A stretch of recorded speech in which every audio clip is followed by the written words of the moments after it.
Volume 8, Chapter 349, Walking Past the Back, Part 1. Oh, you're Sir Kim Si-hun's brother. Fidelio grabbed the hand that Kang-woo had extended with a smile. He shook his head with a dark expression and said, I've heard what was going on. Fu, if Sir Si-hun had not been in the imperial castle, I can't even imagine the atrocity that would have occurred here. Did you not attend the party, Prime Minister Fidelio? Kang-woo asked. Ha ha ha, I had some work to do. As an elder, it is my duty to shoulder the work for the young princess, Fidelio mentioned while chuckling as he glanced at the pile of documents on the table. Kang-woo smirked. Oh, of course you'd be busy. After all, he was controlling the entire continent through the princess. Kang-woo narrowed his eyes and used the authority of the beholder. The transparent orb that Fidelio had been holding before he entered the room came into view. He must have used that to command her. Kang-woo had been able to feel the mana connected to Iris's body the moment her expression froze in the party venue. The thread of mana had been connecting her and that transparent orb. I've heard about the situation in the party venue as well as Her Highness's decision. Fidelio continued while sighing, please do not think badly of Her Highness, because she did not send the Imperial Guards to the capital. I'm sure she was scared due to the sudden crisis. Kang-woo chuckled. You've got some brains, I'll give you that. Fidelio had so naturally pinned Iris as the culprit who had stopped the Imperial Guards from taking action. Considering Kang-woo had come to visit Fidelio without warning, it had been a very quick judgment on Fidelio's part. I understand. My party is stopping the demonic beasts from reaching the capital, Kang-woo expressed. Phew, what a relief. I can't even imagine what would have happened if you all weren't here. Not at all. More importantly, I'm glad to see you're all right, Prime Minister. Ha ha ha. Thank you for worrying about an old man like me. Fidelio smiled gently and bowed. Kang-woo let go of Fidelio's hand and turned around. Now that I've confirmed that you're safe, I will excuse myself. Are you leaving already? Since Kang-woo had more or less figured out what sort of person Fidelio was, there was no more reason for him to stay here. I can't leave Si-hun fighting all by himself. But I've heard that you're not a great fighter, but I know how to fight at the very least, though I'm nothing compared to Si-hun. Oh, I see, Fidelio nodded. He continued as his eyes shone, I would like to have a meal with Sir Si-hun one day. It was obvious what Fidelio had in mind. Kang-woo was sure that Fidelio was made aware of Si-hun's astounding combat prowess that he had shown in the party venue. The situation has changed for him. Although defeating 500 rebel army soldiers all by oneself was very impressive, it was not to the point that Fidelio would do anything to get his hands on Si-hun. As proof of that, Fidelio had not approached Si-hun nor anyone in Kang-woo's party after offering them their VIP rooms. However, wiping out evil god Lucifer's subordinates was a completely different story. Haha, understood. Kang-woo softly laughed and turned around. Even if Fidelio had not asked for it, he had been planning on arranging a meeting between the two. Soon, Kang-woo smiled widely. The news of the advent of evil god Lucifer stirred the entirety of Aerner. Not only had the evil god, who had vanished without a trace a few years ago, come back, his declaration of the continent's demise was enough to relight the fear that had been deeply rooted in the hearts of the continent's residents. Si-hun's name spread throughout the continent like wildfire at the same time as the fear of Lucifer surged within the people. He was the hero who had protected the imperial capital from demonic beasts. Just seeing him stopping the horde of demonic beasts from crossing the narrow bridge between the castle and the capital had been enough to capture the hearts of the people. However, the expression of the hero himself was not bright at all. Heya, Si-hun sighed. He stared at Kang-woo in worry. Hyung-nim, we had expected this to happen, Si-hun. They had already expected that the demon of prophecy would not stand idly by as Kang-woo's party continued their Aerner expedition. But thanks to that, the conditions have been fulfilled, Kang-woo expressed. Conditions? I told you in the beginning, didn't I? Once the continent is sent to the brink of collapse after the demon of prophecy takes action, the High Elves will appear. Oh, Si-hun had completely forgotten about the High Elves because of the appearance of evil god Lucifer. He groaned and asked, when will they appear? How should I know? But it's an undeniable fact that the conditions have been partially fulfilled. Evil god Lucifer had declared the continent's demise, and Si-hun had gained fame exceeding that of Reynold. They had met the fundamental requirements for a High Elf to manifest. Though it's still lacking, Kang-woo's eyes shone sharply. He did not hope for a High Elf to appear after barely having done anything. It had only been a few days since evil god Lucifer had descended. Also, there had not been many casualties from this incident. It was far too lacking of a situation for the continent to be considered on the brink of collapse. But we've taken the first step. This operation had been a huge success. Although there had been an unexpected variable midway, it had been a huge success purely in terms of results. Si-hun's name had spread throughout the continent, and people were praising him one after the other. Maybe I should have tried to build it up better. Whatever the case, the result had been beyond perfect despite the plan having only just begun. Now then, it was time to prepare for the next part of the plan. Si-hun, you'll have to go around. Go around, what do you mean? You know, like congresspersons going on election campaigns for votes. There are a bunch of rumors about you, but barely anyone has seen you in person. That's true. Show your face to the people and make bullshit small talk with merchants about how hard life is nowadays and that you'll change this nation for the better. Haha. I think I know what you mean. Si-hun nodded while smiling awkwardly. But wouldn't that be dangerous to do when we have no idea what Lucifer is planning? We're doing it exactly because we don't know what he's planning. We can't let him have his way, can we? Besides, Lucifer probably doesn't know that we're trying to use his advent to manifest a high elf either. I guess you're right, Si-hun nodded. If he were Lucifer, he would likely have no idea about what Kang-woo was planning, using Lucifer's advent to our advantage. Si-hun nodded in succession. As expected of you, Hyung-nim. Anyone could have thought of such a plan if they racked their brain even a little, but Si-hun had not even thought to pull off such a thing due to having been so intimidated by Lucifer. Si-hun continued with a smile, you don't seem to be scared of Lucifer at all, Hyung-nim. Huh, that was obvious since Lucifer had not actually appeared. I didn't even think to use this crisis as an opportunity because I was scared of losing more comrades like in the past against Satan. Ha ha ha, that just goes to show how much I trust you. I'm scared too, man. I didn't even manage to get any sleep last night. Anyway, get out of the castle and go around the empire. You can go around with Balrog's party if you want to. Huh. You're not coming with me, Hyung-nim? Si-hun asked, wide-eyed. He subtly trembled at the fact that he would be separated from Kang-woo. Si-hun looked at Kang-woo pitifully as if he were an abandoned puppy looking up at its owner. What the hell, man? You didn't say much when you were separated from Layla. Why are you like this with me? Kang-woo shook his head with an awkward smile. I have things left to do here. Don't make that face, Si-hun. You're making me cringe. No, scratch that. I don't want to separate from you either, but I don't think I can go with you this time, Kang-woo mentioned. It's okay, Hyung-nim, Si-hun responded in all seriousness.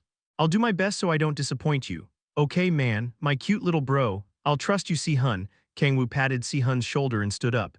Si-hun left the imperial castle as per Kang-woo's instructions. Iris tried to stop him while in tears, but Si-hun left without looking back after promising her that he would come back soon. Fufu, are you feeling lonely after being separated from your little brother? Lilith giggled while having her hand on Kang-woo's shoulder. Lonely my ass, I'm glad I have one less person to care about, Kang-woo answered bluntly. Lilith held in her laughter while covering her mouth. You say that, but even this morning you were just standing in front of Si-hun's room. Shut up.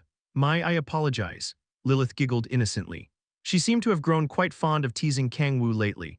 More importantly, have you finished with the investigation? Kang-woo asked. About Lucifer's wife? Yeah, Kang-woo nodded. She had been the one variable that he had not expected in the previous operation. No, it would have been impossible for him to have expected it. He needed to figure out who she was in advance. My apologies. I have not yet been able to create an effective information network in this world. Could you wait a little longer?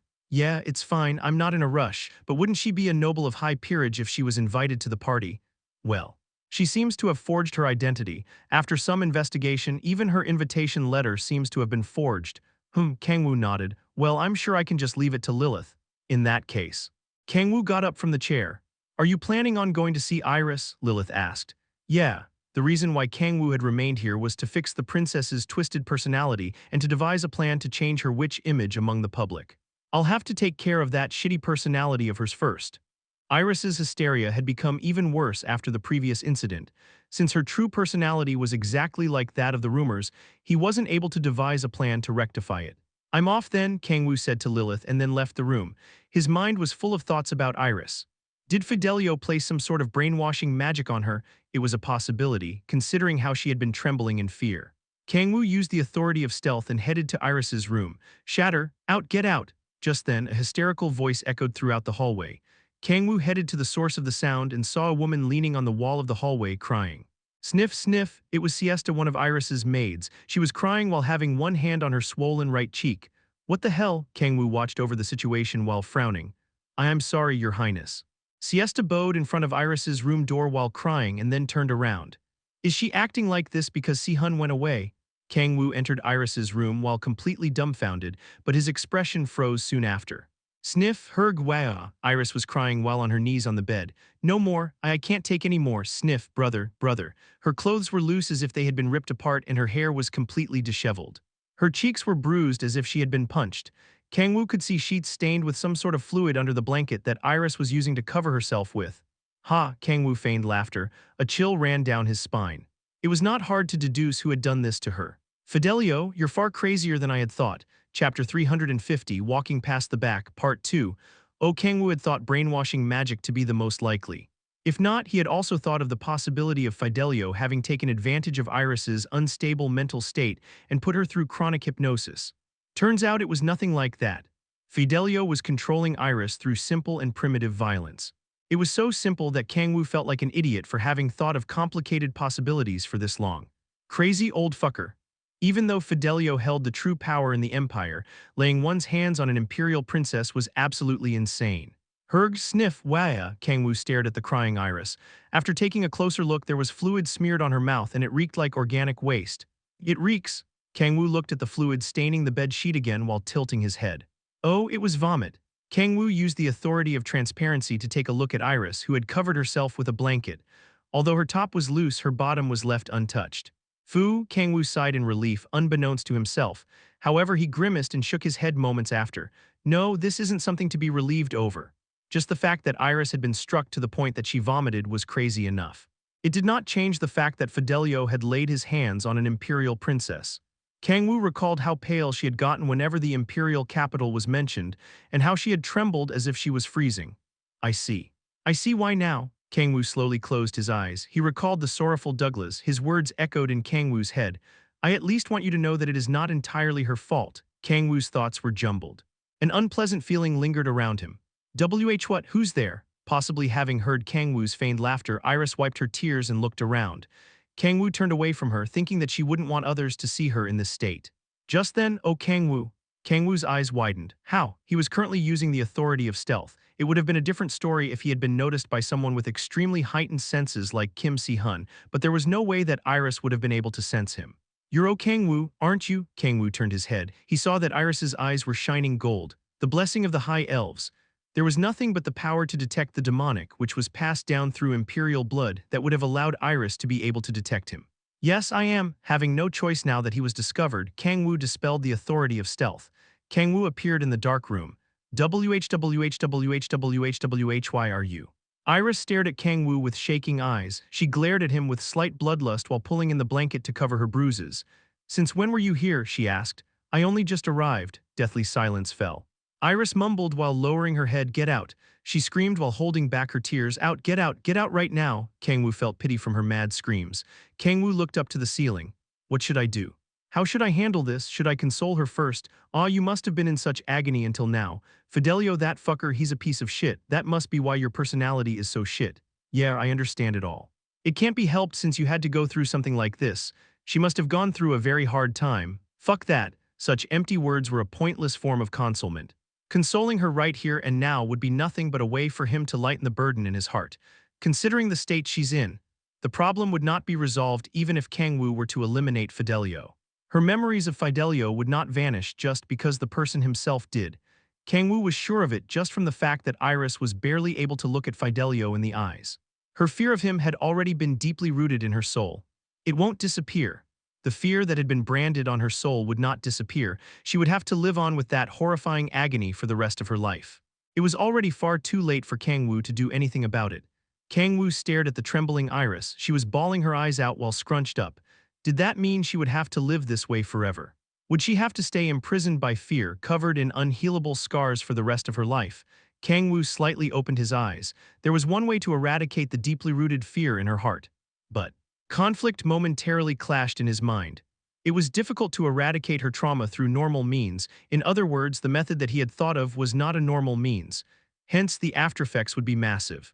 Kang-woo closed his eyes. What should I do? Should he leave Iris to be imprisoned by fear for the rest of her life? Or should he erase the fear in her heart while letting her suffer the aftereffects? Why? Iris muttered. She was trembling with her hand on her swollen right cheek. Kang-woo did not have to think for very long. He slowly opened his eyes. Did Fidelio do this? He asked despite already knowing the answer. What does it matter to you? Didn't I tell you to get out? Go away, get out. Iris screamed like a wounded beast. She picked up a lamp next to her bed and threw it at Kang-woo. He easily deflected it. Shatter. The lamp broke and transparent glass shards scattered across the floor. Please, Iris sobbed, transparent tears flowing down her cheeks. She begged, get out. Kang-woo did not listen. He slowly walked toward her, step. The small sound of footsteps filled the room. And then what? Kang-woo stared at her with deeply sunken eyes. What are you gonna do after I get out? What? Iris's eyes widened. She was more shocked by the content of his sentence than the fact that he was talking to her disrespectfully.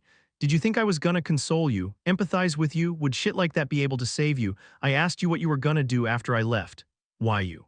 Iris frowned. Are you just gonna take it lying down while trembling in fear? Is trembling pathetically all you're capable of doing? Iris remained silent. She bit her lip and said in a shaky tone then, "What do you want me to do?" More tears flowed down her cheeks. She screamed, "What was I supposed to do?" Kang-woo chuckled. "What did you do until now then? What? I get that you suffered at Fidelio's hands, but what did you do to get away from it? Are you gonna say that you weren't able to because Fidelio held all the power?" Kang-woo smirked. "No, there's no fucking way. All that power wouldn't have gone straight to Fidelio's hands, would it? That's because brother. Yeah, I get that it happened because Reynold died, but had there been absolutely no one who offered to help you, who held the most right to that power as the one next in line for the throne?" Iris refrained from answering. "Well, fine, let's say that it ended up that way after you kept yielding to Fidelio. But even so, you could have at least told Sihun about it, couldn't you?" Iris had seen Sihun's impressive combat prowess with her own eyes, meaning she also knew that he was capable of saving her. However, she did not tell her, she did not beg to grab hold of that opportunity. Why? Because you were scared of Fidelio? Did you not even attempt to grab onto a sliver of hope because of a crappy reason like that? Kang-woo recalled his miserable and wretched days in hell. Even though he had been scared, he had fought through it. He drank the blood of demons and devoured their flesh. He abandoned everything purely for the sake of victory. Iris continued to remain silent. Kang-woo clicked his tongue as he stared at her. Bullshitting is so damn hard. His argument was a fallacy. There's no way she would have been able to resist. What he had said to Iris was like telling a victim of domestic, school, or any other forms of violence why they did nothing to stop their parents, teachers, or any other perpetrator from beating them up. People became powerless when fear was rooted deep in their hearts. But that fact would not solve anything. Sympathizing with such logic would not eliminate the fear that had rooted itself in Iris's heart. Kang-woo needed to make Iris think of her own, accord that she had been mistaken all this time, or she would remain a scarred victim her whole life. For her to overcome her fear, she needed to stand on her own 2 feet. "All you did was vent your anger on others," Kang-woo stated. Iris had simply tried to make herself feel better by taking her pent-up rage out on the weak. "Why, you're wrong," Iris shook her head. "You just complained about how much you were suffering, that's all." "You're wrong," Iris shouted. A glint of bloodlust shone in her eyes. Hatred began to sprout from within her. Good, Kang-woo had waited for this response. "What am I wrong about?" he asked. "Well." Iris was lost for words. She trembled while biting her lip. She lowered her head and mumbled, "Then, what should I have done?" "What am I supposed to do?" Kang-woo tilted his head and asked back, "What do you want to do? Tell me what you want to do most right now. You know what it is." Kang-woo did indeed know. He was not stupid enough not to. "However, I want to hear you say it." Iris had been under Reynold's protection her whole life. Even after Reynold had died, she was curled up behind his back, trembling in fear. "At that rate, she'll never be able to come out from there." Silence fell. Iris shut her eyes tightly while trembling. She whispered, "Inja, I can't hear you." "I want to take revenge," Iris answered with her head lowered. "Really? In that case, beg." "What?" Kang-woo continued with deeply sunken eyes. "I said beg for my help. Get on your knees, put your head on the floor and plead for it." Kang-woo was forcing her to abandon everything for the sake of victory. Iris's expression froze. "What? Your pride won't stand for it." Iris closed her eyes as she was about to say something. "Shatter. What? Why are you?" A voice was heard from the door, belonging to an old man who was wearing casual clothes instead of his usual white vestments. Fidelio glared at Kang-woo after dropping the bottle of alcohol that had been in his hand. "Your Highness, what is the meaning of this?" Fidelio asked. Iris turned pale, her teeth clattering as she trembled. "That's what I want to ask you," Kang-woo interrupted. He slowly reached out to touch Iris's swollen cheek. "What have you done to Iris?" Fidelio flinched. After racking his brain, he answered calmly, "It was a lesson." "A lesson, you could call it." "Tough love, you know how Her Highness acted during the incident at the Imperial Castle," Fidelio continued. That's," Iris expressed. "Be quiet." Fidelio glared at Iris, who then lowered her head as she was about to say something. "Tough love, you say?" Kang-woo responded. "You call a beating to the point of her vomiting a lesson?" Silence stretched out for a moment. Laughter managed to squeeze out from Kang-woo's mouth. He let it burst out without restraint, grabbing his stomach. "Fuck man, you have a better sense of humor than I thought." Fidelio lightly bit his lip and then responded calmly, "This is not for outsiders to get involved in. I had no choice but to do it to guide Princess Iris toward the right path." He continued while grabbing his chest as if the act had truly hurt him. "I did not want to do something so brutal to Her Highness either. But I had no choice but to be tough on her, all because I love her." Jesus fucking Christ, that's quite the poker face you have there. Kang-woo was genuinely impressed by how Fidelio could bullshit so hard in such a situation.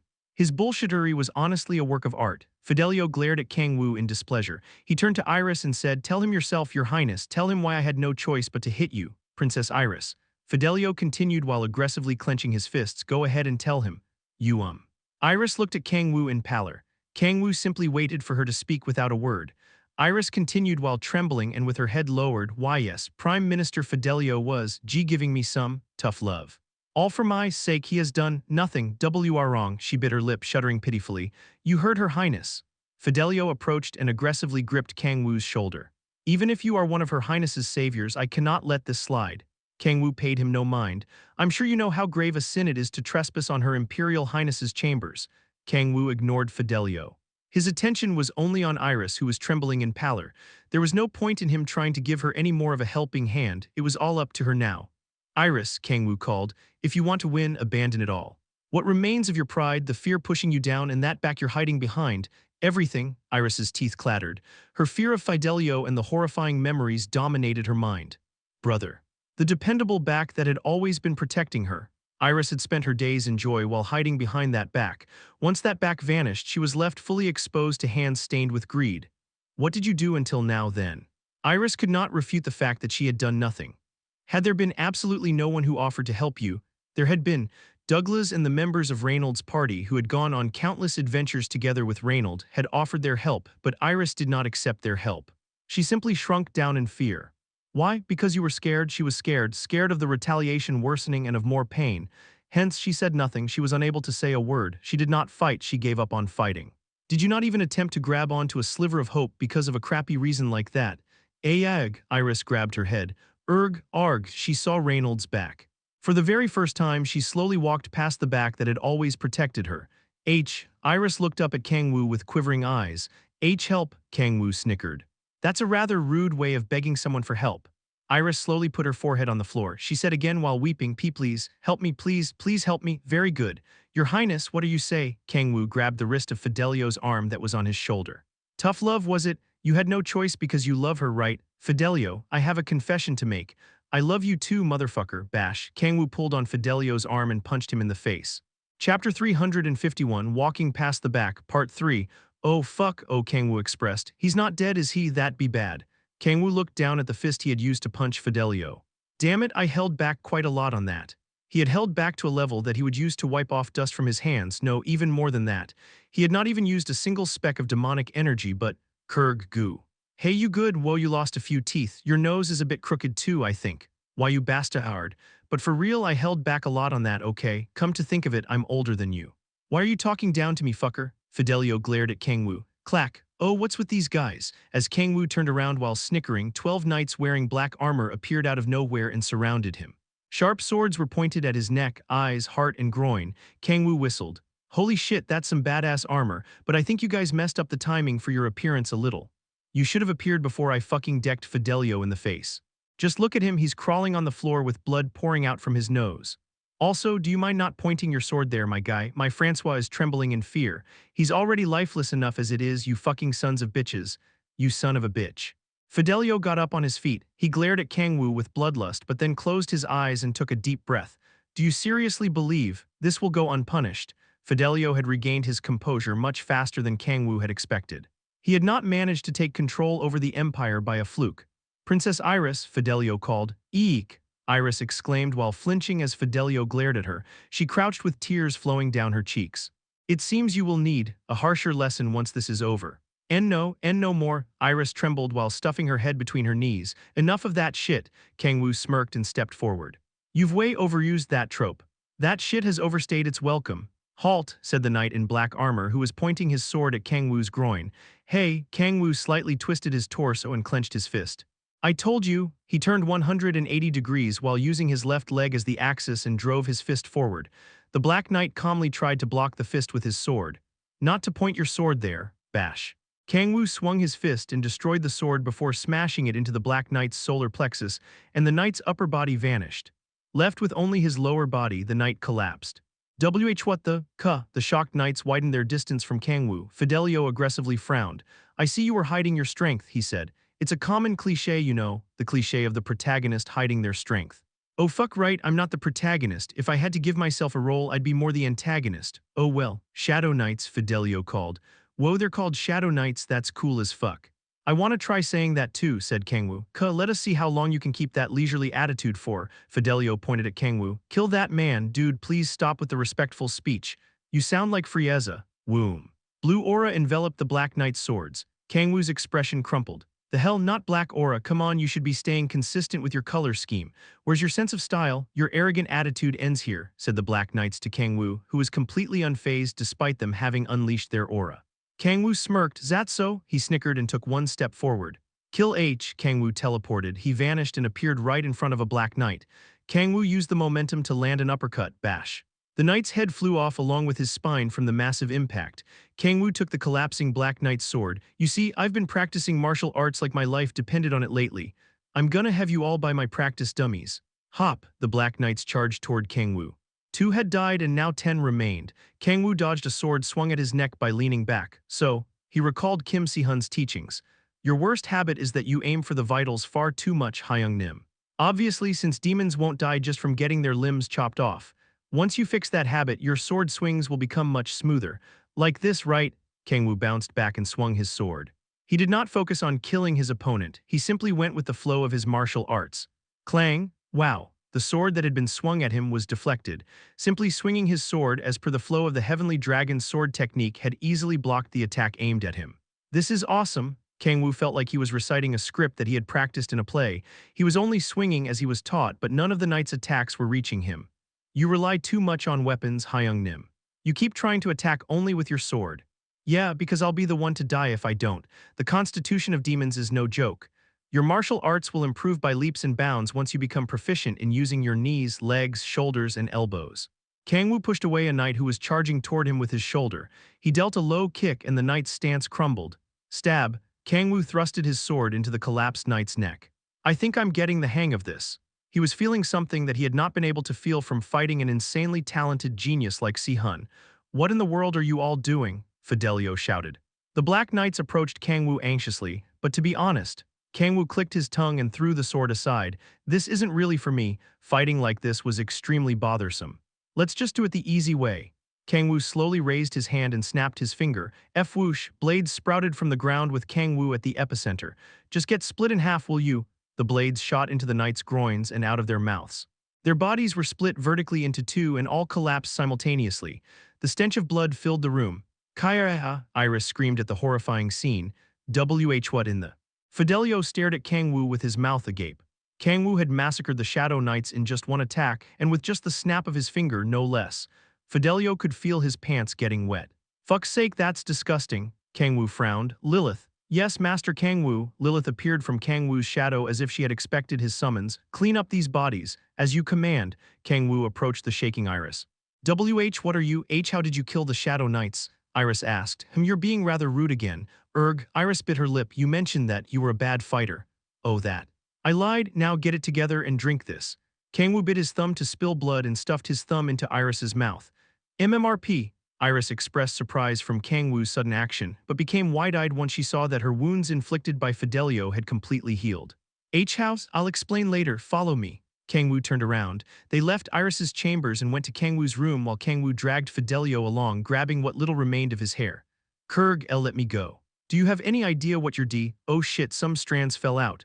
Why you bastard? Come on man, it's not like you had that many left. Having none at all is better than dearly holding onto a few strands. Why you abominable? You call yourself a human after committing such atrocities. Fuck's sake, you're so intolerant. Did losing your hair make you this way? Anyway, take a seat here. Kang-woo dragged Fidelio into his room and seated him on a chair. Authority of sealing, clatter, black chains bound Fidelio to the chair. Kang-woo, what are you planning on doing? Asked Iris, who had followed Kang-woo after changing clothes. Her eyes were shaking heavily in worry and anxiety. It was no exaggeration to say that Kang-woo had declared war on the entire empire the moment that he attacked Fidelio. Even if he and Si-hun were strong, would they be able to take on the full force of the empire? It's impossible. There was no way that 2 people would be able to face an entire nation. Although they had party members, there were merely 10 of them altogether. I'm not gonna do anything, said Kang-woo as he turned to look down at the trembling Iris. You are what? Iris asked, wide-eyed. What does that mean? Kang-woo scanned her while narrowing his eyes. Still not enough.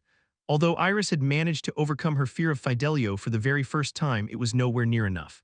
She was still afraid of him to the point that she could barely look at him, despite him being strapped to a chair and unable to move an inch.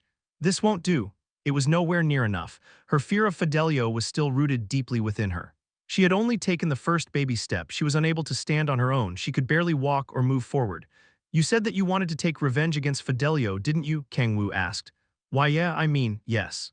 I want to take revenge, shouted Iris with her fists clenched. In that case I will give you a choice.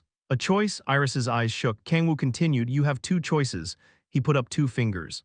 First is that you let me take revenge for you. If you choose this, you will stay like this forever. Stay like, what? I mean, even if you manage to get your revenge, you'll never be able to escape from your fear of Fidelio.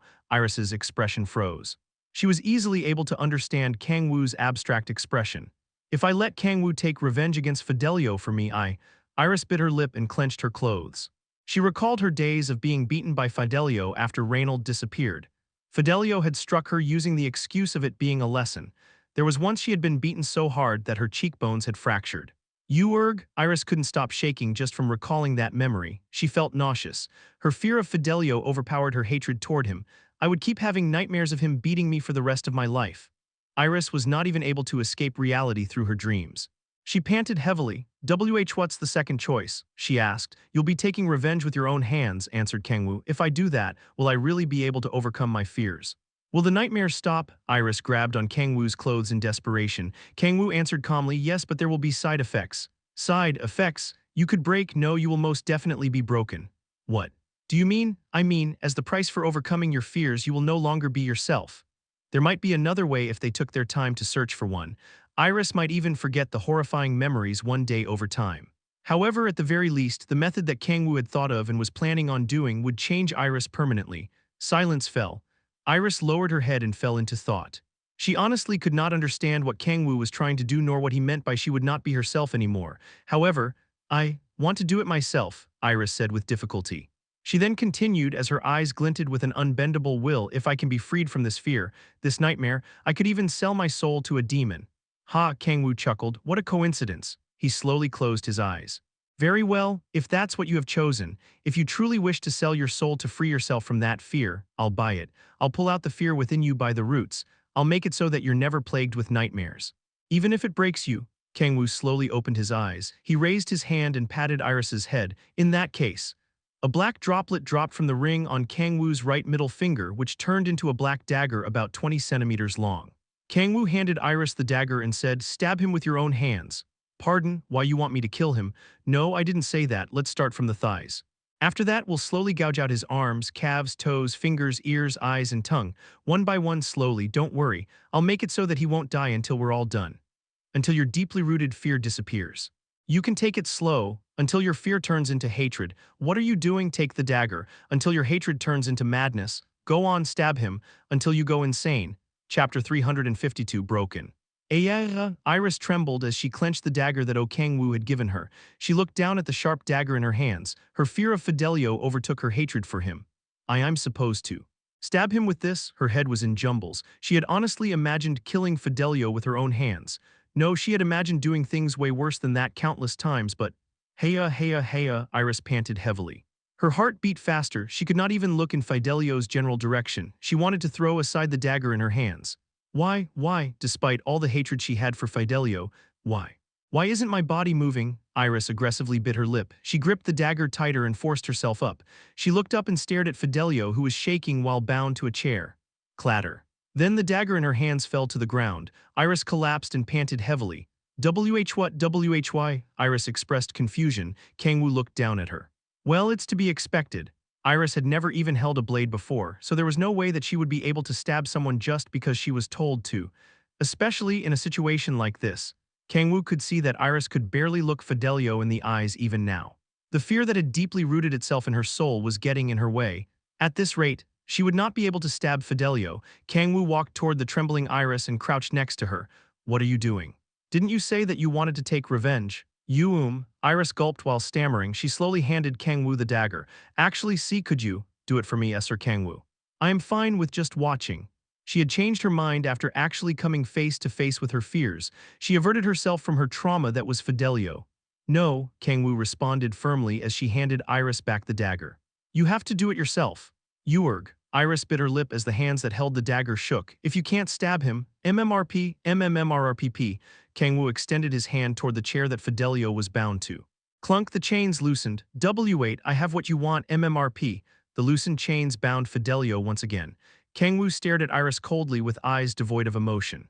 I will unchain him. And no, Iris extended her hands out. She could easily imagine what would happen if Kang-woo were to unchain Fidelio in this situation. Once again. Iris would fall into that hell again, no, and even worse hell would be in store for her. Iris lowered herself to the floor and grabbed the hem of Kang-woo's pants. Don't, I'm begging you. And no, I beg of you, sir, please. Please don't, Iris pleaded while crying. Kang-woo did not waver in the slightest from her desperation. Anyone could beg while grabbing onto one's pants. Such an act was meaningless. In that case. Kang-woo caressed the prostrated Iris's cheek. Stab him, Iris flinched. She trembled while biting her lip. Yes, sir. Iris stood up while crying. She tightly gripped the dagger that Kang-woo had given her. She took multiple deep breaths. I can do it. No, I have to do it. If she didn't, Kang-woo would actually release Fidelio. The sound of her clattering teeth echoed within her mind like thunder. She panted heavily and her heart was beating so hard that it could burst. She shut her eyes tightly, turned to Fidelio and slowly opened her eyes. Heya, heya, heya, there was fear. There was a monster.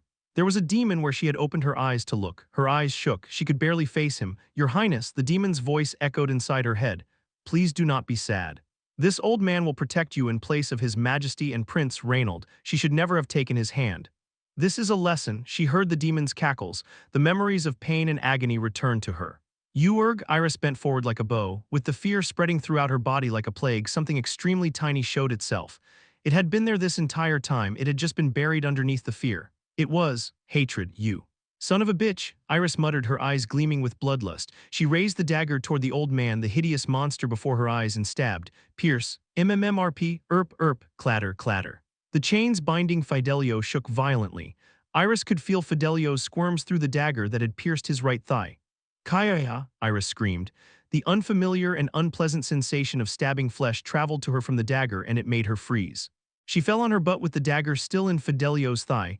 Kang-woo appeared from behind her as she crawled backward. Good job, he said as he put his hand on her shoulder to stop her retreat. It felt so weird. It felt mushy and it was squirming. Yeah, Kang-woo put his hand on the back of her hand as if soothing her and slowly guided her hand to the dagger. You can do it again, right?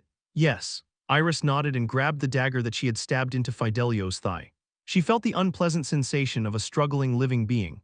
I'm scared, I'm scared, I'm scared, I'm scared, I'm scared, I'm scared, I'm scared. Tears flowed down her cheeks. She gripped the dagger and pulled it out. Blood spewed out from Fidelio's thigh and splattered on her. Bleeg, Iris puked with her hands on the ground. Kang-woo lightly patted Iris's back as she emptied her stomach. The first time is always the hardest. That's true for everything in this world. Once you get through the first time, it'll be much easier than you think the subsequent times. Heya, heya, heya. Now pick up the dagger again. Iris gripped the dagger that Kang-woo handed her. She raised the dagger high again and stabbed Fidelio's thigh. Pierce. A chilling sensation traveled up her hands. Kang-woo was right. The first time she had done it was hard, but the second time was not as bad. Delio. Iris pushed down her fears and pulled out the dagger. Stab, stab, stab, Fidelio, Fidelio, Fidelio. She stabbed Fidelio's thigh again and again with all her might. MMRP. MRP, she could hear Fidelio's muffled screams and see his face dyed with fear. Hess, Iris smiled. The fact that Fidelio was making the face that she had used to make all the time thrilled her. What's happening? She could not understand. No, there was no need for her to understand. It feels good. Iris pulled out the dagger and stabbed Fidelio's thigh again. Kang-woo gently held her hand. You shouldn't be picky, he remarked. Pardon? Iris turned around to see Kang-woo smiling at her.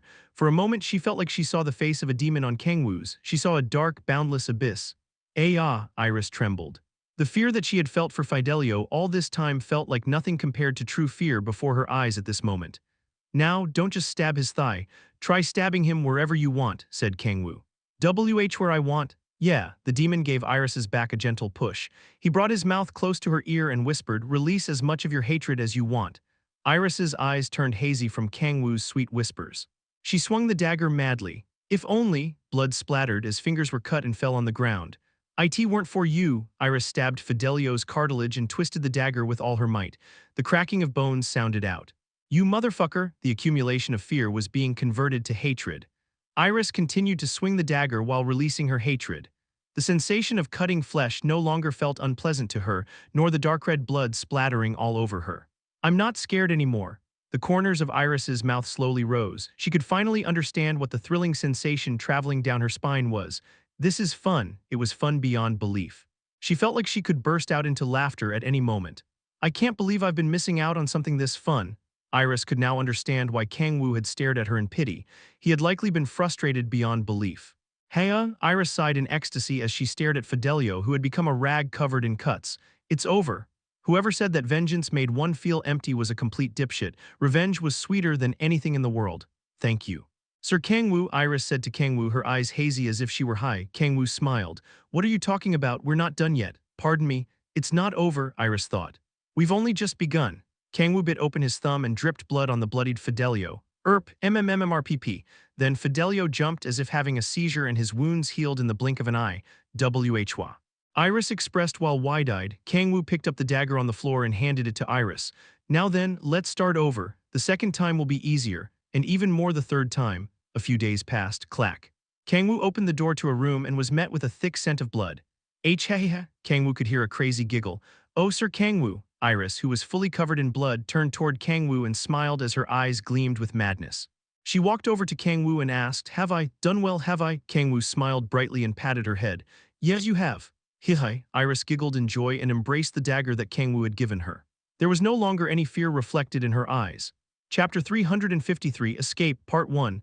Hehe, Iris giggled crazily. Oh, Kang-woo could see the madness in her eyes. Kang-woo sighed with deeply sunken eyes.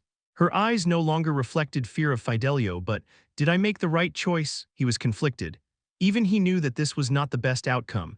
It might have been better for Iris to live on while suffering from nightmares. If I can be freed from this fear, this nightmare, I could even sell my soul to a demon. Kang-woo recalled how desperately Iris had begged him while trembling. He closed his eyes. This had been her choice and what she had wished for. I could have erased her memories using the authority of subordination, but Kang-woo thought for a moment but shook his head. It's too dangerous. The blessing of the high elves on Iris had been powerful enough for her to recognize him under the authority of stealth. Making a contract of subordination with her would be far too dangerous. You're not afraid of Fidelio anymore, right? He asked. Yes, Iris answered brightly. Her radiant smile, despite her being covered in blood, was chilling. Even so, with this, Iris had completely been freed from Fidelio's grasp. This has negative effects in its own right, but it's at least better than spending the rest of her life being shackled by fear. Sir Kang-woo, where should we gouge out today? Iris grinned while staring at Kang-woo with a chilling glint in her eyes. Kang-woo clicked his tongue. Is this really for the better? He had indeed aimed for this to happen, but he had not expected her to break this badly in the span of just a few days. I guess it goes to show the extent of the fear she had for Fidelio. On top of that, her baseline gentle and kind nature had likely amplified the effects. Just like how the burst of emotion was stronger the more one bottled them up, the bloodlust that had been suppressed underneath her gentle nature plus her fears had set ablaze beyond control. I never thought it'd get this bad. Kang-woo regretted pushing her so far. I'm sure she'll get better over time. Time could not be rewound. The good news among all this was that Iris was very obedient, meaning that Kang-woo was able to control her. I think it's about time that we stop. Although Iris had been broken beyond repair, stopping now was better than continuing. No, that's enough. I'm sorry, Iris asked while wide-eyed as she looked back and forth between Kang-woo and the unconscious Fidelio. What do you mean by, I mean you can stop now. Oh, Iris subtly trembled. She fiddled with the dagger in disappointment. Kang-woo smirked and continued, revenge isn't all about stabbing, slashing, and breaking, you know. You should be taking back what was stolen from you one by one. What was stolen from me? Iris asked in wonder. Your power as an imperial princess and your reputation. They were all taken from you by Fidelio, weren't they? That's. Conflict glinted in Iris's eyes. Although it was true that her power as a member of the imperial family had been taken away by Fidelio, he was not solely responsible for her infamy as a witch. Rather, she was more responsible for it because she had vented her stress on her servants. Iris. Kang-woo caressed the conflicted Iris's cheek. He asked gently, it was all Fidelio's fault, wasn't it? Ah, yes, oh, of course. It was all because of that human garbage, Iris energetically answered while furiously nodding.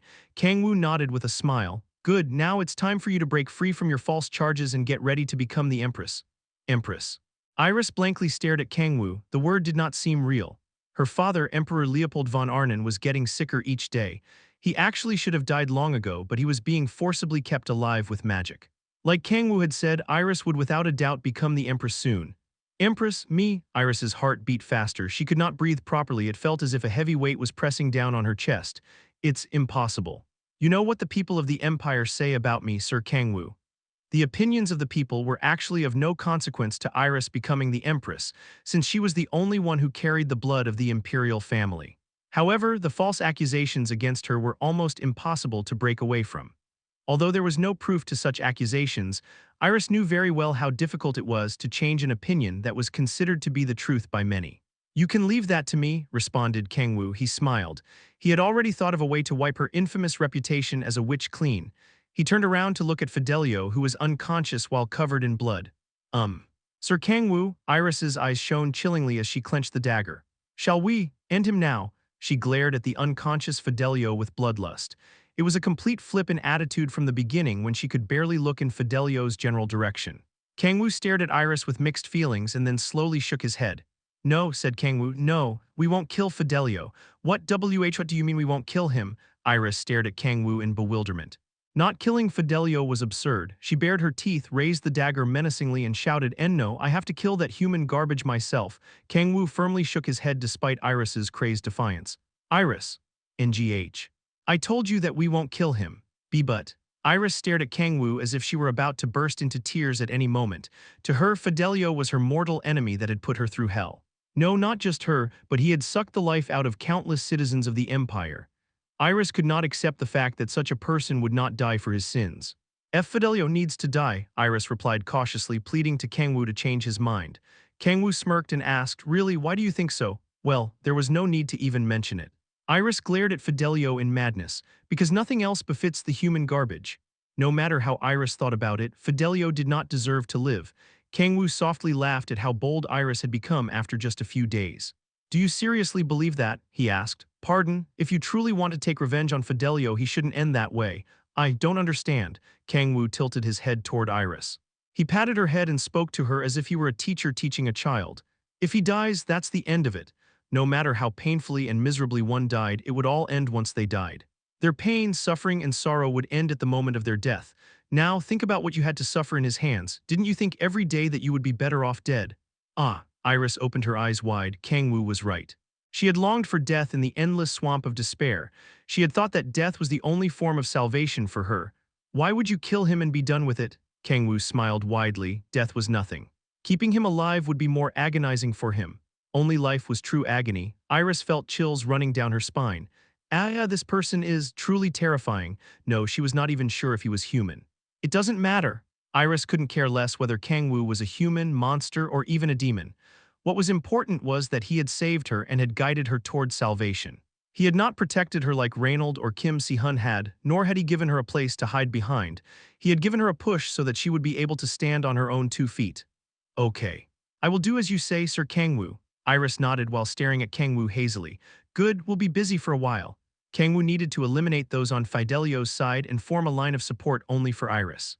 He needed to reconstruct this broken empire. Only then will I be able to focus on Lucifer. There was a high chance that people would not fear the advent of the evil god as much as Kang-woo hoped in such a situation. People couldn't care less about an evil god or a demon king when their daily lives were already a living hell. People tremble in fear when they have something to lose. And when that fear turned into despair, the continent would reach the brink of collapse. I'll even give you an opportunity to spend some quality time with Si-hun, so do your best to earn it, Kang-woo expressed while lightly patting Iris's shoulder. Since she had fallen in love with Si-hun, there would likely be no better reward than this.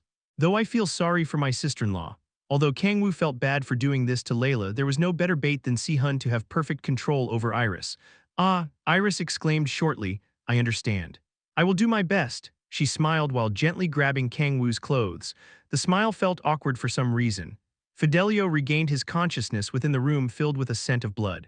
Jigarg, he groaned unpleasantly through his wrinkled lips. Kurg herg huff, Fidelio panted heavily as he trembled from the lingering pain. He's insane. He recalled the young man with the sharp eyes. He could not describe the man with any other word than that. He and Iris are both insane. No, the man Kang-woo had already gone far past the realm of insanity. He's a demon. Fidelio swallowed his saliva mixed with blood. His teeth clattered and he shed tears. He felt like he was swimming across an endless sea of nightmares. I have to run away. He needed to get away from that demon's grasp, but how? Ayarg, the chains binding him clattered noisily as Fidelio struggled frantically. Ayah! He twisted around with all his might to get away from that crazed monster's grasp. The chains dragged on his skin, widening his wounds and blood flowing out from them. Raya! Fidelio was in excruciating pain, but his fear of the demon was greater. Fidelio thrashed about as if he was having a seizure. And then, clunk, the chains covered in blood loosened slightly. Fidelio's eyes widened. As he moved left to right, he could feel the chains slightly loosening. Finally, he had finally grasped an opportunity. Fidelio thrashed about even more aggressively to bleed more. The ecstasy of being able to escape overtook the pain of his flesh being ripped apart. I have to run away, before that demon came back, as soon as possible. I have to run. Fidelio was freed from the chair. Chapter 354, Escape, Part 2. Huff huff, Fidelio managed to make it outside of the Imperial Castle through a secret passageway and was running across a forest. I did it, he looked back, there were no pursuers. I did it. A sensation of thrill ran down Fidelio's spine. He smiled as he was hit with an unbearable feeling of ecstasy. That crazy son of a bitch. Great hatred soon replaced his ecstasy. Fidelio bit his lip and clenched his fists. He recalled how Kang-woo had commanded Iris to stab him while smiling coldly. Uerg, Fidelio trembled. His boiling hatred was cooled by an even greater sense of fear. Shit. He anxiously bit his nails and turned to look back at the Imperial Castle. He had spent years working hard to become the true ruler of the Empire in place of that moronic and incompetent princess. He only needed to take a few more steps, but just like that, it had been taken away by a brat that had come from who knows where all too easily. Fidelio bared his teeth and clenched his fists to the point that veins popped out. For now, I have to run. Kang-woo had massacred the Shadow Knights that Fidelio had selected and raised with his heart and soul with just the snap of his finger. Not just that, he had a brother that had faced hundreds of demonic beasts by himself. Fidelio had no chance facing them head-on. I have to wait for my chance. Fidelio's eyes sharpened. Although those two were powerful, there were only two of them, they would be no match for overwhelming numbers. I should make use of the rebel army. The gears in Fidelio's head turned quickly. Considering the situation, Kang-woo had most definitely taken Iris's side. The fool! Fidelio couldn't help but smile. He couldn't believe that Kang-woo had decided to side with Iris of all people. Even if Iris could be easily controlled, it was far too reckless.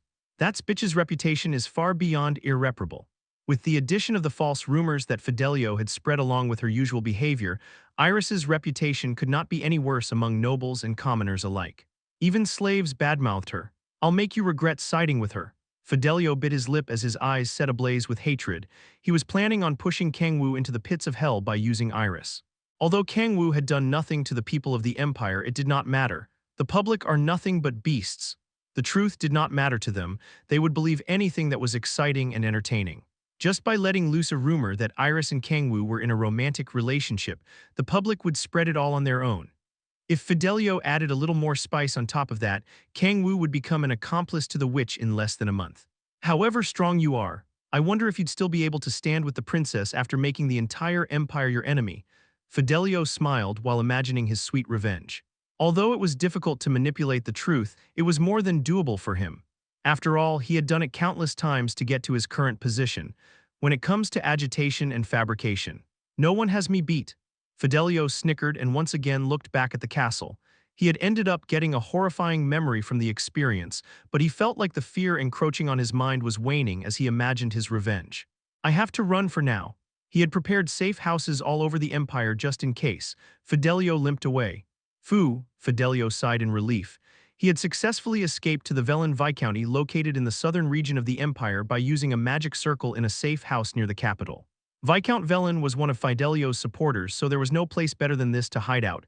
Have you heard the news? Of course I did, it's been huge for the past few days. How could such a thing have? The streets were noisy. People were discussing things in all seriousness in bars, markets, and everywhere else. What's going on? Fidelio frowned. He knew very well of the circumstances in Velen. The fact that people who barely had the energy to speak from working their asses off to survive were making such a fuss was highly abnormal. I should figure out what's going on. Fidelio pulled down the hood of his robe and entered a bar. Get me a beer and something to eat. Yes, sir, a server boy energetically answered. He brought out lukewarm beer and thinly sliced ham. Kurg tui, Fidelio spit out the extremely salty ham. The boy lowered his head while smiling awkwardly. Fidelio drank the lukewarm beer and asked the boy, has something special happened? The streets are rowdy. Something special. Could it be that you still haven't heard the news? What news? Fidelio tilted his head in confusion. The boy ran somewhere in a rush and brought over a newspaper. It's a scoop among scoops among scoops. Fidelio took the newspaper from the enthusiastic boy and read the headline. Has Prime Minister Fidelio been supporting the advent of the evil god all along? Additional evidence discovered of Prime Minister Fidelio's connection to evil god Lucifer. Prime Minister Fidelio makes an official appearance. I will comply wholeheartedly with the investigation. What? Fidelio's eyes widened. He saw himself on the first page of the imperial newspaper, lowering his head while surrounded by countless journalists. What the hell? What in the world was happening? He was connected to evil god Lucifer. Even though he had wanted to rule the empire, he had never considered something as insane as joining forces with a demon. No, that's not important right now. Fidelio shook his pale head. Why was he, who had been hiding out in his safe house for the past few days, in the newspaper surrounded by journalists? See, could it be a disguise? Fidelio shook his head. It was beyond the level of a disguise. Although there was magic capable of changing one's appearance, he had never seen one that accurate. Fidelio himself could not tell the difference, so it was no question for other people. He felt as if his doppelganger had appeared. Heya, Fidelio panted heavily. Something was going horribly wrong. Wham! The door of the bar swung open. All of you, come outside right now. The broadcast has begun. Broadcast? Fidelio turned his head. There was only one thing in the empire known as the broadcast. It referred to a special magic tool made to deliver the words of the emperor to the people, and it could not be used without the permission of the imperial family. Come to the plaza, a man shouted. People swarmed out of the bar. Fidelio stared at them blankly but then sprang up from his seat soon after. It can't be. Fidelio grew pale. The worst possible outcome popped up in his head. And no, Fidelio shouted as he followed the others to the plaza. The plaza was already filled with thousands of people. There was a giant crystal orb in the middle of the plaza, and a video feed was shown from the light that came out of it. Everyone. Fidelio himself was in that video feed. I will reveal the whole truth to everyone right here and now. He was kneeling on a platform with a haggard expression, seemingly tired from the long investigation. What the? What is he trying to do? I had cast brainwashing magic on Princess Iris to control her from the shadows. What? I had also spread false rumors to have her be unjustly branded as a witch. What the fuck are you talking about? On top of that, I had a black mage attack the princess. Why you? No, that is not all. The grave sins that Fidelio had committed left his own mouth. It is also true that I have connections to evil god Lucifer and his forces. Stop. No, it is not simply a connection. Stop it. I also had a great part in his resurrection. It was truly an excruciatingly long ordeal. I told you to stop. Oh, why would I help in the evil god's resurrection, you ask? Why else but this? Why you? In the video feed, Fidelio sneered as he had his head lowered while kneeling. He continued, because I am one of Lord Lucifer's servants. You motherfucky year. At the same time, the kneeling Fidelio stood up. Rumble, crack, crush. The chains binding him exploded. Biwahahaha, Fidelio burst out laughing. Idiotic humans, how could you have been fooled so easily? Crunch, crunch. Goat horns sprouted from Fidelio's forehead, and bat wings spread out as they ripped through the skin of his back. Even if you have found out the truth, it is already too late. Fidelio, who had turned into a demon, raised his arms high and released demonic energy. The imperial guards around him coughed up blood and collapsed. This continent will meet its end by Lord Lucifer's hands. Fidelio, the demon who had been controlling the empire in the form of a human, stomped aggressively. Boom. Tremble in fear, fall into despair, meet your deaths before the great evil. Fidelio flapped his bat wings and flew up into the sky. The time of the end is near, and with that Fidelio disappeared into a black rift. The plaza grew silent. The people could not even mutter amongst themselves from being unable to comprehend what they had just witnessed. My God, why did such a thing? As time passed, more and more people muttered and was the trigger for various curses and screams. Fidelio's mouth was agape amidst the chaos. He looked up blankly into nothingness with lifeless eyes. What is this? The question continued to be posed in his mind over and over again. Fidelio remained trembling while standing still in the middle of the plaza. He could not follow the current situation. An hour passed and then 2 and 3. He remained standing in the plaza despite everyone else having left. Only he was remaining in the darkness past midnight. Step. Fidelio heard someone walking toward him. He turned to see who it was and then his eyes widened. Why you? It was Kang-woo, the young man with the sharp eyes. Yao-woo. Fidelio's rage ate away at his sanity. He charged at the young man in a craze, but of course, bash, Kurg, Fidelio, who was about to punch Kang-woo, was blown back. Kang-woo walked toward the collapsed Fidelio. Sheesh, I can't believe you were Lucifer's servant. You really shocked me. Kang-woo raised his hands in shock. Fidelio glared at Kang-woo in hatred while biting his lip. You bastard, do you seriously expect people to believe such an absurd lie? Yeah, I do. Kang-woo snickered and aggressively stomped on Fidelio's head. After all, people only see what they want to see. They couldn't care less about the truth. Fidelio knew it just as well. People believed anything that was exciting and entertaining. Ah, Fidelio's face grew pale. He finally understood what sort of person the human the demon Kang-woo was. You're. Fidelio trembled. Kang-woo smiled and crouched next to Fidelio. Fidelio averted his gaze from him. He did not know how Kang-woo had pulled off such a perfect disguise, but it was obvious who had won. Kill me. Fidelio had lost before he could even have done anything. Kang-woo laughed and slapped Fidelio on the back of his head. What are you, a general who lost after fighting valiantly? You're nothing but a shitty mutt who ran with his tail between his legs. Fidelio grimaced. Kang-woo snickered. Don't worry, I told you didn't I won't kill you. Are you saying you'll let me live? Of course, man, Kang-woo nodded with a smile. He could see a sliver of light in Fidelio's eyes. He was likely hoping to escape once again. After all, he escaped once before. Kekek. Kang-woo suppressed his laughter from bursting out. This was perfect. Rather than giving up hope with an inescapable despair, it was far more painful to struggle in vain while holding on to hope. That's why I set you free. Kang-woo put his hand on Fidelio's head with a smile. Did you know, KN know what, that demons don't have a lifespan. They don't die even if they don't eat, drink, or sleep. What are you trying to say? Do you know? Kang-woo continued in a chilling tone. What happens when a human turns into a demon? Kurg aarg, Fidelio grunted in pain. Something was flowing into him, something black and impure. The brain remembers how it feels to eat, drink, and sleep, but the body doesn't. Because the body was that of a demon. Humans that have turned into demons are forever haunted by endless hunger and thirst until they eat and drink something. However, those sensations don't kill them. No matter how much they wanted to die, no matter how agonizing it was, they could not die. Here's a brain teaser for you. If that human who turned into a demon was imprisoned where no one could ever find them, with their limbs severed, what do you think would happen? Kang-woo asked. They would live forever while suffering from endless hunger and thirst, as if they were in a desert with no oasis. With an unending despair, Fidelio flinched. He looked up. He saw a demon with black scleras, golden irises, and horizontal pupils like that of a goat looking down at him. Congratulations, Fidelio. You won't die from old age. Chapter 355, Uncomfortable Lunch, Part 1. Kang-woo was enjoying a relaxing afternoon doing nothing after having to do nothing but work recently. He had his eyes closed on the bed with his head on Han Xiala's thighs as she stroked his head. Fufu, does it feel good? Xiala asked. Yeah. Xiala giggled as she looked down at Kang-woo, humming every time she stroked his head. How cute, she gulped as she looked down at him. It had been a while since they had enjoyed themselves in Erner. It felt as if her anxious heart was calming down a little. Kang-woo, Xiala carefully placed her hand on Kang-woo's cheek. His warmth traveled up her hand and made her shiver. Kang-woo, Kang-woo, Kang-woo, flames of passion blazed from within her heart and her powerful impulses fanned the flames. Uncontrollable obsession made her throat dry. She wanted Kang-woo. She wanted to monopolize him. She wanted there to be no one but the two of them in the world. Heya, Xiala sighed in delight. She shut her eyes tight and quelled the flames blazing within her heart. What am I thinking? She shook her head to shoo away the thoughts that even she herself found to be chilling. She was not stupid enough to not know the catastrophe that would ensue if she were to do such a thing.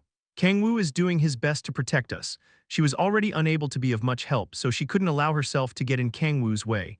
And Xiala looked at the ring on her left ring finger and smiled in joy.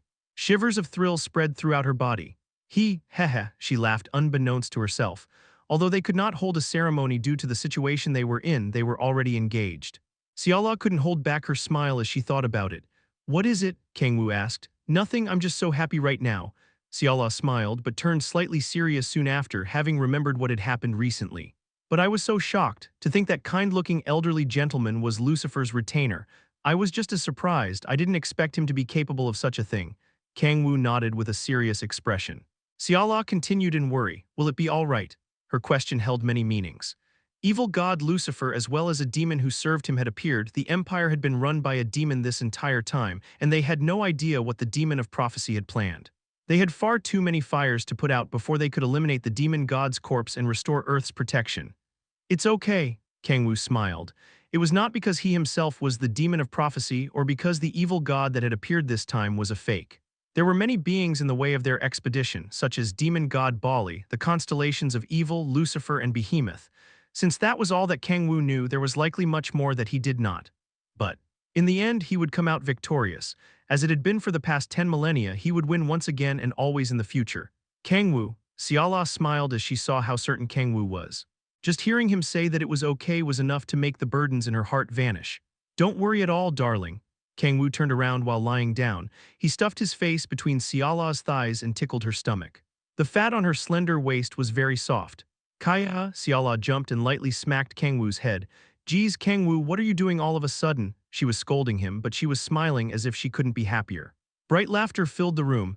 You sure act like a child every now and then, Kang-woo. Siala lightly pinched Kang-woo's cheeks after he turned back around.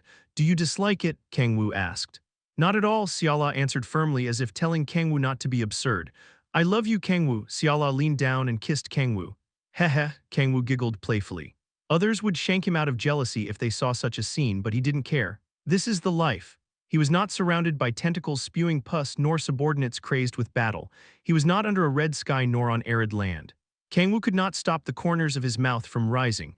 Just then Siala clapped her hands together as if she had remembered something. Oh right, Kang-woo, Si-hun called this morning. Kang-woo had been in the middle of formulating a plan to revive the empire with Iris in the morning. Oh, is he doing well? Kang-woo asked in happiness. Siala nodded with a smile. He joined Layla's group and has been to many different cities. How did the people react, Fufu? I'm sure you already know the answer to that. Kang-woo smirked and nodded. He could already expect how the people of the continent would react to Kim Si-hun even if Siala didn't tell him. They'd obviously love him. Si-hun was a hero who had appeared amidst the chaos of the empire.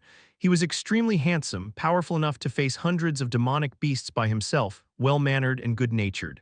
Considering Si-hun matched almost every single criterion there was to be a hero, there was no way that the people would dislike him. Especially when the people were shocked after having just learned Fidelio's true identity. They were in desperate need of a hero to depend on when their fear of Lucifer was engulfing the continent whole. But there seems to have been a bit of trouble, Siala expressed. Trouble? Asked Kang-woo, tilting his head in wonder. Yes. There was an incident where a few citizens with weapons in hand attacked Si-hun. Kang-woo narrowed his eyes and stood up from Siala's thighs. It wasn't just a single occurrence, right? Ah, yes. It apparently happened 3 times in total as he was going around different cities. Siala stared at Kang-woo, surprised that he knew. Tusk, Kang-woo clicked his tongue. He had expected Si-hun to be attacked while he was traveling around various cities, but hearing that it actually happened displeased him. Do you think it had something to do with Lucifer? Siala asked. No, probably not, Kang-woo shook his head. It was highly unlikely that the people who had attacked Si-hun had anything to do with evil god Lucifer. Then why would they? Because powerless citizens weren't the only people that he saved. Si-hun had not only killed the demonic beasts swarming toward the imperial capital, but the ones rampaging in the party venue as well. Considering that Si-hun had rescued Fidelio as well as the corrupt nobles that were sucking the citizens of the empire dry, they would naturally hold a sense of resentment toward him. It's like if someone stopped a monster rampaging in the National Assembly building from killing the corrupt politicians. Si-hun would have been praised as a hero for doing so if the state of the empire had been good, but unfortunately, the people of the empire considered the nobles to be no different from demons. No, maybe worse. The people might think that it was only natural for demons to be that way since it was their nature, but that was not the case for nobles. The people probably wanted the nobles to have a taste of their own medicine. Whether it be by the hands of demons or by starvation, death was all the same.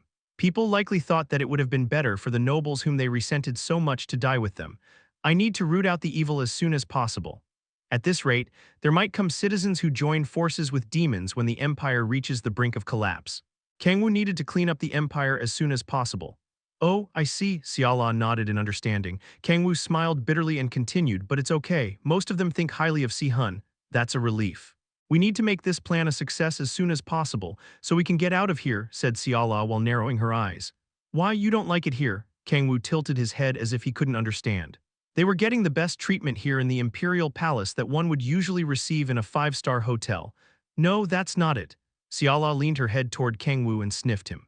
I knew it. She had felt a strange sense of uneasiness when she had kissed Kang-woo earlier. She said while pulling on the bed sheet, you seem to have been with that princess again today. Rip. Not only did the bed sheet tear, Siala was also letting out sacred power without restraint. Huh, what's with her all of a sudden? Kang-woo looked down at his body in confusion. Siala's eyes shone coldly. You've been with that princess a lot lately, haven't you? Not just that, she hasn't been rude to you unlike before. Oh, you see, Kang-woo smiled awkwardly. It was hard to explain to Siala what had happened between him and Iris. Siala's expression froze. The powerful impulse that she had felt before shook her once again. Nothing happened with that princess, right, Kang-woo? Yes, nothing happened. That's technically not true, but it wasn't anything that you should be worried about. But why did the princess become so humble all of a sudden lately? She seems to have been staring intently at you as well. Ha ha ha, that's because I intimidated her after she was getting ahead of herself. Are you going to be with Princess Iris tomorrow as well? Yeah, we're up to our necks with work to clean up Fidelio's shit. Ciala's eyes sank deeply. She muttered as if she was holding something back with all her might. Okay, you're busy, so I guess it can't be helped. White light shone from her back and formed 12 beautiful wings. I'm lonely because I haven't been able to spend any quality time with you lately, but I'm fine, I can handle it. Your attitude says otherwise. Heya, Ciala sighed feverishly. She caressed Kang-woo's neck and said, I love you, Kang-woo. Why are you saying that while caressing my neck? Yeah, I love you too, darling. Kang-woo smiled awkwardly. Ciala smiled and stood up. The 12 wings that had been on her back had disappeared before he had realized it. I'll go prepare lunch. You can lie down and rest for a bit longer. That was music to Kang-woo's ears. Although the imperial palace always prepared lavish feasts, nothing beat Ciala's kimchi stew. Kang-woo said as his mouth was watering, okay, thanks, Darl, clack. Just then the room door opened. Sir Kang-woo, Iris peeked into the room from behind the door and spoke restlessly, would you like to have lunch together? Kang-woo momentarily felt as if winter had come in the room. No, I'm gonna have lunch with Ciala Todd. No, Ciala smiled and continued, let's all have lunch together, Iris. Chapter 356, Uncomfortable Lunch. Part 2, clack clack. The sound of silverware hitting echoed in the silent room. Han Ciala, Kang-woo and Iris sat side by side at a long table that could fit 20 people. Yes, not across from each other, but side by side. Very close together on top of that. 3 people sitting extremely close together at such a large table certainly was an awkward sight to behold. Eat as much as you want, Kang-woo. If you're still hungry, I've made more, said Ciala while holding out kimchi stew that she had made by borrowing the palace kitchen. Our head chef made this grilled elri, Sir Kang-woo, said Iris while holding out a grilled fish as if not to lose to Ciala. Ciala slightly pushed away the dish that Iris was holding and remarked, I'm sorry, but Kang-woo isn't a fan of fish. No, I'd say I'm a pretty big fan. You make me kimchi stew with sari in it all the time, darling.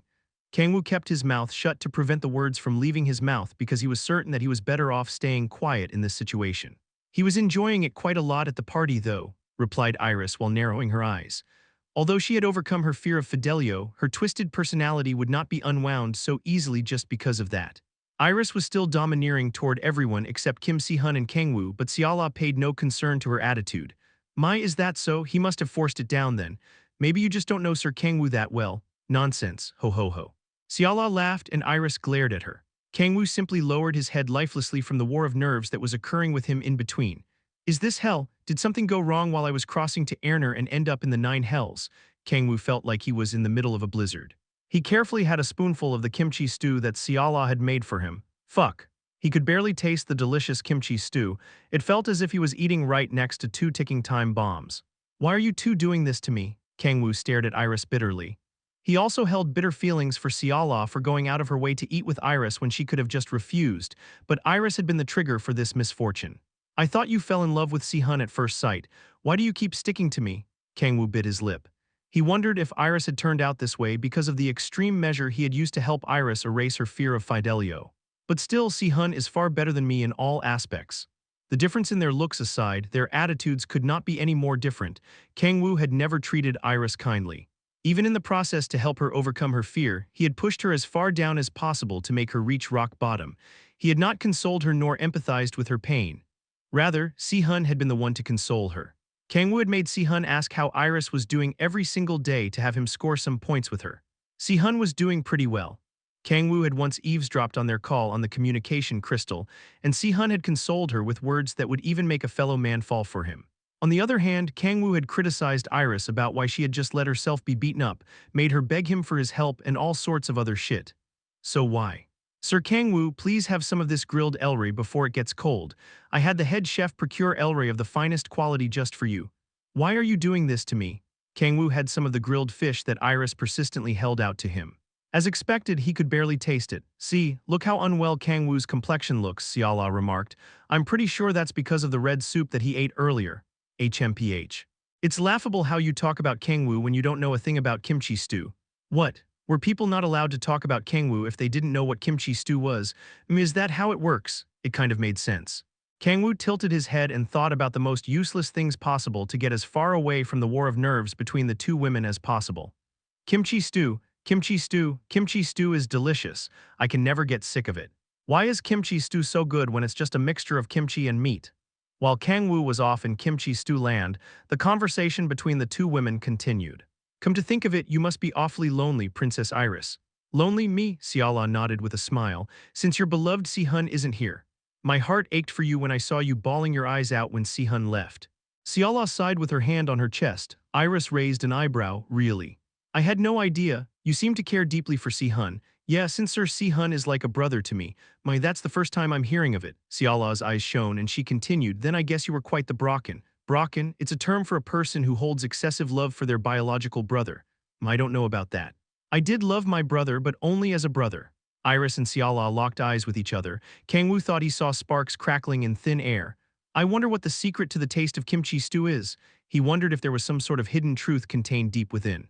Kang-woo continued to stare into nothingness. Siala clapped her hands together and smiled radiantly. That's truly a relief then. Since Si-hun isn't your actual brother, you don't have to stop yourself from loving him beyond the level of a brother. Siala nodded in succession. She energetically clenched her fists and continued with good intentions. Don't you worry, Princess Iris. I will do my best to help so that you two can get closer. Iris giggled and answered, Ho ho ho, there's no need for you to poke your nose into something that's none of your business. Sparks crackled in the air again. Kang-woo grabbed his hair. However much he wanted to think about useless things, this was not the time. I have to put an end to this. This was the first time that he was able to relax ever since arriving in Erner. Starting tomorrow, his schedule was once again full with cleaning up the evil in the empire, reviving the nation, and all sorts of complicated tasks. I would have just been on my laptop by myself all day if I knew this was gonna happen. Noah's Ark was still left unused in his breast pocket. I'll just have them both, Kang-woo remarked. He brought the grilled elray and kimchi stew in front of him. Although it was a ton of food, he was confident that no one could beat him in terms of eating. Slurp, munch, munch. Kang-woo ate the food as if he were inhaling it. The food was disappearing at an extremely fast pace, and the food that could have easily fed 10 people had vanished in a flash. Clatter. Foo, thanks for the food. They were both delicious, said Kang-woo after putting down the empty dishes on the table, though I could barely taste anything. You must have been starving, Kang-woo. Would you like some more? Siala raised a napkin in a flash and wiped the sauce off of Kang-woo's mouth. No, I'm fine, darling. Is that so? Then let's go back to our room. We should continue where we left off. Siala leaned on Kang-woo while smiling seductively. An extremely warm and soft sensation traveled up his arm. Huh. What were we doing earlier? Kang-woo searched through his memories. He recalled Siala whispering that she loved him while caressing his neck, as well as the inexplicable sense of fear that he had felt. You want to continue that? No thanks. I'm scared. Unfortunately for you, Sir Kang-woo has business with me today, so that won't be possible, Iris interjected. And what's with you? I told you that we should start tomorrow. I want to take a break today. No, I'm gonna. I haven't taken a single break ever since getting to Erner. The Noah's Ark in my heart hasn't even seen the light of day yet. Kodger, I'm sorry man, so this is how you felt. Silence fell on them once again. Siala and Iris, who had been glaring at each other with chilly eyes, turned to face Kang-woo at the same time. Let's go back to our room now, Kang-woo. How can we postpone such crucial work for tomorrow? The citizens of the Empire are suffering even at this very moment, Sir Kang-woo. Kang-woo remained silent. He needed to follow one of them, but it was thankfully not a difficult choice to make. Darling or Iris. One was his beloved Darling, who was seemingly implying that they were going to be doing something erotic back in their room, and the other was a princess with a screw loose who was trying to get him to do work that he was planning on doing tomorrow. It was a given who he would choose. I promised Darling that I would stay with her today, so let's leave work for tomorrow, said Kang-woo as he took Siala's hand and stood up. Iris aggressively bit his lip as she trembled in rage. For fuck's sake, since when did you care for the citizens so deeply? Si-hun will be back soon, so just endure it until then and stop bothering me, lady. Kang-woo thought that Iris was sticking so closely to him because Si-hun was absent.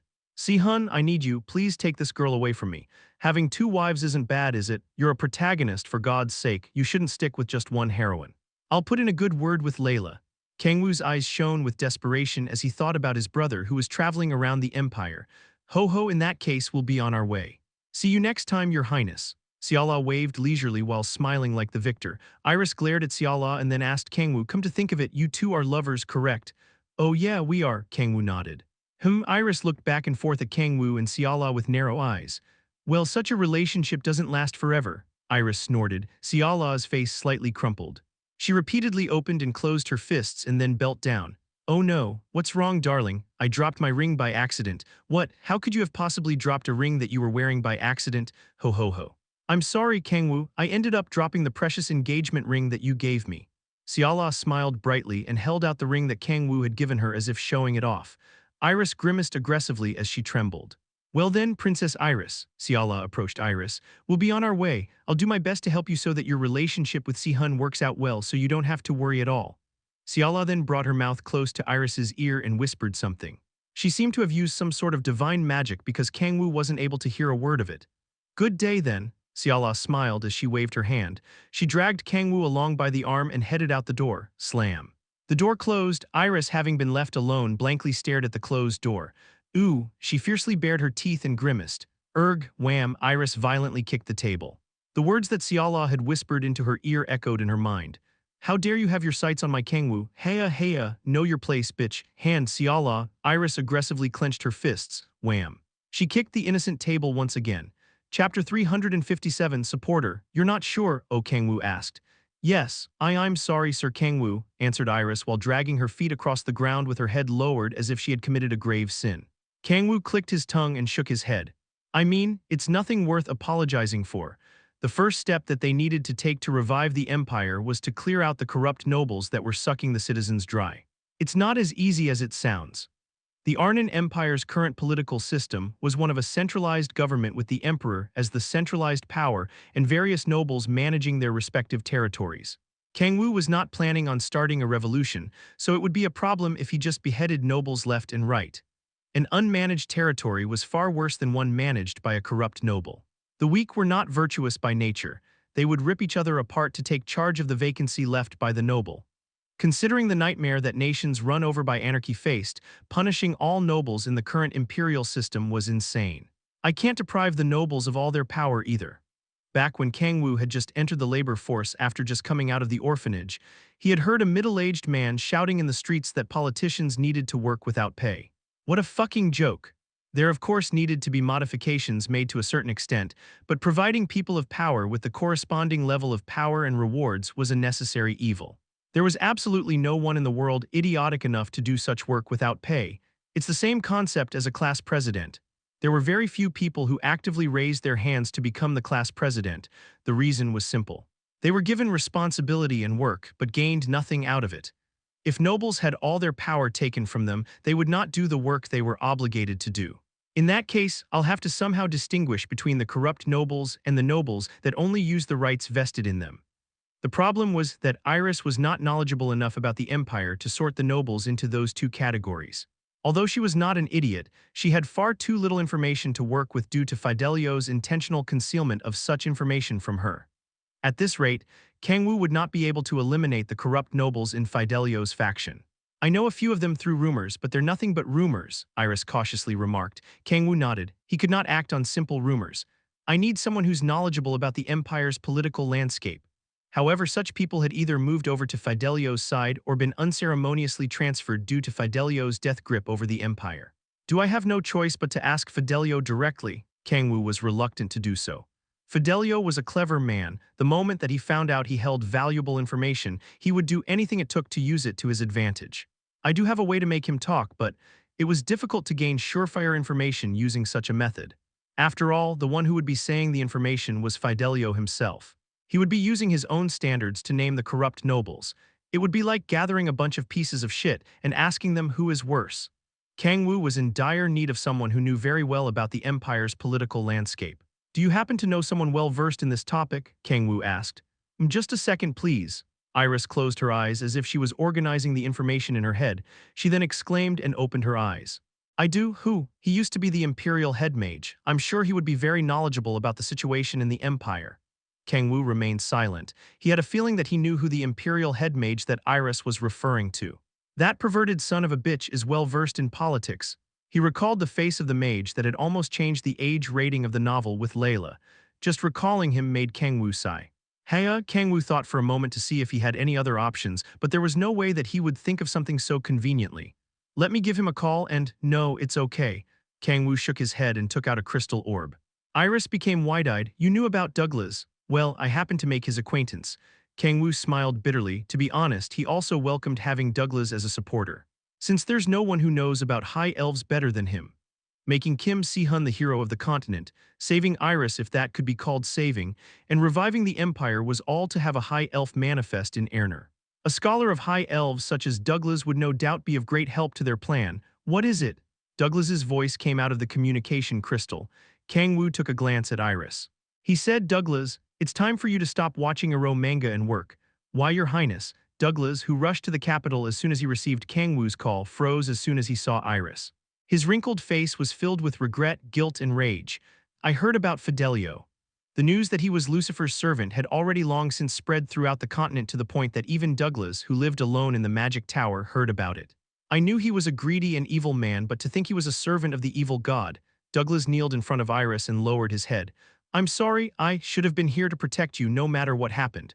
The past never returned. No matter how quickly one regretted their actions, it was already too late. Douglas stared at Iris pitifully. The Iris that he knew was a kind and delicate girl. Even if Fidelio had run away, he expected her body and soul to be broken to the point that it would be impossible for her to get through daily life due to the trauma that Fidelio had inflicted on her. No, I'm fine, Douglas, Iris stated. Your Highness. Douglas became wide-eyed. Iris, whom he had thought would be in agony from the daily nightmares of Fidelio, looked completely fine. Though I still get angry whenever I think of what I had to go through because of that motherfucker. Why, Your Highness? Douglas flinched from the deep madness and thick bloodlust that he was feeling from Iris. The kind and delicate girl that he knew was no longer there. She had been replaced with a ferocious beast covered in bloodlust. What in the world? How could the girl who used to tremble in fear just from looking at Fidelio in the eyes have changed so much? Douglas stared at Iris in perplexity. Her Highness has overcome her fear of Prime Minister Fidelio with her strong will, Kang-woo informed.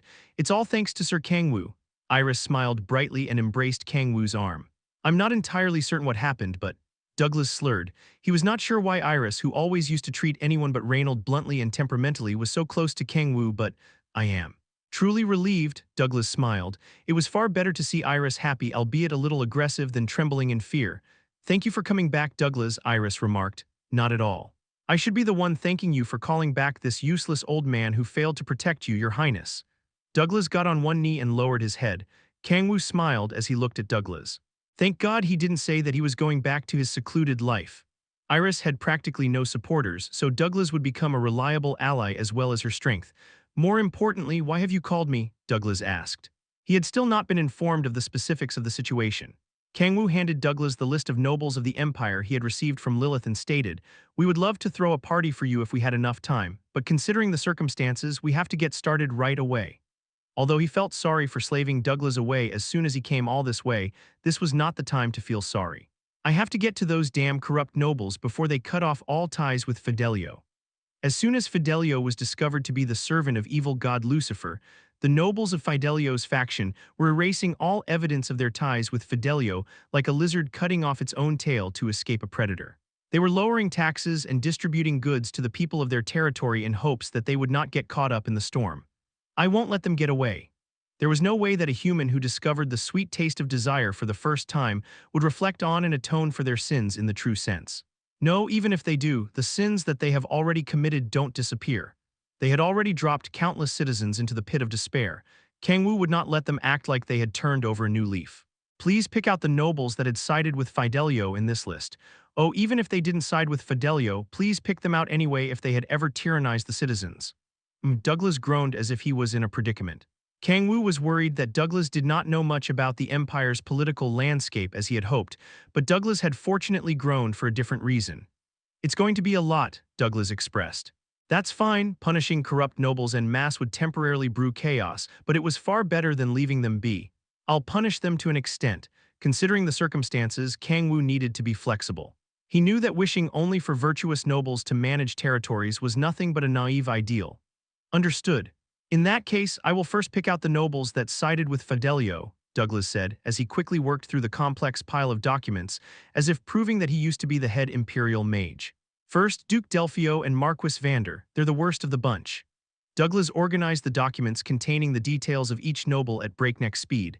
Viscount Velen, whom Kang-woo had met on his first day in Aerner, was among the pile of documents for the nobles in Fidelio's faction. I've picked out the sons of bitches in Fidelio's faction first, Douglas remarked. There are quite a lot, Kang-woo mentioned.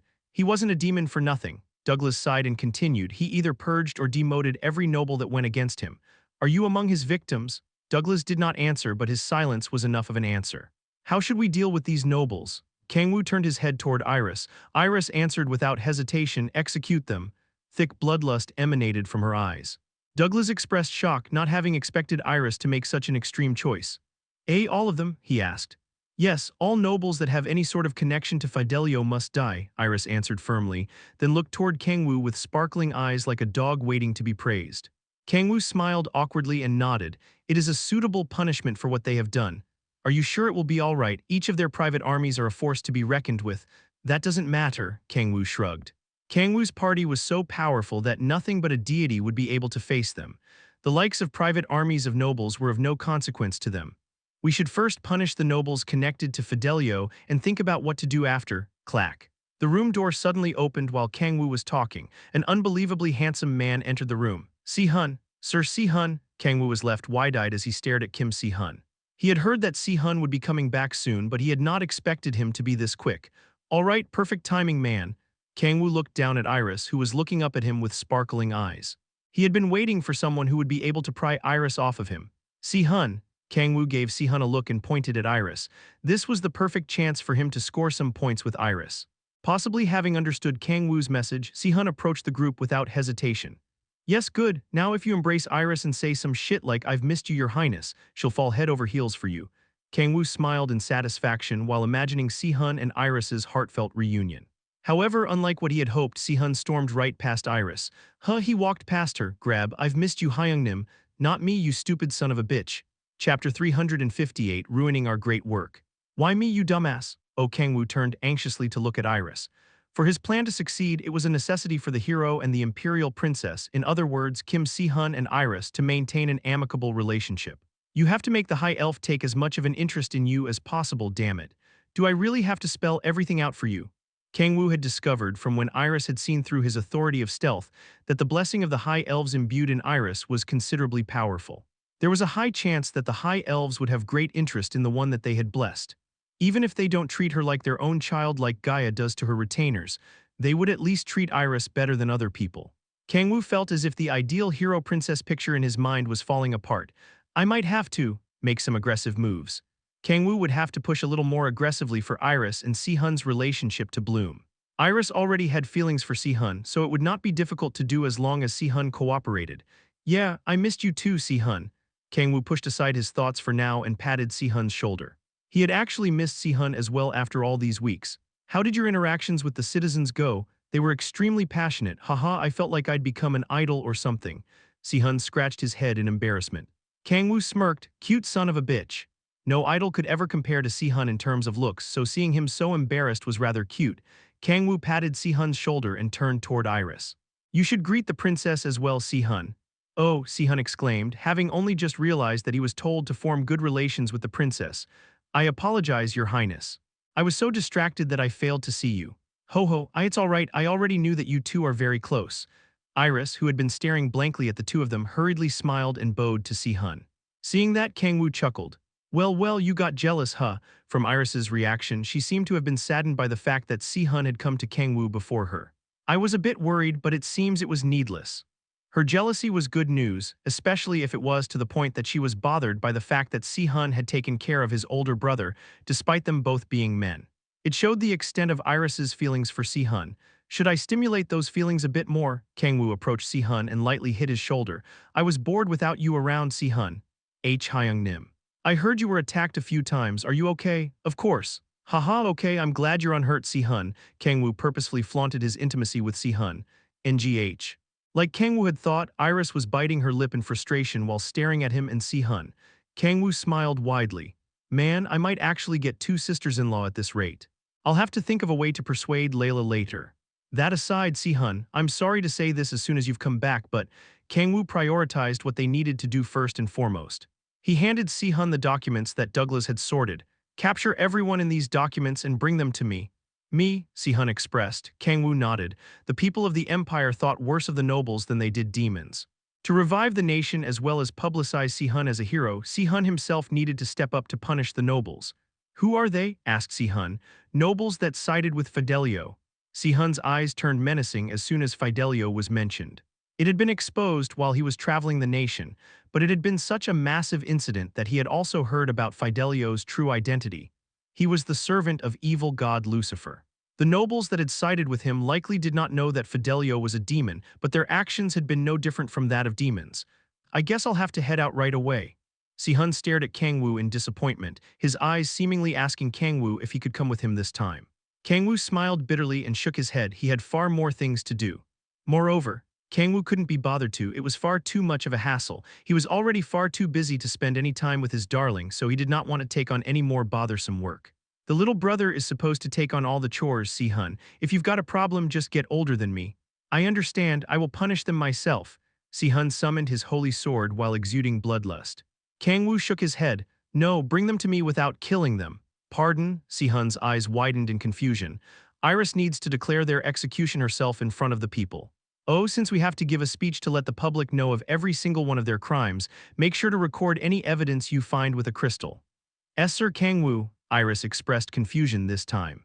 Hearing that she needed to give a speech before the citizens, she looked at Kang-woo anxiously.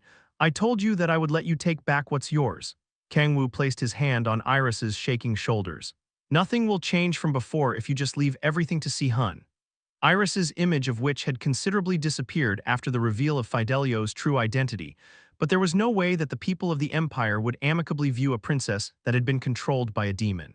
Her reputation as a witch had simply been replaced by that of an incompetent princess. I need to show them that Iris is punishing the nobles personally. Only then would the people praise and acknowledge her. I'll do my best. No, that's not enough. You have to do well. Anyone can do their best. Iris lowered her head in dejection. Kang-woo chuckled, don't worry. I'll help you write your speech and teach you how to present it. Kang-woo had done it many times while he had ruled over hell as the Demon King. He was very knowledgeable in grabbing people's attention. Okay, Iris answered energetically. I'll leave it to you then, Si-hun. I understand, Hyung-nim. Si-hun bowed and turned around. Kang-woo felt a little guilty as he looked at the back of his little brother who was leaving for business as soon as he came back. At least take a break for today, Kang-woo suggested. I cannot. There's a chance that some of these nobles are associated with Lucifer. I am not feeling unwell in the slightest, so I will head out immediately. Got it. Thank you for worrying about me, Hyung-nim. Kang-woo grew even more guilty. NGH, well, it can't be helped. He says that he's fine. I didn't force him in any way. Yup. In that case, let us move on. Kang-woo handed Douglas the remaining pile of documents. It was the list of nobles that had no direct relations with Fidelio. Please pick out the nobles that had conducted wrongdoings unrelated to Fidelio. This is more complicated, understood. Douglas nodded and began to sort through the documents. Marquis Baraka. He runs a large slave market in the northeastern region of the empire. He had no relation with Fidelio because he was so far out along the border, but he is known for his evil conduct. Oh, you don't have to worry about him. He's already dead. Dead? Oh, during the party venue incident? Yes, Douglas nodded in understanding and continued to sort through the documents. But the nobles with no direct relations with Fidelio are difficult to charge with sins. After all, not many are completely free of sin. Douglas picked out a few more while groaning. Kang-woo picked up the pile and handed it to Iris. Princess Iris, Kang-woo called respectfully. Ah yes, please read through these documents and decide how you will deal with the nobles. I understand, Iris nodded, and then, death. She held up the golden seal that symbolized the authority of the imperial family and stamped it on every single document without hesitation. Kang-woo's mouth fell open. What the? I told you to decide after reading through them, young lady. Kang-woo was about to say something, but sighed while shaking his head. He could not bring himself to say anything since he himself had been the one to make Iris this way.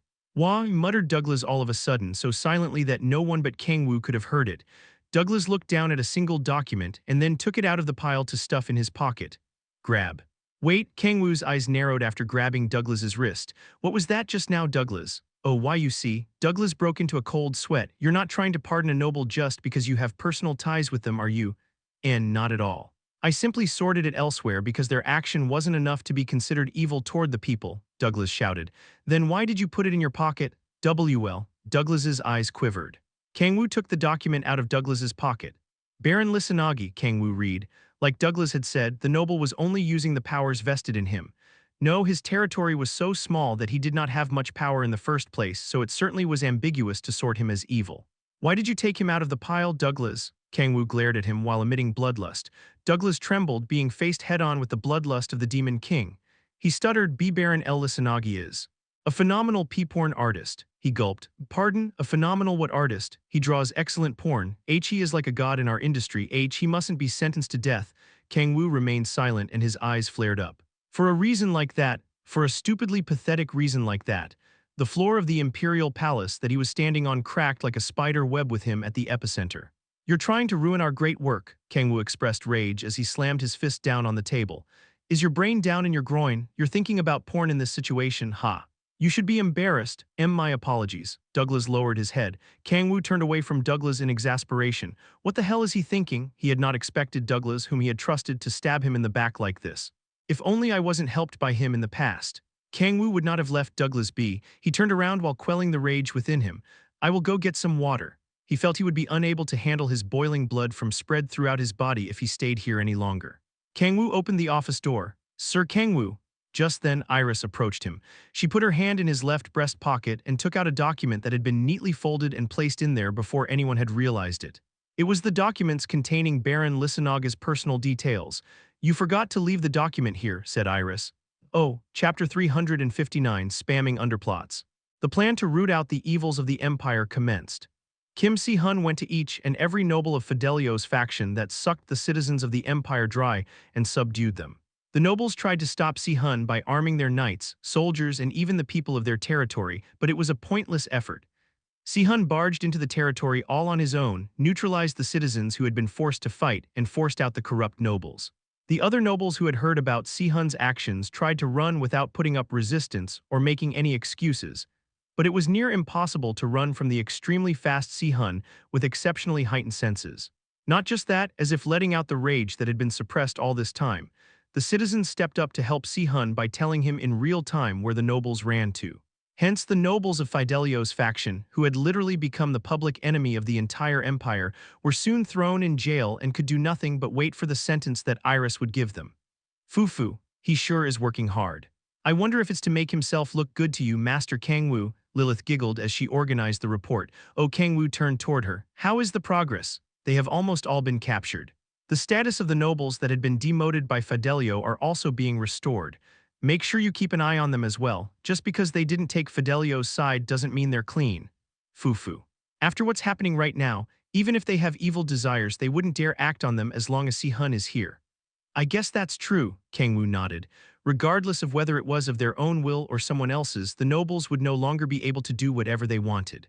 That aside, have you found out who that woman is yet? Kang-woo recalled the woman who had made the Lucifer coin prices plummet as soon as it skyrocketed. Lilith shook her head. No, not yet. However, I am acquiring more and more informants in Erner as well. I should be able to gain some information about her soon. Really? How did you get informants? Fufu.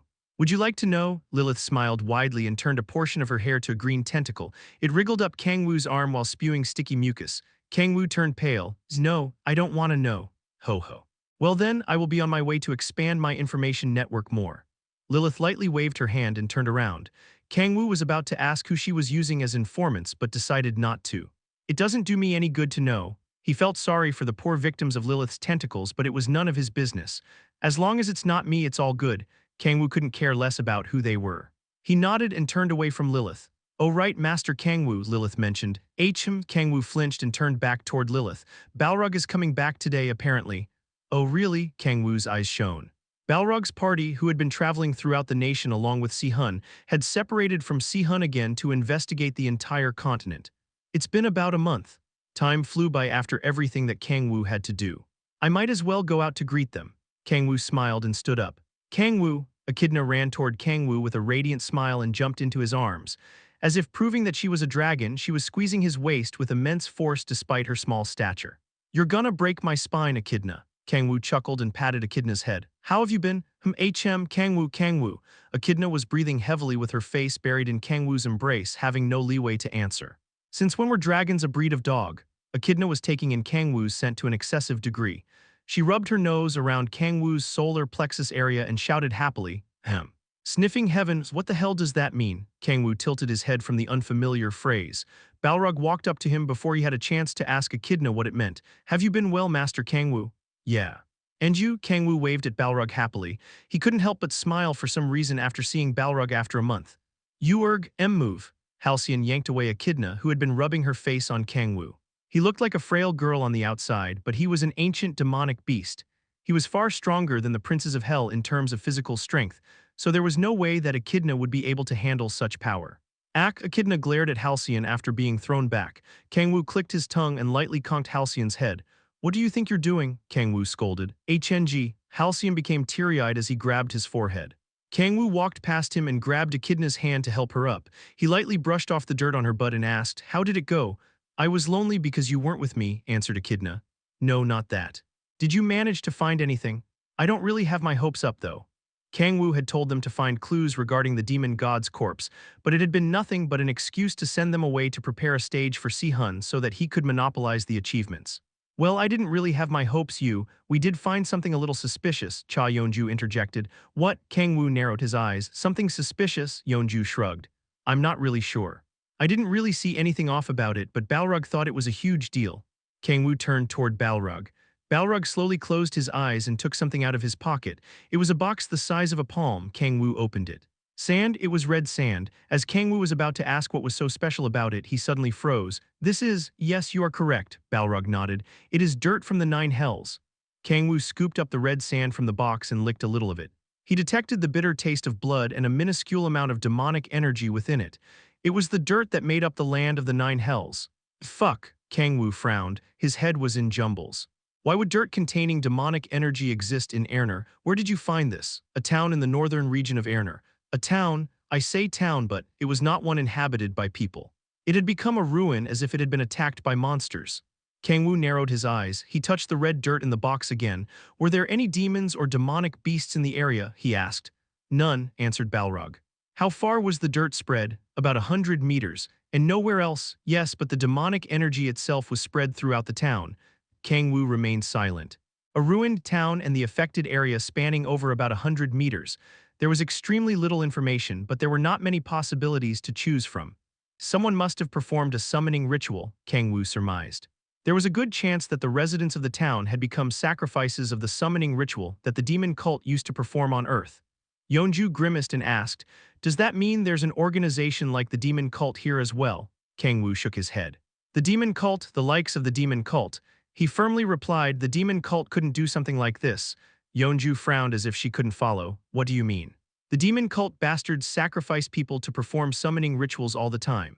"That's where you're wrong." Kang-woo continued with sunken eyes. "The demon cult made considerable investments for just one summoning ritual. However, not once had the land of the 9 hells been transported, nor had the summoning spanned 100 meters, not even when Balrog had been summoned. But these guys managed to perform such a large-scale summoning by using people from a mere town as a sacrifice," Kang-woo remarked. "There would be a few dozen people, at the very least, in a town located near the border of the Empire, and it would not exceed 300. Especially if there hadn't even been a single report regarding the incident. It meant that the town had been an extremely small one with not even a governing lord. With such a small number of people, they had succeeded in such a large-scale summoning with regular people who farmed for a living in a remote town as sacrifices, not even players or other powerful individuals. Not even Kang-woo would be able to do such a thing."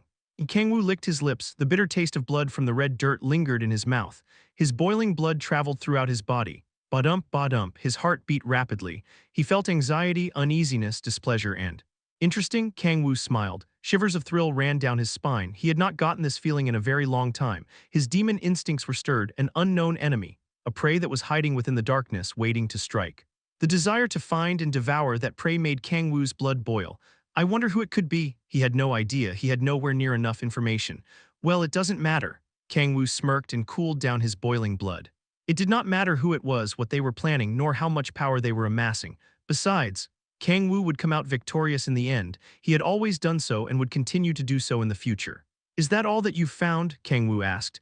"Yes, we were not able to find anything else," answered Balrog. "Let Lilith know later so she can investigate it as well." "As you command," Balrog bowed deeply. Kang-woo fell into thought as he looked down at Balrog. "I want to head to that town this instant, but..." Kang-woo had things that he needed to do. He let go of his desire and shook his head. If Balrog says that he wasn't able to find anything else, Kang-woo wouldn't be able to find anything either, even if he went. Focusing on the task at hand was the right call. Although it's almost coming to an end. making Si-hun the hero of the continent, returning the authority of the imperial family to Iris, reviving the empire, and giving the people something to lose. I'm still one step short. Si-hun lacked just one decisive factor that would not be supplemented just by subduing corrupt nobles and saving citizens from demonic beasts. Si-hun lacks legitimacy. To the people of the empire, Si-hun was literally a hero who had fallen from the sky.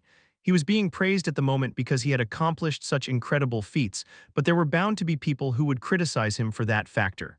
It was only natural, since Si-hun was not a citizen of Arnon.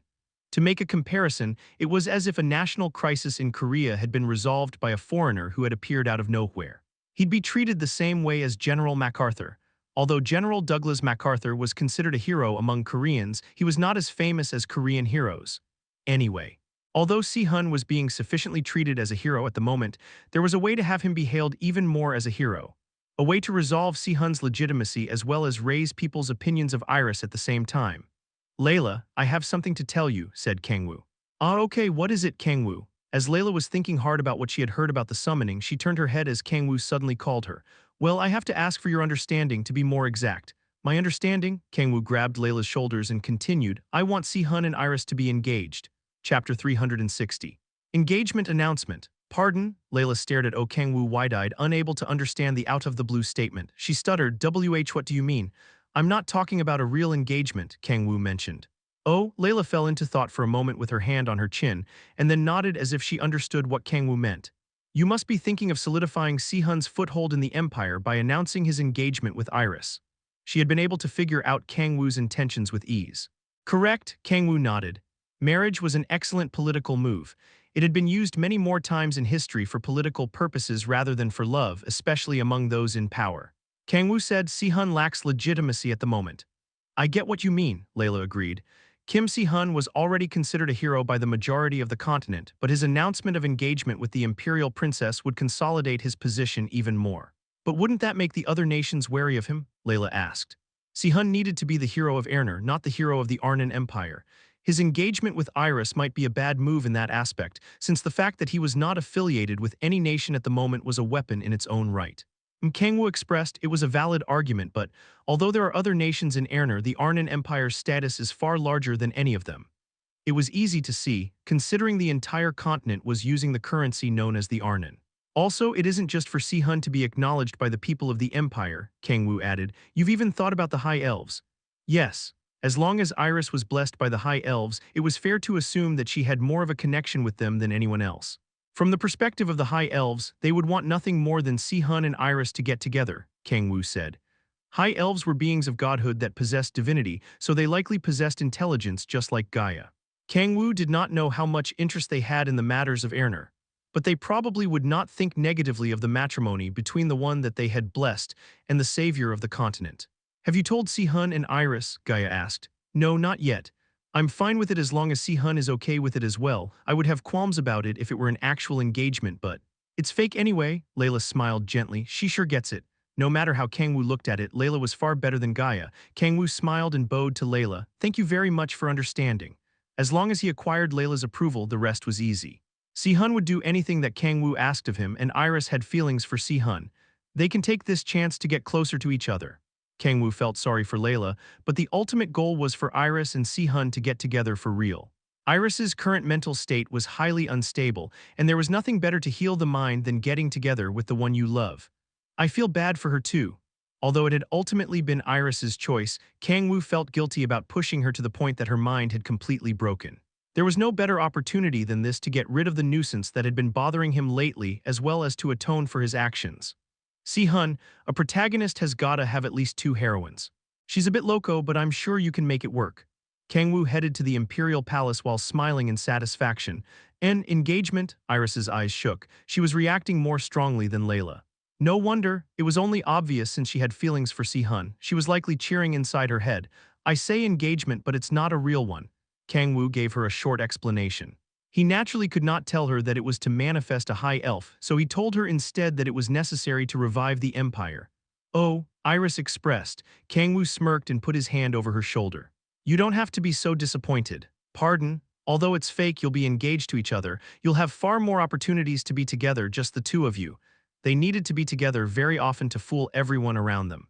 Let's try to make the fake engagement into a real one. I'll help you the best I can, Kang-woo said with a smile. Iris fell silent. She seemed to be confused by the sudden suggestion of an engagement, especially since it was a fake one. What did Sir Si-hun say? She asked. He's okay with it. He said that his heart was pounding from the fact that he would be engaged with you even if it is fake. Kang-woo did not forget to add some MSG. Iris's gaze wavered even more. His heart pounded. It means that Si-hun has at least some feelings for you. Si-hun had actually said nothing of the sort, but it didn't matter. Kang-woo needed to do at least this much to act as the cupid that would progress their stagnant relationship. I see. Iris lowered her head, conflicted. Kang-woo smiled brightly and cheered Iris on. From what I see, you two suit each other very well. Don't be too disappointed that it's fake and do your best. Anyway, save it as a surprise announcement for the people around the end of your speech. Iris stared at Kang-woo, who stood up to leave with mixed feelings and then asked, Sir Kang-woo, I would like to ask you something. She averted his gaze while twiddling her fingers. If I become engaged to Sir Si-hun, will my time with you lessen? I guess it would, yeah. Regardless of whether it was true or not, everyone in the Empire, nobles and commoners alike, would think that Si-hun and Iris truly were engaged. If Iris were to stick to Kang-woo in that situation like she was as of late, bad rumors were bound to spread. Well, it's nothing but good for you since you'll be able to spend that much more time with Si-hun. Kang-woo lightly patted Iris's shoulder and turned around. Clack, he opened the door and left the room. Iris, who was left in the room by herself, stared at the closed door in silence. Crunch, crunch, she temperamentally bit her fingernails while continuing to stare fixated at the door.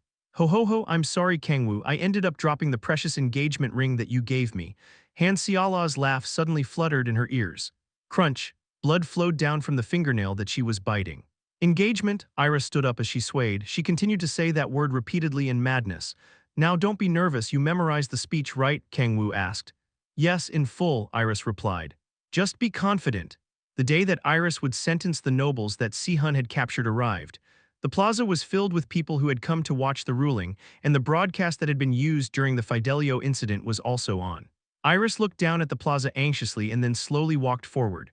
Look, it's Princess Iris, someone yelled. However, the reception was not great. Tusk, what could a princess that was controlled by a demon possibly do? Anything but an innocent ruling. Everyone gathered in the plaza was looking up at Iris with worry and uneasiness. Iris shut her eyes tight. I'm not scared. She clenched her fists. This is nothing compared to back then. Iris slowly opened her eyes and opened her mouth in front of the magic tool that amplified sound. Citizens of the Empire, Iris continued, I am an incompetent princess. Deathly silence fell. Everyone looked up at her in confusion, not having expected the princess herself to say such a thing. I was deceived by a demon in human clothing and simply watched as the empire grew diseased. The mumbles among the people grew louder. I will not make excuses. Iris raised her head high. I was incompetent and powerless. I abandoned my duty as an imperial princess and averted my eyes from my suffering subjects. But no longer. No longer will I avert my eyes from my duty. Iris extended her arm toward the nobles tied up in the plaza and shouted firmly, I will make the parasites that have plagued the empire until now pay for their crimes. She yelled toward the imperial guards, death to these parasites. The plaza fell silent for a moment and then, wow, the people gathered at the plaza cheered at Iris's completely unexpected decision. It's going very well. Kang-woo smiled as he looked down at the cheering citizens. They were all cheering for Iris, whom they all thought to be an incompetent princess, personally sentencing the corrupt nobles to death. It's usually unthinkable. No matter how grave a crime nobles committed, they were usually never executed unless they had instigated a rebellion. They were usually exiled or put under probation. I'm sure there would be backlash from other nobles, but it did not matter since they had Si-hun. As long as he stood by Iris's side, the nobles could not complain in any way. The execution progressed smoothly. The nobles who had not expected to be sentenced to death were noisy, but they were all soon beheaded. Wow! All hail Princess Iris! All hail Sir Kim Si-hun! The people gathered at the plaza cheered while shouting Si-hun and Iris's names every time a noble was executed. Si-hun, who was standing next to Iris, waved at the people while smiling awkwardly. And, I have something else to say to you all, Iris mentioned. Kang-woo's eyes shone. Oh, she's finally announcing it. The engagement between Si-hun and Iris, the final step of the hero plan that he had come up with ever since hearing about the legend of the High Elves, was about to be announced. I, Iris von Arnon, have promised to marry the hero that had saved the Empire from crisis. Wow! Jesus, look at that reaction. They're going wild when the hero's name hasn't even been mentioned yet. The name of the hero whom I will be spending the rest of my life with is. Iris slowly turned her head. So Kang-woo, Yeah, huh, what? Oh Kang-woo, Chapter 361 Madness Bends to Even Greater Madness, Part 1. What the fuck? Oh Kang-woo muttered. Why did she say my name? His eyes shook. He quickly looked toward Iris. She was looking his way with a very wide smile, quivering as if she couldn't be any happier than this moment. You motherf. The back of his head rang with pain and his mind was in jumbles.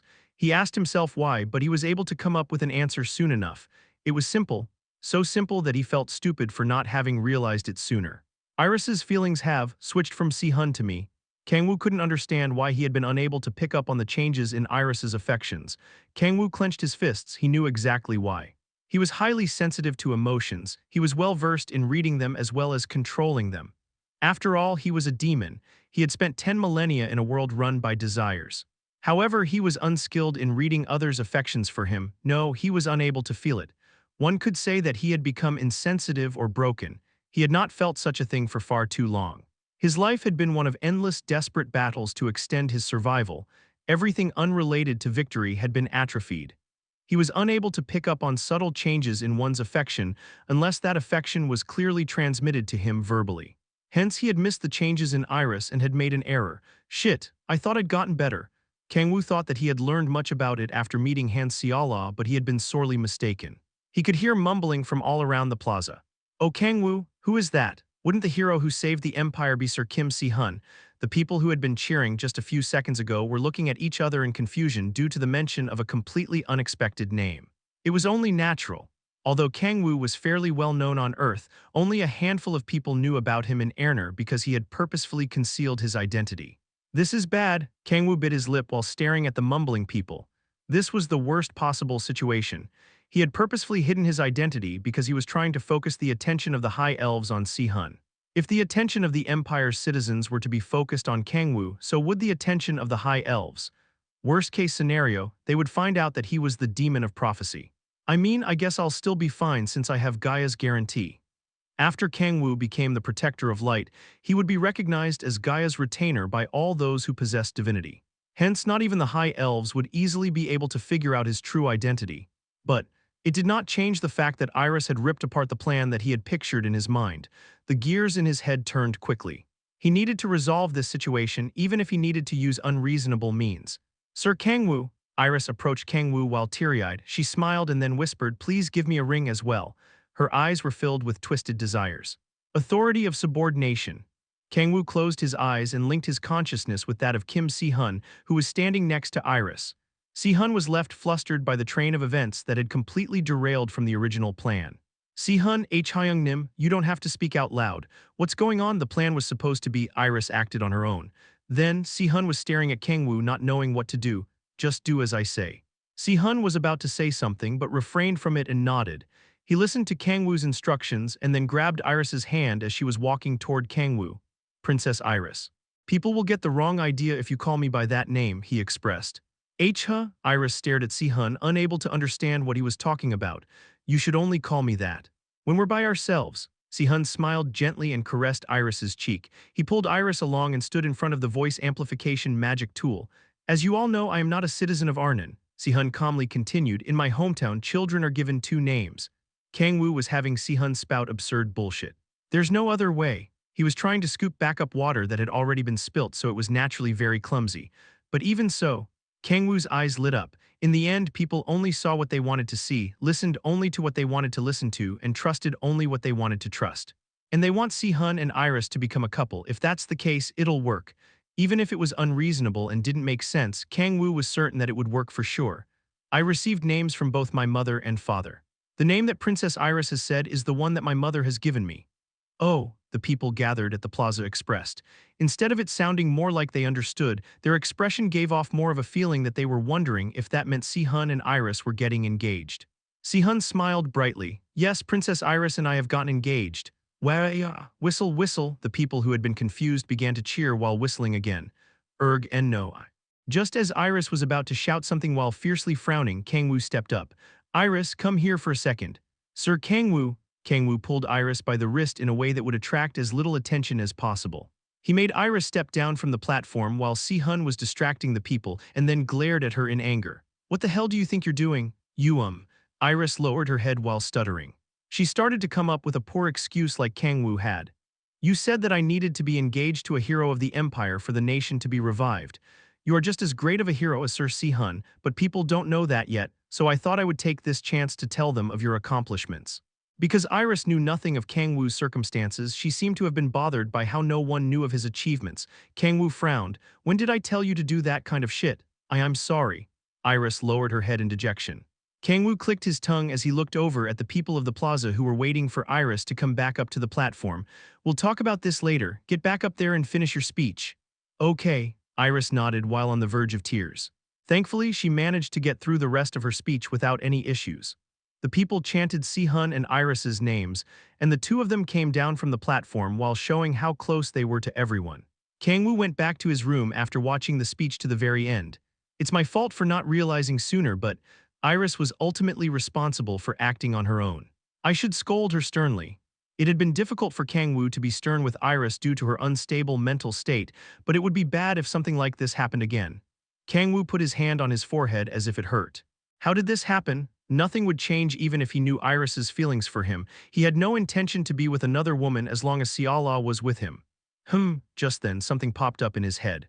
Siala, come to think of it, Siala had been nowhere to be seen from around the midpoint of the speech. Kang-woo's face turned pale. Wait. He quickly got up and ran toward Iris's room. Wham, he swung open the door. Fuck, Iris was nowhere to be seen in the empty room. A blonde woman slowly opened her eyes in a pitch-black room tied to a chair. Huh? Iris looked around as if she couldn't understand what was going on. Where am I? She tried to get up from the chair, but she heard the sound of chains clattering. Only then did she realize that she had been chained up. What the? A chill ran down Iris's spine. She combed through her memories. After the speech, I separated from Sir Si-hun and went back to my room, and then she had no memory of anything after that. NGH. Iris twisted and turned madly, but she could not escape from the shining chains. Creak, a door opened. Who's there? Iris turned her head toward the sound to see a woman glaring at her coldly. Han, Siala. Siala approached her slowly. You've done something quite interesting this time. NGH, I believe I told you before. Siala yanked on Iris's hair and said with a voice filled with bloodlust, that you should know your place. Iris bared her teeth ferociously. She leaned toward Siala as if trying to leap at her and shouted, Shut up, Sir Kang-woo loves me far more than the likes of you. Iris recalled her memories with Kang-woo and the feelings that they shared while stabbing Fidelio. The emotions and pleasures that she had felt were not hers alone. She was sure that Kang-woo had also felt the same way.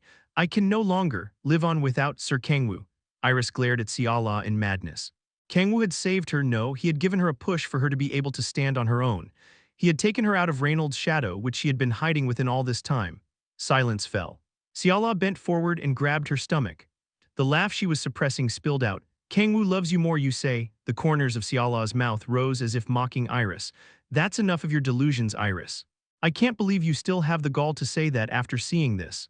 Siala waved her left hand with the ring on her ring finger in front of Iris. Iris's face froze. Siala slowly walked up to her, raised her hand and slowly caressed Iris's cheek. To be honest, I was fine with Lilith Echidna and even Yeonju. I could endure it if it were them, Siala expressed. Iris was unable to comprehend what Siala was talking about, but the light in Siala's eyes disappeared and those eyes pointed toward Iris. Not you, I can't let someone like you be with Kang-woo. NGH. Why am I the only one? Iris shouted while frowning. Siala slowly lowered the hand that was caressing Iris's cheek. Because Siala's hand traveled from Iris's cheek to her chin, and then to her neck. Don't love Kang-woo, and then to her chest. What? Iris froze, completely dazed by Siala's incomprehensible answer. What are you talking about? Siala giggled. What am I talking about, you ask? I'm sure you know that better than I do. You're wrong, you love him? Siala shook her head. No, you don't love Kang-woo. Siala looked Iris straight in the eyes with her own eyes filled with thick bloodlust. You're just trying to use him. What? I don't know what happened for you to have ended up this way, but you just want Kang-woo because you need someone to depend on. Iris had been protected by someone all her life. By Reynolds Si-hun, and you simply chose Kang-woo to replace your deceased brother. Why, you're wrong, Iris screamed. There was no way that she had chosen Kang-woo to replace Reynolds. She had barely managed to come out from the shadow to stand on her own 2 feet, so there was no way that she was trying to hide within someone else's shadow again. I'm wrong, Siala burst into laughter. Really? Do you really think so? Silence fell once again. Iris trembled in pallor. No, I love Kang-woo. I didn't want him so I could hide behind him. Who do you think you are to be spouting bullshit like that? Iris shouted madly as she glared at Siala with bloodlust. Siala crouched while licking her lips to be with Iris at eye level. It doesn't matter even if you don't know. Honestly, it doesn't matter even if I'm wrong and you truly do love Kang-woo, after all. Siala slowly extended her hand, an enormous amount of energy poured out from her. Eek, Iris trembled in pallor. Siala smiled widely, pure white wings sprouted from her back. Madness so thick that it couldn't even be compared to that of Iris poured out from her. You won't be able to love Kang-woo anymore. The 12 wings on Siala's back radiated blinding light. Chapter 362. Madness bends to even greater madness. Part 2. What do you? Iris's eyes quivered. Fear took over her body and paralyzed her sense of reason. She felt as if she was in a nightmare, no, as if she had come face to face with her nightmare. Ayaha! Her legs tied to the chair shook, and she lost all strength in her lower body. She could feel her dress getting wet, but she was not in any condition for her face to get red from humiliation. I'm gonna die. The only thing on Iris's mind was death. Even without the radiant 12 wings on Han Xiala's back, the woman in front of her was more terrifying than anything she had ever experienced. I'm gonna die, I'm gonna die. I'm gonna die. At this rate she would die. The bloodlust aimed at her blew away all other thought. Fufu, don't worry, Xiala smiled widely. There's no way I would kill you, Iris. She placed her hand on top of Iris's head while smiling crazily. Pure white light poured out from her hand. Iris's eyes turned hazy. She could feel her body being taken over by the colossal light pouring out from Xiala's hand. Womb. Golden light burst out from Iris as if putting up resistance.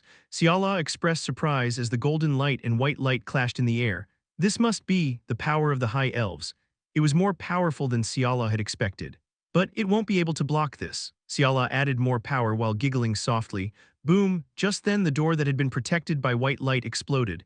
Xiala turned her head in surprise. Kang-woo, a man with sharp eyes, had barged into the room while destroying the door. It was the man that Xiala loved more than anything else. Kang-woo remained silent after entering the room and frowned as he stared at the clashing of golden and white light. Stop, he stated. Kang-woo, I told you to stop, Xiala flinched. Kang-woo's tone of voice was so cold that she almost doubted that it had come from him. She was stricken with fear. Kang-woo, I know. Kang-woo knew exactly what Xiala was about to do and why she had done something like this. He narrowed his eyes. Xperrif's power has grown stronger. The obsession that had grown stronger, along with the power of the angels within Xiala, was taking control of her. Kang-woo walked up to Xiala, resolving the most urgent matter took priority. Kang-woo, please listen to M, just stay still for now, darling. There was only one way to resolve this matter. Kang-woo yanked Xiala toward him and French-kissed her. Xiala's eyes widened as the thrill traveled from her tongue throughout her body, and then, what was I just? Xiala looked around in confusion. The obsession that had taken control over her slightly died down and her sense of reason came back. Kang-woo, I am sore why did I? Kang-woo embraced the panicking Xiala and remarked, just focus on calming down. Close your eyes, take deep breaths and empty your mind, don't think about anything else. Xiala did as Kang-woo said. She closed her eyes and took deep breaths. The 12 wings that had sprouted from her back slowly faded and then completely disappeared. Kang-woo, Xiala became teary-eyed. Only now had she finally remembered what she had done. She trembled and was having difficulty breathing. What did I try to do to Iris? Her mind was in jumbles and she was feeling nauseous. Since when had she become twisted to the point of no return? It's okay, it's all right. Kang-woo gently patted Xiala's back as he embraced her. Driving the panicking Xiala into a corner was not wise. It's not your fault, Xiala. It truly was not Xiala's fault. I should have given her more attention. Kang-woo had known that Xperrif's power within Xiala was growing stronger as well as her obsession for him. I also knew that that obsession was impossible to suppress. If the instinct of angels were the same as that of demons, there was no way that Xiala would be able to control the power of the colossal being that was Xperrif. Rather, it was a miracle that Xiala had been able to endure it for all this time without much happening. Sniff. Kang-woo, I am so scared. What's happening to me? Xiala asked while trembling. She knew that something precious to her was getting twisted somehow. Kang-woo also knew that feeling very well. The horrifying fear and anxiety of his entire being changing when he devoured a demon and accepted demonic energy for the first time. It's okay, there's nothing to be scared of. Kang-woo calmly consoled Xiala. Xiala yanked herself out of his embrace and shook her head. What do you mean there's nothing to be scared of? What I was about to do to Iris was. Xiala stared at Iris in pallor. Iris had passed out with her head lowered. The chains binding her had disappeared. Have I? Xiala stared at Kang-woo in fear. She asked anxiously. Gone insane? Kang-woo remained silent. Honestly speaking, she was not in a normal state. But the same could be said for him. Had he stayed sane after killing demons and devouring their flesh and blood? Of course not. Kang-woo was insane. He was broken and twisted ever since he had first fallen into hell. Even so, he had gone forward without looking back as he had always done. Darling, I haven't told you much about my past, have I? Pardon, I'll tell you a little of it. Kang-woo smiled faintly and told Siala about when he had first fallen into hell and how he had turned into a demon after devouring one. Becoming a completely different being with the senses of a human comes with its corresponding price, he stated. Does that mean? Tears dripped from Siala's eyes. She asked in fear, I'll be like this forever. I can never go back to normal, Kang-woo firmly nodded. Yeah, you can never go back. Seraph could no longer be separated from Siala. A body that had already become close to that of an angel could never return to the way it was. Siala would have to live with her crazed obsession for the rest of her life. No way. Siala collapsed as despair took control over her. Kang-woo grabbed Siala's hand and raised her up. It's dangerous to leave her like this. Kang-woo could not leave Siala in this state. Her circumstances were different from that of his. He had slowly changed into a demon over a very long time period, but everything for her had changed in an extremely short period of time. It was no wonder that there would be corresponding complications, but thankfully, there was a very simple way to resolve Siala's obsession. But that doesn't really matter, does it? Kang-woo stated. I'm sorry, Siala stared at Kang-woo, not able to comprehend what he was saying. I said you're fine the way you are. What are you talking about, Kang-woo? Your obsession is me, isn't it? Siala turned red from the direct question.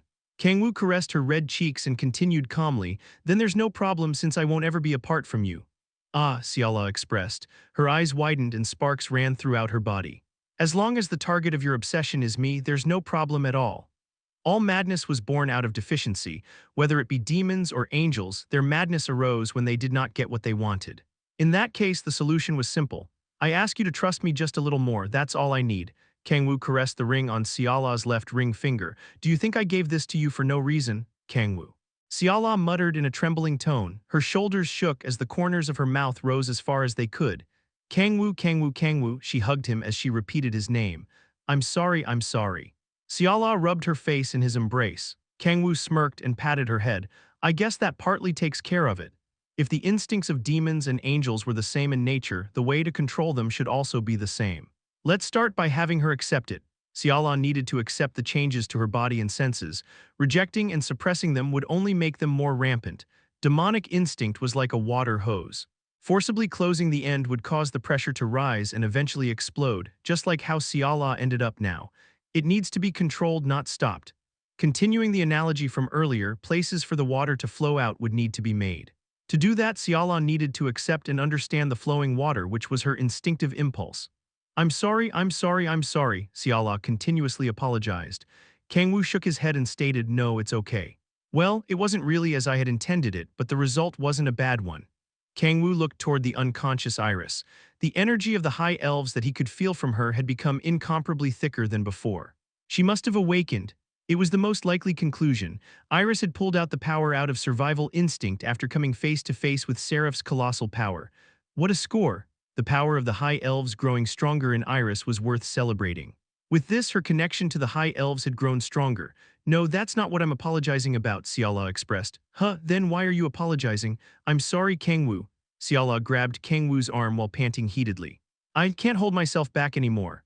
I beg your pardon, hold what back? Come with me, she stated. Acha, Siala pulled Kang-woo by his clothes. They passed through the destroyed door and went into her room. Wait, darling. It's not that, is it? We shouldn't. We're gonna be scolded for abusing our all-ages rating. We're gonna get told to fuck off to noblesse if we're gonna do shit like this. Clack. Siala snapped her finger and a white barrier, far stronger than the one on the door of the room that Iris was chained in, formed on the door. Don't worry. Siala smiled gently and hugged Kang-woo's head. She pushed him onto the bed and got on top of him. I've practiced plenty. Ha-hua, chapter 363, so what tier were you again? The sky was blue and the chirping of birds sounded like the singing of angels. The sunlight that shone from between the clouds lit the room. Kang-woo expressed, this was life. The 10 grueling millennia that he had suffered through in hell were likely for this very moment. No, it must have been. He looked up at the sky from the windowsill in melancholy.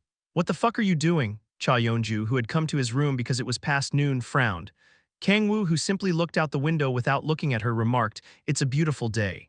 Is it not? It's raining. Can you not hear the chirping of birds? I said it's raining, you moron. There aren't any birds. They sound like angels singing. Ha, Yeonju chuckled in sarcasm at Kang-woo's nonsense. Kang-woo smirked and looked at her pridefully as if she was an ignorant girl. Yeonju frowned aggressively. What? She asked fiercely, feeling displeasure from the look that Kang-woo was giving her. Kang-woo grinned while paying no mind to her response and said, "How do I look like to you right now? Like a dumbass. Don't you feel anything new about me? I'd guess your brain was switched out for a new one." Kang-woo would usually not take such cutting remarks idly by, but he was different now. He smiled as if he was a saint who could embrace everything in the world and nodded. "Yeah, I guess it could have been," he replied. Yeonju's mouth was left agape and she rubbed her arms as if she got goosebumps. "What the hell is wrong with you? Did you take a bullet to the head?" It was a pointless question. There was no way that there would be guns in Erner, and even if there were, they would never be able to pierce through Kang-woo's head. No, even if a bullet managed to, Yeonju knew that Kang-woo would be perfectly fine. Wait. Yeonju's eyes narrowed. Kang-woo looked as if he had a screw loose, and the bed was so disheveled to the point that Yeonju wondered how he had slept. There weren't many things that could explain this situation. Well, Yeonju stared at Kang-woo ridiculously. "I was wondering why a guy like you, who doesn't even need sleep, was nowhere to be seen in the morning, but you sure went at it." The back of Yeonju's head hurt just from imagining what Kang-woo had likely experienced last night. She was boiling with rage for some reason, and was surging with the desire to slap the grinning Kang-woo's face. Crack! Yeonju kicked a nearby chair to vent her frustration, and it shattered. "Kang-woo, did someone stop by?" Han Seola arrived with a boiling pot in hand. There was no question what was inside. Yeonju flinched. She knew very well how mentally unstable Seola was lately. Yeonju did not even want to imagine the chaos that would ensue from Seola seeing that she and Kang-woo were together alone in his room. "This is www. Yeonju backed away while stuttering. "Oh, you're here too, Yeonju." Seola placed the pot on the table while smiling. "Great timing, come eat with us." Yeonju's eyes widened. Such behavior from Seola was unimaginable from how she had recently been, exuding bloodlust whenever Kang-woo was involved with any women. She was acting like herself when Yeonju had first met her. "Did you sleep well, Kang-woo?" Seola asked as she approached Kang-woo with a smile and kissed him softly on the cheek. "Yeah," Kang-woo energetically nodded. "Fufu, the food is ready, so come to the table," Seola said while gently patting Kang-woo's head. Yeonju stared at the two of them dumbfoundedly and sighed. "Sheesh, you two sure were made for each other," she thought. "All couples just fucking die." "Oh, you're not gonna join us?" Seola asked. "I don't want to get in the way. Don't be like that and come take a seat." Seola smiled brightly and grabbed Yeonju's hand. Yeonju, after thinking for a bit, ended up taking a seat. Seola sat next to Kang-woo and opened the lid to reveal kimchi stew filled with eel and garlic. "Huh," Yeonju expressed. "Eel. Ho ho ho, eat tons and regain your energy, Kang-woo," Seola remarked. "Thanks for the meal, darling." Wait. Yeonju quickly waved her hands. "Eel and kimchi stew?" She had never heard of such a combination. What's wrong with it? "We have it like this all the time."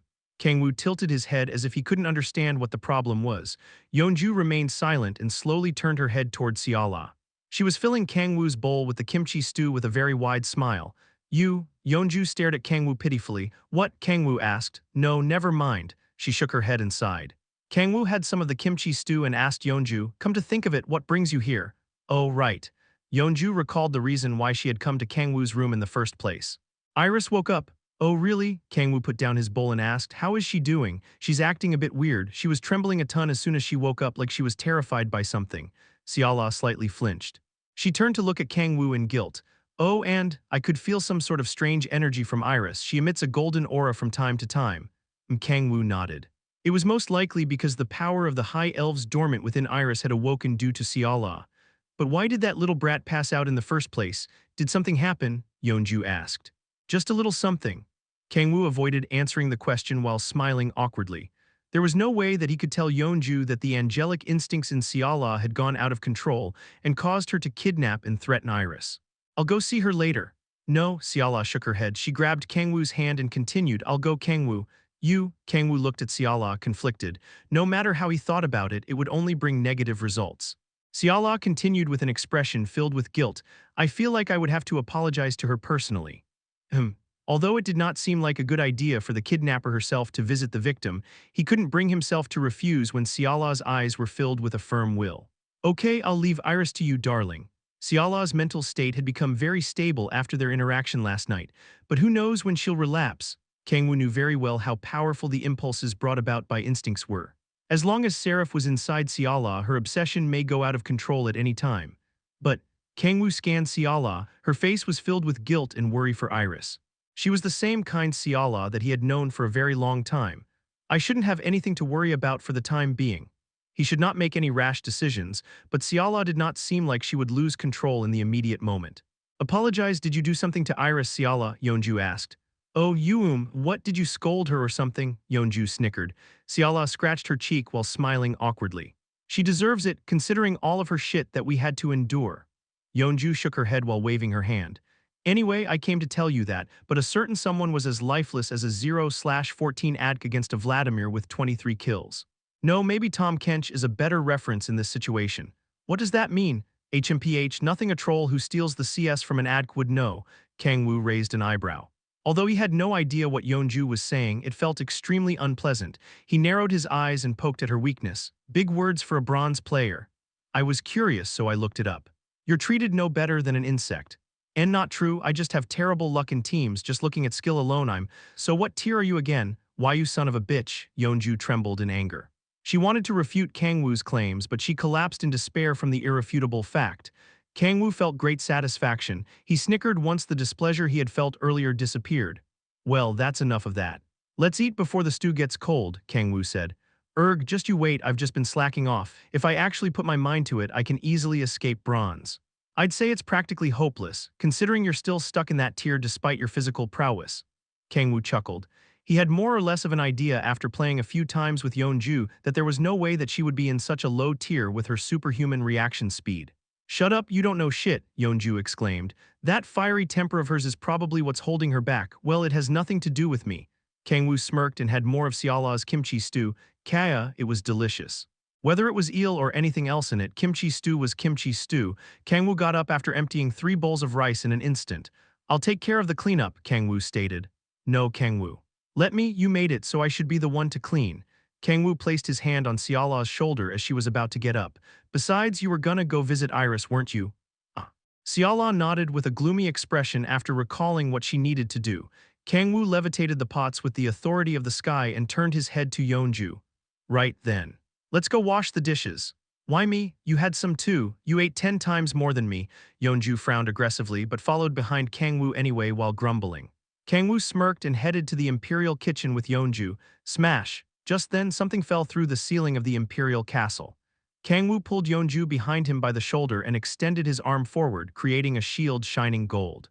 What the? Yeonju shouted. Kang-woo paid her no mind and focused on the being that had fallen from the sky.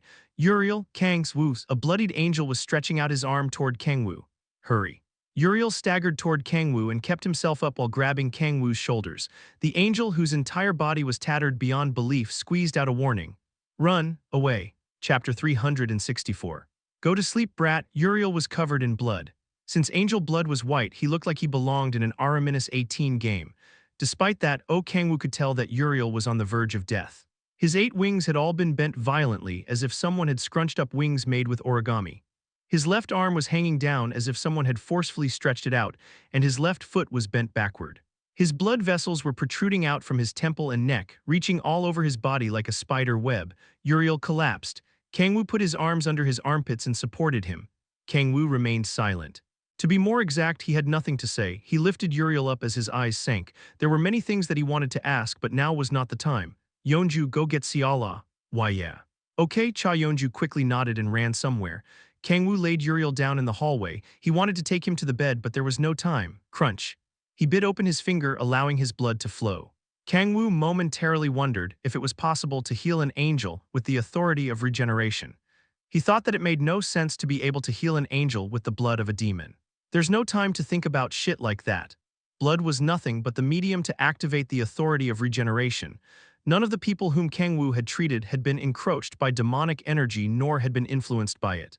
I have to try. He needed to administer first aid at the very least. Kang-woo placed his bleeding finger in Uriel's mouth and activated the authority of regeneration.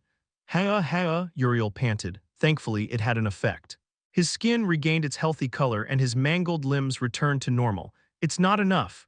His ability was not specialized in healing, it was nothing more than first aid. Kang-woo, I brought Siala. Yeonju brought hand Siala just in time. Siala checked the state that Uriel was in with worry and placed her hands on his chest. Womb, white light burst from Siala. Cough. Cough, Uriel coughed up a fistful of blood. His expression relaxed a little and his breathing became less labored. His bent wings went back to their normal state. Phew, Siala sighed in relief. Beads of sweat formed on her forehead from having used a significant amount of power in a short period of time. He's out of immediate danger, if I use a little more power.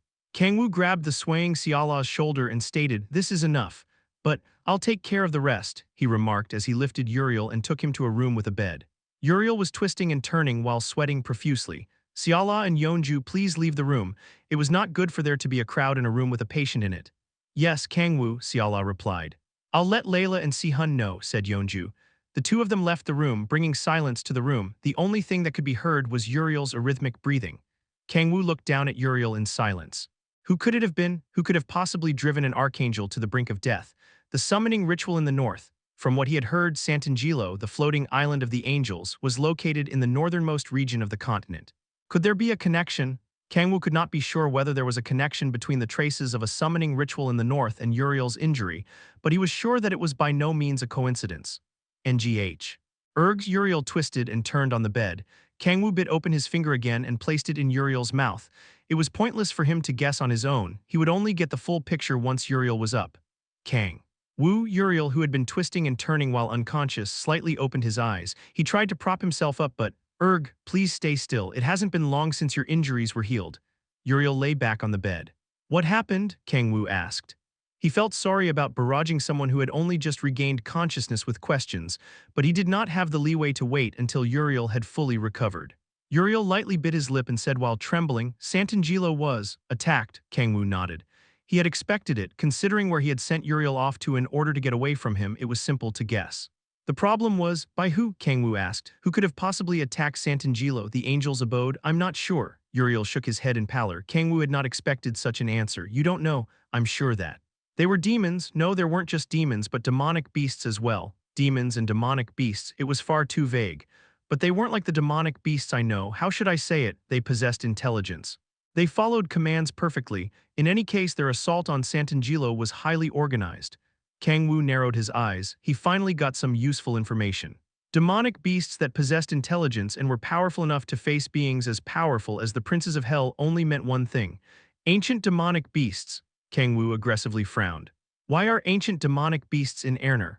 He couldn't believe that those uncontrollable monsters would follow someone's orders and work together. It was impossible to make any guesses just from the information about the appearance of ancient demonic beasts. And there was one more thing that Kang-woo didn't understand. "Did you get injured this badly from fighting the demonic beasts?" he asked. Uriel's injuries were far too abnormal to have been from battle. One normally died before being injured in such ways. Someone tortured him on purpose. There was no other way to explain Uriel's injuries. Uriel's expression froze as he trembled like Iris in the past in front of Fidelio. His behavior was far off from his usual confident and prideful demeanor. "I don't know," Uriel slowly shook his head. "He had a mask on. He wasn't that big, smelled putrid, and was really strong." If an archangel was saying that, the opponent likely was considerably powerful. Kang-woo expressed. "How would he be compared to Raquel? I'm not sure since Lady Gaia had fought him with us, but in my opinion, he wasn't as strong as Raquel. However, he was far more difficult of an opponent." Kang-woo's eyes sank. Why was he a more difficult opponent? He had a strange ability. "An ability? I'm not sure if it's magic or not, but I suddenly felt pain all over my body. Because of that, I lost without even being able to put up a decent fight." "Pain, huh?" Kang-woo nodded. He could understand what Uriel meant by the opponent being weaker than Raquel but harder to face. Pain was not something one was able to overcome through sheer will. "Does that mean Sant'Angelo has been destroyed by demons?" Kang-woo asked. "No, Lord Michael and Gabriel have likely returned to Sant'Angelo and are fighting the demons. I'm not sure if they can win, but the blessing hasn't been cut off, so Sant'Angelo hasn't been destroyed. There seemed to have been some sort of buff placed on the place." "I see," Kang-woo nodded. He had more or less figured out the situation as well as what he needed to do now. "Get some rest." "Wait, you're not thinking of going to Sant'Angelo, are you?" "Of course I am." Angels were his precious allies. No, regardless of the angels, the enemies that he had no idea of their identity had finally shown themselves. Kang-woo could not just let them run amok. It's too dangerous." Uriel hurriedly grabbed Kang-woo's clothes. Kang-woo chuckled. He slowly raised his hand and placed it on Uriel's head. "Go to sleep, brat. This Hyung of yours will take care of it." Golden light flowed out from Kang-woo's hand. "What are?" Uriel's vision became blurry and he passed out on the bed. "Well then, let's go check it out." Boom, crash, sounds of explosions echoed throughout the dimly shining floating island, which was covered in flames. "I guess angels are nothing much." Beings in red demon masks were sitting at the peak of a giant mountain under the floating island in flames. One of the beings wearing the red demon mask snickered. His entire body was radiating a smell so putrid that it would destroy the nose of anyone near him. A female giggle leaked from another being under a mask. Ho ho ho. What do you expect from a bunch of pigeons hiding under Seraph's skirt? Silence, the being sitting in the middle stated. He sounded robotic, as if he was devoid of emotions. The putrid being turned around. That aside, is it really okay for us to listen to what that hunchback says? I'm sure he's cooking up some sort of scheme, but it's beneficial for us to cooperate with him in order for us to fulfill our wish. HMPH, we wouldn't have had to go through this if Rackle didn't go up and die like a dumbass. The putrid being clicked his tongue. The being with the robotic voice turned around and raised something shining black. It was wriggling around like it was a living organism. He put it in his pocket. We have already found what we need, pull out. What about the remaining pigeons? We have no more time to waste. Ha, so much for being known as the Constellation of Despair. The putrid being snickered. The being known as the Constellation of Despair remained silent. Anyway, have you still been unable to contact Lucifer? The sexy voice of a woman flowed out from the other being in the red mask again. The Constellation of Despair shook his head. The evil god seems to have no intention of joining us. What a shame, I wanted to have a taste of Lucifer, the putrid being snorted. Tusk, yeah, we know you're horny 24/7, Constellation of Lust. Weren't you playing around with a Prince of Hell before? Asmodeus, I got sick of him so I killed him. The Constellation of Lust giggled. Just then, something's coming. A being of childlike stature with blank eyes turned his head and looked in a direction where nothing could be seen. Something, the Protector of Light, Gaia's child, is coming this way. Protector of Light, huh? The putrid being snickered. Perfect. I'll take this chance to eliminate one of Gaia's retainers. Do as you like, replied the Constellation of Despair in monotone and turned around. Crack, a black rift appeared in front of him and he slowly walked into it. I'm not that interested in Gaia's child, so I'm leaving too. The Constellation of Lust waved as she went into the rift. Beings wearing red masks walked into the rift one after another. Only the putrid being remained at the peak of the tall mountain. The Protector of Light, the being snickered. I wonder how long you'll shine for under unimaginable pain. The Constellation of Agony, the being radiating rancid smell, licked his lips in anticipation. Chapter 365, I don't understand, bang. Kang-woo leaped into the air and flew at supersonic speed using the authority of the sky. The heat generated from the friction between his skin and the air set his surroundings ablaze. Despite flying at such insane speed, he still was not able to reach the northernmost region of the continent quickly. It's further than I thought. Kang-woo shut his mouth tight. Uriel had flown this long distance just so he could tell Kang-woo to run away, while his body was a complete mess, no less. Kang-woo couldn't help but chuckle. Dumb brat. Uriel was nothing but a puppet being deceived and used by Kang-woo. The fact that his puppet had risked his life to let him know of danger was pitiably pathetic. Kang-woo felt that Uriel was a goddamn idiot, but he was furious for some reason. Could it be because he found Uriel's moronic actions pathetic beyond belief? He did not know, nor did he have any need to know. Boom, Kang-woo sped up even more. Once he drew out the full extent of his demonic energy, a stream of darkness tore through space like a meteor falling from the sky. He reached an endless mountain range so rugged that it did not seem habitable. Beyond it was an ocean, and atop it was a shining floating island covered in flames. And someone wearing a red demon mask with his back to the floating island was staring at Kang-woo flying in his direction. He descended from the sky and stood in front of Kang-woo. The man smelled so foul that Kang-woo thought his nose was going to fall off. You must be the Protector of Light. The being in the red mask snickered. Kang-woo narrowed his eyes. The man knew that he was the Protector of Light. That means, Kang-woo recalled the message window that had appeared when he had become the Protector of Light, that all beings of godhood would recognize him as a retainer of Gaia. In other words, the man in the red demon mask in front of him was a being of godhood, meaning there weren't many possibilities of who the man could be. Like I thought, you're a constellation of evil, Kang-woo stated. He had expected it as soon as he saw Uriel's injuries, since there weren't many beings that could drive an archangel so far into a corner. Considering who could possibly attack Sant'Angelo head-on, it narrowed down the number of possibilities even more. The elite guards of the demon god. They were the vestiges of the era of myths, beings that possessed great power and have existed far before even the princes of hell. They could be considered gods of sorts. Since they possessed deific essence, it was right to think so. I have no idea how they're able to use their powers freely, though. All gods, including Gaia, were not able to use their powers to their full extent due to the restrictions from the system, but the constellations of evil were different. They did not seem to be under any restrictions whatsoever despite possessing deific essence. Whatever the case, it was not the time to worry about that. Oh, did you hear about us from Gaia? The being in the mask stared at Kang-woo in surprise. He slowly bowed while cackling. I am the Constellation of Agony. What constellation of agony? I thought you'd be the constellation of filth because you smell like shit. Kang-woo couldn't believe that his guess had been wrong. Wait, then you smell this bad because you don't wash. This motherfucker doesn't have a shred of conscience. Fucking wash yourself, man. What the hell do you have to do to smell this bad? The constellation of agony stared at Kang-woo nonsensically. I was wondering what kind of person the protector of light would be, but it seems you're intellectually lacking. The only thing lacking here is your sense of hygiene. No, but seriously, what the fuck is this smell? Be honest, you fucker. Did you wipe after you took a shit or not? No, wait, you son of a bitch, could it be? A horrifying thought popped into Kang-woo's mind. A shiver ran down his spine. Did you shit yourself? Fuck, I fucking knew it. You disgusting foo. The constellation of agony extended his arm before Kang-woo could finish his sentence. Black wedges that looked like giant nails pierced out from the ground, riddling the surroundings with them in an instant. Kang-woo lightly jumped, but the wedges extended to chase after him. He created a golden shield and the wedges collided with it. Crash! The wedges went straight through the golden shield without losing any momentum and aimed for Kang-woo. Kang-woo twisted his body in midair to dodge the wedges. Tusk. As he had thought, blocking attacks imbued with divinity head-on was difficult. He would be able to block it if he used ridiculous amounts of demonic energy, but it was highly inefficient. It was like blocking a red-hot skewer with an extremely thick block of styrofoam.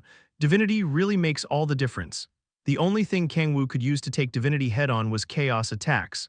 But, if interpreted differently, it meant Kang-woo had a chance as long as he didn't take on his opponent in a contest of strength.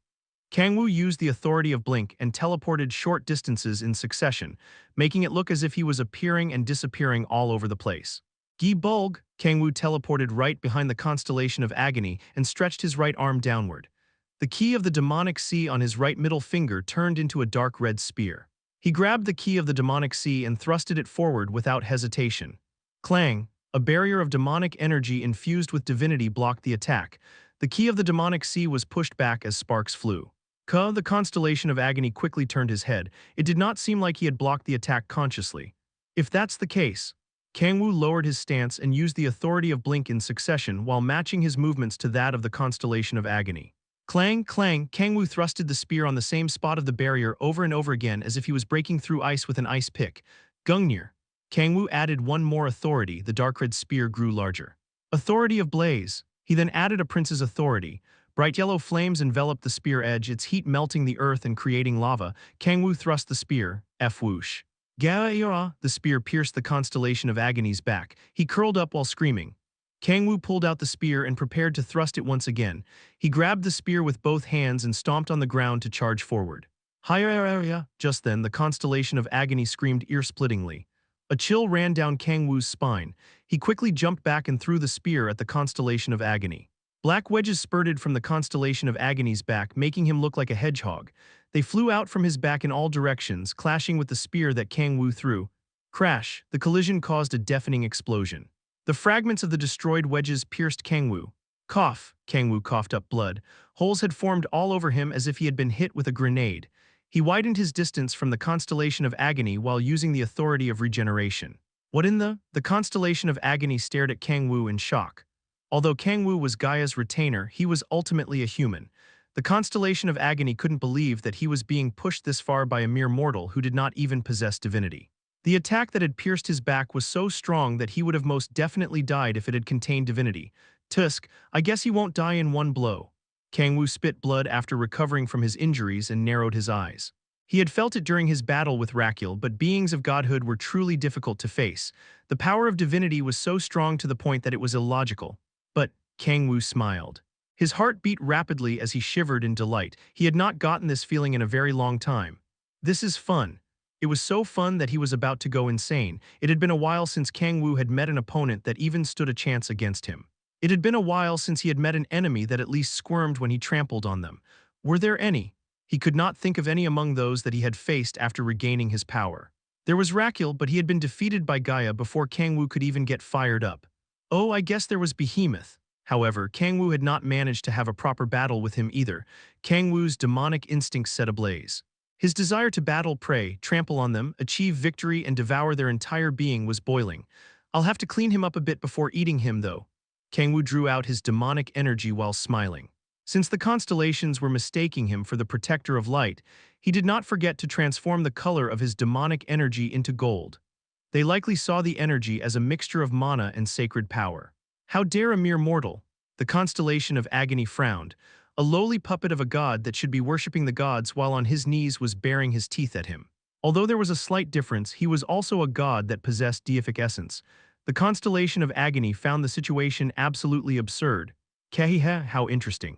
Very interesting. The constellation of agony burst into laughter while grabbing his stomach and slowly raised his hand. His delight only rose the more arrogant Gaia's puppet became. Protector of light.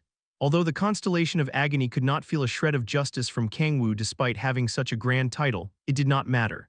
Since the constellation of nightmares had said so, there was no doubt that the man in front of him was the protector of light. I'll make you feel something good, the constellation of agony said. Feel good, what the fuck? The only person who can make me feel good is my darling. The constellation of agony frowned for a moment and then spread his arms wide. He decided to pay no more mind to the demented protector and activated his authority that had allowed him to rise to the position of the constellation of agony.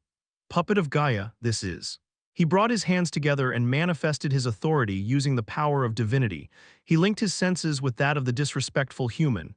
Agony, crack, crunch. The sound of cracking bones left the constellation of agony's body. His flesh was ripped apart, his bones broke, and each of his nerves were twisted. There was no way that a mere mortal would be able to endure pain of this level. Even an archangel with 8 wings had collapsed on the spot while crying in pain. The constellation of agony sent the pain that he was feeling through self-harm to Kang-woo. Kahahaha. The constellation of agony laughed in delight. He could not stop laughing from the thought of watching in leisure as the lowly human, who had dared to be disrespectful to him, writhed in pain. All the mortals that had faced the constellation of agony had all died while twisting and turning on the ground, crawling in their own piss and shit. Feel true agony, feel despair as your bones break, your flesh is ripped apart and your blood vessels burn. The extreme pain was not one that a living organism would be able to handle. The only being that was able to laugh under such immense pain was the constellation of agony. He had never seen a single enemy on the battlefield that hadn't writhed under such pain. Do you feel it? That very pain is the curse of life. It is living sin, bash, Kurg. Kang-woo punched the laughing constellation of agony right in the face. The red demon mask was shattered and the constellation of agony tumbled backward. You're so fucking loud. Kang-woo frowned while shaking off the constellation of agony's blood from his hand. He looked down at the constellation of agony in confusion. The pain of breaking bones, ripping flesh, and burning blood vessels. What's so fucking painful about that? Kang-woo couldn't understand. Chapter 366, Crybaby, WH what? The constellation of agony's eyes widened. A face covered in hideous pus was revealed from the broken mask, and he stared at Kang-woo as if he couldn't comprehend what was going on. You can move. The constellation of agony had linked his senses with that of the human through his authority. He was sure that the human was feeling as much pain, no even greater pain than what he himself was feeling. There was no way a living being could endure such pain unless they also possessed as much resistance to pain as him. Pain was a very effective weapon even against those of godhood, but how can you move under that much pain? The constellation of agony screamed madly. Kang-woo smirked and answered calmly, because it doesn't hurt. This much pain is more than tolerable. Tolerable, you say? The constellation of agony's eyes shook. He had harmed himself to a significant extent because he had wanted to see the disrespectful human writhing pathetically in pain, but the human was enduring it just fine. I mean, if I had to say whether it hurts or not, it definitely does, Kang-woo expressed. There was no way that breaking bones, tearing apart flesh, and burning blood vessels did not hurt. But it's nothing I can't handle, Kang-woo shrugged. He was as calm as if his finger had been slightly nicked with a box cutter. It was not the type of pain that was the problem, but its intensity. Rather, it's better than the usual, Kang-woo continued while lightly stretching. It did not feel all that bad, just like how light punches felt more relaxing than painful. What? The constellation of agony's mouth fell open. He could not understand what was going on. Pain was feared by all, mortal and immortal beings alike. Not even death was more terrifying than pain. Uerg, the constellation of agony grimaced. This could not be happening, no, it should not be happening. He placed his hand on his eyelids. Let's see how long you can keep up that absurd act for. Crush, ooze. The constellation of agony squashed his own eyeballs. The excruciating pain of one's eyes being crushed and pulled out was sent straight to Kang-woo. Kang-woo's eyebrows slightly rose. The constellation of agony burst out laughing. Kahahaha, yes, there's no way that you'd be fine. Kang-woo was acting like he was completely fine, but the constellation of agony knew that he was just enduring the pain with all his might. No, not that, Kang-woo chuckled. You just destroyed your eyes, what's up with that? How are you gonna fight? Kang-woo stared at the constellation of agony, surprised by his ridiculous action. When he had first felt pain in his body, Kang-woo had thought that the Constellation of Agony's ability was to make a target feel pain. Is that not it? When the Constellation of Agony squashed his own eyeballs, Kang-woo also felt pain in his eyes as well. Oh, I get it, Kang-woo nodded as if he understood. It's not an ability that makes someone feel pain, but an ability that links one's senses with that of others. He finally understood what sort of authority the Constellation of Agony possessed. He couldn't help but laugh. Then do you attack by hurting yourself? Kang-woo asked. What a dumbass authority. Attacking through self-harm was certainly a novel idea, but it had far too many demerits. One's own combat ability would fall from the injuries they themselves made through self-harm. Not just that, the Constellation of Agony had squashed his eyes of all things. Sight was a very important sense. Although one could sense the enemy through sensing chi like in martial arts novels, it did not seem like the Constellation of Agony possessed such an ability. You can still act that way, the Constellation of Agony frowned. His eyes were regenerated at an incredible rate as soon as he took his fingers out of his eye sockets. Kang-woo's eyes lit up. Oh, I see. His regeneration speed was as fast as that of a slime. No wonder. Kang-woo had thought that it was a ridiculous fighting method, but it made sense with the absurdly fast regeneration speed that the Constellation of Agony had shown that surpassed even the authority of regeneration. It was almost as if he was immortal. Try to endure this as well, the Constellation of Agony shouted. Crunch, crack, crunch. The sound of bones breaking could be heard from all over the Constellation of Agony. His body was being deformed everywhere like a child playing with Play-Doh. Oh, this hurts a bit, Kang-woo's eyes shone. The pain that came from one's body being deformed like kneading dough was considerably higher than before. But it's still nothing I can't handle. Kang-woo had felt pain of this level countless times to the point that he was sick of it. The Constellation of Agony was widening his eyes so much that it looked like the corners were about to rip. The pain just now was hard to endure even for him, who possessed a resistance to pain. No, it was so bad that even he wanted to stop harming himself right this second. He couldn't believe that a mere human, who did not even possess bottom-rank deific essence, was able to handle pain that not even he, the Constellation of Agony who had been the subject of fear among countless angels and humans during the era of myths, was able to handle.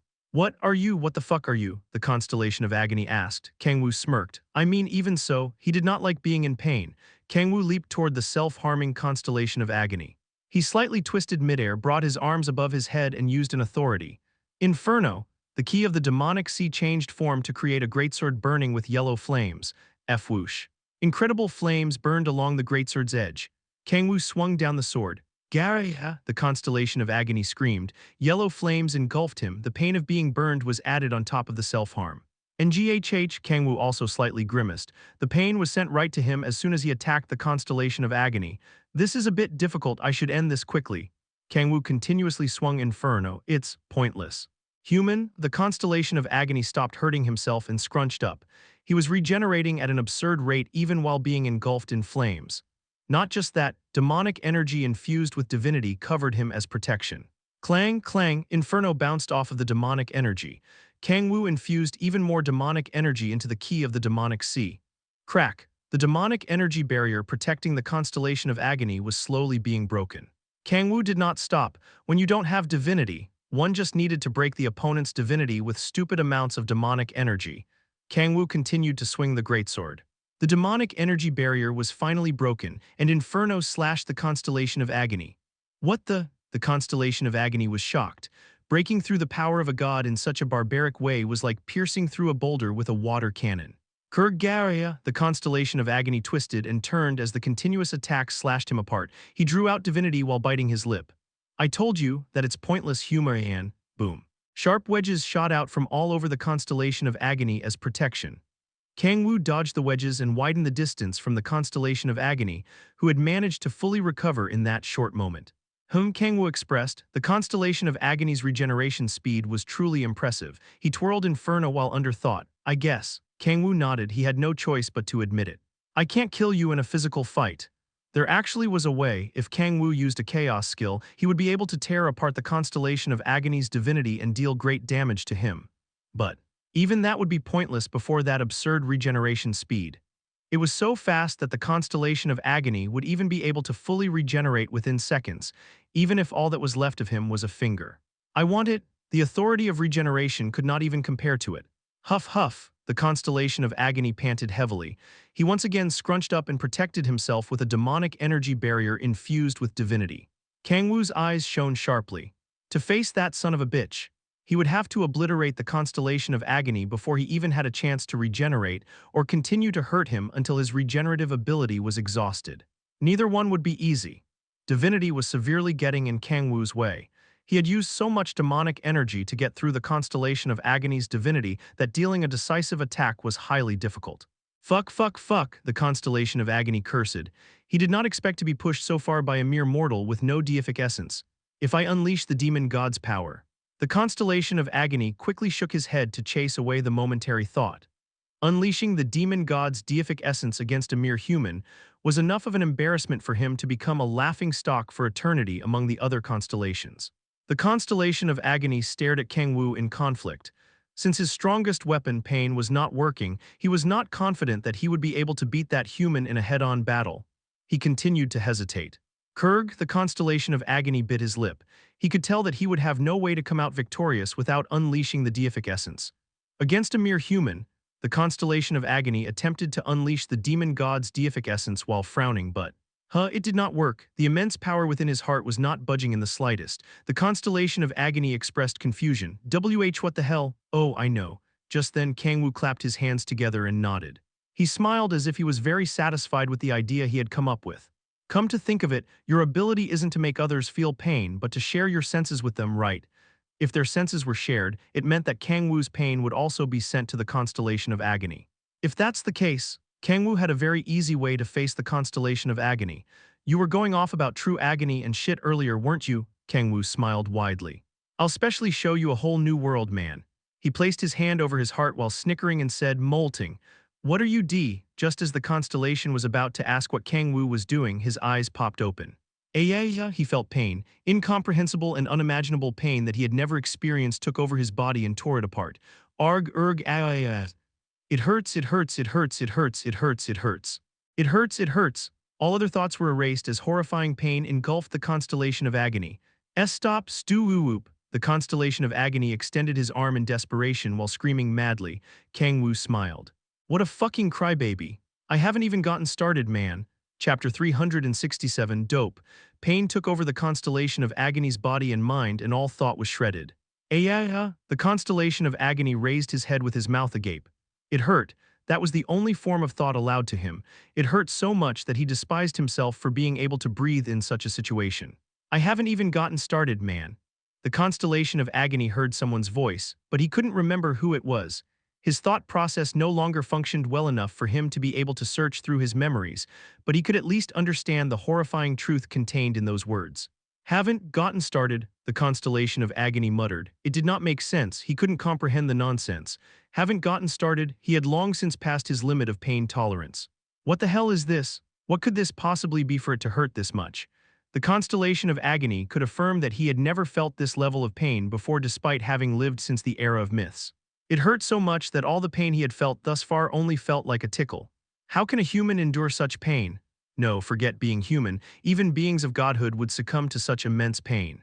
They would be convulsing uncontrollably while crawling all over the ground. Gia, arg, erg. The constellation of agony bent like a bow as he flopped around on the ground while foaming at the mouth. He was at least not peeing and pooping all over the place because bowel functions did not exist for a being of godhood. Stop, stop. The constellation of agony begged. He could do nothing but beg before such overwhelming pain. The pain tolerance he was so proud of as well as his upper intermediate rank deific essence were completely useless. Kurg, cough, what are you going all insane for? It's only been a minute. A minute. 1 minute? That was impossible. The constellation of agony felt like he had spent an eternity in pain, but it had only been 1 minute. He despaired with his eyes wide open. He had come back to his senses after hearing that it had only been 1 minute. The fact that this pain might go on endlessly terrified him more than the pain itself. I have to sever it. The constellation of agony needed to sever the link between him and that crazy human. He needed to stop sharing their senses, if not, the pain will never end. Arg. The constellation of agony got up. He calmed down his insanely trembling hand and extended his arm forward. Stop. The authority, the constellation of agony severed the link of demonic energy between him and the human. No, he tried to. Where the fuck do you think you're running off to? Oh, Kang-woo smirked. Despite being under the immense pain of molting, he sensed that the constellation of agony was trying to sever their link. I won't let you just run away after setting the stage, Kang-woo snickered. He let his demonic energy permeate into the constellation of agony's demonic energy that was trying to leave his body. The two energies resisted each other fiercely, but only for a moment. The constellation of agony's demonic energy within Kang-woo gradually started to mix with Kang-woo's. Kang-woo began to control the constellation of agony's demonic energy within him. Kurg. Gaia, the constellation of agony screamed, sensing that the demonic energy he had been trying to retrieve was going against him. He stared at Kang-woo in complete incomprehension. What? What the hell did you do? The human had forcibly stopped the constellation of agony from stopping his authority and was controlling his demonic energy. Such a thing should not be possible. The constellation of agony fell into panic. How? He could barely talk, he was unable to form proper sentences. Kang-woo answered leisurely, how else? I took control of your demonic energy and seized it. You took control of my demonic energy and seized it. Be bullshit, how could you possibly meddle with someone else's energy? The constellation of agony screamed madly. Not all demonic energy was the same went for mana and sacred power. All power had its own unique properties and characteristics. Even if they brought about the exact same phenomenon through the same principles and were fundamentally the same, they were different. Just like how each human was different despite being of the same species, demonic energy also possessed its own pattern and properties based on the one who wielded it. I mean, it wasn't that hard, Kang-woo shrugged. Controlling demonic energy of unique patterns and properties was not even that difficult for him, since he had always done so for the last 10 millennia without rest. Kang-woo continued, it's doable as long as you control it in very small units. What? You can control other people's energies if you control them in units so small that their unique patterns and properties don't show. What in the world are you talking about? Controlling energy in units so small that its pattern and property didn't show was absurd. It was like saying there were no differences between different materials once they were broken down into subatomic particles. In the first place, demonic energy was not used in such a way. Just like how one did not move their muscles by consciously firing off every single muscle fiber, one did not use demonic energy in such a minutely detailed manner. Such a thing, it was impossible. Such an insane act must not be possible. What the hell are you? The constellation of agony had neither heard nor imagined such a thing. How could such a human exist? There was no way that this human was Gaia's retainer. No one would be able to tame that monster, even if they were a god managing an entire star. What the hell are you? The constellation of agony trembled in fear and his teeth clacked noisily. This was the second time he had felt this much fear for someone. He could barely breathe, his vision was blurring and he was feeling extremely nauseous. Didn't you already know? I'm Lady Gaia's loyal retainer, the protector of light, Kang-woo declared. Bullshit. The fuck man, why did you even ask if you weren't gonna believe me? So much for being nice. Kang-woo frowned in displeasure and glared at the constellation of agony. The constellation of agony did his best to take back control of his demonic energy within Kang-woo while biting his lip. Kang-woo smirked. I should get ready for it as well. He leisurely stretched and laid down on the ground with his arms and legs stretched out. It had been about 5 minutes since beginning molting. It was about time the worst arrived. Reveal your identity this inst. Hey, vomit-looking ass old man. What did you say? You were alive since the era of myths. You're obviously older than me, so what's wrong with calling you an old man? Anyway, you should get ready, Kang-woo remarked. Ready? Well, it's not like getting ready will do anything for you. Kang-woo sighed and closed his eyes. Crack. Crunch. Gaia. Shit, that fucking hurts. The sound of bones breaking and shrieks echoed from the peak of the mountain. Can you hear me, old man? Arg. Get up, old man. Hello? You'll catch a cold if you sleep in a place like this. Kang-woo carefully poked the collapsed constellation of agony with the end of his foot. Squish. Ah, fuck. Rotten pus got on the end of his shoe. Kang-woo felt like he stepped on poop that happened to spill out from an overflowing toilet. He couldn't feel any more disgusted. Get the fuck up, man. Kang-woo turned the key of the demonic sea into a hammer and swung it at the convulsing constellation of agony. Boosh, pus splattered everywhere. Fuck, that's disgusting. Kang-woo grimaced from the putrid smell exuding from the constellation of agony, who was completely unresponsive even after being bashed with a hammer. Kang-woo could no longer see a sense of intelligence in the constellation of agony's eyes. Oh man, I had so much information I needed to get out of him. Kang-woo scratched his head due to the complications. He had not expected someone known as the constellation of agony to be so shocked from one molting session that his sense of reason completely flew away. Maybe I should have killed him with chaos skills, even if it took some time. Kang-woo was belatedly swept over with regret. One always regretted their decisions when it was too late. Fu, Kang-woo sighed. There was another problem. Conflict reflected in Kang-woo's eyes as he looked down at the constellation of agony. Ah, he grabbed his head. Should I eat this thing or not? The constellation of agony was so goddamn filthy that Kang-woo honestly did not want to use the authority of predation. Leaving the filth aside, the smell he was exuding was unbearable. Are you sure he isn't the constellation of filth? Kang-woo unconsciously sighed. It felt like he had accidentally dropped his meal into the toilet. He would not mind if it was any other meal, but this meal was made with the finest and most expensive ingredients. I should eat it for sure, but he did not want to. He absolutely despised the idea. Kang-woo looked down at the constellation of agony with hesitation, but not for long. Hey, fuck me. It was absurd to give up on devouring a constellation of evil just because they were filthy. Authority of Blaze. F-whoosh, Kang-woo burned the constellation of agony with yellow flames. The constellation of agony did not show any response in particular despite being burned alive. He was alive, but he was no different from a corpse. Kang-woo took a deep breath and used the authority of predation. Crunch. Crunch, an inexplicably putrid smell assaulted his nose and churned his insides. All sorts of swear words stormed within his head. Kang-woo rolled on the ground while grimacing as if it was more agonizing than the molting. Just then he suddenly heard a voice. Are you okay? Kang-woo turned his head in surprise. Although he had been using the authority of predation, he couldn't believe that he hadn't been able to notice someone approaching this close to him. It was a complete blunder on his part. Kang-woo turned around to see an angel with 10 wings. If he has 10 wings, that means… From what Kang-woo had heard, there was only one other angel aside from Rakil who had 10 wings. Kang-woo's eyes shone, his thought process accelerated beyond what was humanly possible. Kang-woo looked down at himself. He was covered in blood and exposed flesh because he had just gone through molting. Since he had changed the color of his blood with the authority of coloring just in case his blood was red. I can use this situation. You are. The angel with 10 wings and short blonde hair slowly walked toward Kang-woo and his eyes widened for a short moment. A retainer of Lady Gaia. The man spoke calmly, but Kang-woo felt an inexplicable sense of scrutiny and callousness under his courteous attitude. Kurg, why yes I am. Kang-woo nodded while clenching his chest. The blonde angel approached closer. You're hurt rather badly. I'm all cough, you should lie down for a bit. The blonde man slightly lowered his guard after realizing that Kang-woo was hurt. Kang-woo nodded and laid down on the ground. Kang-woo asked carefully, and you are? My name is Michael. I have heard about you from Uriel, Mr. Kang-woo. I see, cough. Michael looked around in silence. There were traces of a fierce battle all around them, but there were no signs of the enemy's corpse. Cough, cough. Kang-woo twisted around while coughing up blood. Something that had been under Kang-woo slid toward Michael. This is… Michael's eyes widened. It was a fragment of the mask worn by those who had attacked Sant'Angelo. If a fragment of the mask was here, it only meant one thing. Did you perhaps see who had attacked Sant'Angelo? Yes. ID cough. Kang-woo coughed up even more blood. Michael hesitated for a moment and then frowned as if he was conflicted. However, it did not last long. Drink this. Your injuries will heal. Michael took something out from his clothes and handed it to Kang-woo. It was a vial containing a liquid of various colors like an aurora. Kang-woo took the vial with shaking hands and drank the liquid, writing, You have ingested the repayment of the dragon god. Healing all injuries and fatigue. All stats have permanently risen by 5 and your quality and control of mana has dramatically increased. You have learned dragon tongue magic. Dope. Kang-woo suppressed the corners of his mouth from rising with all his might. I just did it to see what he would do, but what a fucking score.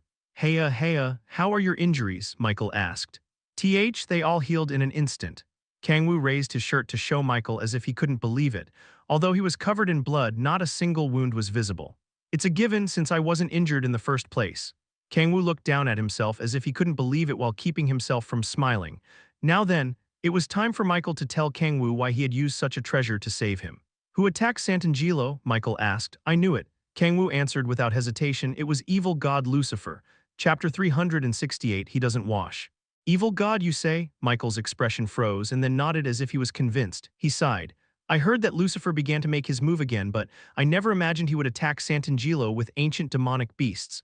I was just as surprised as you when I first heard about it from Uriel, Kang-woo remarked. Come to think of it, Uriel seemed to have headed to you. How is he? He's fortunately no longer in critical condition. Michael's expression relaxed slightly. What a relief. He looked around and then asked, Did you face Lucifer all on your own, Kang-woo? Yes, I'm surprised. Even if you're a retainer of Lady Gaia, Lucifer has acquired divinity and has earned the title of evil god. Michael scanned Kang-woo skeptically with narrow eyes. He seemed to know how disadvantageous someone without divinity was against someone with divinity. Kang-woo slightly lowered his head and answered with a trembling voice, Honestly, I can't really say that I faced him by myself since I was pretty much made a fool of by him. Are you saying that Lucifer let you live on purpose? That's right. As for the reason, I don't know either. Michael fell into deep thought under silence. He slowly looked up to look around and then asked in a low tone, Kang-woo, did Lucifer have something in particular? For example, an item that looked suspicious. Kang-woo narrowed his eyes at Michael's question. A suspicious item, huh?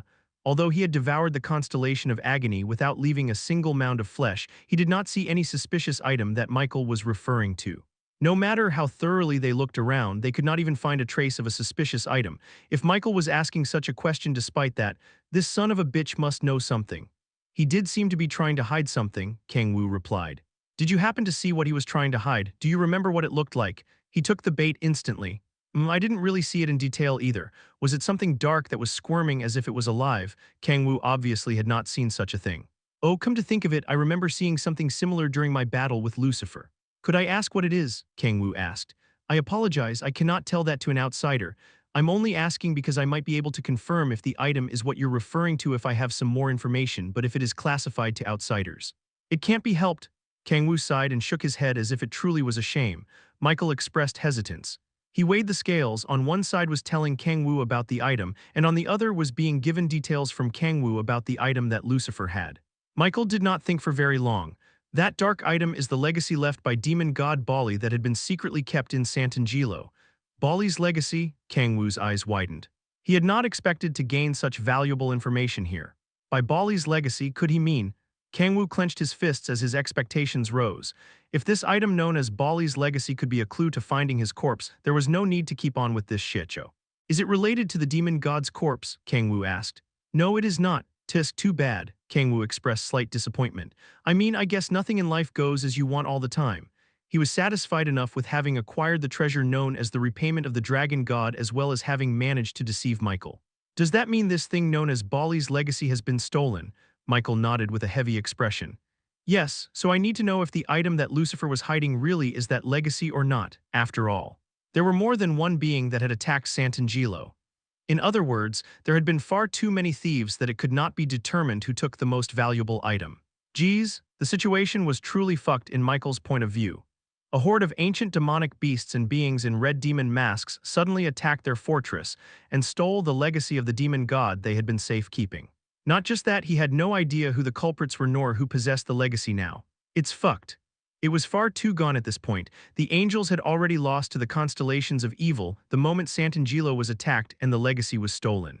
One of the constellations of evil must have that legacy of the demon god or whatever. Since the constellation of agony did not have it, it was likely a different constellation. However, Kang-woo had no idea who, or even how many constellations of evil there were. I only have one choice to make. Kang-woo would need to choose who to tell Michael had the demon god's legacy. It was the right choice to say that the constellations of evil were the culprits. If he framed Lucifer for the crime, the constellations of evil would naturally be free from suspicion. It would be like helping the enemy. In their point of view, they would have completely gotten away with it since the angels would be taking action while being sure of someone else entirely to be the culprit. But if Kang-woo framed Lucifer, the dangers of this world's collapse would grow more dire, possibly being able to move up the High Elves' manifestation into the physical world. They each have their pros and cons. One would interfere with the enemy's plans and the other would move up his own plan. Kang-woo stared at Michael with deep, sunken eyes. Michael looked desperate. The demon god's legacy seemed to be a very important item. Now what to do? Kang-woo momentarily closed his eyes to think and then slowly opened them back up. I think Lucifer is the one who stole the legacy. I thought about it and I'm sure I saw the squirming darkness on Lucifer, Kang-woo said. So the evil god stole the legacy. Michael clenched his fists as his eyes gleamed with rage. He's apparently been fighting Lucifer for a very long time. It was not bad at all. The more Michael resented Lucifer, the quicker Kang-woo's plan would progress. Yes, I believe the evil god was behind everything, Kang-woo declared. Michael remained silent from hearing Kang-woo's words devoid of uncertainty. He bit his lip and clenched his fists, veins protruding from the back of his hands and his shoulders subtly shook. Michael sighed deeply and stated, I honestly had others in mind as the culprits of this incident when Sant'Angelo was first attacked. Others? Yes. Michael swept back his blonde hair that looked as if it were made of gold and continued, I thought the constellations of evil were the culprits. Kang-woo remained silent. Michael's guess was correct. The ones who had summoned ancient demonic beasts, massacred angels, and stole the demon god's legacy from Sant'Angelo were indeed the constellations of evil, the elite guards of the demon god. However, I only saw the evil god, Kang-woo stated firmly. He severed any form of suspicion that Michael had for the constellations of evil and focused them on Lucifer. Michael nodded. I know. There is no way that the Prince of Pride would join forces with others. He sighed with a heavy expression and continued while biting his lip. He had laid low for quite a while after ending up with the witch, but it seems things have ultimately come to this. Kang-woo's eyes shone. Do you happen to know the identity of that witch? No, Lucifer had hidden her so well that I have no idea which human it is. However, I do know that Lucifer's attitude had changed quite a lot after meeting that witch. His attitude changed? Yes, before he was all about taking revenge against the Demon King and bringing the 9 hells to this continent, but he had gotten much less rowdy after meeting the witch. Kang-woo nodded. Did something change in him after meeting that lady? He had no idea. In the first place, Kang-woo could not figure out why a Prince of Hell would marry a human woman. Whatever the case. It was not the time to worry about that at the moment. Crackle. Just then, Kang-woo heard sparks of lightning. He turned around to see Uriel flying this way from afar. He seemed to have flown all the way here as soon as he was healed. Kang-woo, Uriel landed on the ground and ran toward Kang-woo, his face red with fury. He shouted, I told you to run. Why did you come here? He did not even notice Michael standing next to Kang-woo. Michael softly coughed. Gasp, Lord Michael. Uriel shrank back while fumbling, completely unlike how prideful he usually was. Michael smiled and asked, how are your injuries, Uriel? Oh, they're fine now. Kang-woo treated me. Uriel slowly approached Kang-woo and carefully pulled on Kang-woo's clothes. Kang-woo lightly hit Uriel on the head. Ouch. Why did you hit me? You should have just rested. Why did you fly all the way here? Because I was worried. Uriel's eyes widened as he was about to say that he had been worried about Kang-woo. He had realized that Kang-woo was speaking to him casually instead of with respect. Uriel blushed. Why the hell are you blushing? Kang-woo frowned. He had spoken casually without much thought, but Uriel had gotten overly embarrassed about it. He wondered if he should go back to speaking respectfully but shook his head while sighing. This was not the time to be worrying about that. Come to think of it, what happened to that guy in the red mask? Did you see his face? Uriel asked while looking around at the traces of battle in the area. Michael answered in Kang-woo's place. The invader in the red mask was apparently Lucifer. And he stole the legacy as well. What? Uriel clenched his fists and his eyes widened. He bit his lip and trembled. His blue hair soared into the air as sparks cracked between the strands. Are you a Super Saiyan? Your hair stands up when you get mad. Kang-woo smiled and turned around. First off, let's head to Sant'Angelo. We might be able to gain more clues once we investigate the scene of the crime. Very well, Michael nodded with a heavy expression. Although Sant'Angelo was normally restricted to humans, it was not the time to nitpick over such trivial things at the moment. With this, Kang-woo thought, Lucifer had attacked the party hosted at the Imperial Palace to massacre nobles, tried to kill powerless and innocent civilians en masse, joined forces with the constellations of evil, and attacked Sant'Angelo to steal the demon god's legacy. He had truly become a being fit for the world's collapse. But Kang-woo, Uriel asked as he tilted his head in confusion, did Lucifer always smell that bad? I don't remember him smelling that bad in the past. Oh right, Kang-woo's eyes momentarily reflected perplexity. There would obviously be discrepancies in information since the one Uriel had met was actually the constellation of agony. Oh fuck, what should I do? A completely unexpected problem arose. Kang-woo turned the gears in his head to come up with an answer about the smell. Shit. However, he could not come up with a way to explain why Lucifer would smell so bad, no matter how much he thought about it. In the end, he decided on this answer. The son of a bitch, Kang-woo gulped, doesn't seem to wash himself. Silence fell. Uriel grimaced in disgust. With this, Lucifer had become a being fit for the world's collapse, who had attacked the party hosted at the Imperial Palace to massacre nobles, tried to kill powerless and innocent civilians en masse, joined forces with the constellations of evil, attacked Sant'Angelo to steal the demon god's legacy, and smelled so bad because he never washed up. Lucifer, you gotta wash yourself, man. Chapter 369, Time to Take Off Your Masks. The white floating island above the ocean in the northernmost region of the continent, which used to be covered in radiant and beautiful light, was now covered in black smoke and piles of ashes. Uriel bit his lip from seeing the sorry state of Sant'Angelo. He was forcibly suppressing his rage while clenching his fists. How devastating.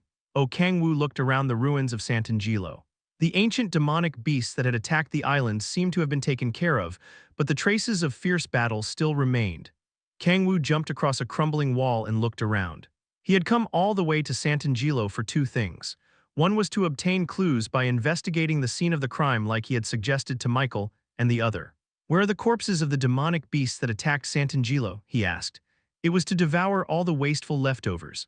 Although Kang-woo had become so powerful that he could not hope for any form of growth by eating average prey, it was a different story if those prey were ancient demonic beasts. Even better if I eat them, while I'm still digesting the constellation of agony. The constellation of agony's powers that Kang-woo had devoured with the authority of predation had not been absorbed yet. He had lacked the time to do so because Michael had appeared right after he had eaten the constellation of agony. It was better to just digest everything all at once instead of dividing it into separate digestion sessions. Gabriel is likely gathering all the corpses in a single area, Michael answered. I see. Although Kang-woo had no idea who Gabriel was, the fact that the corpses were being gathered in a single area was good news for him. It would make things far less annoying. Could you take me to exactly where Lucifer attacked? Kang-woo asked. Since the corpses were in the middle of being gathered, the digestion would have to wait. In the meantime, Kang-woo would fulfill his primary goal. Kang-woo followed Michael to the place where the demon god's legacy had been stored. Here it is, Michael stated. Kang-woo could feel suffocatingly colossal amounts of sacred energy within the space. Kang-woo crouched while clenching his chest as soon as he set foot into the dome-shaped storage space. What the hell? He felt like his entire body was burning. Demonic energy beyond his control rampaged within his blood as if it was tearing him apart from the inside. Kang-woo grimaced. So this is the place where the demon god's legacy was sealed. The sacred energy within this space seemed to have stimulated the dormant power of the demon god within Kang-woo. He could feel the demon god imprisoned in the abyss writhing. Shut the hell up, man. Kang-woo forcibly suppressed the demon god's rampaging energy. He felt the demon god's voice waning after a few deep breaths. What's the matter? What's wrong, Kang-woo? Michael and Uriel turned to Kang-woo. Nothing. It seems the injuries I suffered from Lucifer haven't fully healed yet, Kang-woo replied while grimacing in pain. Michael's expression stiffened. You must have been in critical condition, considering you're still hurt even after drinking the repayment of the dragon god. Our repayment of the dragon god? Uriel shouted in surprise. Michael nodded while expressing sorrow. I couldn't just leave Lady Gaia's retainer to die. Lord Michael. Uriel looked at Michael as his eyes glistened with ears deeply moved. It seemed the liquid that Michael had given Kang-woo was far more valuable than Kang-woo had thought. No wonder. There was nothing that raised one's stats permanently other than the blessing of a god. Not just that, it had raised the quality and control of his mana, and he was even able to learn dragon tongue magic. There was no such treasure but this in the world. Though raising mana control does nothing for me. It was not because the fundamental source of his power was not mana. Whether it be demonic energy, mana, or sacred power, all forms of power were fundamentally the same in the sense that they contained the user's will and properties. If one's control over mana rose, so did one's control over demonic energy naturally, but the fact that it didn't rise means. Kang-woo could only think of one reason. It's beyond a level that would rise with just the repayment of the dragon god or whatever. It was not difficult to understand. In the first place, one's control over energy was not quantifiable. After spending time with Han Xiala, Kang-woo's demonic energy control had gone beyond impressive and was now straight-up abnormal. Hence, it was not something that would rise just by drinking an elixir of sorts. Well, even so. It had not been without benefits. Since his stats had risen permanently by 5, the amount of demonic energy that he could use rose dramatically, and so did his mana and sacred power. My other stats have risen as well. Although Kang-woo had become so strong that stats no longer meant anything to him, he always welcomed growth. I'll have to research dragon tongue magic later too. Although it would not be of much help to him, he might find something that would be of help to Echidna. Fu, I'm completely fine now, Kang-woo stated as he stood back up after organizing his thoughts. Uriel's expression died with relief. Kang-woo lightly patted Uriel's shoulder while smiling and looked around. He had not noticed when he first set foot into the area because of the demon god's rampage, but traces of battle were all over the place. This is, Kang-woo's eyes narrowed. Although not much could be gathered just from the traces, he could be sure of one thing. The one who stole the legacy wasn't the constellation of agony at the very least. The constellation of agony was not able to make such marks. To make such marks in a place protected by so much sacred power that would even stimulate the demon god, one would need to be. Why are you smiling? Did you figure something out? Uriel asked. Kang-woo pulled down the corners of his mouth that had unconsciously risen and shook his head. No, nothing. His heart beat rapidly, and an overwhelming hunger suffocated his stomach. He felt like the saliva gathering in his mouth would flow down uncontrollably. His desire to abandon all of his plans and to find the culprit who stole the demon god's legacy rampaged. I have to endure it. Kang-woo took a deep breath and suppressed his boiling desire and impulse with all his might. It was obvious what would happen if he were to be blinded by his desires. The fact that I can't use divinity is a massive minus. Kang-woo had bridged the gap between him and the constellation of agony through stupidly absurd amounts of demonic energy, but he would be no match for someone who was able to make such marks on sacred power this colossal. I would only have three things to work with. Kang-woo only had three things that would be effective against enemies with the powerful weapon known as divinity. I could open the doors. That was a definitive no. The risk of opening the doors was far too great. It was better not to open them unless it was absolutely necessary. The other two would be to use either demonic energy from the abyss or chaos skills. Neither one was appealing. Although Kang-woo was able to use demonic energy from the abyss, it was highly restrictive, and the risk associated with using chaos skills was unreal. Power that one did not have full control over would only hurt its user. The best option would be for me to learn to use divinity. Kang-woo looked down at himself. It was not like he didn't possess divinity. Within the darkness of the 10,000 demon core were beings of godhood that he had devoured thus far. No, even without them, the 10,000 demon core contained the demon god's deific essence, so there was no way that Kang-woo did not possess divinity. The problem is that I can't use it. For Kang-woo to be able to use divinity, he himself would need to acquire deific essence. I guess I have no choice but to complete the road to becoming a demon god quest. There was only one condition remaining. Kang-woo would acquire deific essence as long as he learned a low-rank chaos skill. But I can't just make it happen right away. Hence, it was not wise to chase after the constellations of evil who had stolen the demon god's legacy. He needed to do what was within his capacity first. There doesn't seem to be any information I can get from this place, Kang-woo stated. I see. Michael's expression stiffened in disappointment. Kang-woo turned to him and continued, I would like to ask you something. Oh, of course. What is it? You are able to make contact with the gods of the divine realm to an extent, right, Lord Michael? Michael knew about the gods of other dimensions such as Gaia, so he likely possessed a method to contact them. I am, Michael nodded as Kang-woo had hoped. In that case, are you able to contact the high elves as well? No, they do not reside in the divine realm, so I have no way of contacting them. I see, Kang-woo calmly nodded.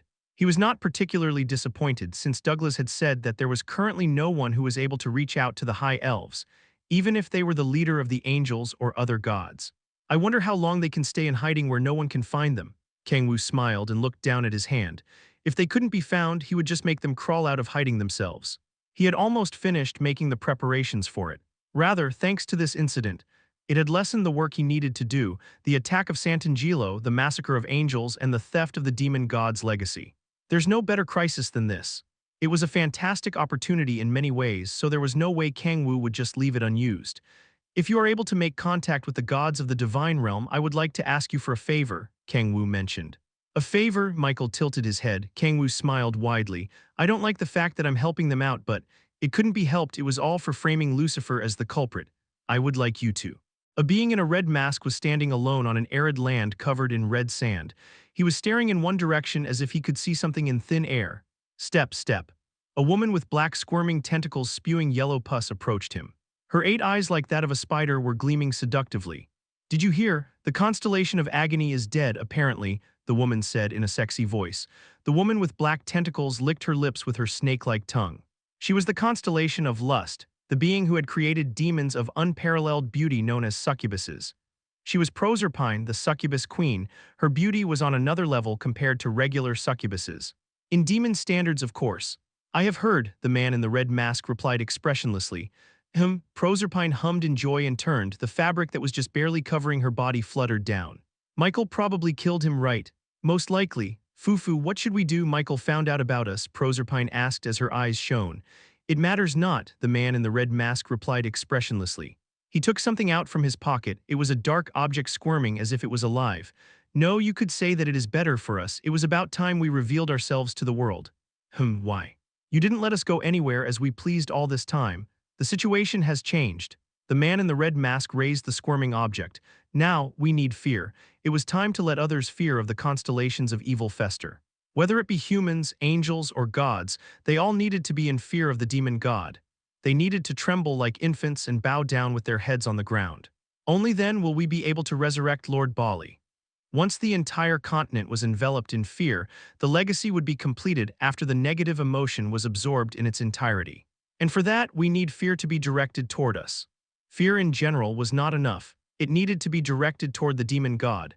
Since the constellations of evil had once stood by the demon god to massacre countless beings in his name, it would not be difficult for the fear to be directed toward the demon god.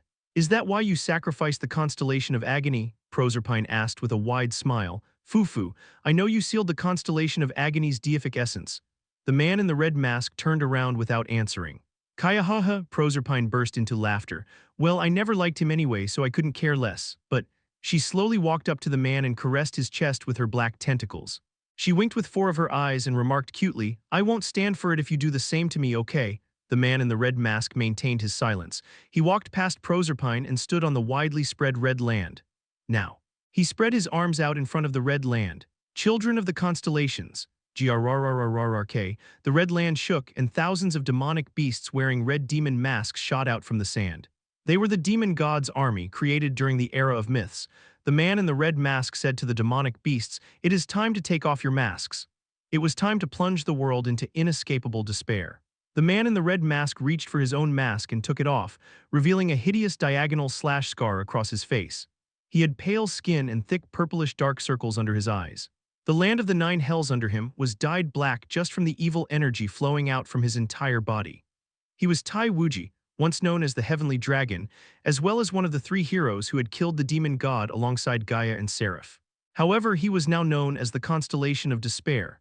How are the gods reacting? Tai Wuji asked as he approached a boy who was staring blankly up into the sky. Since Michael had a close relationship with the gods, he would most definitely have let the gods know that the constellations of evil have begun to make their move. The gods are… The boy with blank eyes muttered. Enraged, Tai Wuji nodded as a smile appeared on his expressionless face. Rage, huh? It was rage toward the constellations of evil and by extension the demon god. But soon enough. That rage would become despair and that despair would become fear, nourishing the demon god's legacy. Yes, they can stay enraged while they still see, the gods are, enraged at Lucifer. Huh? Michael told the gods. That the one who attacked Sant'Angelo and stole the legacy was Lucifer. The gods were completely off the mark. Chapter 370. Yeah, no, what are you talking about? Tai Wuji asked while frowning. The culprit who stole the legacy was Lucifer. It was far too out of left field. Are you saying that Michael mistook the constellation of agony for Lucifer? That was impossible. Michael had fought against Lucifer for a very long time, so there was no way that he would be unable to distinguish between him and the constellation of agony. I don't know. The boy with blank eyes shook his head. Tai Wuji remained silent. He was having a hard time understanding what was going on. In that case has the fear of the angels, they are all toward Lucifer along with the fear of the humans. With the way things are now, the negative emotions cannot be absorbed. Tai Wuji's eyebrows flinched. He was able to understand the fear of the humans for Lucifer since he had made his appearance in the Empire not long ago, but how could even the fear of the angels be directed at him as well? The one who had massacred the angels at Sant'Angelo and stole the legacy was him, not Lucifer. What the hell is going on? Tai Wuji muttered with his eyes narrowed. Regret momentarily crossed his mind. Maybe it would have been a good idea to attack Sant'Angelo without putting masks on, provided we were guaranteed to succeed. Since Tai Wuji had been unsure if he really would be able to steal the demon god's legacy, he and the other constellations of evil had worn masks. If they had failed while they were barefaced, the situation would have been much worse than now. Tai Wuji set aside his regret and returned to his usual expressionless face. What will you do? The boy asked. There's only one thing we need to do, Tai Wuji replied calmly. He did not know why the angels thought Lucifer had been the one to steal the legacy, but it did not change their objective. To plunge the continent in fear, and to direct that fear toward the demon god. To perfect the demon god's legacy and create the key of the demonic sea, they needed an enormous amount of negative emotions. Not a difficult task. Plunging the continent into fear with its inhabitants fearing for their demise, and each person not even daring to utter the demon god's name, it was far too easy. Humans and angels were weak and the gods were not able to intervene in any way. Tai Wuji turned to look across the endless ocean. Across the ocean was Erner, and he looked up. Across the dimensional wall there was Huen, Tai Wuji's home world, and the world managed by Gaia. These 3 worlds were known as the Triad, and they will soon bow down before Lord Bali, the constellation of despair muttered. Unfortunately, Kang-woo had not been able to fulfill his secondary goal, because the corpses of the ancient demonic beasts were being investigated by the angels. Hundreds of them were swarming around the corpses to investigate all sorts of things, so it was not easy to swipe the corpses. Kang-woo decided to come back once the angels were about to dispose of the corpses and went back to Arnon for now. There was a massive commotion in the imperial palace due to Uriel's appearance and Kang-woo's disappearance. Find him even if you have to scour the entire continent.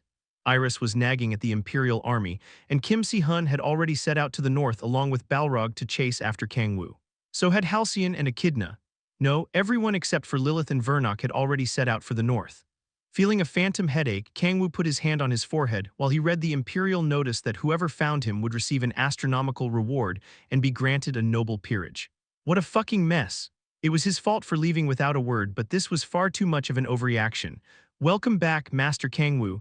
Lilith elegantly walked up to Kang-woo while he was looking down at the imperial notice. She was giggling while covering her mouth with her hand as if she found the situation highly entertaining. Kang-woo sighed and remarked, "You should have stopped them." Ho ho ho, you know how unyielding Si-hun can be. I barely managed to convince him to take Balrog and the others with him when he was about to chase after you all by himself. Call the others back first.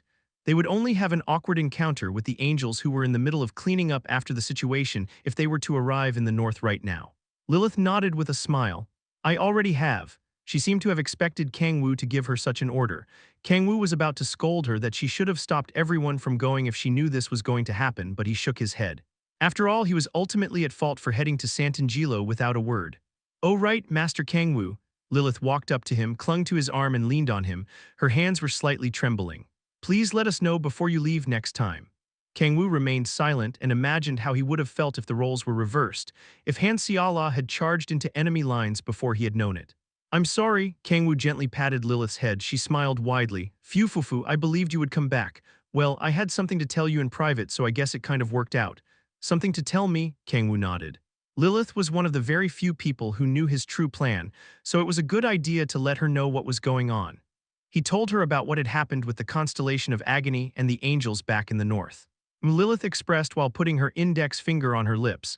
As you've said, it's nothing but good for the constellations of evil. It couldn't be helped. To focus all attention on Lucifer, Kang-woo needed to take the heat off of the constellations of evil. Lilith nodded. It was better to focus on one prey than to divide one's focus on two and risk losing them both. In that case, are you planning on continuing to conceal the appearance of the constellations of evil? Lilith asked. Until the High Elves appear at the very least. He could also claim that the constellations of evil were working with Lucifer, but considering the constellations of evil were putting in the work, attention would naturally end up focusing on them instead of Lucifer. Though it might not matter who I use since either would drive the continent to its collapse. Whoever the fear was directed at, it did not matter to Kang-woo as long as the continent was placed on the brink of collapse. No, Kang-woo shook his head after thinking momentarily. He was unable to control the constellations of evil. He needed to be in complete control for him to create flashy and exciting situations with minimal casualties. And having multiple targets to fear might have a negative effect. Emotions could not be set ablaze endlessly. It would wear down and fade over time. For fear to be concentrated, there could not be more than one target for that fear. No matter how I think about it, just Lucifer was good enough as the evil being that would bring collapse to the continent. Until then, I'll keep the focus entirely on Lucifer while concealing the constellations of evil as best I can. Lilith, once your information network is complete, regulate information so that the constellations of evil aren't brought to light. As you command, Master Kang-woo. Lilith slightly raised the hem of her skirt and bowed elegantly. But Lilith stared at Kang-woo in worry. She had heard from him about his battle with the constellation of Agony, as well as the fact that the culprit who had stolen the legacy possessed power on another level to that of the constellation of Agony. My king, Lilith stared at Kang-woo while hesitating to speak. Her expression was heavy as if she didn't know how to bring it up. Kang-woo was easily able to figure out what she was worried about. What? You think I'm gonna lose to them? He asked. And no, that's not it, Lilith stuttered as she turned away. Kang-woo was actually on the money. Although he was the demon king who had ruled the ninth hell, his enemies were gods that had acquired deific essence. In terms of pure power, Kang-woo was hopelessly outmatched. Come to think of it, I remember you making that face before. Kang-woo smirked and lightly placed his hand over Lilith's frozen mouth. Are you talking about the time right before your battle against Baal? Yeah. At the time, Kang-woo's difference in power compared to Baal had been overwhelming. Even when Kang-woo managed to defeat Baal, he had not managed to surpass him. Lilith, Kang-woo smiled. And what happened at the end? Baal had been an absolute monster so overwhelmingly powerful that Kang-woo had not managed to surpass him even to the very end. However, which one of us won? Kang-woo had won. He overcame the despairingly overwhelming difference in strength and managed to come out victorious. My king, Lilith's eyes widened, shivers ran down her spine and throughout her body. The ends of her hair unconsciously turned into tentacles, and they turned red as if they were burning. Lilith looked up at Kang-woo. Although he was talking as if it had been nothing, she remembered the pain, suffering, and humiliation that he had to endure for that victory. This was the kind of person Kang-woo was. No matter what happened, whatever was blocking his path, he would always walk forward. "Ah, my king," Lilith breathed heatedly as she became aroused. She put her arms around Kang-woo's neck and kissed him passionately. She whispered sexily, "I would like to go back to my true form just for today. I want to make love to you in my true form, not in this ugly shell." Kang-woo smiled faintly and stroked Lilith's hair, which was slowly turning into tentacles. He could feel the genuine passion in her eyes. He did not hesitate to answer. "Yeah, no, go back. Over my dead body." Chapter 371, Did you forget it because it barely appeared? "I'll be in my room because I have something to do, so let me know when Si-hun and the others arrive," Kang-woo stated. Lilith clicked her tongue in disappointment, but only for an instant. She smiled brightly and nodded. "Yes, Master Kang-woo, I will contact you as soon as they arrive." "I saw you click your tongue. No chance I'm gonna let you touch me with your tentacles." Kang-woo turned away from the sullen Lilith and quickly walked away. "Sir Kang-woo," Iris approached him on his way to his room and bawled her eyes out while grabbing his hands. After consoling her that he was all right and telling her to stop worrying about him and focus on her duties, Kang-woo finally managed to reach his room. "Okay," Kang-woo lightly stretched and drew out his demonic energy, which spread throughout the room and solidified as if it was coating the walls. "Gi bulg." Kang-woo created a dark red spear and threw it as hard as he could at the wall. Clang, the spear bounced off the wall coated with demonic energy along with a clear metallic sound. "This should be good enough." Kang-woo lightly knocked on the coated wall and walked toward the center of the room. He took a deep breath in and focused his mind. "I'll deal with the digestion first." He had not melted down the constellation of agony's power that he had absorbed with the authority of predation yet. He had been planning on digesting it, along with the powers of the ancient demonic beasts, but he ended up having to digest just the constellation of agony after failing to acquire the corpses. Well, it can't be helped. It was far better than getting greedy while risking his relationship with the angels getting sour. Besides, he would have a chance to acquire the corpses in the future. Although the demonic energy within the corpses would dissipate over time, he had no other choice. Now then, before Kang-woo began, he uttered the words that he hadn't said in a very long time. Status window. He could not remember the last time he had opened it. No, he had almost forgotten about its existence. Since it had been a long time, he had decided to check his status. Status window. P. Your name, O Lev. 86 Nin Awakening. The hell is this? His status window was filled with unknown letters. Kang-woo looked down at his status window, warped as if it was filled with static, and frowned. "No way. Did you forget it because it barely appeared? Have you been writing away without thinking of stats and hiding it now because you were put in a pickle? What the hell are these black letters?" Kang-woo looked down at the warped portions of his status window. However, no matter many times he opened and closed it, the letters did not disappear. "I don't think they're doing any harm at the very least." Since he had no idea something like this had been happening before opening his status window, it likely was not influencing his powers in any way. After thinking for a while, he clicked his tongue and shook his head. "I have no idea." In the first place, the system, which was known as the providence of the universe, was a highly abstract thing. Since Kang-woo had no clues or anything to guess from, it was beyond him to figure out why this had happened. "I'll set it aside for now." Kang-woo closed his eyes and meditated. Splash, he saw a black sea. It was the endlessly stretching demonic sea. It surged, world split, united, upturned, and burst. It was irregular and unrestricted, a chaotic sea of infinite demonic energy. "I can't believe I've gotten used to seeing this insane sea." Kang-woo smiled bitterly as he observed the raging black sea. Although it looked highly unstable, this was merely the shallow end. As one went deeper toward the abyss, the ferocity of the demonic energy became more severe. Well then, Kang-woo went down toward the sea of demonic energy and placed his foot on the raging surface. FSHHH. The sea of demonic energy froze along with a disturbing noise. Kang-woo's abnormal demonic energy control had quelled the violently raging sea. He walked on the surface of the sea that had become as hard as concrete. There was a monster pierced by countless teeth on the surface of the sea. The constellation of agony was groaning with his mouth open. Kang-woo smirked. "You're still like that, what a crybaby." He shook his head. The constellation of agony had been reduced to this state after experiencing molting only once. "Where the hell is your backbone?" Kang-woo walked toward him while clicking his tongue.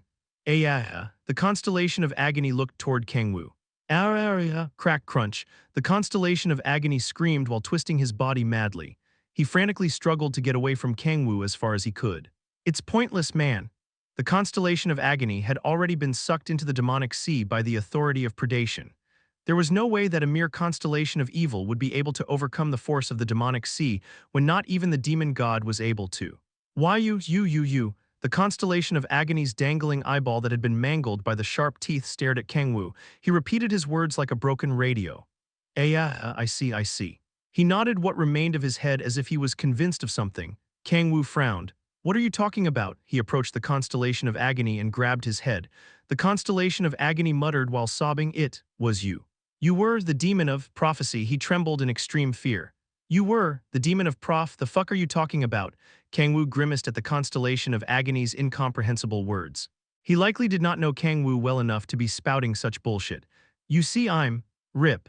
The corners of Kang-woo's mouth tore all the way to his ears and sharp teeth pierced out from the skin over his cheekbones. The loyal retainer of Lady Gaia and Kang-woo's jaw dislocated, his mouth opening beyond what was humanly possible, just like a snake swallowing a large prey. His mouth reached all the way down to his solar plexus. Despite that, Kang-woo was speaking as clearly as before. The protector of light, munch, crunch, the constellation of agony was eaten alive by the abnormally wide mouth. He was squashed, pierced, twisted, and contorted.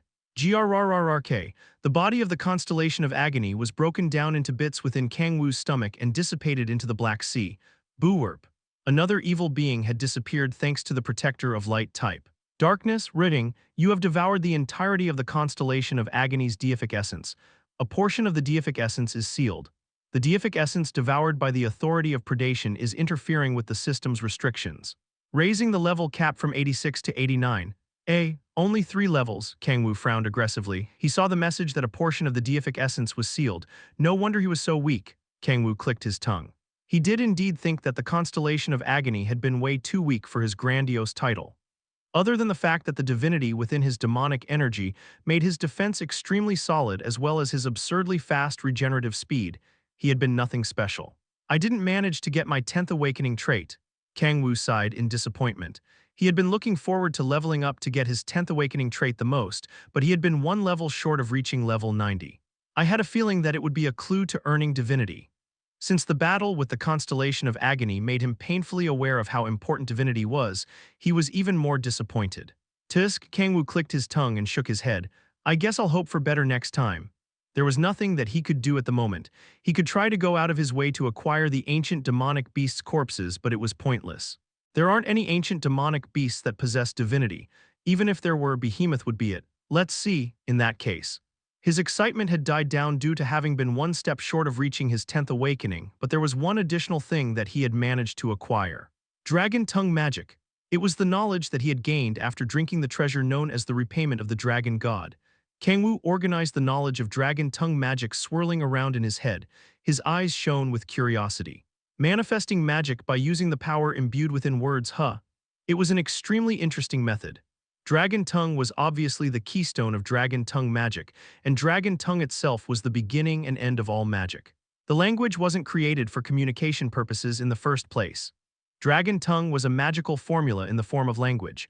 One could only use Dragon Tongue by adjusting one's intensity, pitch, pronunciation, and speed of one's speech to a degree of perfection. Normal magic and skills also required activation words or to be cast, but in those cases, it was mainly used for materializing an image, or the symbol of the magic or skill itself. It can also be used for the coolness factor, like Reynold. Kang-woo was reminded of the kind-hearted young man who had gone out of his way to shout his skill right before he was about to attack. He was a kind-hearted fellow, but to think he died so pitifully. Kang-woo shook his head as sorrow swept over him. That's why activation words should be short and concise. It should also never give away what the attack does. For example, Rasengan is better than Gamu Gamu no Jet Pistol. In any case, Dragon Tongue did not stop at simple activation words that allowed one to manifest an image, but the magical formula itself. In other words, as long as the mana required for the manifestation of magic is supplied, simply saying the Dragon Tongue was enough to activate the magic. Silence fell in the room. Kang-woo stroked his chin and got up from his chair. This is pretty fun. Possibly because his hopes had not been high, he was having a lot more fun than he had expected. It was not because he was after the power of Dragon Tongue magic. However strong it was, it would not be as good as the authorities of the Princes of Hell. If he simply wanted strong techniques, he wouldn't go out of his way to research Dragon Tongue magic. He was not interested in how powerful or useful Dragon Tongue magic was. The way to imbue power into language. Kang-woo was curious about its principles. Kang-woo smiled and stretched. His motivation was through the roof for some reason. Maybe it's because my growth has been stagnant for a while. The chaos skills and demonic energy from the abyss were so difficult to control to the point that they could lead to his death. He seemed to have unknowingly accumulated stress due to such dangers. Kang-woo decided to take this chance to research dragon tongue magic. Thankfully, he wouldn't be researching it alone. He had someone he could discuss dragon tongue with. Womb, the communication crystal orb vibrated. Lilith's voice flowed out of it as soon as Kang-woo put his hand over it. Master Kang-woo just now. Yeah, I know. Kang-woo turned to face the door, rumble. He could feel vibrations similar to a rhinoceros charging. He lifted the demonic energy protecting the room. Bam, the door was destroyed. Kang-woo, Echidna jumped into Kang-woo's arms. I can't. Yeah. You can't use dragon tongue, Kang-woo. Chapter 372, but I can Kang-woo. Whoa there. Oh, Kang-woo caught Echidna as she jumped into his embrace. Echidna looked up at him while teary-eyed. Why did you disappear without a word? She shouted. Kang-woo smiled bitterly. He was most certainly at fault for this incident. If he had been in their shoes and either Kim Si-hun, Han Si-hwa, Echidna, or anyone else acted on their own, he would have been furious. The fact that he was short on time was just an excuse. He could have concisely contacted them before heading out. Was I more hot-headed than I thought? Kang-woo couldn't tell. He might have been more impacted by Uriel's critical state than he had initially thought. In any case, he was in the wrong. I'm sorry, Kang-woo apologized while patting Echidna's head. Echidna was about to say something but refrained from doing so and simply clenched Kang-woo's clothes without a word. Sniff, sniff, sheesh, you sure are full of snot and tears. Blow, wah. Why are you blowing your nose on my clothes?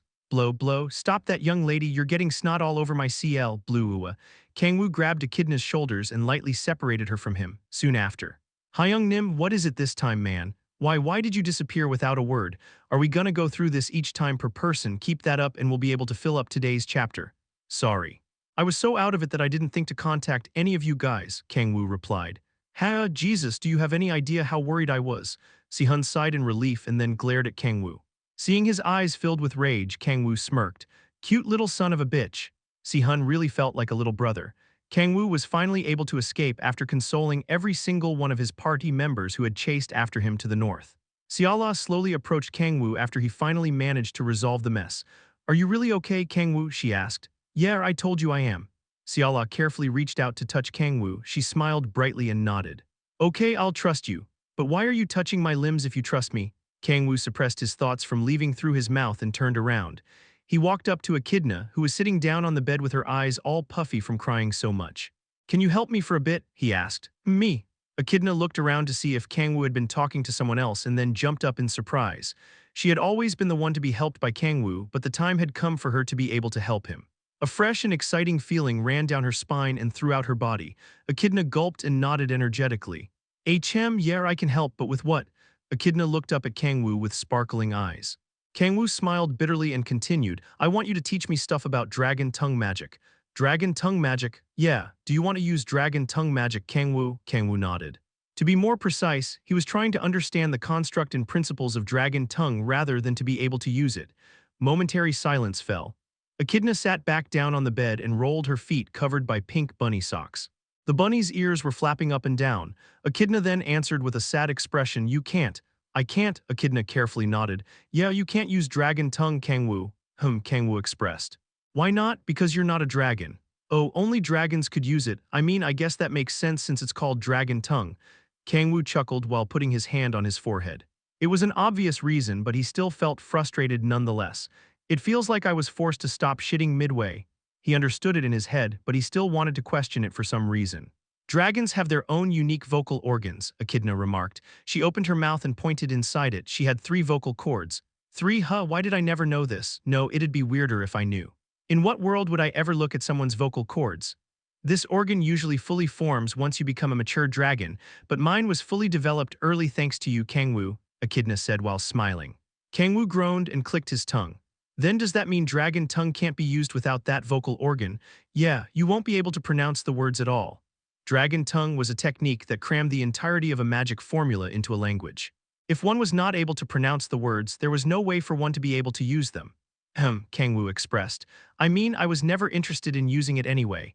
He only needed to understand the principles of imbuing power into words. Can you use it for me? Kang-woo asked. Echidna nodded. Sure, just a second. Since they couldn't use it in the room, they separated from the rest of the party and headed to a remote mountain near the area. Echidna took a deep breath and opened her mouth wide. Dovahkin. The roar was so thick and abnormal that one would hardly believe that it came out from a little girl. The thunderous roar leveled the ground, and sharp blades of wind slashed everything in the area. The forest was sliced into tiny little pieces as if it had been placed in a giant blender. It was like a natural disaster had stormed by. Whistle, Kang-woo's eyes shone with great interest. It had been far stronger than he had expected. When did she grow this much? Kang-woo stared at Echidna like a proud father. She had become far more powerful than when they first met. Heya, what do you think, Kang-woo? Echidna asked while panting and looking up at Kang-woo with sparkling eyes. Kang-woo chuckled and patted her head. Echidna smiled widely while snorting with excitement. So cute, Kang-woo could understand how fathers felt as they watched their daughters grow. That aside, Kang-woo fell into thought while tapping on his chin with a finger. Demonic energy moved as soon as Echidna talked in dragon tongue. He was able to tell the difference after watching from right next to Echidna. For regular magic, the entirety of the magic formula was constructed first, and then the activation word was uttered to manifest the magic. In other words, it was a form of trigger word. But in the case of dragon tongue, the demonic energy moved at the same time that the activation word was uttered, and the magic manifested as soon as the activation word was finished. Amazing, Kang-woo's eyes shone. If he had to make a comparison, it was like the difference between a bow and a gun. Regular magic was like a bow. The archer took out an arrow, aimed at the enemy, pulled the bowstring, and let the arrow loose. Kang-woo also used skills made by merging authorities in that manner. But dragon tongue magic was different. Dragons simply placed their finger on the trigger of the ready-to-fire gun that was dragon tongue and simply pulled the trigger by saying the activation word to fire the gun. Dragon tongue is usually far faster. The difference in speed would become wider the more advanced the magic became. Low-rank magic barely required any form or preparation. They were almost instinctual, so they usually did not even require activation words. Normal magic is better in that aspect. However, more time was required to manifest magic the higher its rank was. If one was able to manifest magic just by uttering the activation word, the difference would be massive. Imbuing power into words, Kang-woo muttered. It was as ambiguous as before. As he was lowering his head while in thought, Echidna approached him. Don't worry about it too much, Kang-woo. You already use magic super fast even without something like dragon tongue. That was indeed true. Kang-woo barely used activation words for his skills. His demonic energy control was so abnormally high that it took him under 0.1 seconds to prepare skills made by merging authorities. However, that 0.1 seconds makes all the difference. Even if more zeros were added, and it only took 0.0001 seconds, that short time difference decided the result of a battle between the truly powerful. If Kang-woo became able to use magic just by saying the activation word, he would be allowed more time to focus on other things. I'll give it a try at the very least, Kang-woo remarked. I told you it's impossible since you don't have the vocal organ. Echidna pulled on Kang-woo's clothes as if questioning why he wasn't listening to her. Kang-woo smiled and turned his head. Now think. Would the reason really have to do with the vocal organ? Kang-woo shook his head. No matter how he thought about it, that did not seem to be the fundamental problem. That may be the case purely in terms of dragon tongue magic. Dragon tongue was created and advanced by dragons. It was only natural that Kang-woo would not be able to imitate them since he did not possess their vocal organs. But the key of dragon tongue, that fascinating power, was not such a superficial aspect. Imbuing power into words, that was the core of dragon tongue and its foundation. Dragon tongue was simply a result that was derived from the concept of imbuing power into words. If that's the case, there was no reason that Kang-woo would not be able to use it. Phew, Kang-woo inhaled as he recalled how Echidna had roared. You can be so stubborn sometimes, Kang-woo. Dragon tongue was developed and advanced over hundreds of thousands of years. It's not something you can just dovahkin. The roar that had come out from Echidna's mouth came out from Kang-woo's mouth this time. The ground was leveled as a storm of demonic energy raged. However, the energy that was tearing apart the surroundings suddenly dissipated as if a fuse had been cut. Echidna's eyes widened as she looked back and forth at the leveled ground in Kang-woo. What? How did you do that, Kang-woo? Although it had gotten cut midway, Kang-woo had definitely used dragon tongue. Echidna rushed toward Kang-woo and pulled on his clothes. Kang-woo frowned as he stared at the leveled ground. He was not interested in the fact that he had managed to use dragon tongue. Why did it stop midway? He was more focused on why it had only been partially successful. Because my vocal organ is different. Echidna had been right in that aspect. The formula that had been crammed in the word had not manifested correctly because it had been said through a different vocal organ. I got the hang of it now, Kang-woo said. What? Echidna looked up at Kang-woo in confusion. How could he have gotten the hang of it after just one try? It was impossible, even if Kang-woo possessed the vocal organ of a dragon. Even a mature dragon took a few months at least and decades at most to learn just one dragon tongue magic. What are you talking about, Kang-woo? Echidna asked with a trembling voice. The fundamental concept of dragon tongue magic is imbuing power into words, right? In that case, you don't need to pronounce the words like dragons do. Kang-woo pointed his hand at the peak of the mountain and uttered, Davakian, rumble. A natural disaster several times more destructive than what Echidna had shown laid waste to the entire mountain. Kang-woo smiled at the destruction he had caused and shook his head. No, I don't even need to cling to dragon tongue. If the skill is fundamentally to imbue power into words, I can just say whatever I want, can't I? He could just imbue his will into the words he uttered and mix it with his energy. As long as those conditions were fulfilled, that in itself would become magic. Ridding, the skill dragon tongue magic is evolving into soul speech. You have accomplished an unprecedented feat. Dramatically raising your demonic energy control, Echidna simply stared at Kang-woo with her mouth agape in silence. Kang-woo laughed. I can't, you say, but I can. Chapter 373, Haunted House, Part 1. Silence fell. Echidna turned away from Kang-woo and sat down while hugging her knees with her head buried between them. Cheater, Echidna said while pouting. She glared at Kang-woo and said again, You're a cheater, Kang-woo.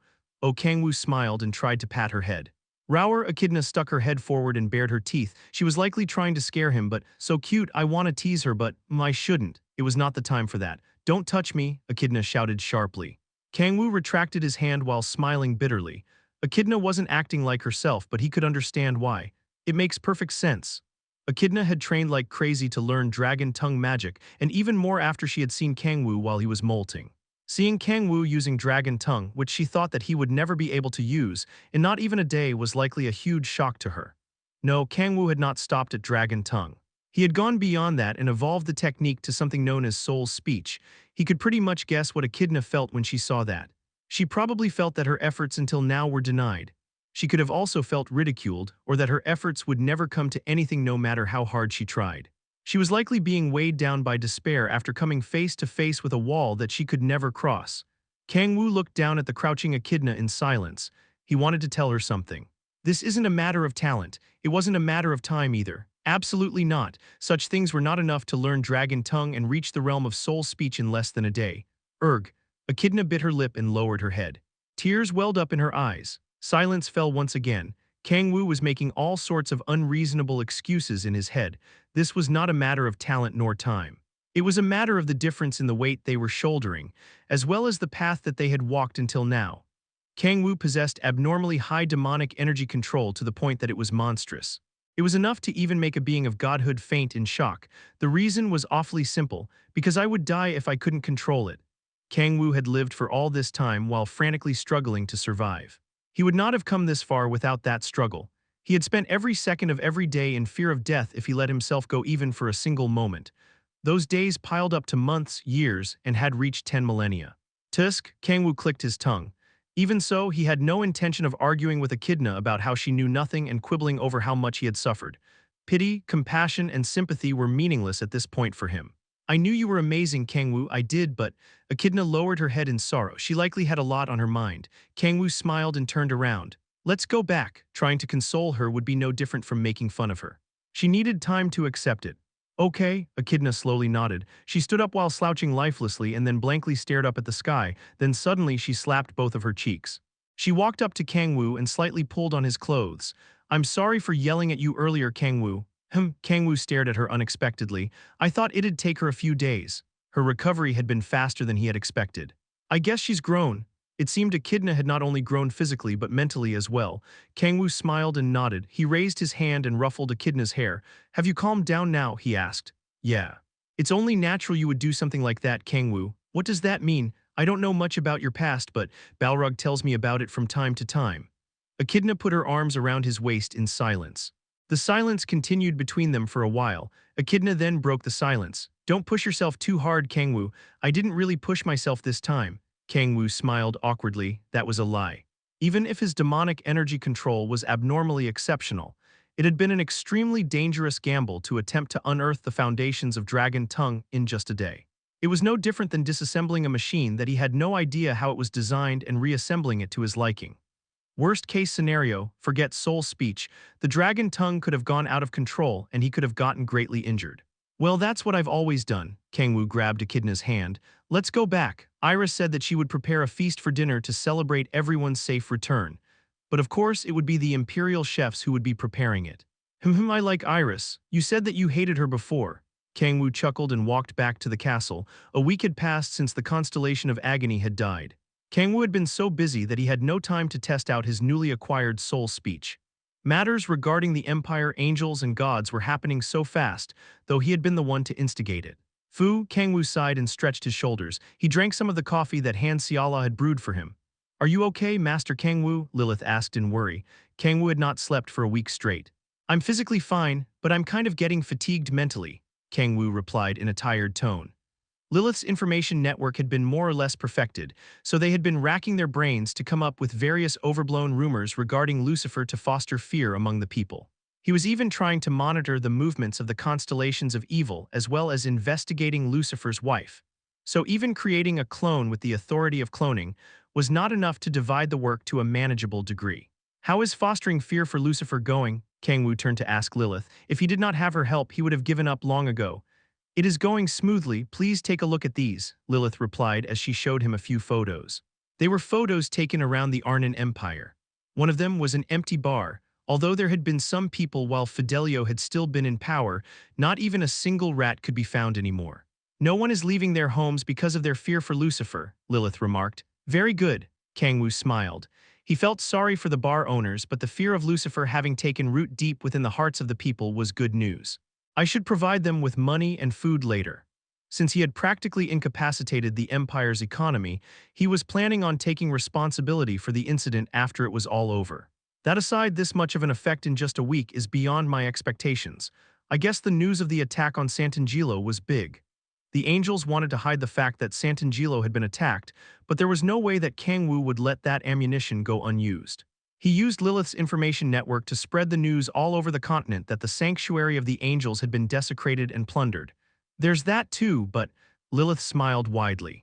The fact that the gods had taken action left a bigger impact. Oh, that, Kang-woo smiled. Erner was mostly polytheistic. Considering there were several gods that possessed deific essence and there were apostles that did their bidding, it was only natural. The majority of the continent worshipped celestial goddess Seraph and god of heroes Tyrion, but many people worshipped other gods as well. A week ago, a revelation was simultaneously received by apostles of multiple gods. Evil god Lucifer will bring collapse to the continent. The revelation's contents had been short but powerful. Not just that, the warning had been from not one but multiple gods simultaneously. It was only natural that it would bring chaos to the entire continent. The people locked their doors and trembled in fear of the evil god and his subordinates that might come to invade at any second. It's going well, Kang-woo smiled widely. The message that he had sent the gods through Michael had a large effect. Once public fear of the continent's collapse was fostered, it would not be long until the High Elves manifested into the physical world. But I'd have to do more for that to happen. There was a limit to what simple rumors and fear could do. Only through the right incidents and Kim Si-hun solving them would it perfect Kang-woo's plan. Ho ho ho. Do you know what Lucifer is being referred to among the humans lately? Lilith asked. Kang-woo tilted his head. Lilith continued while giggling. He's known as the Lord of the Flies, a demon of filth and disease. Oh. Sheesh, Lucifer, that's why you should wash yourself more often, man. Kang-woo clicked his tongue in pity. Lord of the Flies was an extremely filthy title compared to his former title, Evil God. You brought this on yourself. I didn't do anything wrong, trust me, bro. Kang-woo turned to Lilith and asked, anything else? Oh right, come to think of it, I happened to receive a bit of a suspicious report. A suspicious report? Kang-woo asked while narrowing his eyes. Lilith nodded. People have been continuing to go missing in a certain city. Well, it's not large enough to be a city, but it's a fairly sizable town. Missing? Kang-woo frowned. People going missing was not something that could be ignored, but it was not something that would be found suspicious by Lilith either. Did they just go missing? No, I wouldn't be reporting it to you if that was the case. Lilith shook her head. Then what? How should I say this? Lilith searched for a fitting term while placing a finger on her lips. A haunted house, I guess. A haunted house? What the hell's with that out of the blue? A giant mansion apparently appeared near the town. People who found it suspicious entered the mansion, but they never came back out or something like that. Yes, it was a staple horror movie trope. Kang-woo's eyes shone, it was far too interesting to leave it be. Bring Si-hun over, Chapter 374 Haunted House, Part 2, Constellation of Fear. Yes, Master of Despair, will this really be able to change the flow of fear? Ha ha ha, there is no need to worry. Human fear comes from the unknown. No matter how much they fear the evil god, people merely know his name. Oh, give it some time, soon, the entire continent will be plunged into fear of the constellations. It certainly is worth an investigation. Kim Si-hun, who had been told of the missing people in a town on the outskirts of the empire, nodded. It was far too optimistic to think that there was no relationship between the mansion that suddenly appeared outside the town and the disappearing people. Let's set out right away. Oh, are you in the middle of anything? Oh, Kang-woo asked as he stood up from his chair. He had spent an entire week buried under a pile of paperwork, so he wanted to move around. I had plans with some noble ladies, but I didn't want to attend anyway, so I will cancel them, Si-hun replied as he sighed. The greater the people's fear of Lucifer grew, the more popular Si-hun became. He was starting to be revered as the hero who would save the continent from the hands of the filthy Lord of the Flies. Those of power from all over the continent were flocking to the empire to make connections with Si-hun. Got it. In that case, bring Layla with you on the way and brief her on the incident as well, Kang-woo stated. Will Layla be coming with us as well? Yeah, Layla was Gaia's incarnation. They might be able to gain some sort of clues if the power of a god were to make contact with the suspicious mansion. Not all gods are righteous and kind, after all. There were likely some gods that were cheering at the appearance of evil god Lucifer, or were trying to take advantage of the chaos and come up with ways to raise their own deific essence. Some might be enraged at Lucifer on the outside, but were thinking otherwise. We can only trust our beautiful and intelligent Lady Gaia. Yup, got it, I'll be right back. Si-hun left the room. Kang-woo turned to Lilith and said, Lilith, you get ready too. Pardon, me too. Lilith's eyes widened, not having expected for Kang-woo to nominate her as well. There's no one more skilled than you in search and detection. Plus, you're the one who found out about the incident. Rather, there was no reason not to take her. I shouldn't take any more than this. There was nothing more foolish than bringing a crowd to investigate a suspicious incident. Lilith slurred with an awkward smile and then nodded. I understand. In that case, I will guide you to that mansion. Kang-woo had expected her to love getting the opportunity to go somewhere with him, but her reaction had been a lot more lukewarm. Is something going on with her? Well, I'm sure I'll find out eventually. Kang-woo stood up. Yeah, Kang-woo muttered. They arrived at the town located on the outskirts of the empire. The small town that would likely have a town chief instead of a governing lord was covered in fog. The streets were deserted, and the sound of horses neighing, commonly heard in the continent, could not be heard at all. No one would be able to tell that the town was inhabited if not for the lights visible through the windows. Kang-woo continued, this is suspicious as fuck. Is this Lothric Castle or something? That is where the town chief lives. He is also the one who first reported the incident, Lilith said as she pointed at a house. It was a house that the town chief resided in, but it was no different from the other shabby houses around it. I don't really feel any vitality in this town. Layla frowned as she looked around. She carefully grabbed Si-hun's hand, unsettled by the ominous aura surrounding the entire town. Let's enter, Kang-woo said as they headed to the chief's house. Knock, knock, creak. The door slightly opened and an elderly man with a very wrinkly face peeked out. He glared at Kang-woo and the others with caution. Who are you? We've come to investigate the missing cases. The old man scanned Kang-woo, Lilith, and Layla warily, but he gasped while widening his eyes as soon as he saw Si-hun. Could you be? The old man trembled as if he couldn't believe his eyes. Si-hun bowed while smiling awkwardly. My name is Kim Si-hun. I knew it, you were the Sword Emperor. Pardon, sword what? The Emperor of Swords. The hero who chased away the evil god. I can't believe someone as great as the Sword Emperor would come to help this small town. The town mayor shook while bawling his eyes out, and Si-hun also shook for a different reason. Sword Emp, Kang-woo suppressed his laughter with all his might. He couldn't believe that Si-hun had come to be known as the Sword Emperor. He was so jealous. What a fantastic title, Si-hun. Kang-woo smacked Si-hun's shoulder repeatedly as giggles seeped out from his mouth. Si-hun was shaking in silence. Despite coming up with cringe names like Sirius Core, he seemed to be unable to handle a shockingly cringe name like Sword Emperor. Please stop laughing, Hyung Nim, Si-hun shouted. Kahahaha, why? It's a great title that the people gave you, isn't it? Si-hun couldn't bring himself to complain in front of the town mayor about why people had given him such a cringe title and could only bite his lips. Si-hun pouted in silence. Layla came up to him and grabbed his hand. It just means that the people hold you up in high regard, so there's no need for you to be so embarrassed. But, ho ho ho. I've taken a liking to it at least. Really? Yes, Layla smiled. Sword Emperor, what a great title. Si-hun's expression crumpled even more. Kang-woo, unable to hold it any longer, burst into laughter. Damn, sister-in-law, you sure know how to tease people. According to the town mayor's explanation, the mansion had appeared 5 days ago. People started to disappear when 3 young men of the town entered the mansion and never came back. After that, an ominous fog engulfed the entire town, and people began to disappear one by one. There were currently 28 people that had gone missing. Considering the size of the town, it did not seem like a coincidence at all. After hearing the details, Kang-woo and the others headed to the mansion. Wow, Kang-woo expressed after seeing the mansion from up close.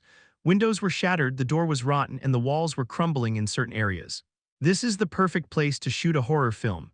It was so blatantly ominous that Kang-woo couldn't help but chuckle. He shrugged and walked toward the mansion. The place was trying to be so blatantly scary that Kang-woo was not scared by it at all.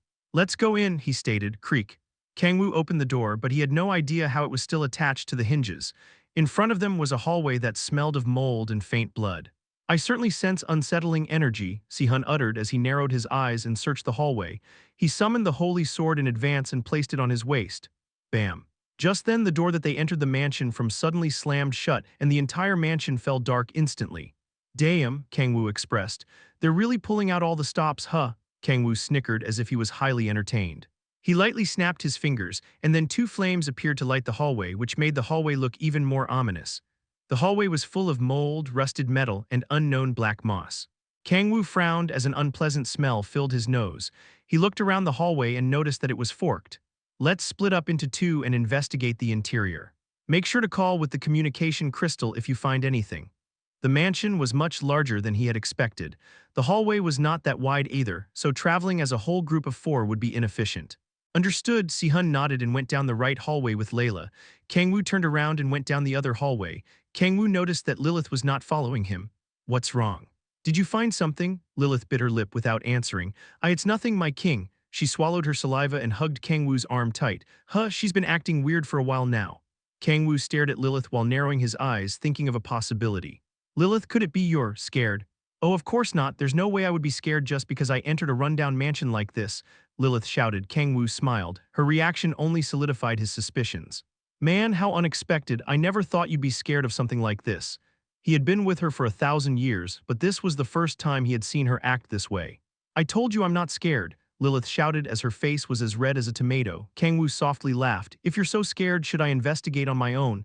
And no. Like I said, I'm not scared in the slightest. Lilith pulled on Kang-woo's arm. Let's go, my king. Okay. She was obviously pushing herself, but he paid it no mind. This is new. It had been a while since he had seen this side of Lilith. No, it had been the first time. I never thought she'd be scared of stuff like ghosts. It was entertaining to see a flustered Lilith compared to how relaxed she always was. Kang-woo suppressed his laughter and continued investigating the mansion. Their steps echoed throughout the hallway. Erg. Lilith's expression was getting darker by the second. Kang-woo laughed in silence while looking at her reactions. What's so scary about this? Ghosts had no way of harming them even if they appeared, so he couldn't understand her reactions. But it's fun to watch at the very least. Kang-woo could now understand why people loved watching horror films with others who couldn't handle it and watching their reactions to the scenes. He thought that having brought her was worth it just for her reactions alone. Boom! Just then, a large drawer that had been in the hallway suddenly fell. One of the cabinets opened, spilling what looked to be human eyeballs, intestines, and blood.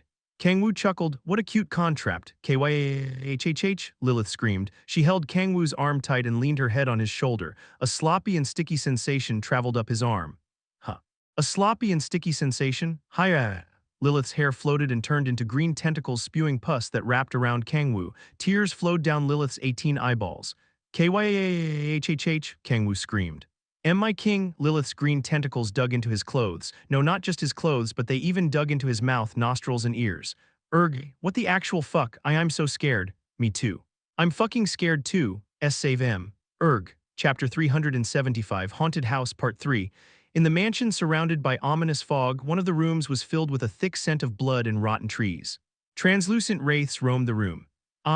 Kill, rip off the ears, pull out the eyes, cut off the nose, crush the tongue. Kill, giggle. The wraiths roamed around the room while singing a chilling song as they danced and laughed. Despite being translucent, they could not be any more hideous. Their heads were split in 2 as their brains trickled down, their eyeballs were dangling out of their eye sockets, and their tongues reached all the way down to their collarbone. They did not possess sharp claws or fangs. They were made purely to instill fear into humans, fear of the unknown, of beings that were between the boundary of life and death that the living had never experienced. Hence these beings were far more terrifying than any demon or demonic beast. Ayaha. A young man was tied to a wall in the room where the wraiths were dancing. He was trembling uncontrollably, fear having taken complete control over him. His eyes were missing from his sockets, his ears had been forcibly ripped off, and his nose had been cut off by something sharp. The rest of his body was not fine either. Forget fingernails, none of his fingers were present. K-kill. Me, the young man, no longer wished to live. He simply wished for death that would end the excruciating pain and endless fear. Giggle, giggle. The wraiths laughed as they danced around the young man. Please. Please, he struggled frantically. Although he could no longer see because he had no eyes and couldn't even hear properly because his ears had been ripped off, he could tell that these wraiths would not kill him.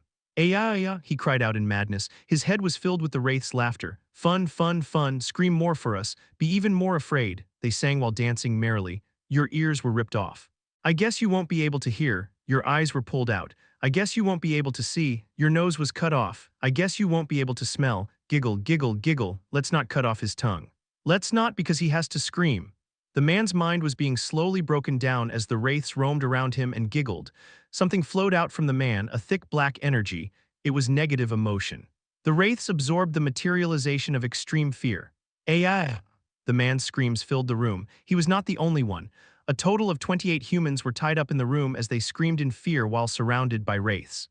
Giggle, giggle, the wraiths laughed inside the room filled with despair. Just then one of them raised its head and the other hundreds of them followed suit. People have entered. Kill, kill, kill. Who will it be this time? How will they scream this time? The wraiths danced while laughing in joy. They moved to search for their new prey. What should we cut first this time? What should we rip off first this time? Their giggles were full of malice. Once the wraiths flew to where their prey were, squelch. The hallway was filled with green tentacles and sticky mucus covered the floor, walls, and ceiling. They had never seen such a realistic manifestation of nightmares before. What's this? The wraiths trembled as they instinctively felt fear. They stopped dancing and singing. Squelch, something came out from between the green tentacles. Yuur. It was a young man with black hair, the prey that the wraiths had been waiting for. The man who had escaped from the green tentacles raised his head and stared at the wraiths flying around the hallway. A human has come, prey has come. The wraiths started to sing and dance again once they saw their prey. Kaya. My king, ghosts have appeared. The green tentacles filling the hallway fiercely squirmed as a woman's screams were heard from somewhere. The man was sucked back into the tentacles after having barely escaped from them. Erg. The man was being squished between tentacles with just his right arm exposed, which was frantically shaking. He scratched the floor with his right arm, but then it lost its strength and flopped on the ground. He used what remained of his strength and wrote a message on the ground with the pus on his fingers. The culprit is Lily, Kaya, they're coming this way, the ghosts are coming this way. However, his desperate efforts were cut short by the woman's screams. Even his right arm was sucked in between the tentacles. The wraiths stopped dancing and tilted their heads in wonder. What's going on? What's happening? Could it be a comrade sent by the constellation? Who? The wraiths approached the monster that was hunting the human. Kaya. The shrieks of the woman suddenly stopped as if she had fainted. The green tentacles filling the hallway stopped moving and flopped to the ground. Squelch. The man that had been sucked in between the tentacles slowly stood up and lifted his head with blank eyes. The human came back out. He's still alive. Let's capture him and kill him. The wraiths danced joyfully again after finding out that the prey they had thought had been stolen by another monster was still alive. So it was you guys, said the man with sharp eyes. You did all this? The fear that the man should be feeling from coming face to face with the wraiths could not be felt, only blazing fury. The wraiths tilted their heads in wonder, unable to understand. We didn't do anything though. We haven't done anything yet. They haven't laid a finger on the man in front of them at the very least. You didn't do anything, you say? The man's voice shook. Darkness so thick that it couldn't even be compared to the evil energy of the wraiths filled the hallway. Rumble, the entire mansion shook. The man slowly walked toward the wraiths. You, sons of bitches, the man roared like a beast. The wraiths trembled after being exposed to suffocating demonic energy. Overwhelming fear took control over them. What's wrong? We haven't done anything. Do you have any idea? Boom, the man shot forward and grabbed the head of the wraith closest to him. It was impossible for a physical being to grab the body of a wraith, but the man grabbed it with ease. Jaya. Before the wraiths could even figure out what was going on, the wraith that had been grabbed shrieked. Black energy invaded its translucent body and ripped the wraith apart from the inside out. How hard I worked.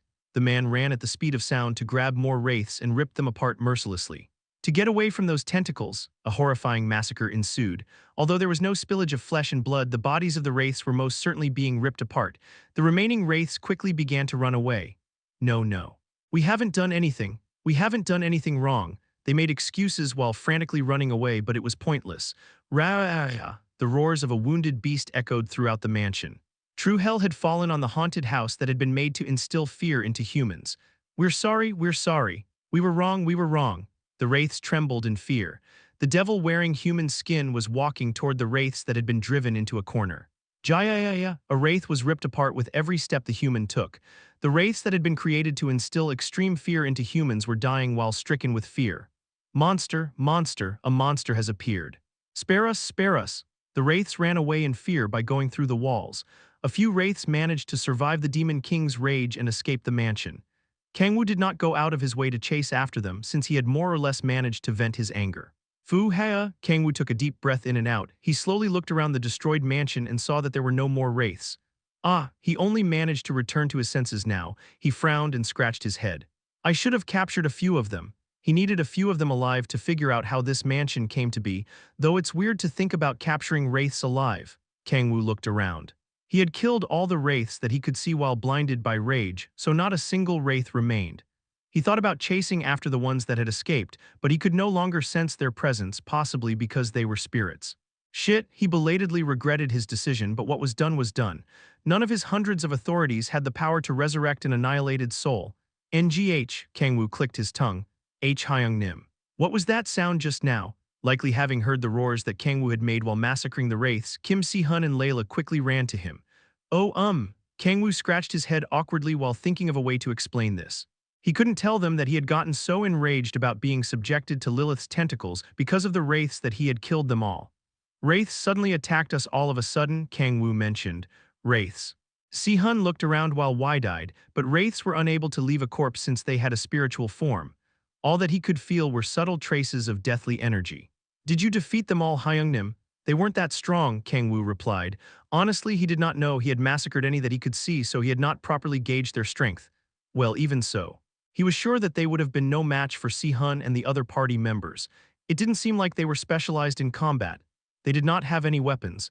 They were extremely hideous and were exuding chilling, deathly energy, but that was it. I see, Si-hun remarked. Let's look around a little more.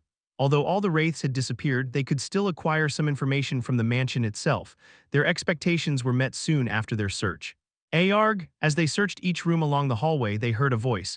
It was clearly that of a person, completely different from the voices of the wraiths. Kang-woo forced open the door. This is. He frowned aggressively as soon as he saw what was inside. Although he was used to seeing horrible sights, he couldn't help but feel unpleasant at the sight he had to behold. What the? Si-hun muttered. Since it was hard to watch even for Kang-woo, it was worse for Si-hun. He was gripping the holy sword extremely tight with eyes wide open. Oh Gaia! Layla shut her eyes tight and prayed to Gaia. Ayaha! Kang-woo stared at the people who had become ragdolls as if they had endured gut-wrenching torture. There were 28 of them. There was no need to even think about who they were. The missing townspeople. The townspeople had been dragged into this mansion by the wraiths and been tortured. Hyung Nim, just a second. Kang-woo bit open his thumb and healed one of the people using the authority of regeneration. Kill me, please, kill me, it's too late. Kang-woo shook his head as he looked down at the person he had treated. It was not a physical issue, their minds had already broken beyond repair. Nothing but fear could be seen in the eyes of those who had been captured by the wraiths. Si-hun clenched his fists in frustration and stomped his feet. Layla approached the panting Si-hun and held his hand. Si-hun. The two of them bit their lips while staring at the horrifying sight miserably. Kang-woo narrowed his eyes. He could not afford to wallow in his emotions like the two of them, nor did he have a reason to. What he needed right now was information. Why? That was the only question he had in his mind. Why are they still alive? Kang-woo stared at the missing townspeople tied to the walls. They had been hideously wounded. Their eyeballs had been pulled out, their ears had been ripped off, and they had been sliced all over the place. Despite all that, they were still alive. They were forcibly kept alive. They had not been kept alive so that they could be continuously tortured. Their wounds were so severe that it was actually a wonder why they hadn't died. They were screaming and trembling in fear, but they were still alive. The wraiths had used some sort of means to prevent the people they had kidnapped from dying. But why, Kang-woo couldn't understand. It was too difficult to figure out. It was understandable that kidnapped people could be tortured, wraiths being cruel and merciless made sense. But this was a completely different situation. The wraiths had kept dying people alive. They had prevented people who should have died from dying. Kang-woo, Layla said. Kang-woo turned around. Chapter 376, I did it, please come here for a second, Layla said. What is it? Kang-woo walked over to where Layla was while tilting his head. Kim Si-hun, who had been untying the survivors from the walls with a heavy expression, also walked over. Layla was pointing at a black symbol drawn on the wall. The hell is this? There was a giant hexagram that looked as if it had been drawn with a rough brush on the wall, and it was exuding thick demonic energy. No, it wasn't just demonic energy. Minuscule amounts of divinity could be felt from it as well, as if a being of godhood had drawn it. This is the symbol of the demon god, Layla explained. This hexagram was the symbol of demon god Bali and the constellations of evil during the era of myths when they almost brought this world to extinction. Isn't it a bit too ordinary for that? Kang-woo asked. That's because the myth hasn't been passed down well enough on Earth. In Aerner, this hexagram is still considered a symbol of demons and fear. Oh, I also heard about it while I was traveling around the continent. Just using this symbol would be reason enough for you to be sentenced to death immediately, Si-hun added. Kang-woo narrowed his eyes. The symbol of the demon god. Considering this symbol was on the wall, it wasn't hard to guess who had made this mansion. The constellations of evil must have made their move. Kang-woo frowned. He could understand that they had made their move since they had already attacked Santangelo to steal the demon god's legacy. It meant that they were done hiding and were going to take full action from now on. But Kang-woo couldn't understand their actions. He had no choice, but he had ended up assisting the constellations of evil. He had framed someone else as the culprit of the attack on Santangelo and took them completely off of the list of suspects. In their perspective, it should have been an absolute score. Should they not be cheering while clapping since the police were chasing after someone else entirely after they had committed a heinous crime? Why are they just blatantly advertising that they're the culprits? It was so undisguised to the point that Kang-woo was thinking someone was trying to frame the act on the constellations of evil. But there's no reason for anyone to do such a thing. No matter how hard he thought about it, there weren't any forces that would benefit from framing the constellations of evil.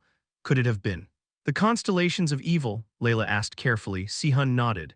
Since the demon god had died long ago, I believe they would be the culprits. I don't know why they would do such a thing, but Kang-woo narrowed his eyes as he listened to their opinions. Both Layla and Si-hun thought that the constellations of evil were the culprits. In other words, most of the people who knew about the hexagram would also think the same, and there weren't many people in Aerner who didn't know about this hexagram. Wait, Kang-woo's eyes shone. A theory popped up in his head like a lightning bolt. What if their objective isn't to hide their identity but to let it be known? If that was the case, the story would change. But why? Why would they need to do such a thing? It was true that the constellations of evil were powerful. Each one of them possessed deific essence and were free from the system's restrictions. However, they were overwhelmingly outnumbered. They had no reason to flaunt their return. Kang-woo, over here. Just then, Layla called Kang-woo again. Kang-woo turned around to see Layla, her face stiff while touching the victims' heads. Something's wrong with the townspeople. What do you mean? Mental recovery magic doesn't work on them, as if their minds have been completely emptied. I don't think their minds have just been broken, emptied. Layla's choice of words caught Kang-woo's attention. Kang-woo looked around and recalled the wraiths that had been roaming around the mansion. They had kept the people that should have been dead alive for some reason. Ah, Kang-woo expressed. The puzzle was finally starting to come together. The wraiths hadn't been specialized for combat. Although one wouldn't even be able to land a blow on the wraiths unless they were powerful enough, they were certainly too weak to be retainers of a constellation of evil. What if their purpose wasn't combat from the very beginning? Chains were installed on the walls of the 2,000 square feet room, spread out in a way that it would be easy to chain people. Kang-woo had thought of something as soon as he had entered the room. It's like a factory made to generate something from the kidnapped people. Kang-woo asked Layla something to confirm his suspicions. Layla. Yes, Kang-woo, do you happen to know anything about magic that can extract power from negative emotions like fear, sorrow, and despair? Layla fell into thought while grabbing her chin and then answered, yes, I've heard of such magic. In the past, back when demon god Bali was still alive, he had used large-scale magic by absorbing negative emotions from the triad. What kind of magic? I don't know in that much detail. Layla shook her head while expressing embarrassment. Kang-woo lightly clicked his tongue, but he did not mind the inconvenience. I more or less get it now. Kang-woo's eyes lit up. It was as if the strewn-about pieces of a puzzle had finally come together. He could now understand the actions of the constellations of evil that used to be incomprehensible. So their goal had been to let themselves be known to the world from the start. And this factory had been to acquire a source of unlimited negative emotions. Kang-woo unconsciously chuckled. He covered his wide grin with his hand. If they had done something like this to let themselves be known, it means they never caught a lucky break from the start, huh? Kang-woo wanted to burst into laughter right here and now. He had been bothered by the fact that the constellations of evil were likely benefiting from him naming Lucifer as the culprit for the Santangelo attack. I won't stand for someone catching a lucky break from my choice. Even if it led to both of their demise, he would do whatever it took to stop random people from catching a lucky break from his actions. Why, you ask? Because it sucks, it's unfair. For example, let's say you bought someone a lottery ticket and they ended up winning. That person then comes to you to thank you for buying the ticket for them. You would for sure feel like shit. So that doesn't make me a piece of shit, that's just how humans are. Hyung-nim, Si-hun called. Oh, don't mind me. Kang-woo waved his hand and turned around. He more or less understood the situation. He did not know what for, but the constellations of evil were collecting negative emotions such as fear, sorrow, and despair. They're not just collecting them. The entire continent was already filled with fear, directed at Lucifer, Lord of the Flies. If their objective was just to absorb negative emotions, they could just absorb it from anywhere in the continent. But they tried to let their identities be known by going out of their way to make this contraption. There was only one explanation. They can't absorb fear directed at Lucifer. If that wasn't the case, there was no reason at all for them to let themselves be known. Damn, what an interesting turn of events, Kang-woo snickered. He had discovered their objective and their means of fulfilling it. In that case, I'll make good use of it. He had been trying to think of a good event for Lucifer, Lord of the Flies. Kang-woo slowly walked up to the hexagram on the wall and put his hand on it. Try your best, F-whoosh. The hexagram set ablaze and disappeared, though it won't change anything. Even if they were gods that possessed deific essence, no one was a match for Kang-woo in distorting the truth. Hyung-nim, why did you burn the symbol? Si-hun asked in confusion. Kang-woo smiled and turned around. There was no need to explain himself. There must be more mansions like this, Kang-woo stated. There might be a chance that they were not in the form of mansions. As long as they had decided to make themselves known, they would do whatever it took to amplify fear directed at them. Find them all. Find and burn them all, Kang-woo smiled widely. Is it going well? An expressionless man with a diagonal slash scar on his face asked in a monotone, a translucent being bowed to the man. He answered confidently, yes, of course. Proserpine, who was lying down, said uninterestedly, you say that, but the negative emotions don't seem to be gathering that much. NGH. The constellation of fear, the translucent being, froze. Like she had mentioned, the collection of negative emotions was slower than expected. We could just go on a slaughter trip, can't we? Why are we making things so complicated? Proserpine suggested. HMPH, please be quiet if you don't know anything. The constellation of fear snorted and continued. Do you have any idea how difficult it is to change one's target of fear once it has been engraved? The entire continent was plunged into fear of Lucifer. If they just went on a killing spree like Proserpine had suggested, people would just believe it was Lucifer who did it. Hence, it was meaningless. Their fear needed to be directed at the hexagram. Don't rush me and wait a little longer. The gods will soon react, the constellation of fear said. A human called Kim Si-hun, known as the hero of the continent, was traveling across the continent to destroy the mansions. The constellations already knew that he was a retainer of Gaia. Since he was an apostle of a god, he would not be idiotic enough not to know what the hexagram symbolized. And once the news reaches the gods, they would not be able to focus only on Lucifer like they were now. After all, the hexagram symbolized the being that had once driven the gods toward extinction. There's been a response, said the boy with blank eyes. The constellation of fear turned around in delight. Haha, as expected, he glanced at Proserpine as if boasting. HMPH, Proserpine snorted and turned around. Now then, let us see what they're saying. The constellation of fear placed his hand on the boy's shoulder and interfered with the providence using his divinity. He did not interfere with much. He was just using a tiny amount of the blessing given to the beings of Earth, one of the triad. Ridding, the gods of the divine realm are trembling anxiously. Good, the constellation of fear smiled as he stared at the blue window in front of him. He had expected such a response. The gods of the divine realm are feeling fear of collapse. Plunge into fear. The gods of the divine realm are enraged by the atrocities committed by evil god Lucifer. Yes, Bien Raha. Lucifer, why was that guy's name being mentioned again? The gods of the divine realm are enraged by the atrocities committed by evil god Lucifer. W8. The constellation of fear reached for the intangible blue window. He shouted in frustration, I did it. The gods of the divine realm are enraged by the atrocities committed by evil god Lucifer. It wasn't Lucifer, the constellation of fear pounded on his chest in frustration. The gods of the divine realm are letting their apostles know of Lucifer's atrocities. No, the gods of the divine realm are mocking Lucifer as the Lord of the Flies. I did it, the constellation of fear shouted, frustrated by the absurd situation.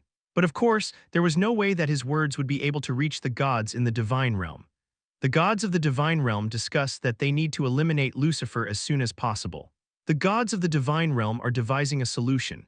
The gods of the divine realm are gathering divinity. They are using a branch of the world tree. Elder High Elf Elune expresses her will to manifest. Chapter 377, Time for a Feast. Iris is sick.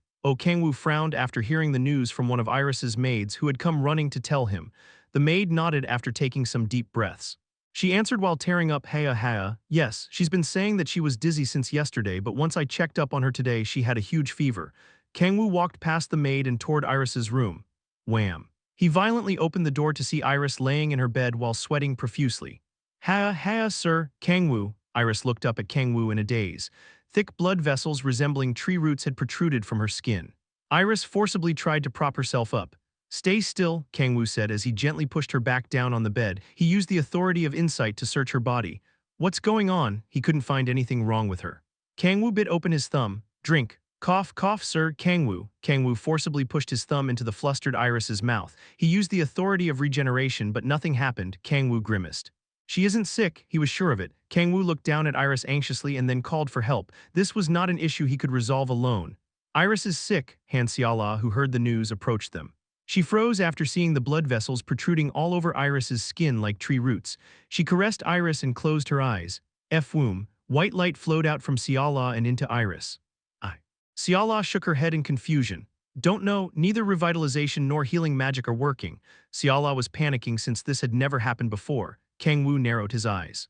If both my authority of regeneration and Xiala's divine magic aren't working, that means Iris was not in this condition due to a disease or an injury. In that case, there was one thing he could think of. Kang-woo called Layla using his communication crystal. After getting the call, Layla immediately came to Iris's room and thoroughly checked her condition. Layla nodded. These are signs of her becoming an incarnation. An incarnation? Yes, I experienced the same thing when I first accepted Lady Gaia into me, an incarnation. Kang-woo did not even need to question whose incarnation Iris was about to become. Kang-woo smiled. That means, he slurred, yes, Layla nodded, a high elf is. Trying to manifest while borrowing Iris's body. Hell yeah, Kang-woo clenched his fists after hearing the welcome news. They're finally getting off their fat asses, making the high elves manifest by driving the continent to the brink of collapse. The deranged plan was nearing its completion. When will the high elf manifest? Kang-woo asked. I'm not sure either. Iris would first have to become an incarnation, but no one knows how long that will take. How long did it take for you? About a month. A month, huh? But I can't guarantee it'll take that long for— I know, Kang-woo interjected. In the first place, becoming an incarnation of a god was not common, so it was near impossible to predict a time. Kang-woo stood up. In that case, there's nothing wrong with Iris, right? Yes. She's just like this because she's in the middle of accepting divinity. Kang-woo sighed in relief. Sir, Kang-woo, Iris called Kang-woo faintly. Kang-woo lightly patted her head. Don't worry and get some rest. As if having been relieved by those words, Iris slowly closed her eyes. Kang-woo left the room with Layla and Sihua. The plan was a success, said Layla with a bitter smile. The plan to make a high elf manifest by making Kim Si-hun a hero, which seemed absurd in the beginning, was on the verge of succeeding. Layla wanted to cheer, but could not bring herself to, considering the state Iris was in. She knew better than anyone how agonizing the process of becoming an incarnation was. Yes, Kang-woo nodded. He did not feel anything in particular. After all, I knew it would succeed. He had done so much more than what Layla realized.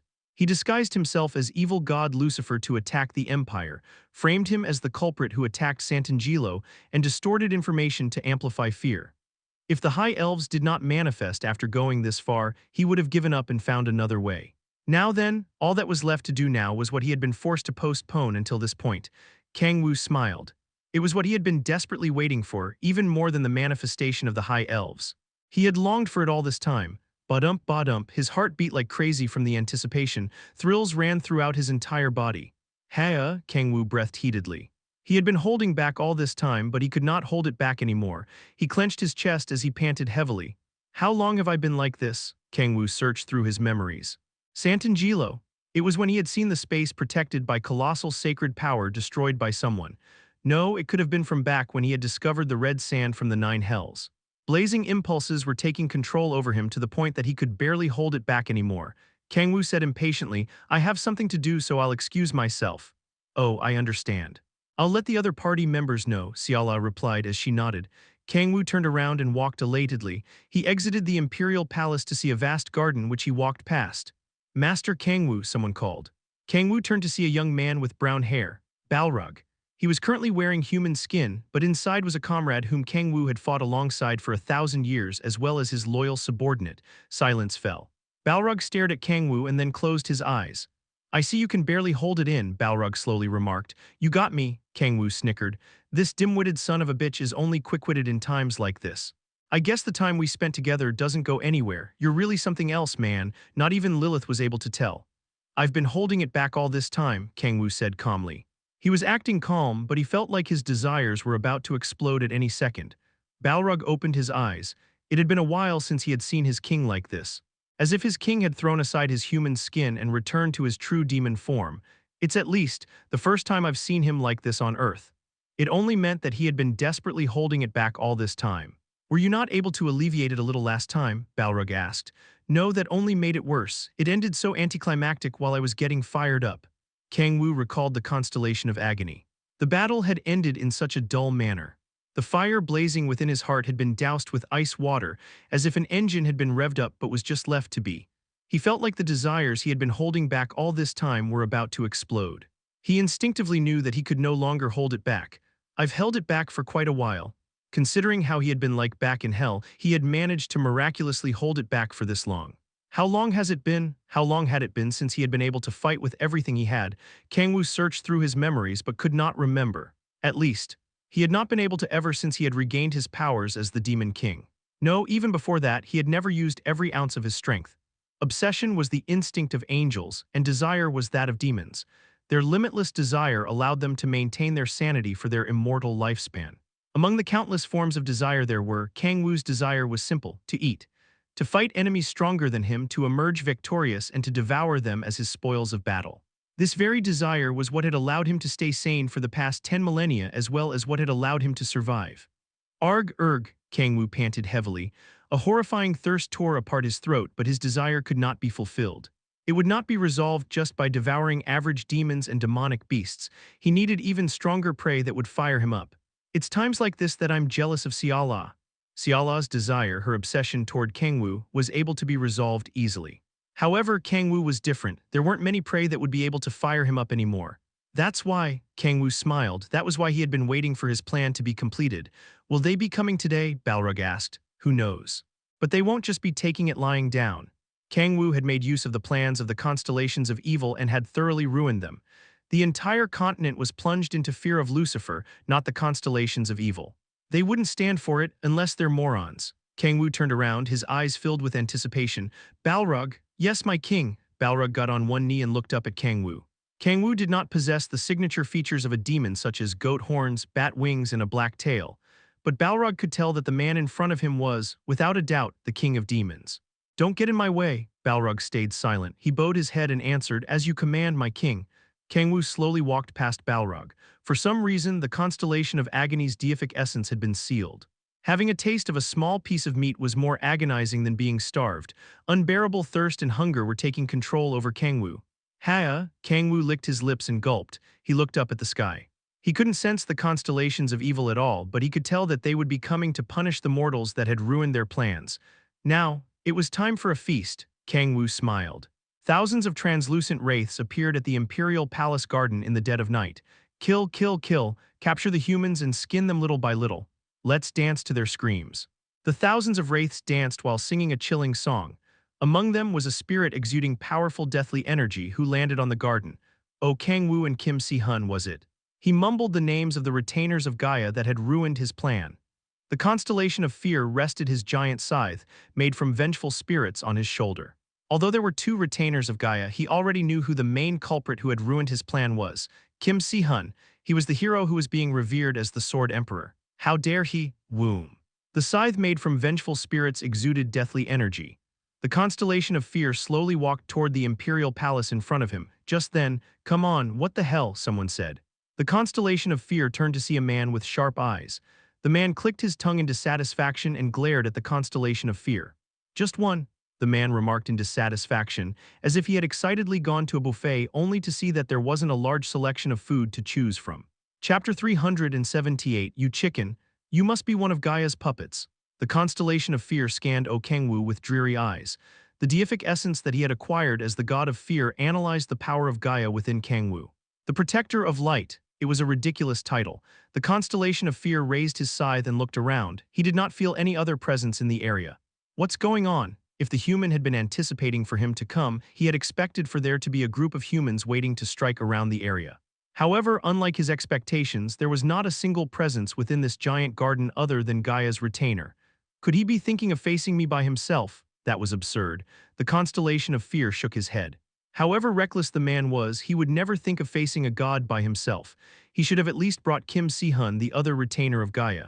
Has he come to stall for time? The constellation of fear shook his head while frowning.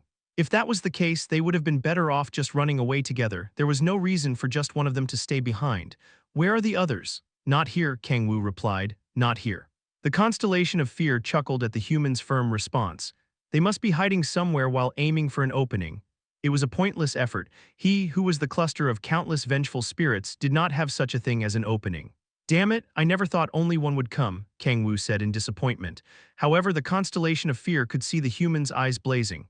Only then did the constellation of fear realize something was wrong. The human's reaction was far too abnormal despite being before the god of fear. He was not trembling in fear nor plunging into despair. His fighting spirit was not blazing either. What is it? The constellation of fear sensed something unknown from the human's eyes. No, it was not unknown. He knew what it was very well. However, he couldn't understand why the human had such eyes at this moment. The constellation of fear doubted his senses. If he was correct, he's elated. The human was elated like a starved beast having found a prey to feast on. Why? How could the human be looking at him with such eyes? He could not understand. During all his life, the constellation of fear had never seen elation in any of the eyes of mortals that he had faced.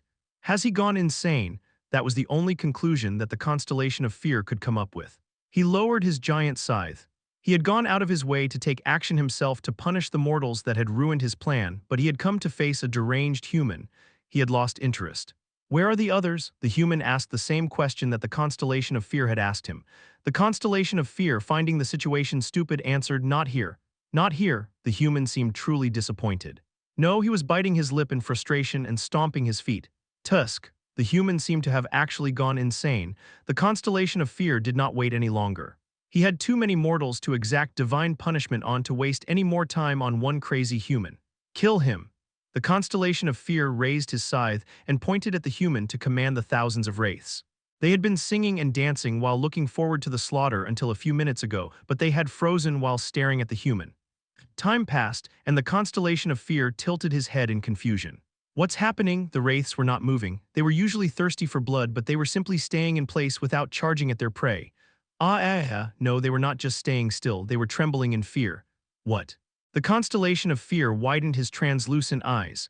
His purple eyes that were the only clearly visible part of his body died with confusion. Oh, come to think of it. The human smiled as he turned to look at the wraiths all around him. You guys know me, don't you? The wraiths trembled. They who had been created solely for the purpose of instilling fear into humans were the ones trembling in fear. It's that human from back then. No, he's not human. A demon mad for revenge. He'll try to kill us again. He'll try to rip us apart. The wraiths screamed while trembling in fear. Kang-woo smiled awkwardly as if he was sorry and remarked, I mean back then, I had my reasons. We haven't done anything. We didn't do anything to him. Well, it's hard to explain. Kang-woo averted his eyes from the gazes of the victimized wraiths while scratching his head. He did indeed have a reason for mercilessly massacring the wraiths. It's because. Kang-woo carefully selected his words to explain himself as thoroughly as possible, in a way that would hurt the wraiths that had been massacred due to Kang-woo's fit of rage as little as possible. You guys look hideous. The wraiths fell silent. Since Lilith had let loose her tentacles because she had gotten scared of the wraiths' hideous looks, it was technically not wrong. But I sound like a scumbag for explaining it that way.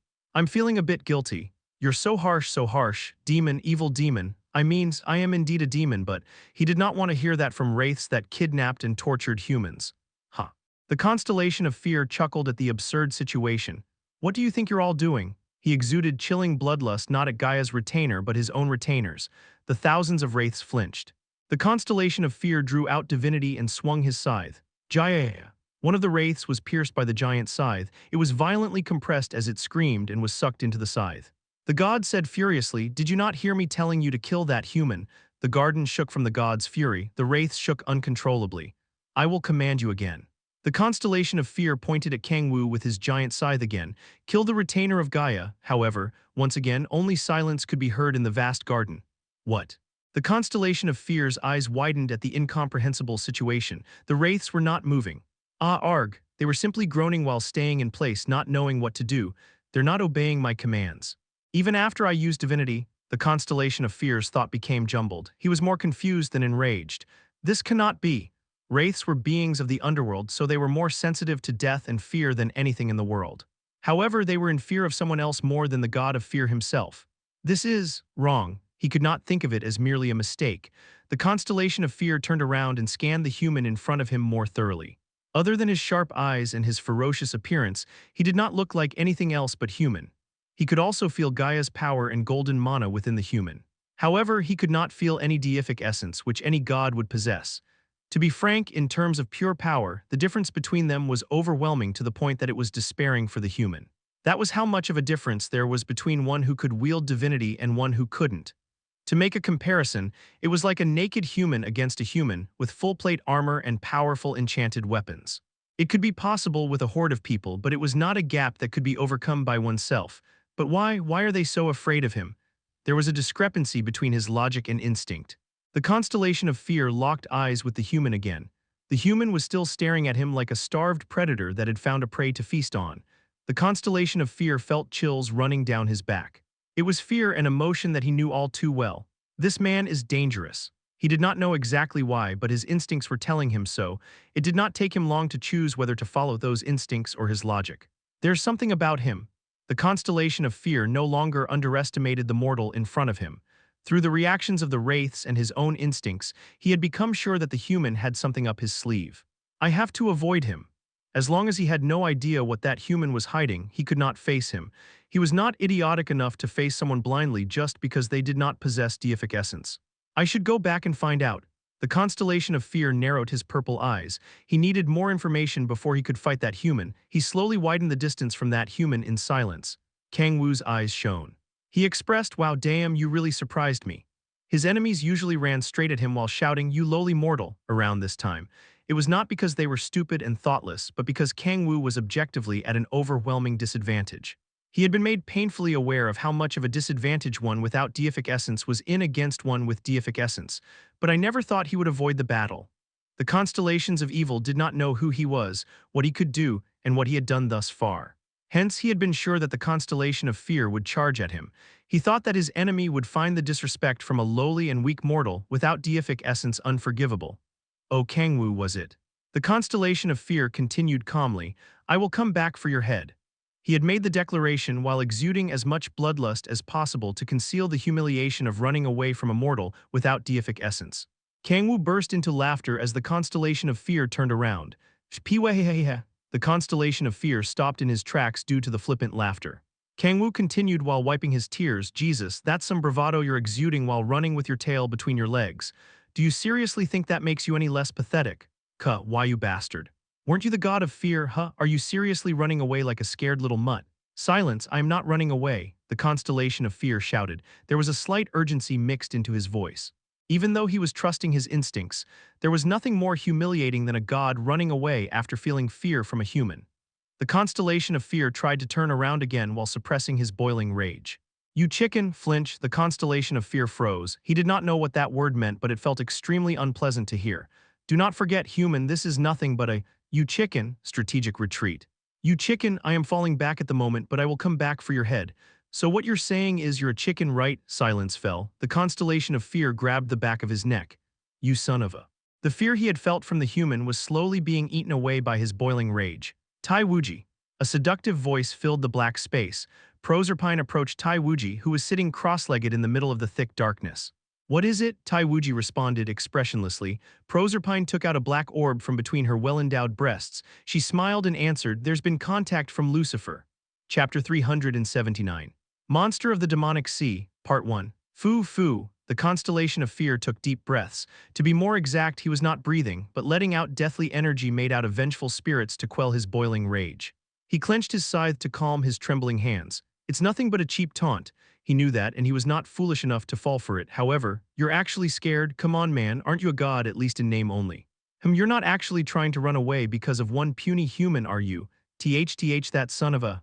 All sorts of curses swirled around in the constellation of fear's head. He would not have been this angry if the human had mocked him in any other way. However, it was hard to endure when he was being ridiculed in such a primitively childish way. The constellation of fear clenched his scythe so hard that it could break. Before serving demon god Bali, he was revered as the god of the underworld.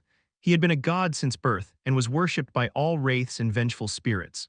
He was not able to endure such cheap mockery. I'd only be caught into his plot if I stay any longer. The constellation of fear shut off his ears. He turned away from the frozen wraiths and flew into the air. Ha! Oh, Kang-woo chuckled, honestly impressed. He's still not charging at me after that. He knew very well that such childish taunts would not work against a regular opponent.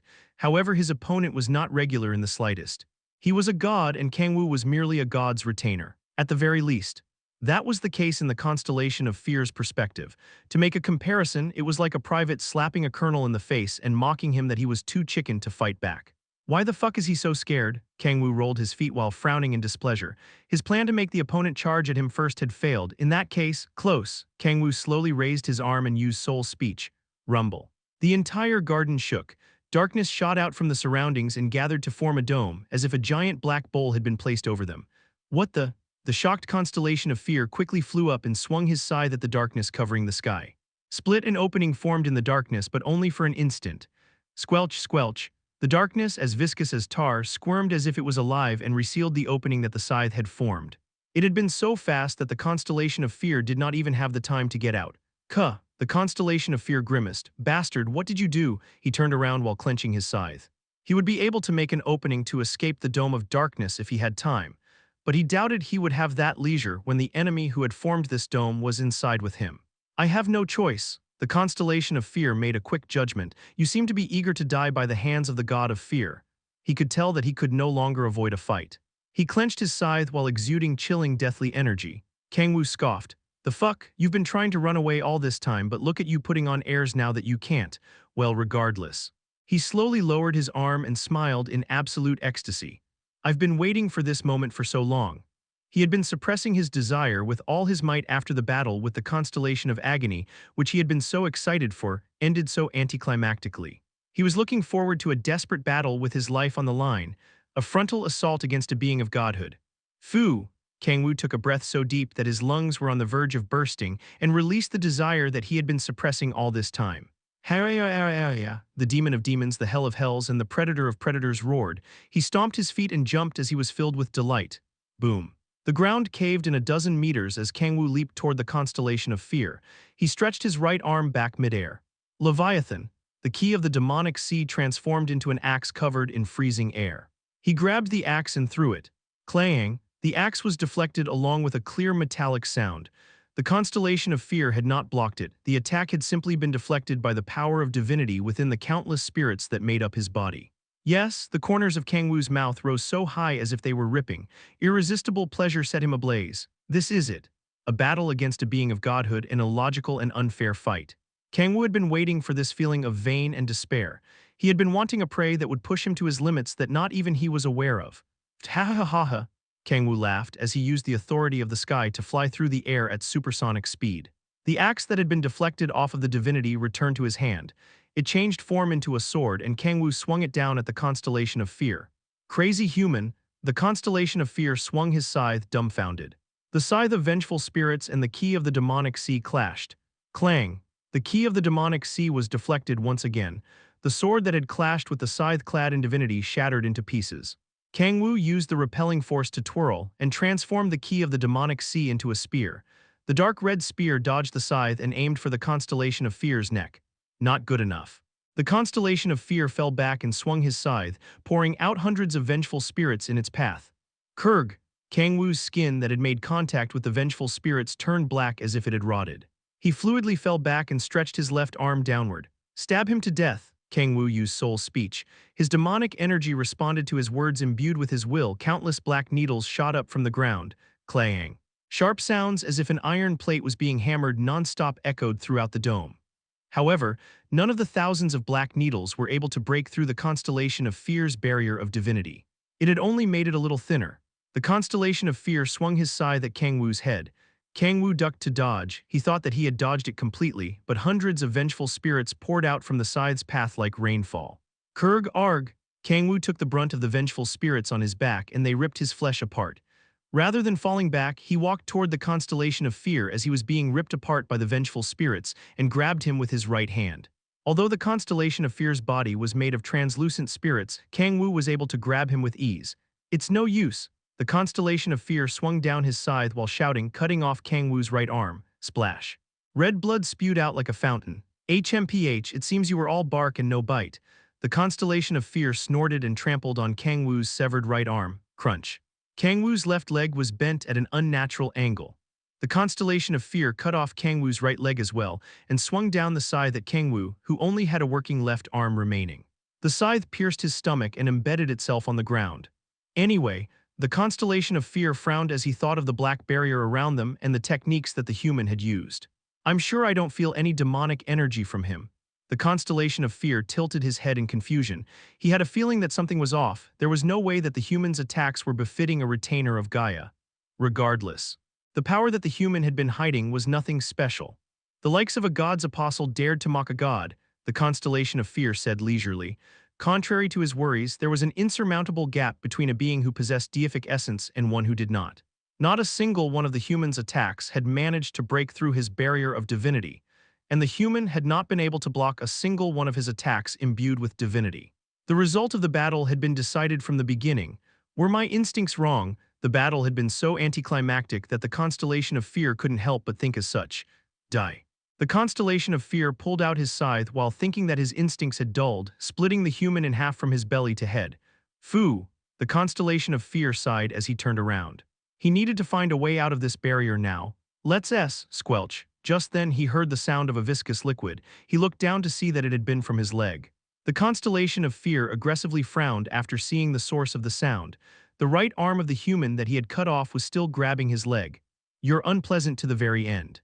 The constellation of fear slowly reached down to grab the human's right arm. Just then, crunch, a giant mouth shot out from the right arm and ate the constellation of fear's arm whole. Gah!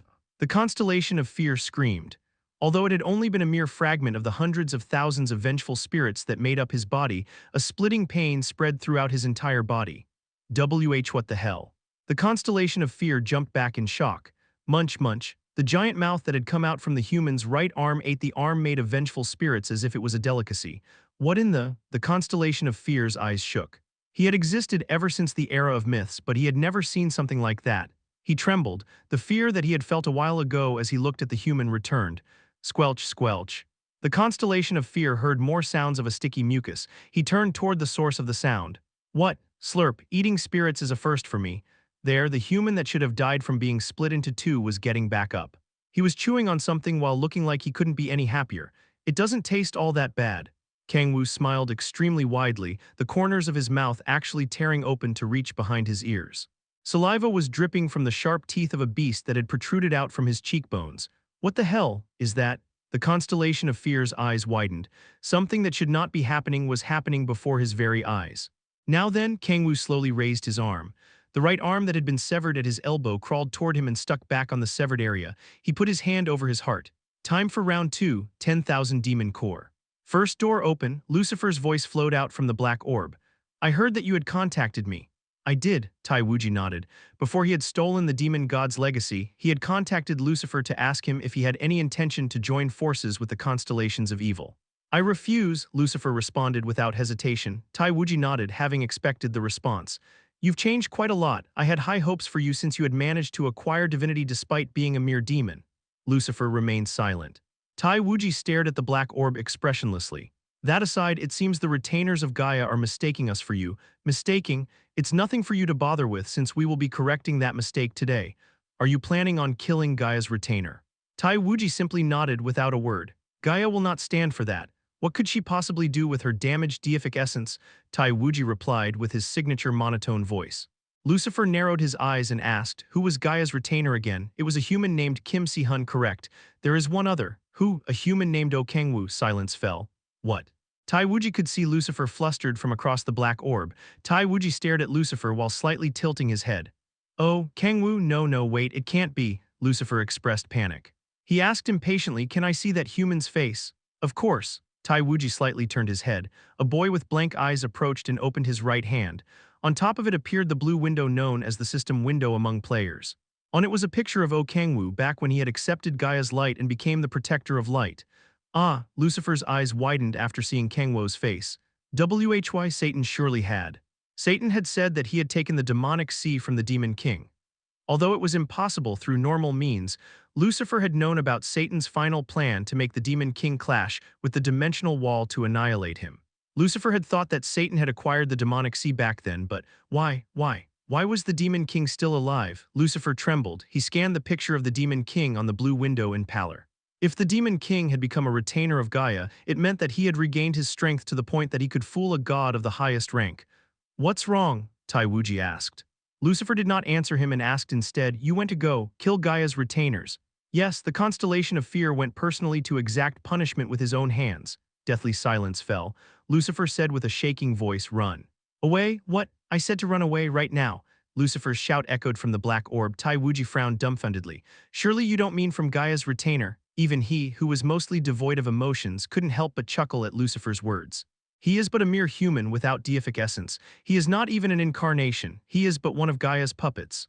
If one was not an incarnation, it was impossible for them to borrow deific essence from the god that they worshipped. Although the human had received Gaia's blessing, that was it.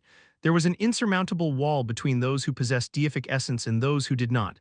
God damn it, you'd be better off fighting Gaia or xperrif. Lucifer clenched his fists in pallor. He shouted, deific essence, incarnation, that doesn't mean anything to that monster, just shut up and run. Run as far away as possible before that monster devours you all and becomes stronger. Lucifer's roars echoed. Chapter 380, Monster of the Demonic Sea, Part 2, Silence fell. Tai Wuji stared at Lucifer incomprehensibly.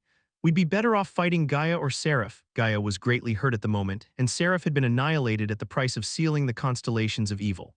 Lucifer probably was not referring to the two of them in their current state. He had likely meant that the constellations would have been better off fighting Gaia and xperrif in their prime. What kind of nonsense is that? Tai Wuji, a fellow god of the Triad, knew better than anyone how powerful gods of the highest rank were. No one but Titans, the creators of the gods, would be a match for them, but he's telling us to run away from a mere human with no deific essence. Shit, what are you doing? Hurry up and tell the one who went to kill Kang-woo to. No, it's probably too late for him. The rest of you should run at the very least. You mustn't be devoured by him, Lucifer shouted impatiently. He was more worried about them being eaten by the human named Kang-woo than for their lives. Tai Wuji frowned. He doesn't seem to be lying. He could not understand why Lucifer was reacting to such an extent. Kang-woo, Tai Wuji needed to see for himself what kind of human he was. Thank you for the advice. Tai Wuji stood up. Stop, wait, heavenly dragon, Lucifer yelled. Tai Wuji's eyebrows slightly wrinkled. He placed his hand over the black orb and said, do not call me by that name. Crack, the black orb shattered into pieces. I see you weren't human.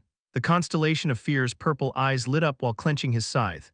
The human's body was regenerating while squirming as if it was made of liquid.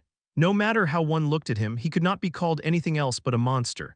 How did a monster like that become Gaia's retainer? The constellation of fear looked at Kang-woo in confusion. In any case, the constellation of fear took a deep breath and clad himself with divinity. Even if the being in front of him could regenerate and was not human, there was nothing to fear. He looked down at his left arm that had been eaten by the giant mouth. The purple vengeful spirits gathered around the severed area to create a new arm. Fu. The constellation of fear was not human either, and also possessed regenerative capabilities on par with that monster. If that was the case, as long as I'm careful of that mouth, I have the overwhelming advantage since I have divinity. Yes, that's more like it. Kang-woo snickered in delight. It had been a while since he had this much fun. He didn't have to conceal himself with lies nor try to fool the enemy with tricks. He could rampage as much as his desires wanted. Kang-woo slowly raised his head, took a deep breath and closed his eyes. He could feel the giant current of demonic energy raging from his heart throughout his body. He had opened one of the 3 doors that sealed the demonic sea, but he had not lost his reason nor turned into a black slime unlike when he had faced Beak Kang-hyun. I'm different from back then. It was a given, since not only had he regained the power he had back in hell but had far surpassed it. Kang-woo controlled the energy of the demonic sea that was flooding him through the door. The deathly violent current of demonic energy was moving according to his will. Opening 2 doors is still a bit of a stretch. Kang-woo could do it, but he was not confident that he wouldn't be swept by the colossal current of the demonic sea. It was a shame, but he decided not to pay it much mind. Although he had only opened one of the doors, it was astonishing enough that he had become able to control the massive energy influx from opening one door. Though I'll probably still suffer from the side effects, Kang-woo did not care. He was more than capable of handling a risk of that level if he could devour a god. Hey, Kang-woo exhaled and opened his eyes. Inferno, Kang-woo extended his arm to create a sword blazing with yellow flames and jumped into the air. Dance, sing, the constellation of fear drearily chanted a spell and then swung the giant scythe. Whoosh. A portion of the hundreds of thousands of vengeful spirits making up his body was pulled out and gathered into hundreds of spheres, which then shot toward Kang-woo. Kang-woo changed directions in midair. The foot technique that he had learned from Kim Si-hun was a great help. He twisted around like a dancing dragon while stepping on the air and swung down Inferno with both hands. The constellation of fear raised his scythe to block the attack. Clang! Inferno was deflected once again along with a clear metallic sound. I told you that it was no use, the constellation of fear shouted while bursting with divinity. Kang-woo smiled. He raised the deflected Inferno and swung it at his own arm. What? Slash! Kang-woo's arm was cut off by the blazing sword as the constellation of fear's eyes were dyed with confusion. Black blood spewed out like a fountain and splashed on the constellation of fear. Crunch, gah! Countless mouths appeared from the blood and bit off parts of the constellation of fear. Neither the divinity barrier that he had been so proud of, nor his hundreds of thousands of vengeful spirits meant anything. The hundreds of mouths that had appeared from Kang-woo's blood were gnawing at the constellation of fear at an alarming pace like a pack of piranhas. Kurg, the constellation of fear, looked down at himself in pallor. His entire body had fortunately not been covered with blood because he had instinctively jumped back after sensing that something was wrong. He severed the body parts covered in blood with his scythe. Huff huff, the constellation of fear panted heavily. He had felt it earlier, but it was abnormally painful. The mouths had been so painful that cutting off the body parts covered in blood felt better. I can't let that bastard's blood get on me. The constellation of fear stepped back in pallor. He had once faced the constellation of agony, but the pain that he had experienced back then had been nothing compared to being eaten by those mouths. I'll keep my distance and attack from far away. It would be over the moment that he was covered in that monster's blood. Sound the requiem. Whoosh, the constellation of fear raised his scythe up high after widening his distance from Kang-woo. The purple sphere made of vengeful spirits poured down like rainfall, leaving absolutely no space to dodge. Rumble, the deathly energy within the vengeful spirits exploded once they hit the ground.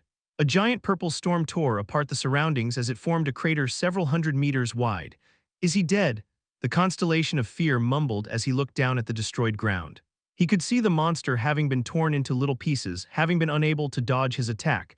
Just then he heard someone cackling. Thanks for the resurrection flag. The constellation of fear's face stiffened as he turned toward the source of the sound. Squelch, squelch, the black blood spilled all over the ground was gathering in one place. The monster's limbs and intestines were regenerating while squirming. What in the world? The constellation of fear got goosebumps. Although he himself was a cluster of vengeful spirits, not even he was able to regenerate after being torn into little bits. How was he supposed to kill that monster? No, was that monster even able to be killed? The constellation of fear trembled as he stared at the inexplicable monster. Shit. The constellation of fear clenched his scythe anxiously. That had been his strongest attack. If the monster did not die from that, then he had no other choice. I'll have to unleash the demon god's deific essence. Fu. The constellation of fear's purple eyes shone. He focused while raising his scythe. To unleash the demon god's deific essence, no, to be able to unleash it while staying alive, he needed to focus his entire being on the act. Whoosh, enormous energy suddenly flowed out from the constellation of fear. The vengeful spirits making up his body shone purple and swirled around like a vortex. I'm sorry, but Kang-woo leaped forward without hesitation. He used the authority of blink to appear right in front of the constellation of fear, who was drawing out enormous amounts of energy. I'm not the kind of person to wait for transformations. Kang-woo smiled as he stretched out his right arm. He thought about waiting leisurely to see what the constellation of fear's trump card was, but he sensed that the energy flowing out from the constellation of fear was dangerous even for him after opening a door. Splash. Kang-woo's black blood spewed out as he cut off his right arm. The constellation of fear halted his attempt to unleash the demon god's deific essence and quickly jumped back. However, a few drops of Kang-woo's blood got on his shoulder. Crunch, gaya, dozens of mouths once again appeared from the blood. The constellation of fear cut off his arm with his scythe while screaming. Huff huff. He panted heavily as he stared at Kang-woo in pallor. How? The constellation of fear had not tried to unleash the demon god's deific essence in the middle of battle without considering Kang-woo's interference. A barrier made of the demon god's power, powerful enough to buy him more than enough time to unleash the deific essence, was formed during the process. So why? The constellation of fear looked at the monster in front of him incomprehensibly. That monster had managed to pass through the demon god's barrier with ease. He had not destroyed or ripped through it, he had simply gone through it as if it had never been there in the first place. What? Kang-woo asked. Based on his reaction, it seemed like he had no knowledge of the barrier. The constellation of fear grimaced, unable to understand what was going on. Since it's come to this, I'll have to unleash the deific essence right away. While risking annihilation, it was the worst possible situation. The constellation of fear fell into thought while clenching his scythe. What's wrong? We're not done yet. Kang-woo smiled widely and continued, I want to play some more. He had not had enough yet. Although he had stopped the constellation of fear from using his trump card, the constellation of fear could still fight. Kang-woo wanted to experience this joyous battle for a little longer. Kang-woo charged at the constellation of fear while smiling. Just then, the barrier surrounding them was torn, and a middle-aged man with a diagonal scar across his face slipped through. He stood between Kang-woo and the constellation of fear with a sword shining blue in hand. The man simply stared at Kang-woo, who was charging at the constellation of fear expressionlessly. See Constellation of Despair. The constellation of fear's eyes widened. The situation was straight out of a scene of a protagonist coming to save a heroine in danger.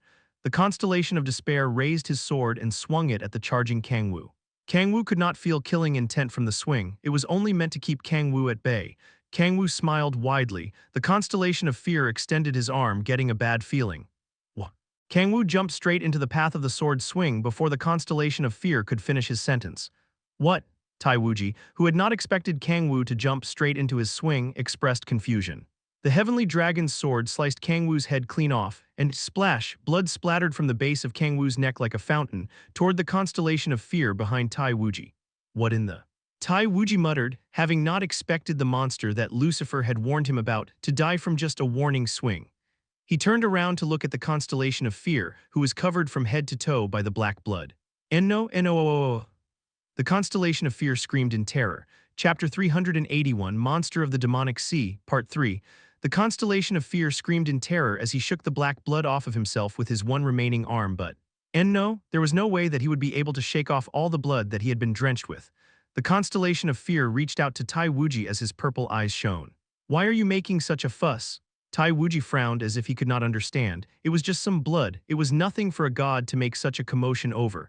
However, it did not take long for his question to be answered. Wriggle, the black blood that the constellation of fear was drenched with shook and squirmed like a living organism. And then countless mouths appeared from it. What the? They resembled shark teeth. The mouths had no lips, and within the wide mouths were sharp teeth tightly spaced together. Rather than a mouth, it was more apt to describe it as opening the zipper of a bag and seeing countless fangs inside. They did not have tongues nor uvulas, just mouths that existed to eat the prey and teeth to tear the prey apart. The countless mouths that appeared from the squirming black blood began to devour the constellation of fear. Jai. Kayeg eek. The screams were truly unsightly for a god to make. The constellation of fear collapsed on the ground while writhing, crying, and despairing. He stretched out his arm, begging to be saved, to get out of the clutches of this monster. His fingers were trembling desperately. Crunch, however, even those shaking fingers were eaten up by the mouths of the monster that had swarmed him like an army of ants. Kaya. What the hell is that? Proserpine, who had arrived after Taiwuji, shouted in shock after hearing the constellation of fear's screams. She asked while stuttering, is that the monster Lucifer talked about? Taiwuji did not answer. His eyes subtly shook as he stared at the monster that was eating the constellation of fear. Despite having barely any emotions remaining, not even he was able to stay emotionless after seeing what was happening before him. He had never imagined there to be a being that was able to eat a god. Fu. Taiwuji took a deep breath, narrowed his eyes, and concentrated. He had no idea what that monster was, but there was only one thing he needed to do. I can't let any more constellations die. He could not have cared less about the constellation of agony because he had been so incompetent, but that was not the case for the constellation of fear. Although his plan this time had failed, he was usually very capable. Womb. Tai Wuji drew out chi from his danshin, however his danshin was different from those of other martial artists. He had managed to surpass the profound realm and reach the transcendent realm, practically turning his entire meridian network into a danshin. The blue light enveloping Tai Wuji's sword grew brighter. Darkness mixed with the blue light enveloping the sword in dark blue flames. Flash, Tai Wuji chanted as he swung the sword. Whoosh, the mouths that were eating the constellation of fear were set ablaze by the dark blue flames. The thousands of black mouths wriggled as they were burned by the flames and fell away from the constellation of fear. Erg, the constellation of fear having become like a tattered rag twisted and turned. His translucent body had become even more faint, and even his purple eyes, which were the only vivid part of his body, were also fading. Arg. The constellation of fear fainted before he could even utter a word. Seeing that, Proserpine frowned. Is this thing still alive? Although it was ambiguous to call a god made up of countless vengeful spirits alive, Tai Wuji nodded. In terms of whether his deific essence was still intact or not, he was alive. What the hell is that? Proserpine asked while narrowing her 2 eyes. Although she usually possessed 8 eyes, she was transformed into an elf at the moment for a certain reason. Her dreamlike blue-violet braided hair made her look beautiful beyond belief. I don't know, Tai Wuji shook his head. It was a monster that devoured gods in the literal sense. Despite having existed since the era of myths, he had never heard of such a being. It was only natural. Power had its own unique properties and characteristics, and that was especially true for deific essence.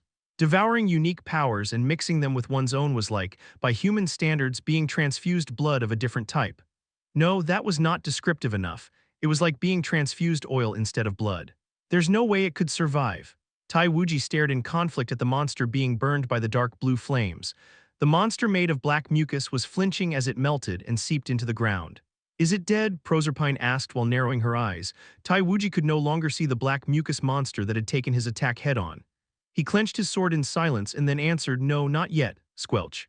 They heard something sloshing as if confirming Tai Wuji's answer. They turned toward the source of the sound.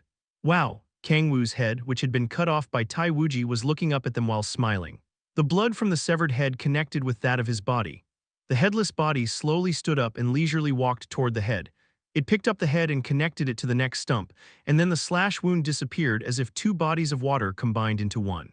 2 more, huh? Kang-woo snickered in irresistible joy as he smiled extremely wide. An undead. Proserpine stared at Kang-woo dumbfoundedly. There was nothing but an undead that would be fine even after being beheaded. No, that doesn't seem right. She shook her head in confusion. She could not feel an ounce of deathly energy from Kang-woo for him to be an undead. Forget deathly energy. She could only feel desire so hot that she felt like she was being burned just looking at him. It doesn't seem like we have the leeway to figure out what he is, Tai Wuji stated calmly as he lowered his stance. His eyes were no longer dyed with disturbance from when he first saw Kang-woo.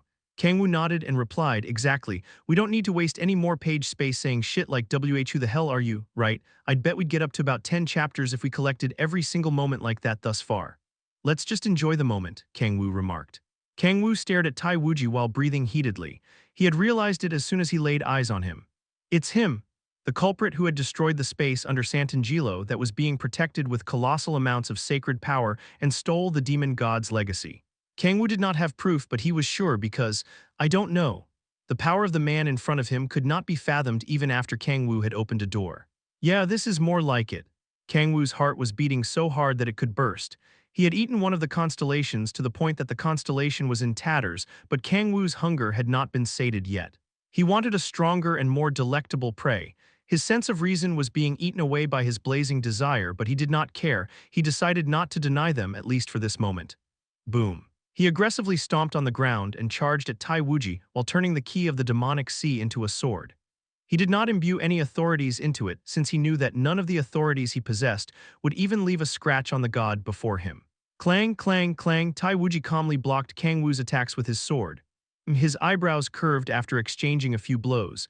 He tilted his head as if he couldn't understand something, but only for a moment. He returned to his expressionless self and swung his sword while saying in monotone, trivial.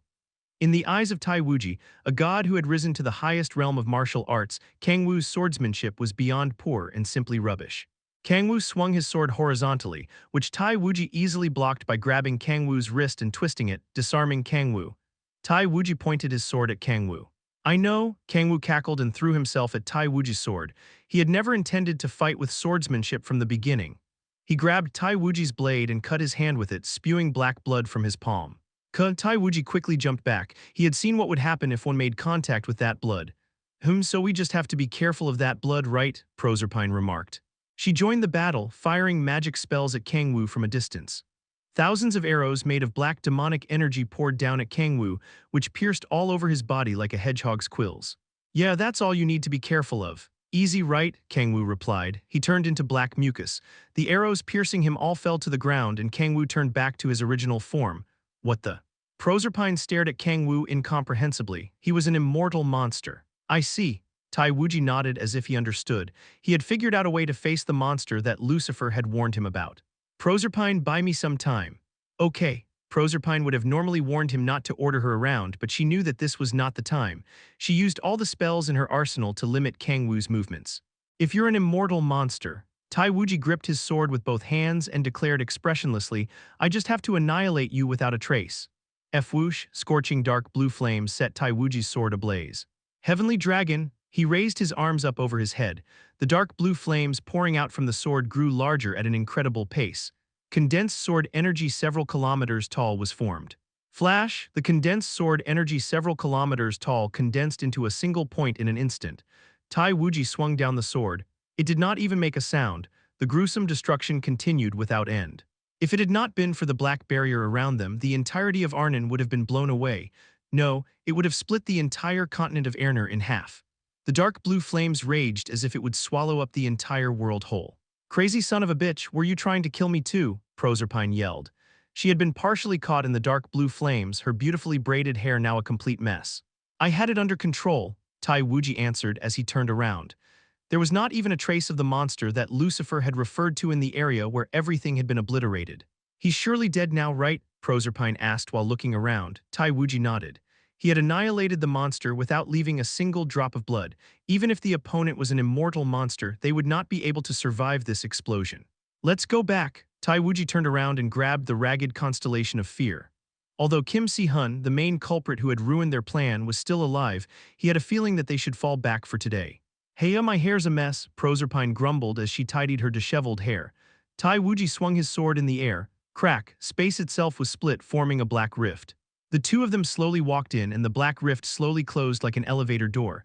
KRRRRK, just then two hands formed in the air and forcibly stopped the rift from fully closing. What? What the hell is it now? Tai Wuji's eyes widened and Proserpine yelled in shock. Where are you going? A stammering voice sounded out. Black smoke gathered around the two hands in the air. The smoke turned into small drops of blood which then gathered into black mucus. A head, legs, and torso appeared in mismatched form as if a child had played around with Play-Doh. Squelch, squelch. The mismatched body slowly returned to its normal form along with the sloppy sounds of mucus. The head that had been attached to the thigh slowly slid up. The eyes, nose, and mouth were still not in their right places. What the? Tai Wuji muttered as he unconsciously stepped back. The thing forcibly keeping the closing rift open was, without a doubt, the monster that he had just annihilated. That doesn't mean anything to that monster. Just shut up and run. Run as far away as possible before that monster devours you all and becomes stronger. Lucifer's screams popped into Tai Wuji's mind. We're not done yet. A horrifying monster that looked as if it had been born from the demonic sea itself was smiling at him. Let's play for a little longer. Chapter 382, Monster of the Demonic Sea, Part 4. Kang-woo's consciousness was fuzzy. His sense of reason was flickering like a candle that was about to go out. It's not over yet. He couldn't let it end yet. Kang-woo added more strength into his hands and forcibly widened the gap in space. What the? Said the man across from him.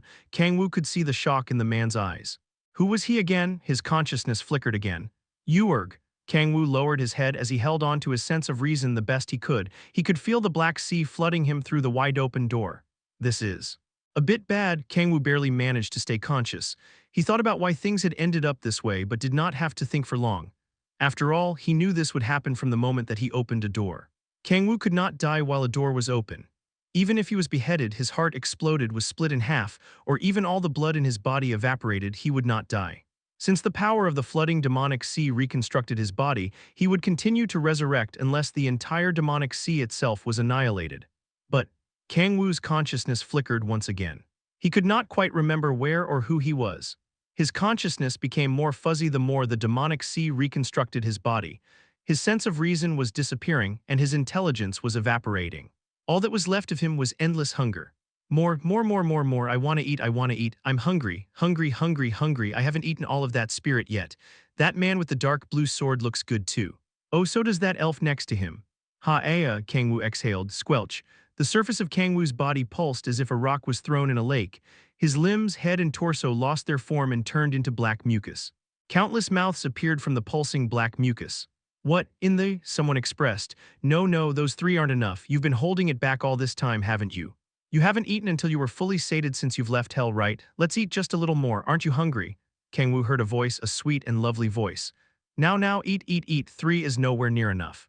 Eat some more, devour this entire world. It's not even your world, right? It's none of your business even if this world ends, right? So let's eat them all. Humans, angels, demons, monsters, elves, dragons, and gods. Let's eat them all. Growl, horrifying hunger took over Kang-woo. His vision was getting distorted. He heard the voice once again. What do you think? Why don't you open another door? Why? Kang-woo bent forward like a bow and quelled his body that was starting to turn into black mucus. He answered the sweet voice in his head. You've gotta be joking. Kang-woo stood up within the black sea that was flooding him. His disfigured body returned to its normal form. He wondered whose voice he had heard. It was not the demon god. If it was not him, there was only one other it could have been. My desire, the essence of demons, as well as the origin of the being that was Kang-woo. It was likely the voice of his desire that he had allowed to run wild. It was you were the demon of prophecy. Kang-woo recalled what the constellation of agony had said to him. He was the being that would bring all worlds to ruin. If he was consumed by the demonic sea, would that prophecy be fulfilled? Well, that will never happen, Kang-woo chuckled. If that was the case, the universe would have long since ceased to exist. What are you? Someone asked. Kang-woo turned toward the voice, seeing a half-dead constellation of fear as well as the middle-aged man holding him. Kang-woo clicked his tongue as he looked at the middle-aged man. Bro, you said earlier that it was pointless to ask something like that. Why do all these characters have the same lines? This is why you get flamed for having a repetitive plot. Who cares about that? Kang-woo raised his right hand. The key of the demonic sea that had been flung away by Tai Wuji returned to him and transformed into a dark red spear. Enough caring about boring shit like that and let's have some more fun. Tai Wuji's face stiffened. He fell into thought as he touched the hilt of his sword, and then threw the constellation of fear at Kang-woo as if to divert the attention of a wild beast by throwing food at it. Huh? Kang-woo asked while chuckling. Are you giving him for me to eat so that I'll give up on you? Tai Wuji did not answer. Well, fine. Kang-woo slowly walked toward the ragged constellation of fear and picked him up. There was a risk of him losing his sense of reason if he were to fight for any longer. Kang-woo despised things that he could not control. He did not use demonic energy from the abyss because there were still things about it that he did not know, or chaos skills because he could still not fully control them. He was not above making gambles if it was absolutely necessary, but there was no need to risk his life when there was no reason to make a gamble. Let's meet again, said Kang-woo. He raised the ragged constellation of fear. His mouth split open extremely wide like that of a snake and swallowed the constellation of fear whole. I will remember you, Tai Wuji muttered. Kang-woo smiled as he rubbed his stomach after devouring the constellation of fear. You won't be able to forget even if you wanted to, because I'll come find you. Tai Wuji turned around and walked into the black rift. Proserpine was staring at Kang-woo blankly. He was a monster that she had never seen before, even during the era of myths. Ah, Proserpine trembled slightly as vivid fear and her desires intermixed. Proserpine, Tai Wuji called. Yeah, she turned around and walked into the rift as well. Only Kang-woo remained within the area enveloped by the black barrier. Heya, Kang-woo pounded on his full belly after having devoured the constellation of fear. He would take care of the digestion later. Disappear. Kang-woo used soul speech to lift the demonic sea barrier. The black barrier that had been covering the imperial garden melted and flowed into Kang-woo. The garden that he had fought gods in was back to being full of flowers like the battle had never taken place. It was only possible because the demonic sea had absorbed all the impact and destruction. If it hadn't been for the barrier. Forget the garden, the entirety of Arnon might have been blown off the face of the continent. Heh, Kang-woo giggled. The battle had personally been satisfying enough to blow away the disappointment that he had felt when facing the constellation of agony. Heya, he exhaled. Kang-woo slowly walked off. The battle had been a success, now it was time to pay the price. Is it over? Kang-woo heard a deep voice. He turned to see Balrog walking toward him in his human form. Yeah, it is, Kang-woo answered. Were you satisfied? Kang-woo smirked. More or less. Balrog approached Kang-woo and carefully touched Kang-woo as he stood still. What a relief. Despite saying that, Balrog did not seem relieved in the slightest. Did the others find out? Kang-woo asked. Of course they did. It was no wonder, although the area had been protected by a barrier, thousands of wraiths had appeared in the Imperial Garden. There was no way that Kim Si-hun and the other party members wouldn't have found out that Kang-woo had fought a constellation all by himself. What did they do? Kang-woo asked. I'm sure you can imagine. Balrog smiled bitterly. They would most certainly have tried to join the battle if Balrog had not stopped them. Thanks. Balrog looked down at Kang-woo in silence and then carefully lifted him up. Kang-woo drooped down lifelessly in Balrog's arms like a corpse. How severe do you think it will be? Balrog asked. The aftereffects, who knows, worse than molting, probably, Kang-woo answered calmly. However, Balrog knew how hard Kang-woo had tried to say that as calmly as possible. Balrog aggressively bit his lip and black blood trickled down to his chin. He clenched his fists, which were slightly shaking. Why did you fight by yourself? Balrog asked, despite knowing the answer. I told you because I couldn't hold back my— Enough of your lies, Balrog shouted as if he couldn't hold it back anymore. Deathly silence fell. I know that you've been holding back your desire for a long time. I know that it was getting hard for you to hold it back and that it had gotten worse after the previous incident, but even so, if it was you, my king. Balrog's voice trembled. You could have held it in. Kang-woo did not answer. You could have held it in, but you just didn't. Balrog lowered his head. He knew why Kang-woo did not hold himself back. Because Kang-woo always shouldered everything on his shoulders, even if the weight broke his shoulders. He always moved forward. Balrog. I know, yes, I know very well. Balrog knew that he was just grumbling. It was like a child that was complaining at their father for coming home too late because of work.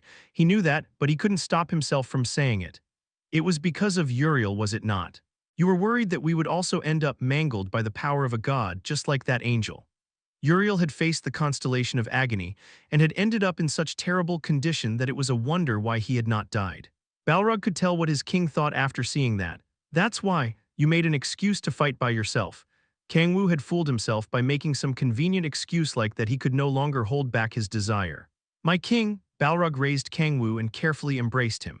As the one who had been by Kang-woo's side the longest, he knew very well how dangerous opening the doors was, as well as the unimaginable pain that Kang-woo would experience after. Kang-woo would only end up experiencing unimaginable pain because he could control it.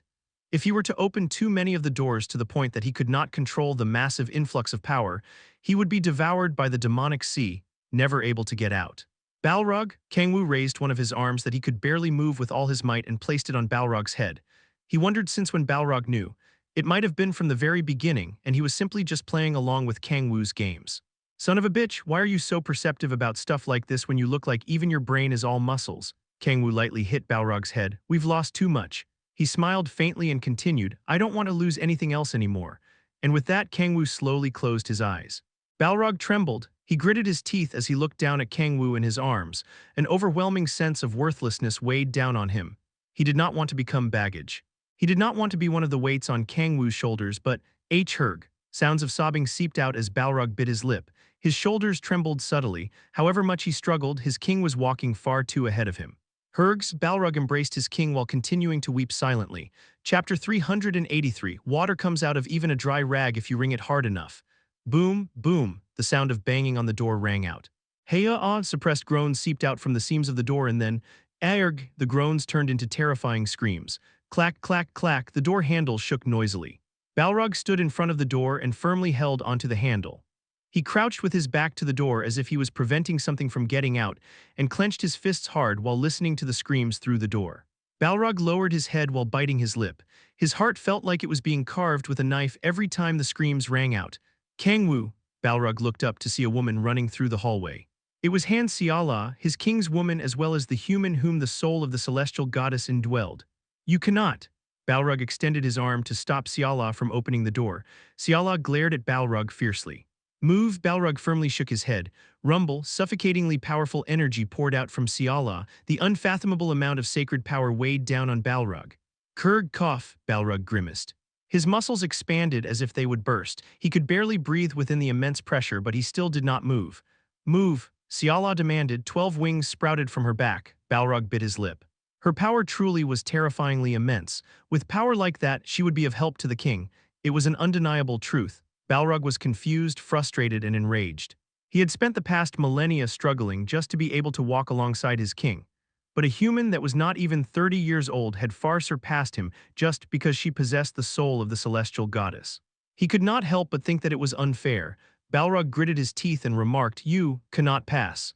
He stood his ground firmly despite being under immense pressure. He could not let her pass since his king was on the other side of the door. The light in Siala's eyes disappeared. Emotion disappeared from her face as she slowly reached for the door handle.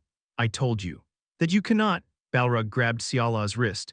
Blood vessels were protruding from all over his body, showing how much strength he was using just to move within the immense energy. Siala looked down coldly at the crouched Balrog. Why am I not allowed to enter when Kang-woo is suffering that badly? Because there is nothing you can do for him. I am confident in healing magic. At the very least, I'll be able to lessen his pain, Siala remarked while pouring out sacred power and fluttering her 12 wings. Balrog shook his head with sunken eyes. No, there is nothing you can do. I haven't even tried yet. We have tried everything countless times. After the king had molted, they had tried everything possible to lessen his pain, but it had all been pointless. They had only worsened his condition. Stay put, please just stay put, Balrog said desperately. Siala lowered her head while biting her lip. She asked with a trembling voice why. Why did Kang-woo fight on his own? The pressure weighing down on Balrog disappeared as Siala's 12 wings faded. Balrog sighed. He stared at her for a moment in silence and then replied, like how angels are driven by obsession, demons are driven by desire. I am sure you know what it is like since you have accepted Seraph's power. Kang-woo's desire? Yes, Balrog looked around. The fact that Kang-woo still possessed the body of a demon needed to be hidden at all costs, especially from Kim Si-hun and Gaia's incarnation. Thankfully, the two of them had gone to take care of the thousands of wraiths that had been released from the barrier. The king's desire is to battle powerful foes and partake in their flesh. Partake in their flesh, flinch. Siala's expression hardened. Balrog nodded. You could say that he craves it. Siala's eyes darkened. So who was the constellation that Kang-woo fought? Balrog shook his head. I don't know. Siala stared at the door while narrowing her eyes. Just then Balrog saw Lilith quickly running toward them. Be Balrog. She clenched Balrog's collar and shouted sharply. The king fought the constellations by himself. What the hell happened? Lilith was panting heavily as if she had run here at full speed after hearing the news from afar. Balrog remained silent. Lilith clenched Balrog's collar harder as she frowned even more aggressively. Balrog. What the hell were you doing while this was happening? She asked furiously. Balrog averted his gaze. Lilith burst with rage and raised her hand to attack him, but Siala stopped her. Please calm down, Lilith. It apparently couldn't be helped because of Kang-woo's desire. Desire? Lilith frowned, but not because she was not aware of what Kang-woo's desire was. She turned to Balrog and asked, what is she talking about? It was absurd that Kang-woo had fought by himself because he was unable to hold back his desire. If he was unable to control his desire, there was no way that this world would be in one piece. As far as Lilith knew, there was no demon who was in perfect control over their desire like Kang-woo. Balrog simply lowered his head in silence. The lip that he was biting was shaking in frustration. Seeing that, Lilith was more or less able to figure out what had happened. Ha, she feigned laughter and glared at Balrog in disdain. She said while suppressing her fury, even after getting that new power you call Overlord armor or whatever, you haven't changed one bit from the past. Balrog could not raise his head. What are you talking about? Siala asked while looking back and forth at them, unable to understand. HMPH, Lilith snorted lightly. She swept her hair back and said, it's nothing for you to worry about. This is our problem to deal with. Her arms fell to her sides lifelessly. Lilith cautiously asked Balrog, he opened a door right? Yes, Balrog nodded. Lilith sighed. This was the second time that she had seen Kang-woo open a door. The first time was when he had faced Mammon, and the second time was now. Though I heard that he had also used it once before I arrived on Earth. Regardless, this was the second time that she had seen it herself. She felt the same way after the ordeal with Mammon, but she couldn't help her rage from surging at Kang-woo, who put his life on the line as if it were some token coin in an arcade. She felt like she was burning from the inside, and she teared up as she bit her lip aggressively. I should have realized it sooner. Whatever the reason, she needed to stop Kang-woo from acting on his own. If there was no one to stop him, he would continue to try to shoulder everything by himself. Arg, bang, Lilith stomped on the ground in frustration. Siala, likely having been influenced by Lilith, also yelled in rage. Balrog smiled bitterly while looking at the two of them. He remarked, I have a request. What is it? Siala asked coldly. I would like you two to keep silent about this incident even after the king wakes up. A heavy silence fell. Lilith narrowed her eyes and replied, I don't think I can do that. I understand how the king feels, but we need to make sure he never does this kind of thing again. Although Lilith knew why Kang-woo had made such a reckless decision to fight a constellation by himself, she could not let him do such a thing again. If she did, there was no point in her serving him by his side. Even if she were to perish from a single attack of a constellation, she at least needed to be a shield that could block that one attack. She could not afford to stay as baggage that always needed to be protected. I beg of you, Balrog bowed deeply. One could feel his strong determination despite him bowing. Lilith stared at him and then turned around. HMPH. I'll be with the children, so take care of things here by yourself. She was referring to Echidna and Halcyon. Balrog smiled faintly as he watched Lilith walking away. Siala was highly anxious due to Kang-woo's endless screams past the door, but Lilith took Siala with her. Only Balrog remained in the hallway in front of the rattling door. Ha! He sighed deeply. He could feel the door that he was leaning on rattling. His king's screams did not stop. Balrog shut his eyes tight, blocked his ears, and lowered his head while praying for the time to pass quickly. Are you really all right? Balrog asked. I told you I'm fine, Kang-woo answered half-heartedly on the bed. He still couldn't move because of the side effects, but it was true that the pain had subsided significantly. Balrog sighed as he looked down at Kang-woo laying on the bed. Sigh. In that case, please get some rest. Kang-woo smiled bitterly and nodded. He looks like he'll give me a beating if I fight on my own again. He thought that he should probably bring Balrog along next time to avoid a lecture. Click. Balrog opened the door and left the room. Kang-woo relaxed on the bed. Well, in any case, it had been the most fun he had in a long time. Kang-woo smiled while recalling his battle against the constellations. Balrog had made Kang-woo out to be some advocate of self-sacrifice, but it had partly been due to his own personal selfishness as well. Kang-woo felt much better after his desire to hunt powerful foes and eat them, which had been left unsated for a long time, subsided significantly. No, that's not it. Kang-woo shook his head and smiled. Although it was laying dormant now, he had a feeling that his desire had grown stronger. That guy. Kang-woo's heart beat rapidly when he thought about the middle-aged man with the diagonal slash scar on his face. The feeling of his blood boiling and the impulse of wanting to go after the man right this second was hard to endure. Heh, Kang-woo giggled. Thankfully, their battle would be inevitable. Even if that man did not take action, Kang-woo would. I wonder how delicious he is. His mouth was watering already. Kang-woo relaxed on the bed while looking forward to the day that he would meet the man again. Clack. Kang-woo. Oh, darling, Siala entered the room. Kang-woo welcomed her with a smile, but she did not look very happy. How are you feeling? Siala asked. Well, I can barely move, but I'm not in pain anymore. I'll be back on my feet if I rest for a few days. Considering the broken ability that was opening the doors, side effects of this level were nothing. Siala sighed in relief. I brought you some fruit, she said as she held up a tray that was filled with fruit sliced to a size easy to eat. There were also some fruits exclusive to Erner. Thanks, Kang-woo smiled while his eyes shone. He had been wanting to eat something sweet. Here, Siala grabbed a piece of fruit and brought it close to Kang-woo. Since Kang-woo couldn't move at all due to the side effects, he was fed by Siala like a baby bird. Come to think of it, I heard about your desire from Balrog, Siala remarked. My desire? Yes, I heard you craved for people's bodies, and were driven by the desire to partake in them. I mean, that's true, but why did she put it so weirdly? Siala put the fruit tray down on the table and caressed Kang-woo's body. It becomes dangerous for you if you don't act on your desires, just like my obsession, right? Yeah, but I managed to resolve it somewhat this time. Although Kang-woo had not been able to eat the other constellations, he had managed to devour the constellation of fear. Not just that, the battle itself had been very satisfactory. It was resolved. Siala's eyes widened as they shook while staring at Kang-woo. She asked carefully, was there a woman among the constellations? Oh, there was one, Kang-woo nodded. It had been a beautiful elf named Proserpine. The light in Siala's eyes faded. She muttered something with her head lowered and then got on the bed. Hello.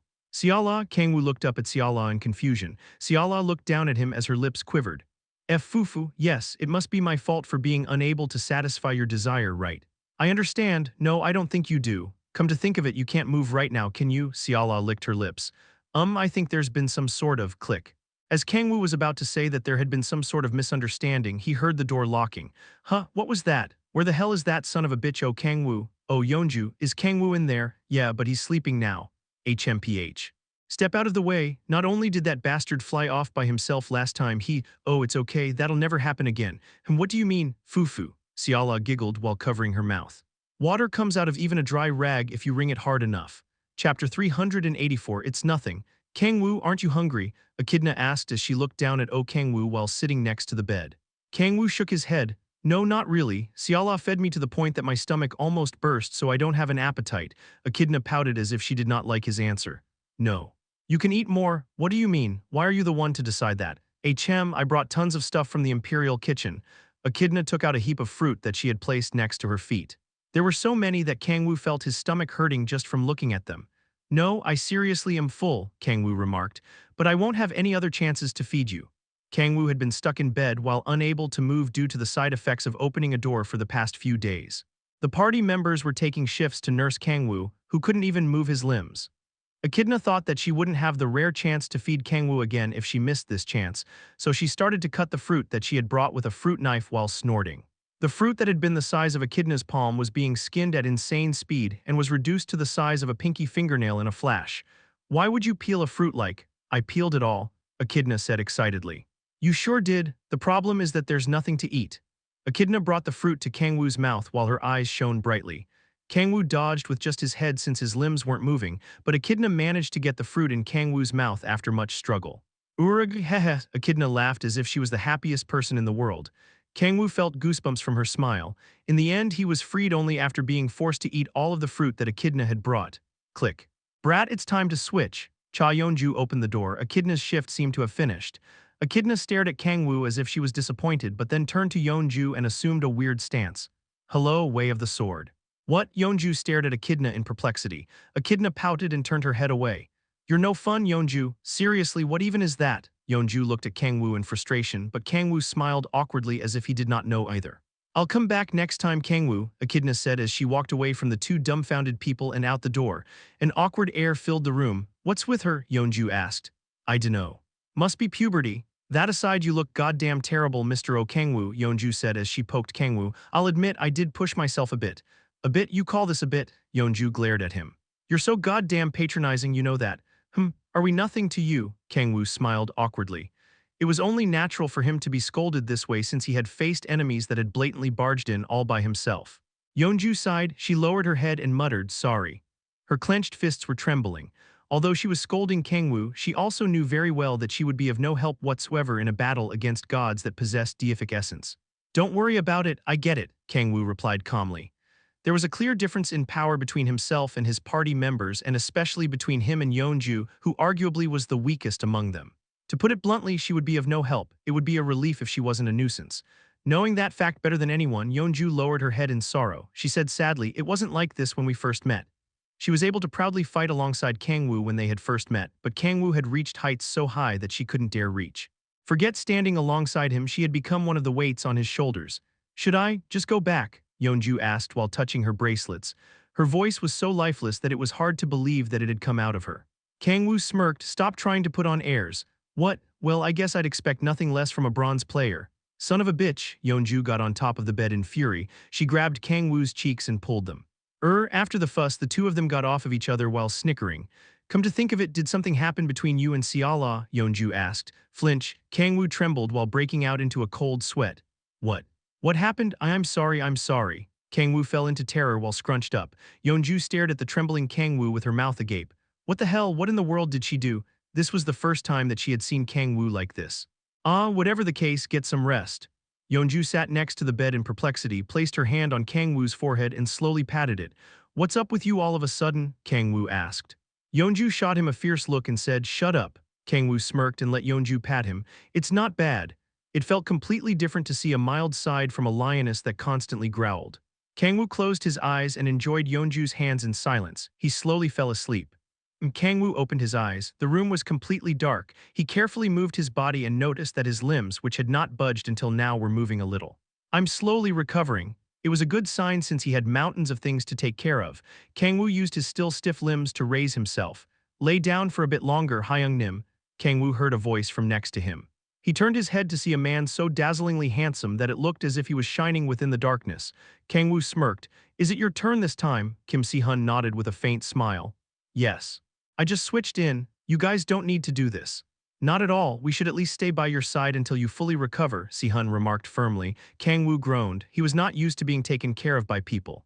He had mixed feelings about it. Si-hun looked down at Kang-woo on the bed in silence. "You're gonna stare holes into me, man. Why are you staring so intently and making me uncomfortable?" Kang-woo averted his gaze from Si-hun, who was staring at him with deeply sunken eyes. After some silence, Si-hun stated, "Come to think of it, it's been a while since we've been alone together like this." "Has it?" "Yes, it has." Si-hun nodded with a smile and then turned his head to look up at the ceiling. "I met Balrog before coming here." His clenched fists trembled. He seemed extremely mad at himself. "Hyung-nim," Si-hun lightly bit his lip. "There's this one thing that I keep thinking about." "About what?" "About what would have happened in my life if I had never met you." Kang-woo could feel the sorrow in Si-hun's voice. He replied calmly, "Nothing much would have changed." He was telling the truth. Si-hun's talent had long since been affirmed. Although he had lacked confidence, he would have overcome it by himself and broken through his unfortunate circumstances. Rather, Si-hun might not have attained what he should have attained because of Kang-woo and because he was forcibly made into Kang-woo's familiar. I don't know about that, Si-hun slowly shook his head. I can't even imagine a life without you anymore, Hyung-nim. The hell are you talking about, Hyung-nim? Si-hun slowly reached out and grabbed Kang-woo's hand. Thank you. And I'm sorry, Si-hun lowered his head and his shoulders subtly trembled. Kang-woo remained silent. He could see the overlap between Si-hun and Balrog, the sight of them trembling due to their powerlessness. Did he figure it out? The reason why Kang-woo had fought the constellations by himself while using his desire as a convenient excuse. Fuck, it was not even funny. Kang-woo recalled the day that he had first met Si-hun when he had forcibly turned the absurdly talented Si-hun into his familiar. Si-hun still did not know the truth. He did not know how their relationship came to be. Seeing Si-hun weeping because he had not been of any help at all made Kang-woo curse in his head. It was like a hostage thanking a hostage taker. The unpleasant feeling made Kang-woo feel sick. If I knew this would happen. If Kang-woo had known that he would become this close to Si-hun. Kang-woo shut his eyes tight. It was already far too late for regret. There was no way to fix the relationship that had gotten off on the wrong foot from the very beginning. Kang-woo frowned aggressively while staring at the weeping Si-hun. What the fuck, why am I feeling this way? Kang-woo's head was in jumbles. He would never have felt this way over something like this back in hell.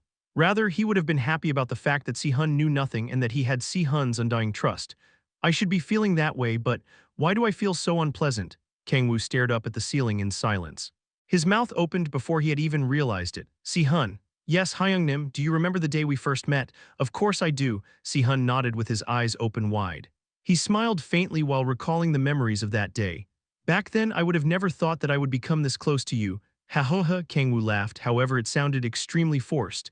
Back then I. Kang-woo clenched his fists and he trembled.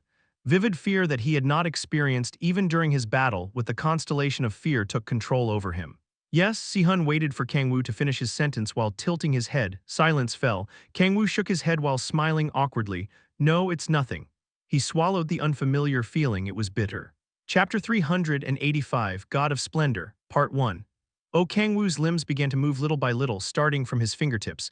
His joints could now move fluidly, and he did not feel any fatigue weighing him down, nor did he feel powerless. Hup, Kang-woo got out of bed. He felt light as if he had taken a hot shower after a workout. I think my demonic energy control improved again. It could have been because he had reached the brink of death after opening a door, or it might have been because Han Xiala had driven him to the brink of death afterward. In any case, Kang-woo's demonic energy control, which had already been absurdly high, had improved even further. I guess it was worth it. High risk, high return. He had taken a massive risk, so it was only natural that he was rewarded a corresponding amount in return. Not only that, Kang-woo had managed to reach the point that he was in because he had risked his life countless times in the past. Now that I think about it, I must be extremely lucky. Although it couldn't be explained simply by luck, he had indeed gambled with his life countless times. Come to think of it, I wonder how my demonic energy control would be in stat form. Kang-woo was curious. His demonic energy stat was currently 167. Although the demonic energy stat partially influenced demonic energy control, it was not an exact estimate. The demonic energy stat was more like a quantitative value that reflected the amount of demonic energy that Kang-woo was able to use freely. Although he suffered from the side effects afterward, he was able to control the massive influx of demonic energy that came with opening a door. Considering that, his demonic energy control would be far above 167 in stat form. Rigging him just then, Kang-woo heard a familiar chime of a bell. A blue window appeared in front of him, quantifying player Kang-woo's demonic energy control. Error, quantific of has fa ed. The hell is this? Kang-woo chuckled as he looked at the message window in front of him. The broken characters were covering the message window. They were the same characters on his status window. Does it mean that it can't be expressed by the system? It seemed like a plausible guess. Kang-woo was not sure whether to be happy or upset by it. He was happy since he felt like he had become so strong that he had become like a glitched character in an RPG, but that also meant that he might not be able to receive privileges from the system. Will I be able to get my 10th awakening trait? If Kang-woo was not able to, he would make the face of the one who had made the system exactly like those broken characters. Click.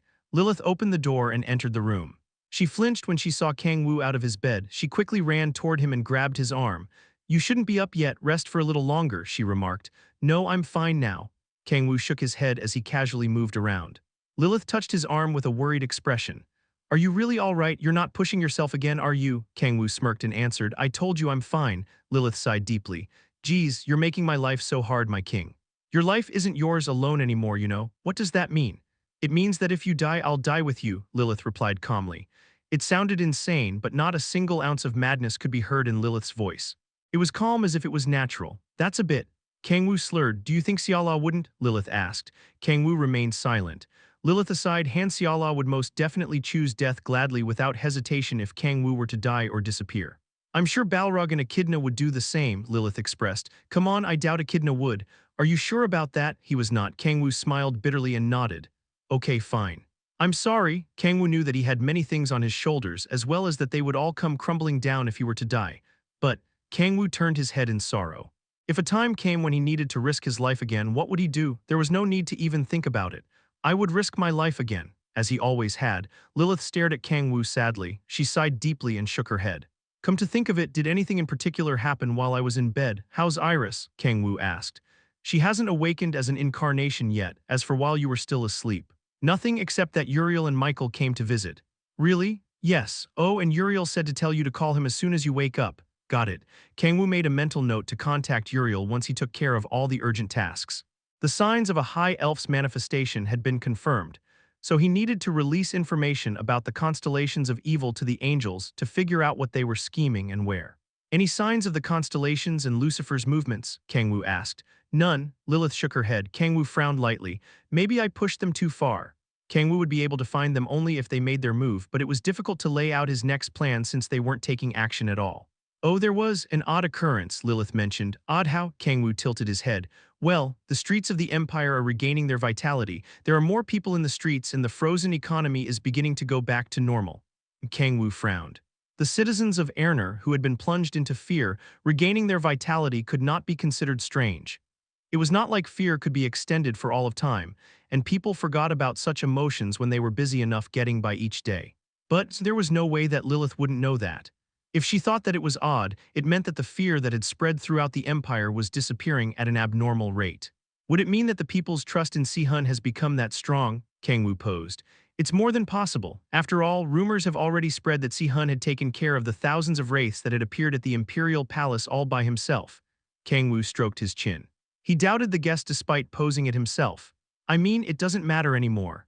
The conditions for the High Elf's manifestation had already been fulfilled. There was no need to amplify people's fear of Lucifer or to manipulate information anymore. As long as the operation concluded smoothly, there was no need for him to take action. That should be it, but he felt unpleasant as if he had not wiped after taking a shit.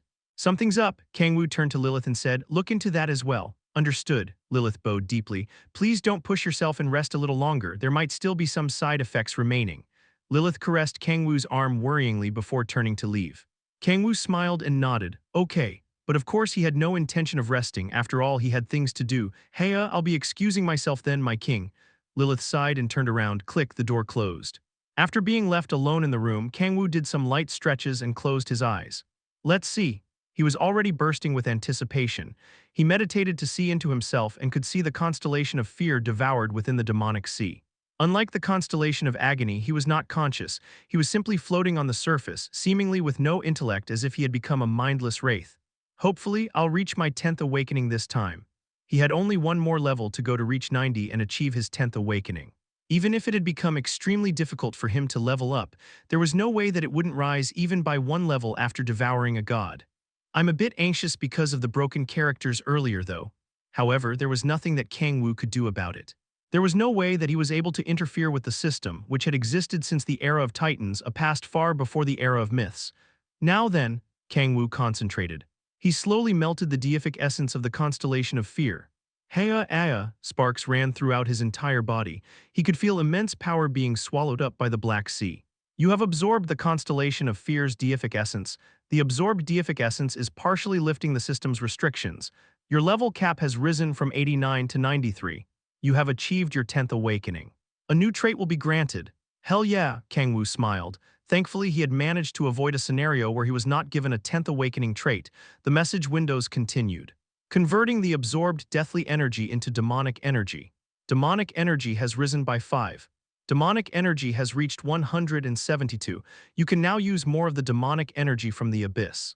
Very nice. He had not expected his demonic energy stat to rise since the constellation of fear used a different form of energy entirely, but it had risen regardless. Kang-woo opened and closed his fists while smiling in satisfaction. Possibly because he had risen to soaring heights, he could not feel a significant increase in power just because he had acquired more demonic energy. I'll still take it. If he was able to use more demonic energy freely, it also meant that he would be able to use more demonic energy when he needed to take risks. It was not bad at all. Not just that, a rise in his demonic energy stat had not been his primary goal in the first place. Let's see what my 10th awakening TR. Just as he was about to open his status window excitedly, another blue window popped up in front of him. You have acquired the 10th awakening trait Deific Essence Usurpation. As per the trait, you can obtain a portion of the deific essence you absorb. You have not completed Road to Becoming a Demon God yet. Downgrading the absorbed deific essence. Kang-woo's eyes widened. He had acquired a trait that would allow him to take the deific essence that he had absorbed as his own. Although the deific essence had been downgraded because the quest road to becoming a demon god had not been completed yet, the implications of the trait were highly impactful. Acquiring deific essence means that I'll be able to use divinity. Finally, Kang-woo clenched his fists.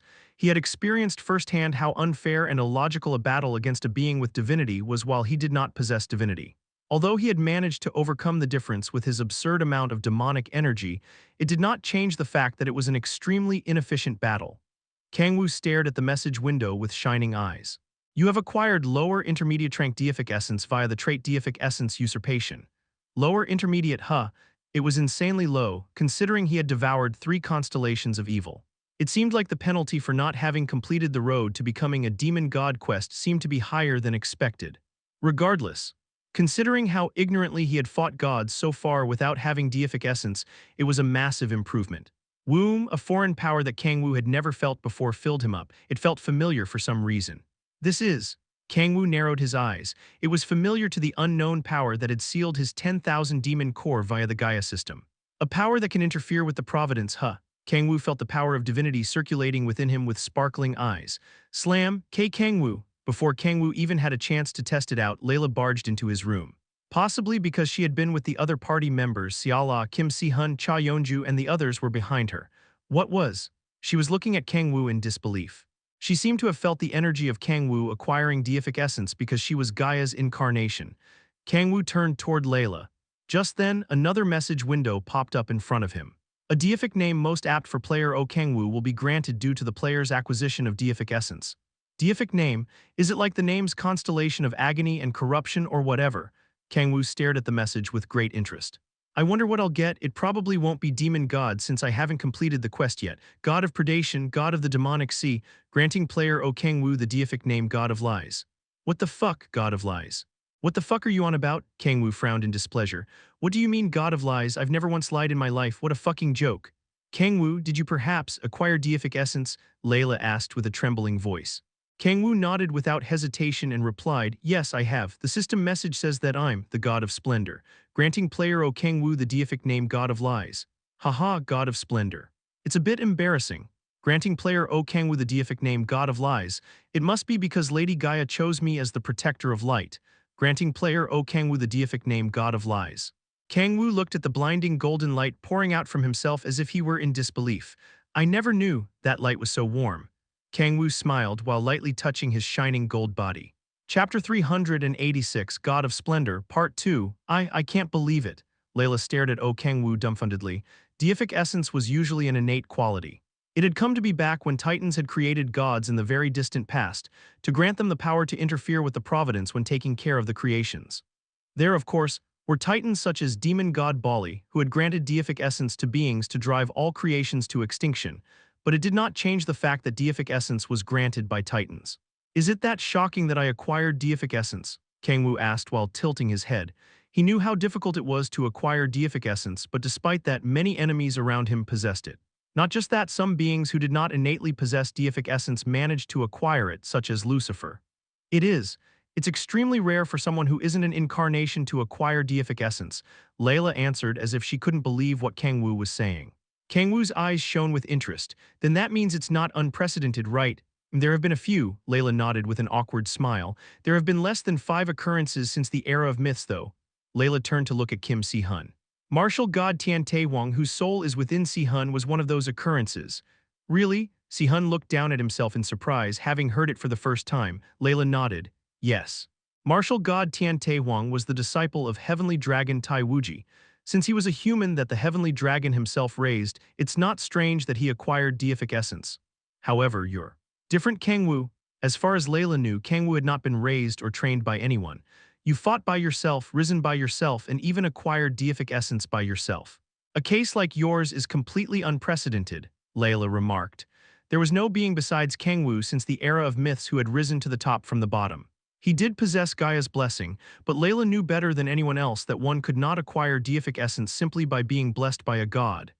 In any case, that means there have been beings that had acquired deific essence, Kang-woo said. He smiled and looked away from Layla. Risen by myself, huh? Kang-woo recalled what Layla had said. Have I risen by myself? He wasn't sure, since he had possessed the authority of predation ever since he had fallen into hell. No matter how he thought about it, he had not started from the bottom in the truest sense. But that did not mean Kang-woo had risen to where he was now with just the authority granted to him. He was at least sure that no one else could be like him because he had not only acquired divinity. Kang-woo possessed a dark, deep, and endless sea within him which deific essence could never compare to. He had been controlling and keeping it in check all this time. A god was nothing before that unending sea. Even one of the titans that had created those very gods had been imprisoned within the greatest depths of that sea. Kang-woo had achieved far too much to say that he had risen to the top with someone else's power. Hyung-nim, Si-hun was staring at Kang-woo. His eyes were hazy and filled with sorrow, but only for a moment. Si-hun hugged Kang-woo while congratulating him. Han Seala approached Kang-woo and asked, "How did you acquire deific essence?" "Well, I'm still a bit confused right now, so I'll explain in more detail later," Kang-woo said to his party members who had swarmed into his room. It had not even been 10 minutes since he had become the god of splendor. He was so curious about testing out the power that he did not have the leeway to do anything else. "Oh, okay. I understand, Kang-woo," Seala nodded in slight disappointment. The other party members were also dying to ask Kang-woo all kinds of questions, but they decided to leave it for later. Layla said before turning around, "I'll let Lady Gaia know about this." Her expression was bright as she said that. Whatever the reason, Kang-woo becoming the god of splendor was worthy of celebration since a literal god had pretty much been added to their party. Kang-woo's existence would become the ray of light that would chase away the darkness that had befallen Erner after the advent of Lucifer, the Lord of the Flies. "Okay, I'll leave it to you," Kang-woo replied. "Phew. I honestly still can't believe it," Layla expressed. "Haha, I might have become a god, but I'm still nothing compared to Lady Gaia." It was more or less the truth since Gaia was far above him in terms of their deific essence ranks. Not necessarily, Layla shook her head with a smile. Those who acquire deific essence instead of being born with it barely receive any restrictions from the system. Considering that, you might have more influence over the system right now than Lady Gaia. That was the first time Kang-woo was hearing of this. His eyes shone sharply. Is that why the constellations of evil aren't restricted by the system? He was not sure about that, but the fact that he wouldn't be restricted by the system was welcome news since it would be a problem if he wasn't able to use the power of deific essence that he had just earned. Clack, the door closed. Kang-woo sat down in a chair while humming. Well then, he used the power of divinity as his eyes shone like a child opening his Christmas present. Womb. A formless energy that could not be detected with any sense spread throughout his body. The divinity began to naturally mix with the enormous demonic energy within him. Oh, this is pretty cool. It was different from demonic energy, mana, and sacred power. Those three energies usually did not mix, especially demonic energy and sacred power. However, divinity melted into the demonic energy as if the two energies had been one from the very beginning. In the first place, I can't do anything with just divinity. Unlike the other energies, divinity itself did not translate to physical power. Demonic energy, mana, and sacred power were fundamentally the same because the manifestation of those powers resulted in a physical effect. Whether it be using authorities with demonic energy, creating fire and ice with mana, or creating a spear of light with sacred power, the ultimate result was physical. To make a comparison, it was like gunpowder. Guns, cannons, and missiles were all different, but they were the same in that they all used gunpowder and brought about a physical result. Although there was mind control magic and authorities specialized in detection, they were a result of a physical manifestation of energy being used differently. Condensed demonic energy, mana, and sacred power were also tangible for a similar reason. A mountain of gunpowder became a powerful weapon in its own right without needing to be processed. However, divinity did not possess such physical qualities. But once the divinity mixes with demonic energy, Kang-woo used an authority to create a dark red spear. The spear that had been made using demonic energy imbued with divinity contained immense power. I guess it's similar to an enhancer or auxiliary. Kang-woo lightly swung the spear imbued with divinity joyfully. Just then, an unexpected result arose. The spear that was made with demonic energy was enveloped in golden light without Kang-woo even having intended for it. No, that wasn't the only anomaly. What? He could not feel the demonic energy at all. Not a single ounce of demonic energy was flowing out of the spear. It was to the point that even Kang-woo himself had been fooled. What the hell? He looked down at himself in surprise. He bit open his thumb to confirm something. Despite not having used the authority of coloring, red blood was flowing out from his finger. Ha, Kang-woo chuckled. It even has an effect like this. It felt as if his active skills had turned into passive skills. Of course, once he willed himself that he did not want to hide his demonic energy, the golden light disappeared and the dark energy took its place. Wow, Kang-woo expressed. I guess that's the god of splendor for ya. Golden light naturally poured out of him without even needing to use authorities just because divinity was mixed into the demonic energy. It made his life so much easier. Granting player Kang-woo the deific name God of Lies. Let's see, since I'm the god of splendor now, I should make some skills that fit the title. Kang-woo fell into thought while stroking his chin. The system has identified an error. The detected error does not exist. The deific name of player Kang-woo is God of Lies. No, flamboyant skills might degrade my status as the god of splendor. Kang-woo turned around after having made up his mind. It is God of Lies. Let's just go with naturally exuding faint amounts of power. Kang-woo enveloped himself in faint brilliant light and walked off. It's God of Lies, you mother f wish. Kang-woo waved the annoying blue window away. A man with a hideous diagonal slash scar on his face was sitting cross-legged in the darkness. He was thinking with his eyes closed. That monster. The terrifying monster looked as if it had been born from the demonic sea itself. Tai Wuji's mind was scrambled whenever he thought about that monster, but it was not just the monster's power that was making his thoughts so convoluted. How did he use the heavenly dragon sword technique? That monster had used the sword technique that he had never taught to anyone else but his disciple. It was laughably terrible, but it was without a doubt the heavenly dragon sword technique. Not only that, it was good enough that it couldn't have been performed without someone's teachings. Silence fell. Tai Wuji turned to look at the boy with blank eyes. Constellation of nightmares, the boy replied. Check if there is someone with the soul of Tian Taehuang near the monster. Tai Wuji mentioned the name of the dear disciple that he had raised, taught, and killed with his own hands. Chapter 387, Beauty Trap, Part 1. A man was sitting cross-legged on top of a hill of red sand amidst arid land where no life could be felt. He slowly stood up and unsheathed the sword strapped to his waist. Dark blue flames eerily traveled up from the base to the tip. Hoop! Tai Wuji took a deep breath and recalled an image of his enemy. A monster made of black mucus appeared out of nowhere on top of the hill of red sand. Squelch. The monster was so disfigured that it looked like Play-Doh squashed by a child. Sharp teeth could be seen within his smiling mouth. He does not die. Tai Wuji fell into thought as his sword blazed with dark blue flames. He was thinking about how to kill the monster that he had seen. He didn't die even after I completely vaporized him. It was impossible. Even a god possessing deific essence would die if their physical body was destroyed, and the same went for wraiths that possessed a spiritual form like the constellation of fear. There was no being that could survive after the physical vessel that held their deific essence was annihilated. In other words, the source of his power did not come from his physical body but someplace else. Tai Wuji sighed deeply. No matter how much he guessed what the reason could be, it was meaningless unless he thought of a countermeasure. He does not die. Not only was he unkillable, but the monster possessed a weapon so powerful that it could easily tear apart protection made with divinity. How about sealing? Tai Wuji shook his head. The monster had devoured the constellation of fear whole. There was no way that he could seal such a monster. They would need as much power as what xperrif had used to seal the constellations of evil at the cost of her own deific essence, but there was no one among the constellations with that powerful of a sealing ability. The monster couldn't be killed, ignored, or sealed. There was practically no way to deal with him. No, wait. Tai Wuji narrowed his eyes and recalled the memories of his battle against the monster again. Why did he fall back? He had not thought about it because of the state of things at the time, but the monster had surely avoided a battle against him. Tai Wuji frowned. He couldn't understand why a monster crazed enough to swallow the entire world whole would suddenly fall back. Because I used the constellation of fear as bait, that was a possibility. Tai Wuji had planned to escape from the monster while he was focused on the constellation of fear. However, he fell back too easily. The monster had accepted Tai Wuji's offer as if he had been waiting for it. Thinking about it in hindsight, it was certainly strange. He may not be completely immortal. Tai Wuji shook his head again. There was no way to describe someone who could survive their entire physical form being vaporized as other than completely immortal. That was likely not the issue. Maybe, Tai Wuji gripped his sword handle in deep thought. It is his mind that isn't completely immortal. The monster had initially possessed full intelligence, but after he had regenerated just from a single drop of blood, Tai Wuji could only feel madness from the monster. His mind is degraded the more he regenerates.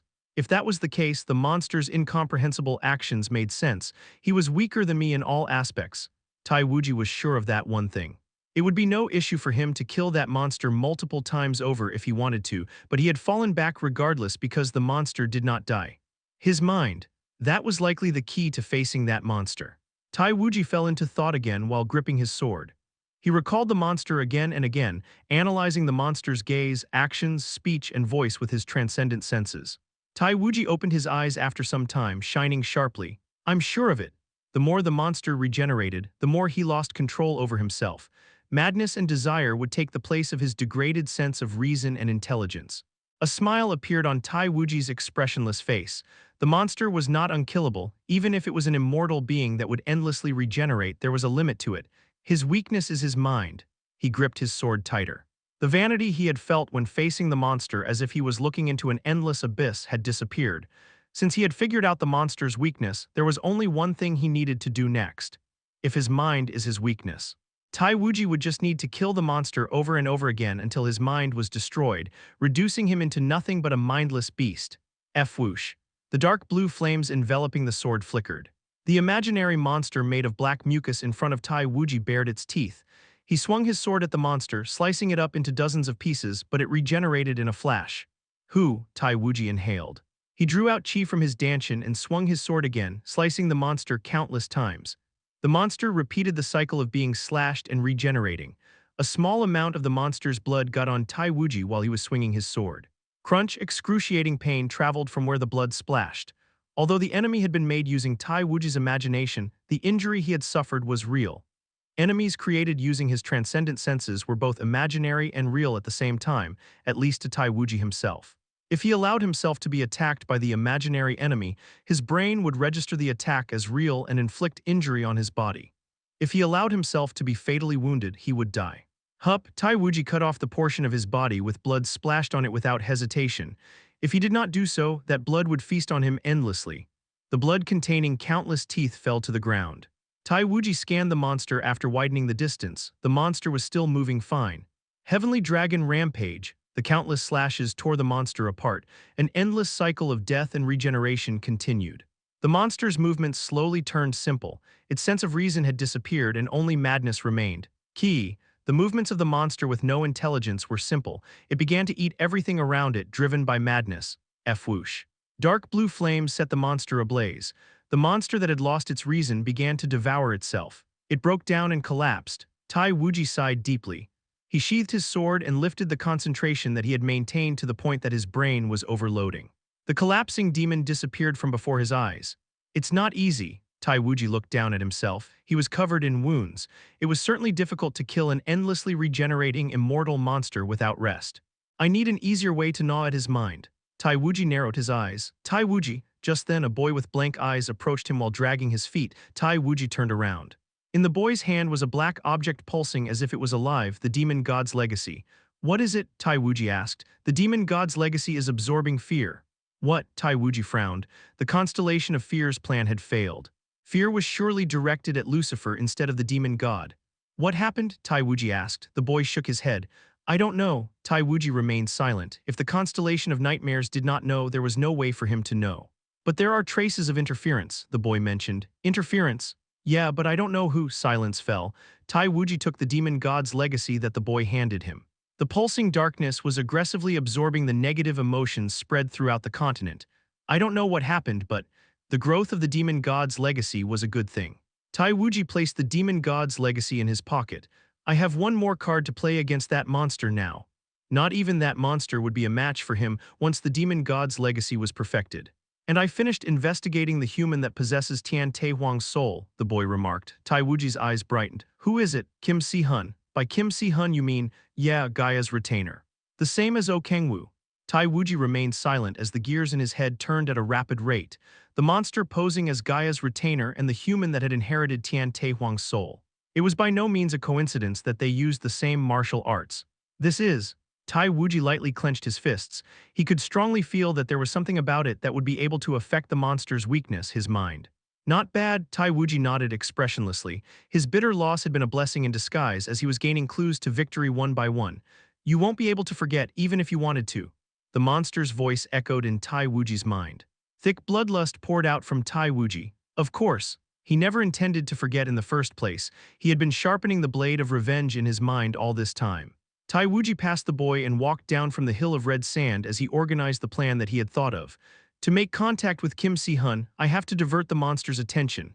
However, that was easier said than done. Tai Wuji fell into thought as he walked. Just then a woman came into his view. It was Proserpine, the elf with braided blue-violet hair, the god of succubuses, as well as the being with the deific name Constellation of Lust. She was blankly staring into nothingness. She's been like that ever since back then. After meeting the monster, Proserpine was killing time while postponing her mission to infiltrate the ranks of the elves. What is it? Tai Wuji asked in a low voice. Proserpine looked away from the nothingness and at Tai Wuji. She snorted and turned away. None of your business. I don't think you have any right to say that when you're acting in a way that makes it my business. Proserpine bit her lip. She looked away from Tai Wuji and stared into the blank space again. Her thoughts were full of the terrifying monster. Who could it be? Ba-dump, ba-dump. Her heart beat rapidly. An inexplicable feeling of fear and desire intertwined whenever she thought of the monster. Proserpine sighed heatedly. Just like the suspension bridge effect, her fear of the monster was turning into feelings of love as more time passed. I want to, Proserpine licked her lips as she grew more aroused. Have a taste of him. The goddess of lust recalled the monster as her eyes filled with desire. Ha, Tai Wuji chuckled as he stared at Proserpine. Then he thought of an idea. I have a favor to ask. What favor? Proserpine frowned in annoyance. Tai Wuji explained his plan. So you're telling me to divert that monster's attention, right? Proserpine confirmed moments later. Yes, Proserpine's eyes shone. Her initial annoyance was nowhere to be found, replaced with anticipation to the point that she was panting heatedly. Do you think you can do it? Tai Wuji asked. Do you even have to ask? He is strong. Tai Wuji would be able to, but Proserpine couldn't face that monster by herself. Foo-foo, Proserpine giggled. Who do you think I am? She slowly stood up and released lustful energy. Her blue-violet hair soared into the sky and turned into squirming black tentacles. Her skin was split, revealing 8 eyes. She smiled seductively as she licked the pus flowing out the ends of her tentacles. Why would the goddess of lust fight with her fists? I'll seduce that monster with my unparalleled beauty. Chapter 388 Beauty Trap, Part 2. It had been a week since Kang-woo had become the god of splendor. Since then, Kang-woo has focused on getting used to controlling the power of divinity. Kang-woo took a deep breath. He slowly raised his right arm, and the key of the demonic sea began to turn into a shining golden sword. Satan would not be able to close his mouth from the shock if he were to come back from the dead and see this. After all, it was a replica of Satan's hell armament wrath, except that it was shining gold. No, its form wasn't the only similar thing. Crack, space itself was severed along the path of the sword's swing and then closed back up. The demonic energy mixed with divinity had torn apart space itself. Not only did the two swords look the same, but the energies that they exuded were also almost identical. No, since it contained divinity, Kang-woo's sword contained far more energy than Satan's hell armament. Well, even so, it wouldn't be of much use against that guy. Kang-woo smirked. No matter how powerful the sword was, the Constellation of Despair possessed martial arts that Kang-woo could not surpass. He would not be able to win with weapons. It should be about time he took action. Kang-woo transformed the key of the demonic sea back into a ring. He had no intention of avoiding a fight against the Constellation of Despair just because he didn't stand a chance in a battle with weapons. Rather, he could barely sleep from the anticipation of being able to fight him soon. It was so fun. Kang-woo's battle with the Constellation of Despair had been so fun that the desires he had been suppressing until now felt like they had been nothing. He had realized his limit. He had used every ounce of his strength and even went as far as to open one of the doors, but he couldn't even imagine defeating the Constellation of Despair. Kang-woo sighed ecstatically. His heart was beating like crazy. How long had it been since he had faced an opponent that he had an utterly minuscule chance of winning against? It was only the third occurrence, the first being when he had first fallen into hell, and the second time being when he had first met Baal. For God's sake, this is driving me insane. Kang-woo tightly held his trembling hands into a fist. It felt like he was in love at first sight. The desire that had been lit within him was blazing to the point that he could barely handle it. Kang-woo thought about the constellation of despair's face like some lovesick teenage girl. Balrog was misunderstanding something. He thought that Kang-woo had reluctantly fought against the constellations by himself for the sake of his comrades under the guise that he couldn't hold back his desire. People would think I'm a fucking saint if they didn't know any better. Kang-woo snickered. It was partly the truth. He did not want to see Kim Si-hun, Han Seala, Balrog, and all of his other party members getting hurt. He did not even want to imagine them dying. However, he did not reluctantly stand on the battlefield by himself like some shonen manga protagonist. He was not that kind of person. You could say that two of my objectives overlapped, or that it was like killing two birds with one stone. Kang-woo wanted to fight against a constellation of evil, and he wanted to experience his limit. He wanted to let his blazing desire take control and rampage to his heart's content.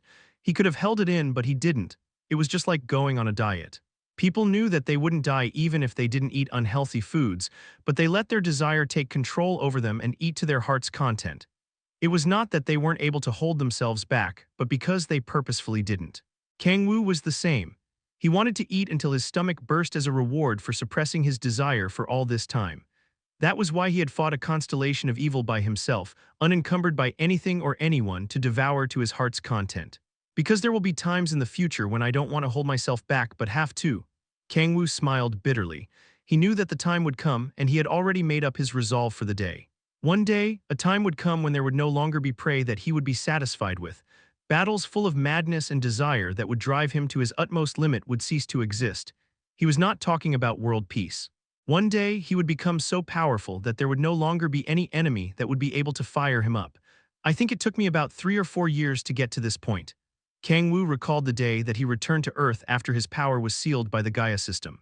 It had not even been 5 years since then. In that short time, he had grown absurdly powerful to the point that his past self back when he ruled over the 9 hells felt cute. Frio Megib Novelchiro million, although Kang-woo had received help from the system and had come across several lucky occurrences. It had been ultimately all him. Even now, he was getting stronger at an uncontrollable rate. The demonic sea is getting bigger. Kang-woo had already devoured 3 constellations of evil. Even after his return to Earth, he had easily devoured over thousands of demons and demonic beasts. No, the deciding factor was that he had devoured one of the 3 corpses of the demon god. It would have been weirder if the demonic sea had not grown larger. No, it's not just that. Kang-woo looked down at himself with sunken eyes. He had come to learn something new after acquiring deific essence. Even if I don't use the authority of predation, the demonic sea was expanding all on its own as if space itself was expanding. Kang-woo was confident that he would be able to control the endlessly growing demonic sea since his demonic energy control was also rising. The problem is that at this rate, there would no longer be any prey that would be able to fire him up. His desires would not be sated, and he would only be left with an endless void. He was already prepared for it and was even confident that he would be able to endure it.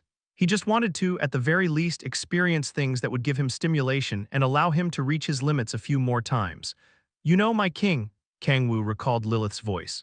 She had once said this to him in an extremely angry voice. You're like a moth to a flame. He had no idea where she had learned a phrase like that when moths didn't even exist in hell. He couldn't help but laugh. I can't argue with that. I did manage to get through a lot of life-threatening moments. Back when the demonic sea had first been formed, Kang-woo had been on the boundary between life and death every millisecond of each day. Even after he had formed the 10,000 demon core to be able to contain the demonic sea, he had willingly put himself on the brink of death several times through the repeated use of molting. After getting used to molting, he began to open the doors entirely. He had managed to just barely survive so many times that he would not be able to say anything even if Lilith were to slap him. Well, even if I were to redo things, Kang-woo would not change a thing. He lightly shook off the dirt on him and turned around. After coming out of the forest that he had gone in to train, he headed to the Imperial Palace. Ah, Kang-woo, Seala greeted him with a smile as soon as she saw him and walked up to him. Are you done with your training? Yeah, Kang-woo nodded. His training to be able to use divinity was mostly complete. It had not been that difficult since divinity acted like an enhancer or auxiliary to another form of energy, so all he needed to do was check how much stronger his attacks became. Where are Si-hun and Balrog? Kang-woo asked. They're still training, they've been at it since dawn. After the previous incident, they had been abnormally obsessed with training. Well, Seala slurred as she smiled bitterly. Kang-woo clicked his tongue. I should have a word with them. Although he was not one to talk, training to abnormal degrees was not good for one's body. They would do better to train in moderation. Huh. "You're back, Kang-woo," Cha Yeonju said as she walked toward him. Her hair was also damp as if she had been training until just now. Her hair, wet with sweat, clinging to her nape looked oddly sexy. "What?" Yeonju glared at Kang-woo. She covered her chest, misunderstanding Kang-woo's gaze. Kang-woo chuckled. "There's nothing for you to even hi, bash." Yeonju kicked him in the balls at the speed of light. Kang-woo was able to dodge, but he purposefully got hit since he felt like dodging would be a bad idea. Yeonju was the one to collapse instead of Kang-woo while grabbing her shin. She glared at Kang-woo fiercely. "You goddamn monster." Yeonju bit her lip in frustration after seeing that Kang-woo was perfectly fine after being kicked in the balls. Rather, Seala was far more shocked. "Hey, are you okay, Kang-woo?" Seala reached out to him in pallor. Kang-woo bent his hips backward to dodge her hand. "I'm fine, darling. Rather, it won't be fine if you touch it. You're back earlier than expected. I thought you would come back a little later." Even Lilith had come out to see him. "Divinity was easier to control than expected," Kang-woo answered while shrugging. Yeonju spat on the ground. "That aside, your deific name God of Splendor. What's up with that? What's wrong with it? I thought you'd become something like the God of Lies because you lie every chance you get. What do you take me for?" Kang-woo shook his head at the absurdity. There was no way he was something like the God of Lies. Rijing, what the fuck is it this time? Give it a rest already." Kang-woo swiped away the blue window in front of him without even looking at its contents. "But honestly, I still can't believe you've become a god. You look the same as always," Yeonju remarked as she scanned Kang-woo from head to toe. The overpowering pressure that one would feel from a god could not be felt at all in Kang-woo. No one would have been able to tell that Kang-woo had acquired deific essence or whatever it was if it hadn't been for Layla. "I mean, gods are different from our notion of them," Kang-woo responded with a smile. Omnipotent gods that one normally associated with the word god were different from gods that possessed deific essence. They were not omnipotent or omniscient, they simply possessed the unorthodox power known as divinity. "So does our great God of Splendor plan on choosing any apostles?" Yeonju asked. "Why you wanna be one? Can I become as strong as Kim Si-hun if I become an apostle? You'll have to call me Oppa in exchange." "Fuck off." "Forget it," Yeonju turned her head while grimacing in disgust. Kang-woo snickered. To be honest, he had no idea how to make someone his apostle. No, even if he could, he had no intention of making anyone his apostle. Besides, it's not like Yeonju will become as strong as Si-hun even if she becomes my apostle. Si-hun had not become that powerful because he was Gaia's retainer. His talent far exceeded even that of Kang-woo. If any of them were to acquire divinity after me, it would be Si-hun. Kang-woo smiled while thinking about Si-hun. "Right, Master Kang-woo, could you tell me about those constellations of evil in more detail?" "I can't seem to get a lead on them," Lilith asked. Kang-woo nodded and answered. The man known as the Constellation of Despair was a middle-aged man with a large diagonal slash scar on his face. He slowly explained everything about the Constellation of Despair whom he had seen that day. "Didn't you say that there was a woman as well?" asked Seala, who had been listening in silence, her eyes narrowing. Kang-woo nodded. "Yeah, her name was Proserpine, but I don't know what constellation she is." Seala looked at Kang-woo with sunken eyes. "Was she pretty?" "Oh yeah, extremely pretty." Kang-woo casually nodded. The Proserpine whom he had seen back then had possessed blinding beauty. "First and foremost, she's an elf. It was an irrevocable rule that elves needed to be beautiful. But why are succubuses so fucking?" Kang-woo was getting a headache just thinking about it. He trembled as his trauma came back to him. "She was pretty?" Seala asked. "That's the first I'm hearing of it," Lilith stated. "HMPH, I guess her mid was pretty strong, unlike a certain person," Yeonju remarked. The three women were glaring at him quite fiercely. "No, I mean," Kang-woo looked at the three women as if he was being falsely accused. "What's wrong with calling a pretty woman pretty? She was pretty, but ho, that's no question." Just as Kang-woo was about to continue, a woman's voice cut him off. Kang-woo turned to the source of the voice and saw, no. Tentacles, black tentacles coming out from all over the body, 8 eyes, and green pus flowing out from the ends of the tentacles. "What? Who the fuck are you?" Kang-woo stared while trembling at the woman who had appeared out of nowhere. Kang-woo, Seala stared at him with shaking eyes. She continued in pallor, "Is your fetish? And no such a thing." Tears were gathering at the corners of Seala's eyes. "No," Kang-woo remarked. "I don't have that kind of fetish." Master Kang-woo, what about that unsightly bitch is pretty?" Lilith yelled nonsensically. "She's not pretty," Kang-woo said. "Please take a good look. Her tentacles are black. I said she's not pretty. HMPH, her tentacles are dry and there's no gloss to them whatsoever, and most of all, fucking listen to me. She only has 8 eyes. No shit." Chapter 389 Beauty Trap. Part 3 You look surprisingly normal usually. I can't believe you're the same monster as back then. Proserpine scanned Kang-woo from head to toe while licking her lips with her snake-like tongue. Freewebnovel.com. She could no longer see the hideous monster that looked as if it had manifested straight out of a nightmare. Rather, he was faintly exuding golden light, as what one would normally expect from the protector of light. But Proserpine smiled widely. She knew very well that the monster had only become the protector of light by deceiving Gaia. She had seen with her own eyes the hideous and terrifying monster hidden under that unattractive human shell. Really? Proserpine trembled. She couldn't forget about it no matter how much she tried. The monster made of viscous mucus, and the countless mouths deep within the darkness. The image of the monster that looked as if it had been born from the demonic sea that the demon god had searched desperately for back in the era of myths had been engraved into her brain. Heya, Proserpine exhaled heatedly. She became aroused. Although she had been granted deific essence by the demon god, she was a succubus in nature, one so powerful that she was known as the goddess of lust. She had been forgotten among the succubuses because she had been sealed by xperrif for a long time, but her instincts did not go anywhere. I'm sure it would feel wonderful if I make love to that monster. Succubuses charm their prey with their unparalleled beauty and illusion magic to make their prey fall in love with them. The slow extraction of life force from the prey that was madly in love with them was how succubuses hunted. The stronger the prey, the more life force they possessed. Considering that, there was no better prey than the immortal monster in front of her. I'll be able to feast on high-quality life force for the rest of my life. Since the monster possessed abnormal regenerative capabilities, he would also possess infinite amounts of life force. Proserpine felt as if she had found an endless spring.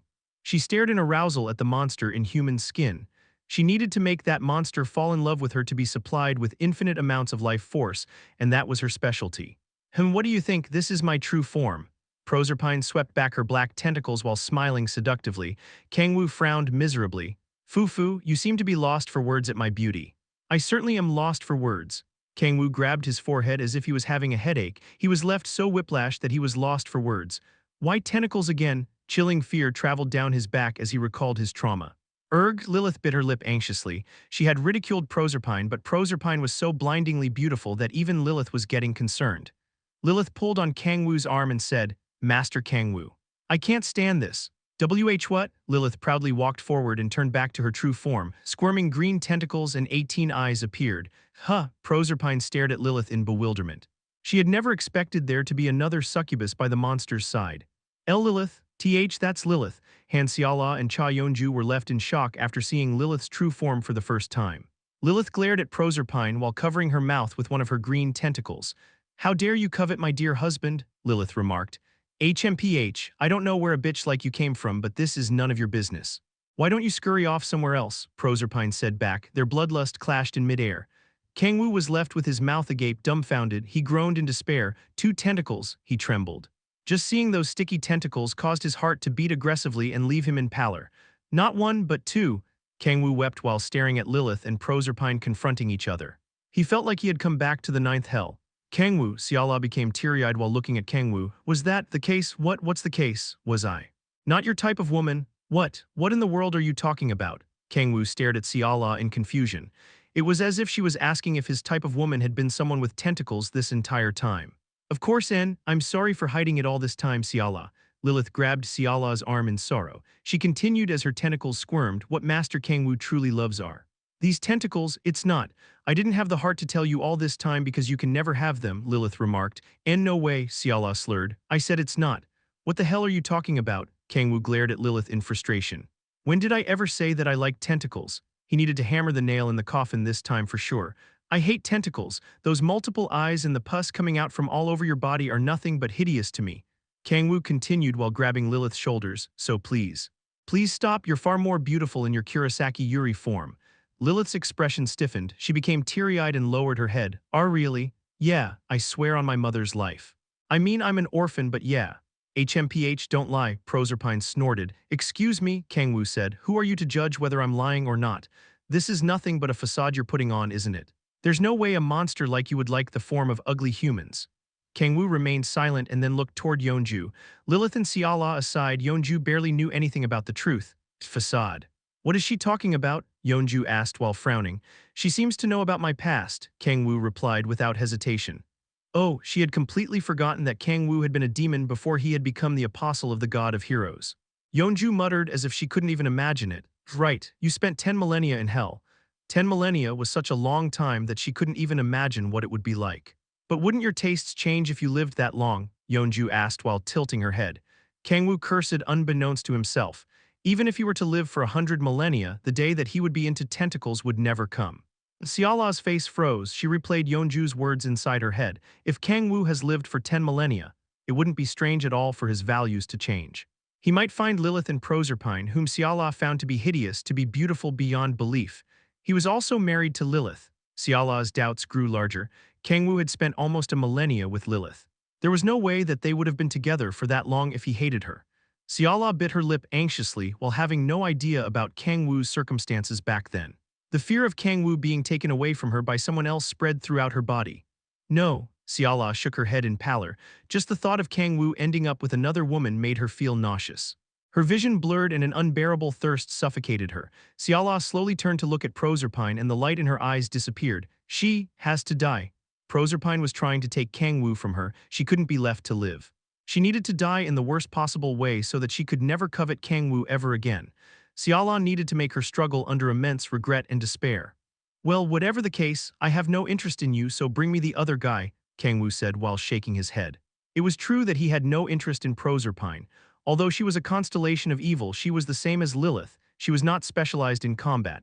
I guess there's meaning in that I can absorb deific essence from her, but she did not look appetizing in the slightest compared to the constellation of despair. Anyway, Kang-woo narrowed his eyes sharply. Whatever the reason was, a constellation of evil coming here of their own accord was something to welcome, since I'll be able to squeeze some information out of her. Kang-woo lightly rolled his feet. An immense wave of golden energy pulsed from him and surrounded everything. Even if Proserpine was not specialized in combat, a battle against one that possessed deific essence could level the entire imperial capital if he did not put up a barrier. Come on, what's wrong? You're scaring me, Proserpine said seductively while winking at Kang-woo. She turned to look at Lilith and said confidently, is it because of that succubus? Fufu, if that's the case, there's no need to worry at all. Lilith was also extremely beautiful, but she could not be compared to Proserpine herself. No, it wasn't only an issue of looks. If you make love to me once, I'll bestow you with pleasure that you'll never be able to forget. Proserpine slightly lowered her clothes to show off more of her purple shoulders and cleavage. Kang-woo almost vomited out the kimchi stew that he had eaten this morning from Proserpine's seduction. Fuck, he couldn't stand it much longer. I'll just apprehend her and squeeze all the information she has. Kang-woo shook his head as if he was sick and tired of this and extended his right hand, turning the key of the demonic sea into the form of wrath. He grabbed the 2-meter greatsword with one hand with ease. Proserpine's eyes widened. She could feel Kang-woo's clear hostility toward her.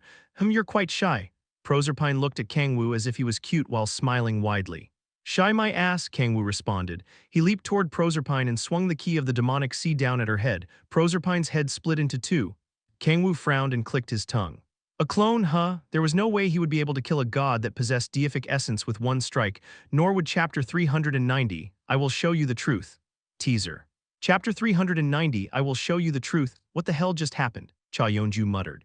Proserpine had appeared and then disappeared in a flash. Lilith had revealed her true form for the very first time, and Kang-woo's fetish that he had been hiding all this time had been exposed. Yeonju's head was hurting from overload. No, I'm not into tentacles. Kang-woo flicked the panicking Yeonju on the forehead. Ack, Yeonju shouted while gripping her forehead. Kang-woo ignored her and stared at the area where Proserpine had disappeared from. I don't know what she was thinking to confront me like this, but it was great for him. Even if it was a clone, a part of it must have been connected to her main body to an extent for her to be able to control it. It was the same concept as radio waves. Kang-woo placed his hand on top of the area where the black tentacles had melted down. He could feel traces of Proserpine's demonic energy. He smiled. This is more than enough of what I need to reverse-track Proserpine's location. Of course, it would be impossible within normal standards. Proserpine specialized in non-combat magic like Lilith, and she had perfectly prepared for the possibility of being reverse-tracked. However, I can do it. Kang-woo's level of demonic energy control was far above logical limits. No matter how thoroughly she had prepared to conceal her whereabouts, as long as she had shown herself to him, it would be impossible for her to avoid his trace. Rather, her preparations have made it easier for me. Proserpine was likely thinking that there was no way Kang-woo would be able to trace her, which was good for him. Having the upper hand in information meant that he would have the initiative. Considering how important it was to possess the initiative in combat, Proserpine's error had granted Kang-woo a priceless chance. North, Kang-woo slowly opened his eyes. The demonic energy connected via Proserpine's clone was pointing north at an area not far from Sant'Angelo. They've been right under our noses. He had never expected them to have been hiding out near the stronghold of the angels. The flow of demonic energy was suddenly cut off at a certain point. The trace of demonic energy disappeared as if space itself had been severed. A barrier A, Kang-woo clicked his tongue and took his hand off the ground. He had reverse-tracked demonic energy the length of about half of the entire continent, but he was not tired in the slightest. That's a bit of a problem. The fact that he had no idea what the area being protected by a barrier was like inside was fairly bothersome. It was completely different from when Kang-woo had faced the constellations of evil at the Imperial Palace. The enemies had invaded his home turf back then, but this was the complete opposite. He needed more information. It would be difficult to ambush if the area is protected by a barrier that severs space itself. Although Kang-woo had the initiative, he would not be able to ambush them. He crossed his arms and fell into thought. Kang-woo wanted to reach his limits and feel stimulation. The desire to devour the man known as the Constellation of Despair right this second was making him restless. But that did not mean that he could barge into enemy lines with no plan at all. Wanting to feel stimulation and acting recklessly were completely different things. I'll have to make a stage where I can fight him to my heart's content. Everything else would only become a nuisance to him. I need bait that will allow me to figure out the extent of their forces. Kang-woo needed a scout of sorts. It was easier said than done. If they were too weak, they would not even be able to figure out the extent of the enemy's forces. He thought of Kim Si-hun as the perfect candidate, but he did not want to use Si-hun as bait. He could not use Vernok's undead demonic beast army either since their numbers had diminished severely after being used for the Imperial Palace attack. Maybe the angels. Kang-woo could not think of anyone better. He turned around after organizing his thoughts and saw Lilith, who was sulking after returning to her human form, Yeonju, who was staring at him with conflicting thoughts and, "Darling," Kang-woo called. "Ah yes." Han Xiala, who had been mumbling something with her head down, looked up. She approached Kang-woo while smiling as kindly as usual. What a strange woman she was. "There's no way you would be seduced by another woman, Kang-woo." "Well, you're right about that, especially if that woman is a tentacle monster." "Hee, right." Xiala hugged Kang-woo tightly with a smile. Kang-woo smirked and turned to Lilith. "Lilith, I found their whereabouts." "Did you track her using the trace she left behind?" Lilith asked with shining eyes. Kang-woo nodded. "What should we do? Should I direct my information network there? Or should I go there to investigate myself?" Lilith asked. "No, it would be pointless. The place is protected by such a powerful barrier that its interior can't be investigated." The barrier was powerful enough to sever space itself, so it was far too dangerous even for Lilith to investigate inside. Then, Lilith slurred, "I'll be going to Sant'Angelo for a bit." "Ah," Lilith expressed and then nodded with a wide smile. She seemed to have figured out Kang-woo's intentions. "I understand. In that case, I will let Balrog and the children know so that they're ready to depart at a moment's notice whenever. Make me a gate that connects to the northern region of the continent first."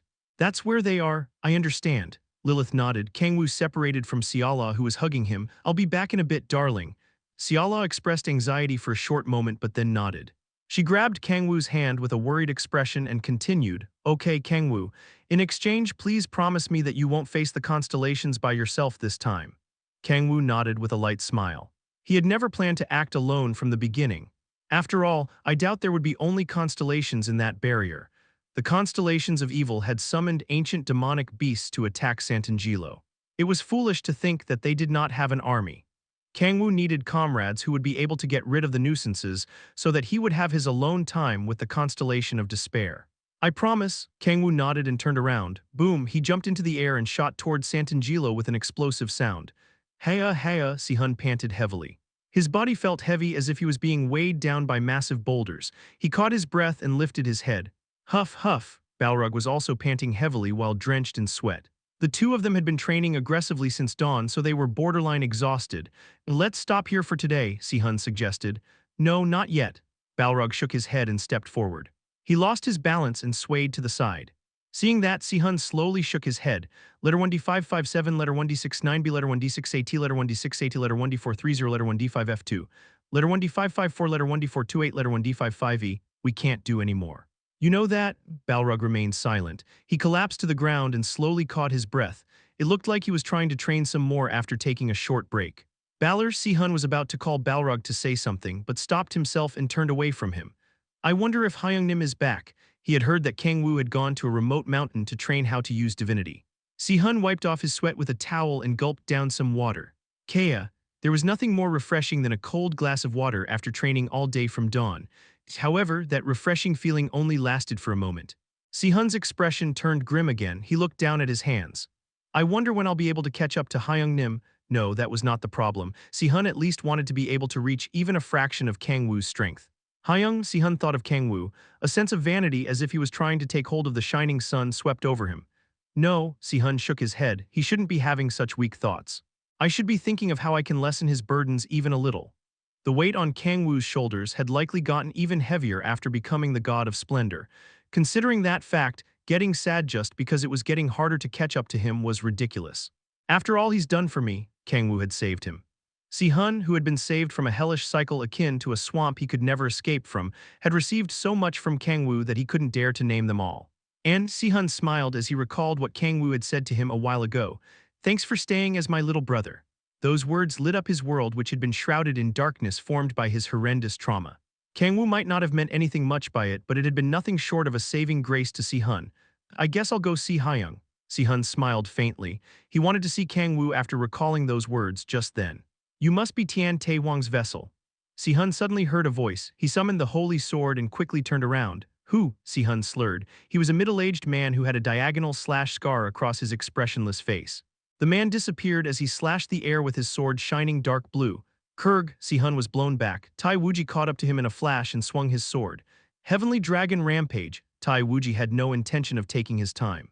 If he took more than the necessary time, the monster would come here. Clang, sparks flew as their swords crossed. Si-hun fixed his broken stance and blocked all of Tai Wuji's strikes. Heavenly Dragon. Sword technique, Si-hun stared at Tai Wuji in shock. The swordsmanship of the man was no doubt the martial art of the martial god. Tai Wuji's eyes widened as he stared at Si-hun, who had blocked all of his attacks. No, it would not be apt to simply call you a vessel. Tai Wuji scanned Si-hun from top to bottom with shining eyes. The man in front of him was by no means a mere vessel for Tian Tae-hwang's soul. You may be able to acquire deific essence within 5 years. It was shocking. Even Tian Tae-hwang, one with talent blessed by the heavens, had taken over 100 years to acquire deific essence despite Tai Wuji having taught him himself. A minuscule amount of desire arose from his heart devoid of emotions. It was a desire not of the heavenly dragon nor the constellation of despair, but simply one of a martial artist.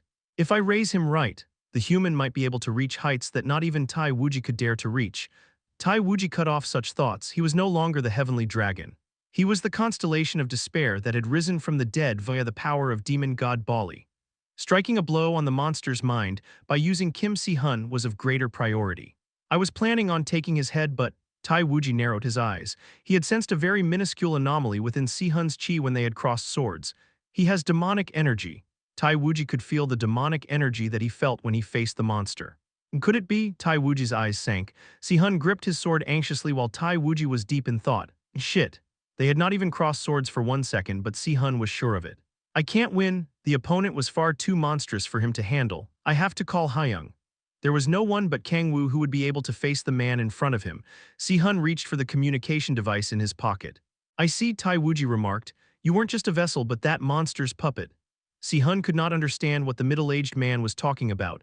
Then Tai Wuji appeared in front of him in a flash and grabbed his neck. Kurg, Si-hun grimaced. Tai Wuji placed his hand on Si-hun's heart. What, Art? Si-hun stared at him as his eyes shook. I will show you the truth, said Tai Wuji in a low voice, and then, Si-hun's eyes widened. We'll become very good allies. Si-hun saw a brightly smiling young man. He was all too familiar with that face. The memory that had been shrouded in darkness was brought to the light. Chapter 391 found you. Kang-woo, a blue-haired boy, happily ran over as soon as Kang-woo arrived in Santangelo. Kang-woo greeted Uriel with a smile. Have you been well? Uriel shook his head. It's been a bit hectic because of the damage we suffered back then. He was referring to the attack on Santangelo by Lucifer, the Lord of the Flies. Uriel looked back at Santangelo in sorrow and then turned to look up at Kang-woo to ask, Come to think of it, I heard the news. You fought against a constellation of evil all on your own, right? Yeah, it just happened. Just happened, my ass. What if I lost even? Uriel lowered his head while biting his lip. He thought about Raphael, who had been corrupted at the hands of Rakiel, the constellation of corruption. Kang-woo smiled faintly in silence. Uriel looked up and asked, Oh, and I heard that you had acquired deific essence. Is that true? Yeah, a human who isn't even an incarnation acquired deific essence. Uriel touched Kang-woo all over in disbelief. What's your deific name, God of Splendor? He. It suits you, Uriel nodded while grinning. Kang-woo had been chosen as the protector of light by Gaia herself. There was no better name than God of Splendor for him. That's Kang-woo, a woman asked. Kang-woo turned to the source of the voice to see a blonde woman whom angel wings could not suit any better. She had 8 wings on her back, just like Uriel. The woman chugged a bottle of alcohol while walking Kang-woo's way. She reeked of alcohol. Gabriel, Uriel muttered. Hi, I was wondering who you were chatting away so happily with, but he's rather ordinary, Gabriel said as she took out a rectangular box from her pocket. Inside the box was a long pipe. She stuffed tobacco leaves into the pipe and lit it. Foo hea damn, that's nice. Kang-woo stared dumbfoundedly at the woman with a bottle of alcohol in one hand and a pipe in the other.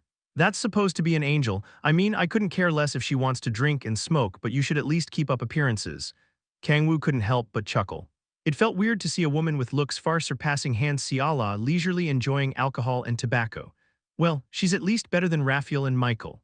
Kang-woo preferred the easygoing Gabriel far more than the overly serious Raphael or the excessively courteous Michael. He slightly turned his head toward Gabriel and replied, "Aren't I at least better than ordinary?" Gabriel's eyes widened and then burst into laughter. Ha ha ha. Yeah, I guess you do look like a bit of a scumbag. Geez, I don't think you should say that to someone you just met. Well, don't sweat the small stuff. Want a drink? Give it here. Kang-woo gulped down the bottle that Gabriel handed him. Kang-woo spat it right out. What the fuck? This isn't drinking alcohol. Kang-woo frowned and looked at Gabriel, who was bursting with laughter. It's a bit strong, she remarked. How strong? He asked. 96%. Are your taste buds non-existent? That's more than most rubbing alcohol. Gabriel sucked on her pipe again after laughing. Isn't this your first time meeting each other? Uriel said as he stared at the two of them while dumbfounded. They were getting along very well despite this being their first time meeting. Kang-woo turned around and walked past Gabriel. Where's Lord Michael? He asked. He's a bit busy right now. Oh, come to think of it, you should know about it too, so this is perfect timing, Uriel stated. Know about what? Just a second, I was planning on contacting you about this. Uriel turned around and took out a communication device. Kang-woo thought that Uriel was going to contact Michael with it, but Uriel turned to Kang-woo. Lord Michael said that he would take this opportunity to introduce you to them, he remarked. To whom? The incarnations. Kang-woo's eyes narrowed. He knew what incarnations were, but the problem was the timing of their appearance. Why incarnations all of a sudden? He asked. The gods made incarnations in bulk this time. I guess it wasn't just Iris. It meant that just like Iris was being made into an incarnation for a high elf to manifest into the physical world, the other gods had also made incarnations. I pretty much understand the situation, but unlike Kang-woo, the gods were unable to use their power as they liked because they were bound by the system's restrictions. The only way for them to influence the physical world was to make incarnations and apostles. To make a simple comparison, it was like rerouting one's IP to bypass firewalls. Just like how one's internet speed was slowed after bouncing one's IP, a god manifesting into the physical world through their incarnation considerably restricted their power. I heard that it consumes quite a lot of divinity just to make one apostle. Incarnations and apostles were different in that deific essence could be granted to incarnations. For example, Kang-woo was Gaia's apostle, while Layla was Gaia's incarnation. Gods can each only make one incarnation, and once that incarnation died, a large portion of the corresponding god's divinity would be lost. Worst-case scenario, their deific essence rank would be lowered, or it could be annihilated. The fact that they made incarnations in bulk despite those risks means the gods were likely trying to intervene in this incident. I don't like it, Kang-woo frowned. The more the gods interfered, the less he would be able to act to his heart's content. It was not welcome news at all for him since he was desperately anticipating his battle with the constellations. They won't try to steal my prey, would they? They had better not, since Kang-woo would kill them even if they were the incarnations of gods. Take me to the incarnations, Kang-woo said. Okay, Uriel replied. Uriel took the lead as Gabriel followed from the back while staring at Kang-woo with interest. Click. They entered a meeting room within Sant'Angelo. The meeting room, about 1,000 square feet wide, was quite elegantly designed. As soon as they entered, they caught the attention of everyone in the room. Kang-woo narrowed his eyes and scanned everyone in the meeting room. There are about 30 of them. If they were all incarnations, then it was a considerably large number. Kang-woo could feel the power of divinity from every single one of the incarnations wearing various priest garments. They seemed to have been granted deific essence from their respective gods. Michael, who was among the people in the room, approached Kang-woo and said to the people, "This is Lady Gaia's apostle, O Kang-woo." So that person is Lady Gaia's apostle. The incarnations narrowed their eyes as they scanned Kang-woo from head to toe. They seemed to be more wary of Kang-woo than welcoming him. A young man stood up and approached Kang-woo. He had blonde hair, a neat appearance, and seemed very gentle. The man extended his hand toward Kang-woo and said courteously, "It's nice to meet you, Protector of Light. My name is Anduin. I was chosen as the incarnation of Lady Lumiria, the goddess of peace, and have been given the great honor of standing against great evil." Why are you talking like that? Are you Reynold? Kang-woo suppressed his groan. It was far easier to speak to laid-back people like Gabriel than some Chunabiu hero like this man. He swallowed such thoughts and lightly bowed. Yes, it's nice to meet you too, Sir Anduin. I am O Kang-woo, an apostle of Lady Gaia. Anduin looked around for someone. It was not difficult to guess who he was looking for. Si-hun isn't here today, Kang-woo expressed. Oh, I see, Anduin nodded. He did not look disappointed. It seemed he did not particularly want to meet Kim Si-hun. Kang-woo looked around the meeting room and asked, have you all become incarnations recently? Yes, that's right, Anduin responded. It was likely after the incorrigible demon Lucifer attacked Sant'Angelo. Lady Lumiria could not stand idly by as the continent was plunged deeper into fear, so she has given me the honor of being her disciple for her to exercise her power as well. I see. Thanks for the exposition. Yeah, characters like you are important for the plot. The period is similar to Iris. However, Iris was still in bed without having become an incarnation yet. Maybe it's because of the difference in deific essence. It was either because the deific essence of the high elf trying to manifest through Iris was considerably high-ranked, or because the deific essence of the gods manifesting through Anduin and the other incarnations was low-ranked. It might also be both. We have decided to form an organization that we have named Godly Pantheon, its source purpose being to eradicate the demons threatening the continent per the will of the gods. Godly Pantheon, huh? It was similar to Guardians, although the two organizations were different in that they served different gods. I wonder if it will go well. Although Erner was polytheistic, it seemed difficult to run an organization of people that each served different gods. Kang-woo quickly scanned the 30 incarnations. They did not seem in disagreement with joining the organization known as Godly Pantheon. Well, regardless, Kang-woo couldn't care less as long as they didn't meddle with his plan, and with that said, Anduin bowed deeply. Thank you for everything you've done thus far, Gaia's apostle. Kang-woo tilted his head in confusion. It was as if he was being told to clock out for the day since he was finished with his work. I'm not sure what you mean. Anduin continued firmly, even if the continent is in grave danger, we cannot entrust the fate of Erner in the hands of a goddess of another world.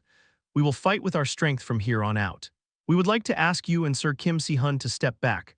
The 30 incarnations drew out their divinity as if they had prepared for this beforehand. They were trying to intimidate him. Kang-woo fell silent. He raised his head and looked up at the meeting room ceiling.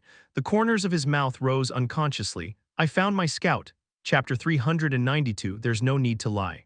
We're sorry to have placed such a heavy burden on you all this time. Anduin bowed deeply again. Oh, Kang-woo smiled. I see how it is. He more or less got an idea about why they were acting like this all of a sudden, as well as why the gods had made incarnations while taking the risk of their deific essence being demoted or annihilated, and why all the incarnations that served different gods had rallied together. Because their prey is about to be stolen from them. Kang-woo had orchestrated everything so that Kim Si-hun could become the hero of the continent. Si-hun's status in Erner likely could not be tolerated by the gods or the apostles that served them. For example, how would the Korean public react to a crime that could not be resolved by the Korean police, being resolved with ease by foreign police authorities? There's no need to even think about it. The public would naturally curse the incompetence of the Korean police and demand reform, which was exactly what was happening right now in Erner. The churches, which had been raising taxes from the people with excuses that they would save the continent from the hands of demons, had not been able to do a single thing against Lucifer's evil doings. It was only natural since everything had been planned by Kang-woo. Si-hun had appeared and resolved everything before they even had a chance to resolve anything. As a result, Si-hun had gained fame far surpassing that of any church. The more Si-hun's fame grew, so did the distrust of the people toward the churches. The people would naturally place more faith in the hero who was saving them from real danger than the incompetent gods who weren't doing anything. Can't entrust the fate of Erner in the hands of a goddess of another world, huh? It was absolute horseshit. They simply did not want the power that they had amassed so far to disappear. Hence, they joined forces to chase away the outsider who was a threat to their power. Kang-woo softly chuckled. Even in the despairing situation of Lucifer's advent and the unsealing of the constellations of evil, desire did not stop. They were acting exactly like demons to the point that Kang-woo thought humans, gods, and demons were not so different after all. That aside, I didn't expect the gods to be this assertive. Kang-woo tilted his head. Making an incarnation was far more dangerous than it sounded. The god's deific essence could be demoted in rank or even be annihilated just from the incarnation's death. Despite that, did the gods have a reason to let the churches keep their power while taking such risks? To protect the world from collapse, Kang-woo shook his head. It was far too optimistic of a thought. He continued to think calmly.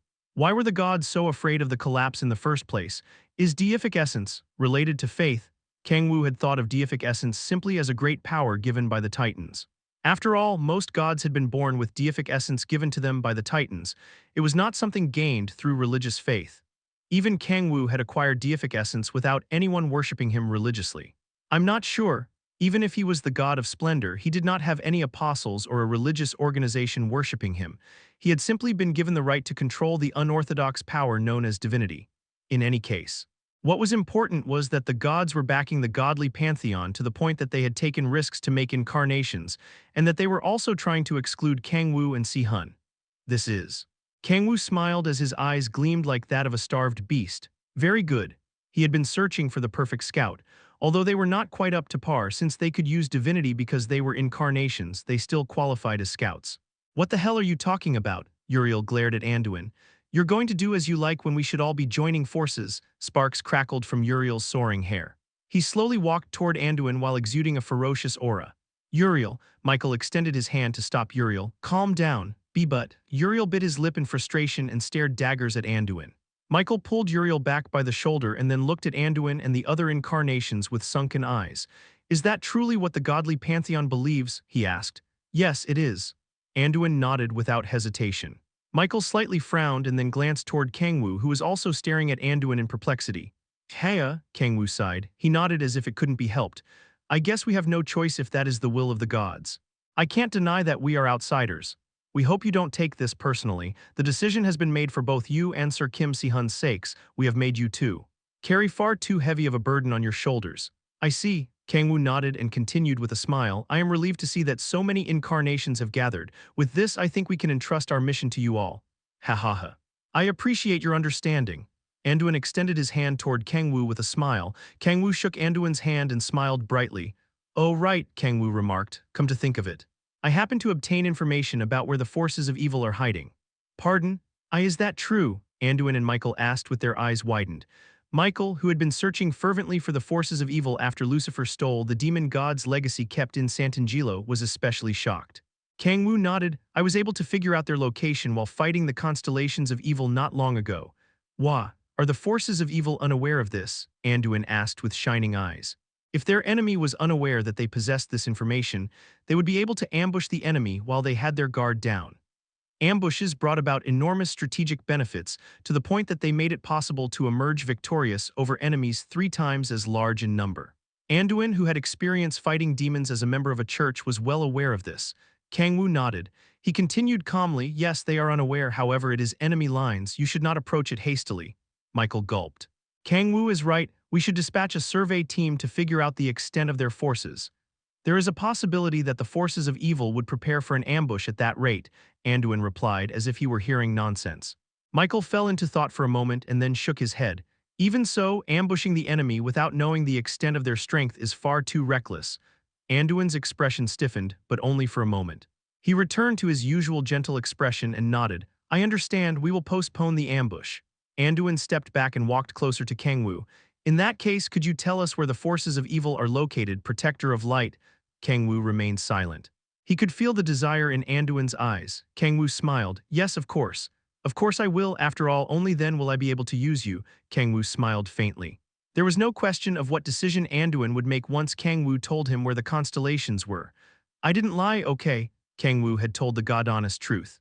He had found out where the forces of evil were hiding, the constellations of evil had no idea about it, and he had told Anduin that they shouldn't approach the area hastily. But even so, I'm sure you'll go anyway. After all, it was a great chance for them to retake the faith of the people that had turned to Si-hun and to recover the lost power of the churches. Rather, they would be able to obtain glory far more brilliant than before. What reason could there possibly be for me to lie? Things would go exactly as Kang-woo wanted just by telling the truth. Well, I guess I didn't tell them one thing. Their ambush would not work as long as the barrier that severed space itself was up. The concept of an ambush itself was meaningless. But I mean, I don't need to go out of my way to tell them that. Not saying the whole truth doesn't make it a lie, Kang-woo snickered. The forces of evil are located. He pointed out the location where the constellations of evil were hiding on the map that he had prepared. Here, Kang-woo positioned himself so that he could look down at a desolate valley between 2 giant mountains. Lilith, are you ready? Yes, almost. I'll be done in just a bit, my king, Lilith replied as she drew a complicated magic circle on the ground. Kang-woo perched on a large rock and stared at the soldiers of the churches who were heading toward the valley. They sure brought a lot. In Erner, the power of the churches was comparable to that of the emperor. It was only natural. The power of religion was already powerful enough on earth, where gods had no actual influence, but gods in Erner exercised their influence through their incarnation and apostles. The existence of gods had already been proven, so no one doubted them, but there is a difference between the two worlds in the notion of gods. Gods of Erner were not considered almighty beings. They were considered more to be powerful superhumans than gods. I guess they're treated more like Greek gods. Regardless, break the barrier once they get close, Kang-woo said. Yes, my king, Lilith responded with a smile. Since the barrier that the constellations were hiding within was isolating the space within from the rest of the world, there was no normal means to approach or see within it. To instigate a battle between the forces of the churches and the constellations of evil, the barrier needed to be destroyed at the perfect timing. My king, are you sure you don't need Payman's eyes? Payman was one of the demons he had devoured. His eyes were very useful, so he had handed them to Lilith to use. Payman's eyes were able to detect traces of demonic energy and quantify the enemy's forces. It was the perfect item to use at times like this. There's no need, Kang-woo shook his head while smiling. I'm more accurate. Although it was a great item to use at times like this, it was no match for Kang-woo's capabilities. Lilith smiled softly and nodded. I understand. Okay, come sit if you're all done, let's watch together. There was nothing more entertaining than watching a fire or a fight. Kang-woo looked down at the army advancing to the valley while munching on some popcorn that he had made himself using ingredients similar to corn. Ho ho, it's so nice being alone with you like this, my king. Lilith got closer to Kang-woo while placing her head on his shoulder as if she had no interest in the battle. Kang-woo laughed and turned his head toward the soldiers. They had almost arrived at the valley. That should be good. Kang-woo placed his feet on the magic circle that Lilith had prepared and drew out enormous amounts of demonic energy. Crack. Cracks resembling spider webs formed in the air along with the sound of the barrier shattering. What the? Kang-woo could hear Anduin's voice from a distance. Countless demonic beasts began to pour out from the crack in space, which was getting bigger and bigger. Kang-woo looked down in amusement at the church's soldiers engaging with the demonic beasts. Now kill each other. Chapter 393, for Erner, clang, clang, clang, H hurry up and heal. Arg, H how did the forces of evil notice our approach? This isn't the time to bother with that. Anduin stood at the forefront and swung the rays of light that poured out from both of his hands. The demonic beasts that were rushing toward him were swept into the storm of light imbued with divinity and were reduced to ashes. All incarnations, scatter and eliminate the demonic beasts. Anduin bit his lip as he looked around to see the apostles being slaughtered by the demonic beasts pouring out from the rift. How did demonic beasts come pouring out at such perfect timing? They were trying to ambush the forces of evil, but they ended up being the ones to be ambushed instead. Anduin clenched his fists and burst the heads of the demonic beasts that were charging at him while roaring. There were far too many demonic beasts for him to focus on resolving the countless questions in his head. Haraya! Anduin swung down his mace while shouting. Dozens of demonic beasts were blown into the air after getting struck with the mace. The son of a bitch sure is strong despite looking like a priest, said Kang-woo. Is he some sort of melee priest? Kang-woo was impressed by Anduin, who was bursting the heads of demonic beasts left and right at the forefront. He had expected Anduin to be a healer or buffer because of his gentle looks and long robe, but he was acting no different from any other warrior. I guess they live up to their title of incarnations. They fight demonic beasts very well, said Lilith as she looked over the battlefield with shining eyes. Kang-woo nodded. He had expected things to turn out this way. After all, the incarnations can use divinity. Although they were not able to use the power to its full extent since their deific essence was only borrowed from the gods, it was divinity nonetheless. Considering how powerful Layla had become after Gaia recovered a significant portion of her power, it was unthinkable for 30 incarnations to be defeated by such demonic beasts.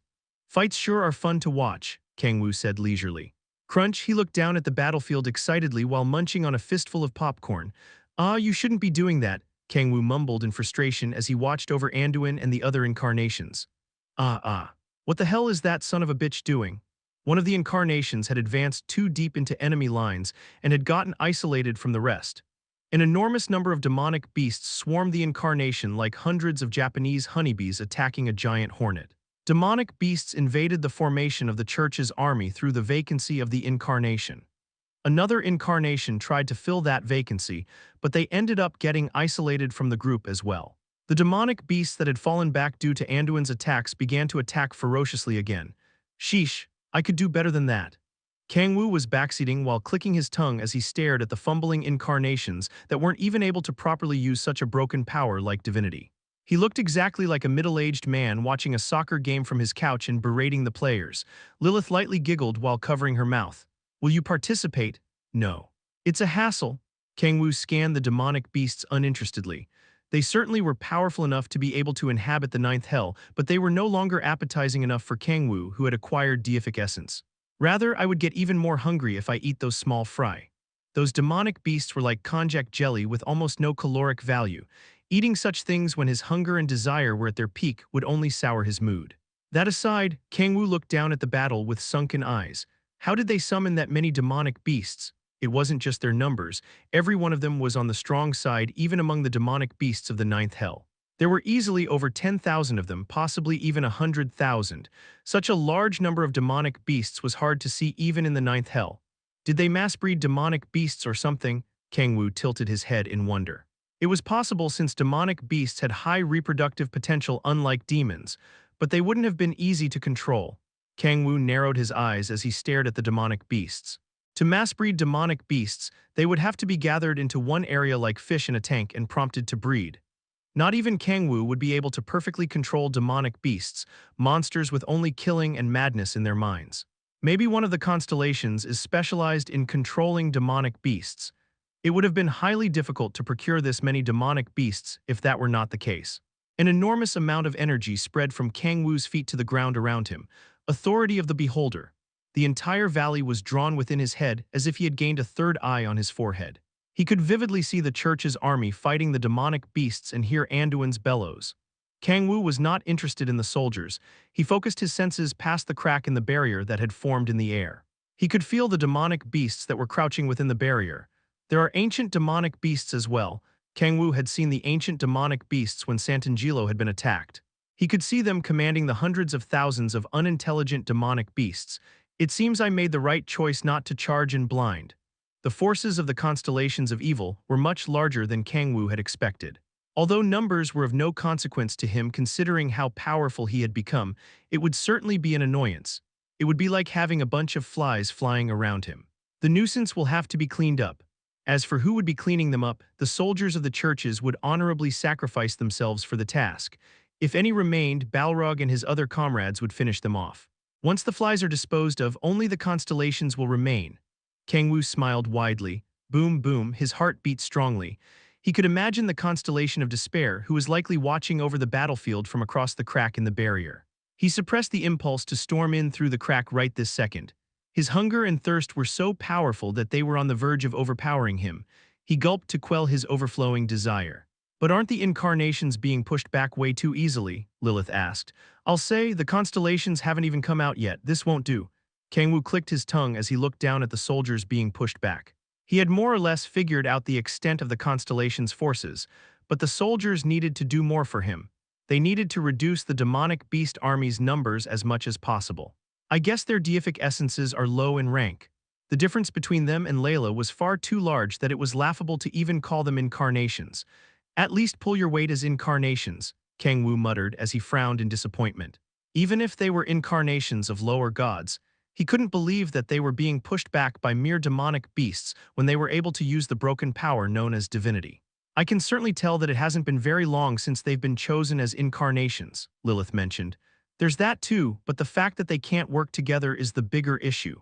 Despite the grandiose name of their organization Godly Pantheon, it was ultimately made up of those who believed in different gods.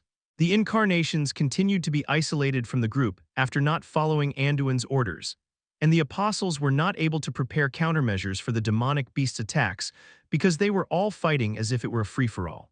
Poor teamwork was worse than fighting by oneself. Kang-woo shook his head in disappointment. I need them to at least draw out the constellations.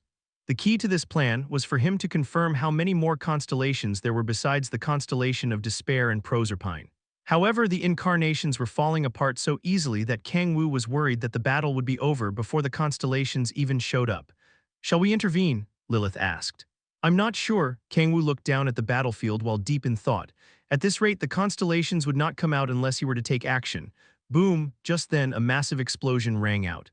Hurry up! The hundreds of demonic beasts surrounding Anduin were caught in the giant burst of light and turned to ash. Anduin smashed his mace into the ground and panted heavily. Heya heya heya, the battle was taking a turn for the worse. Anduin looked toward the apostles who were being toyed with by the demonic beasts. Blazing emotions surged from his heart. We cannot. Anduin continued faintly with his head lowered. We cannot fall here, Sir Anduin. The expressions of the incarnations who heard him stiffened. Heavy silence befell the battlefield momentarily. Anduin pulled himself up while clenching his mace as his legs trembled. If we were to fall here, the powerless people of the continent would be the next victims, Anduin stated with a trembling voice. He had indeed been greedy. He could not bear the cold gazes of the people toward the church as Kim Si-hun continued to perform great accomplishments. Thinking about it now, he realized that he had made a truly idiotic choice. He should have attacked the enemy base with the help of Kang-woo, Kim Si-hun, and the angels. It's too late for regret. Anduin shut his eyes tight. He knew that it was too late and that he had made the wrong choice, however. I need to protect them. He bit his lip to the point that it bled. He could not turn his back and run since the fate of the continent was on his shoulders. He was the hope of countless lives. O goddess of peace, Lumiria, Anduin prayed sincerely as he kneeled and clasped his hands together. Grant me the courage to break through the darkness. Womb, radiant light shone from his body, enormous energy burst from him. Ayesa, Anduin's eyes widened. He was surging with Lumiria's power. Anduin, who was now enveloped in light, stood firmly. Sir Anduin, wow. Anduin could see the apostles staring at him wide-eyed. He gripped his mace to the point that it could break. He knew that although they had come together as one through the godly pantheon, they were not able to work together since they each served different gods. We have each sworn our loyalty to different gods, he stated. The incarnations remained silent. However, boom, Anduin stomped on the ground as blinding light enveloped him. We share a common goal. To save the continent and to purge evil from this world. Everyone, please work together as one, Anduin pleaded. The incarnations looked at each other and then lowered their heads. I apologize, Father Anduin. We seem to have forgotten the most important thing. The incarnations teared up. Anduin could feel their overflowing emotions. He gripped his mace tight and turned around. One for all for one, Anduin raised his mace high. Fight, his bellow echoed throughout the battlefield, bursting with the forces of evil. For Erner, Anduin charged at the horde of demonic beasts while exuding blinding light. Yira, at this moment the apostles who each served different gods joined as one. Chapter 394, The Light Will Burn You. For Ernor, the forces of the churches wiped out the demonic beasts with Anduin at the forefront. A wave of brilliant light swept across the battlefield. Anduin lifted his mace high. Die, depraved forces of evil, he swung down his mace as he bellowed. The shining mace split the earth, setting the hundreds of demonic beasts alight in its path. Yira, the apostles were filled with morale as they watched Anduin wiping out hundreds of demonic beasts with one strike. They continued their charge at an overwhelming pace. Hayara, countless demonic beasts turned into ash every time Anduin swung his mace. With this great power granted to me by Lumiria, I'll be able to protect them. He would be able to protect the people of the continent suffering in fear from the schemes of the forces of evil. Anduin imagined himself being praised as a hero as he killed the demonic beasts. He would be even more popular than Kim Si-hun. No, this isn't the time. Anduin shook his head. It was not the time to think about such pointless things. He had already made one terrible choice. It's still not too late. This was his chance to make up for the error he had made, blinded by his desire and temptation. Anduin swung his mace at the forces of evil as his eyes shone brightly. Lady Lumiria has manifested. The goddess of peace has manifested. The apostles of the Church of Lumiria gasped as they watched the shining Anduin wiping out the demonic beasts. The incarnations of the other churches clenched their fists in silence, likely having been influenced by Anduin. They looked at each other and then followed after Anduin to charge at the demonic beasts. The demonic beasts that had filled the valley were unable to handle the combined forces of all the churches. Heya, Anduin panted heavily. He could barely catch his breath. He felt like he was about to collapse at any second. His vision blurred and he was staggering. His condition could not be any worse, but his eyes were gleaming with hope. But then, crack, a man walked out from a black rift. The middle-aged man with a diagonal slash scar on his face stared expressionlessly at the combined forces of the churches. What the hell are these? Incarnations of the gods, said a woman with black tentacles and a boy with blank eyes as they walked out from behind the man. You're. Anduin slurred as he stared at the beings that had come out from the rift. His limbs trembled as he suffocated within the energy that they were emitting. Incarnations, have the gods started to make their move? Asked the woman with black tentacles while frowning, paying no attention to Anduin at all. The boy with blank eyes nodded. Geez, why now of all times? I've been busy thinking of a way to appeal myself to my darling. The woman with black tentacles glared in displeasure at Anduin, who got goosebumps because of the woman's hideous looks. Quiet, said the man with the scar. The woman simply snorted at his words and asked, more importantly, what happened with what you want to do, was it, Tian Huang? You said that you were going to meet the human who possesses your disciple's soul.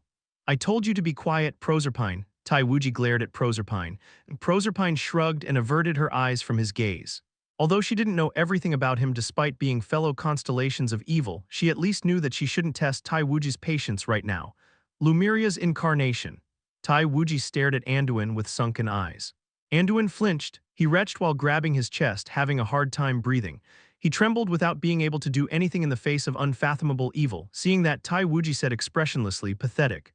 He unsheathed his sword from his waist and dark blue flames traveled up the blade. Ayaja, Anduin muttered in fear. He collapsed to his knees on the spot. The light of hope in his eyes died with despair. Kurg, cough, cough, dark red blood permeated the ground. A blond young man crawled along the valley that had been destroyed as if a natural disaster had passed by. He was Anduin, the incarnation of Lumiria as well as the leader of the godly pantheon. Tears flowed from his eyes. The combined forces of the churches had been defeated so one-sidedly that it was an understatement to call the power of their enemy overwhelming. How can someone be so? Anduin lowered his head while biting his lip. It had been an utterly miserable defeat. Step, step. Just then he heard footsteps. Anduin looked up. He quickly shouted at the young man walking toward him, Esero Kang-woo, you must be careful. There is a man who possesses unfathomable strength among the forces of, I know, Kang-woo answered with a smile. Pardon, I saw it all from up there. Damn, he's such a delight, he's the best, muttered Kang-woo as his eyes gleamed with madness. He exhaled heatedly. He shivered in ecstasy as he recalled the constellation of despair wiping out the soldiers of the churches. He's insanely powerful. Kang-woo wasn't even sure that he would be able to defeat him. Kang-woo laughed. Irresistible desire fired him up. You were watching? Anduin asked. Oh yeah. Thanks, you were a lot of help. Kang-woo softly laughed and continued. I was able to find out the extent of the constellation's forces and even managed to confirm a constellation that I didn't know about. Not just that, you reduced the number of demonic beasts for us. Man, you went above and beyond. Kang-woo nodded consecutively. He had made the right call to use the incarnations as scouts as well as bait. Not only had they allowed Kang-woo to figure out the extent of the enemy's forces, but they had also culled a considerable number of the demonic beasts that would have been a nuisance to him. What are you talking about? Anduin asked with a trembling voice, unable to comprehend what Kang-woo was saying. Kang-woo looked down at him with a smile. What do you think I'm talking about? Silence fell for a few moments. Anduin's face paled, a thought popping up in his head. Could it be you used us as bait? Kang-woo tilted his head. What do you mean bait? You're the ones who came here on your own, huh? I told you not to come here hastily, didn't I? Anduin turned red with fury. Why you planned for this to happen from the very beginning? Kang-woo smiled and grabbed Anduin's head. That's not true, is it, my friend? What? You're the one who planned it all. All I did was give you the information necessary for you to make the choice. Bull, you didn't say a word about there being this many demonic I sure didn't because I didn't know. All I told you was where the forces of evil were hiding. I'm sure you know this deep down in your heart. Kang-woo looked around the valley at the piles of corpses of apostles and incarnations. You drove everyone here to their deaths of your own accord. Anduin's face paled. He shook his head and stuttered, and no, Kang-woo cackled. No, it was your fault, he said firmly to the incarnation who was trying to avert his eyes from the truth. You killed them all. Anduin's teeth clacked noisily. Aye. You realized that you were wrong. You tried to right your wrongs. Kang-woo lifted the collapsed Anduin by his hair. You think your sins would be forgiven as long as you realize that you were wrong later. Is everything forgiven once you promise yourself that you'll never do it again after driving your subordinates to their deaths? And no, my ass, you heard me and Michael warning you not to come here. But you still did regardless with an entire army behind you no less. I didn't force you to, you made the choice. You took the risk and came here to regain the honor of the churches and the trust of the people that had been stolen from you by Kim Si-hun. Isn't that right? Anduin bit his lip in silence. He found Kang-woo's eyes, which looked as if they were looking into his soul, very unpleasant. Did you think you would look cool if you risked your lives for the people? Did you think they would revere you? My intentions were purely for, it doesn't matter. What matters is that your choices have consequences. Don't try to cover up your sins with pointless heroics. You killed them. You killed every single person here. Deathly silence fell. Anduin grabbed his head and trembled. He groaned while grimacing. Transparent tears flowed down his cheeks. Kang-woo expressed. You're making me feel bad, man. Regardless of the process, Anduin had been of much help to him, so Kang-woo felt bad seeing Anduin crying so miserably. You sure have softened, oh Kang-woo, he was impressed by himself. Kang-woo patted Anduin's shoulder to console him. Come on man, don't cry so much. To be honest, it's not entirely your fault. If you want to get to the nitty-gritty of it, I guess I incited you to come here by hiding the fact that an ambush would be pointless since there was a barrier. What? Oh, and I was also the one who broke the barrier right when you arrived and caused the demonic beasts to pour out. Why you? So you know, cheer up, don't be so down since it's not entirely your fault. Why you son of a bitch? Anduin trembled with his mouth agape. He raised his trembling arm and swung it at Kang-woo, but it dropped without even reaching him. The hell, this is the thanks I get after I consoled you since it wasn't entirely your fault. Kang-woo frowned as if he couldn't understand. Why was Anduin losing his temper when Kang-woo consoled him while he was blaming himself for the whole thing? Anduin groaned. He coughed up blood as the life in his eyes was slowly dissipating. The Anduin drew out what remained of his power. He bit his lip and raised his right arm. Radiant light emitted from his hand. He said resentfully to the demon wearing human skin in front of him, the light will burn. You, Kang-woo smirked. The hell are you on about? He grabbed Anduin's shining right hand. Blinding golden light far brighter than Anduin's light burst out. I am that very light, bro. Chapter 395, It's Nothing. You have devoured a portion of the deific essence of Lumeria, goddess of peace. A blue message window popped up. The corpses of the incarnations killed by the constellation of despair melted down into the darkness.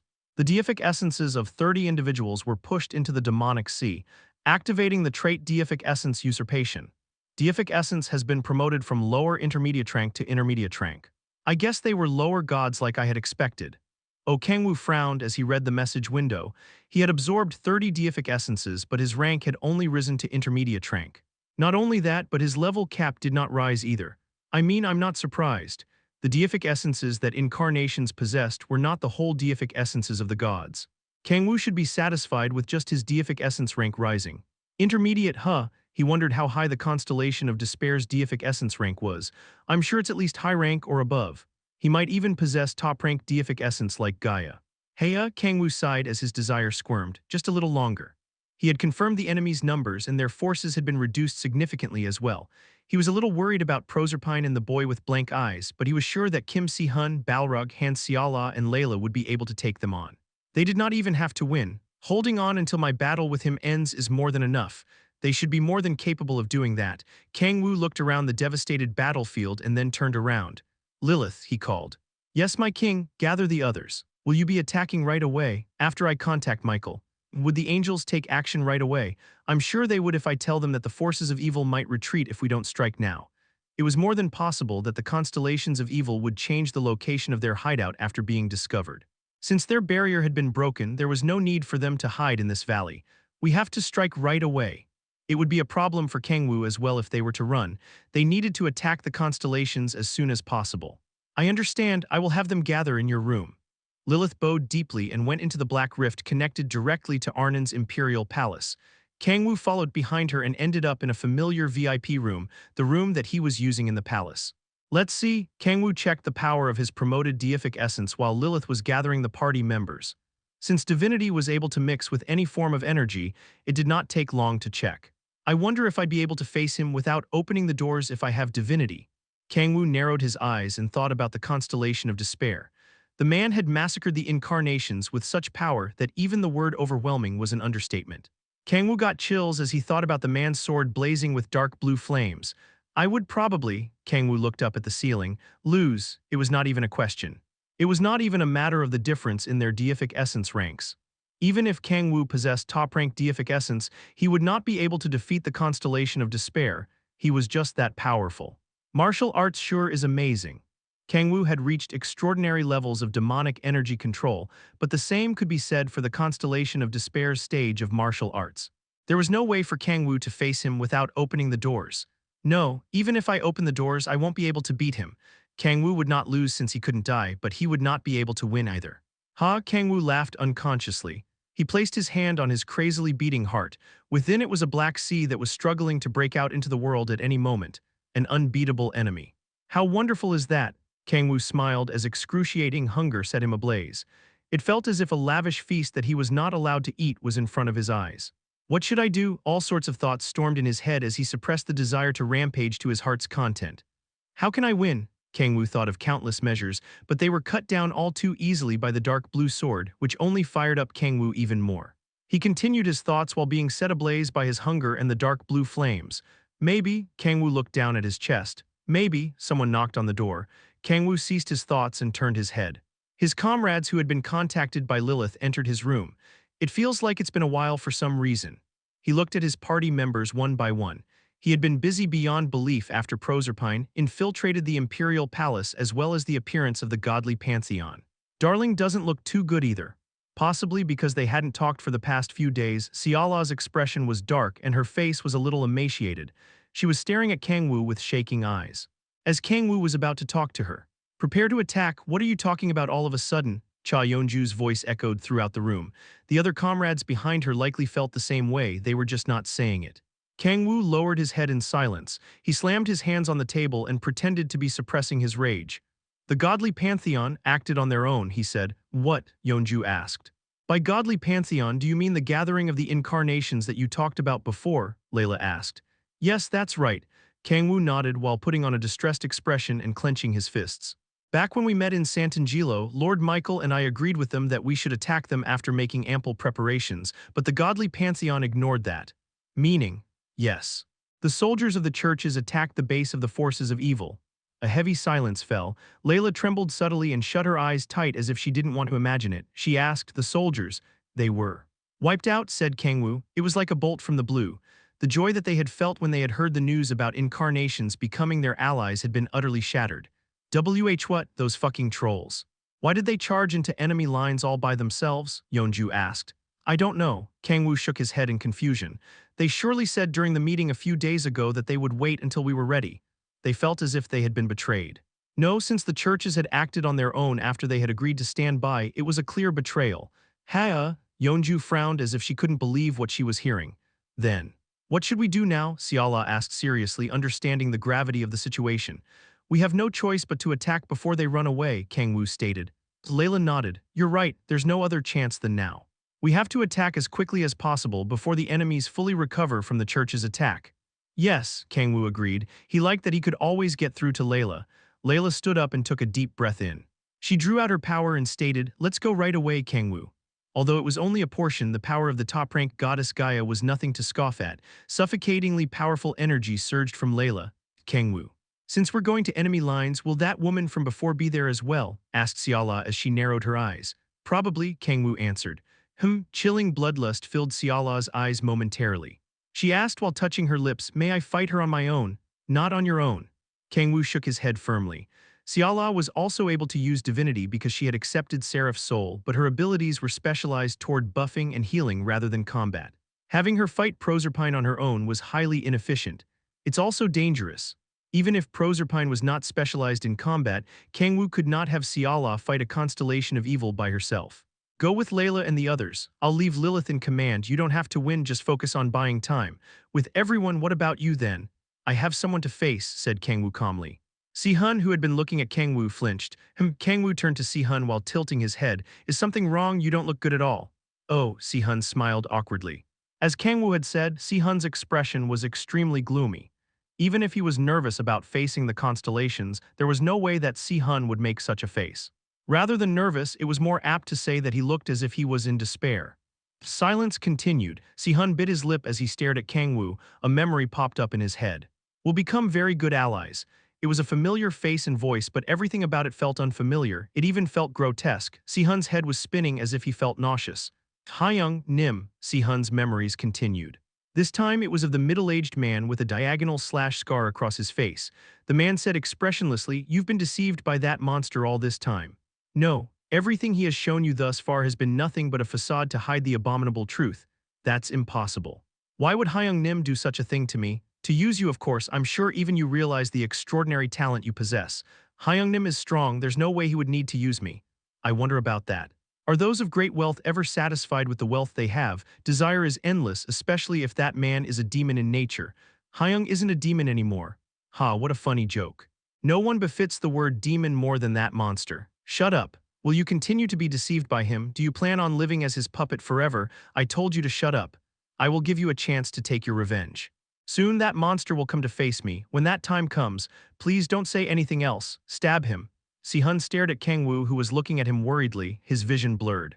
The current Kang-woo and the Kang-woo that Si-hun had seen that night overlapped. They mixed and were squashed. Ah, Si-hun felt his entire world shaking, no, crumbling. He unconsciously placed his hand on his chest. The memory of the day that Kang-woo turned Si-hun into his puppet by placing his hand on Si-hun's heart came back to him. Si-hun was able to tell now. The Kang-woo he had known until now, everything Kang-woo had shown him, had all been a lie. He had been used by him all this time. Si-hun, called Kang-woo while frowning at Si-hun, who was simply staring at him blank-eyed. It's nothing. Si-hun smiled as he looked like he would fall apart any second. Chapter 396, Prelude to War.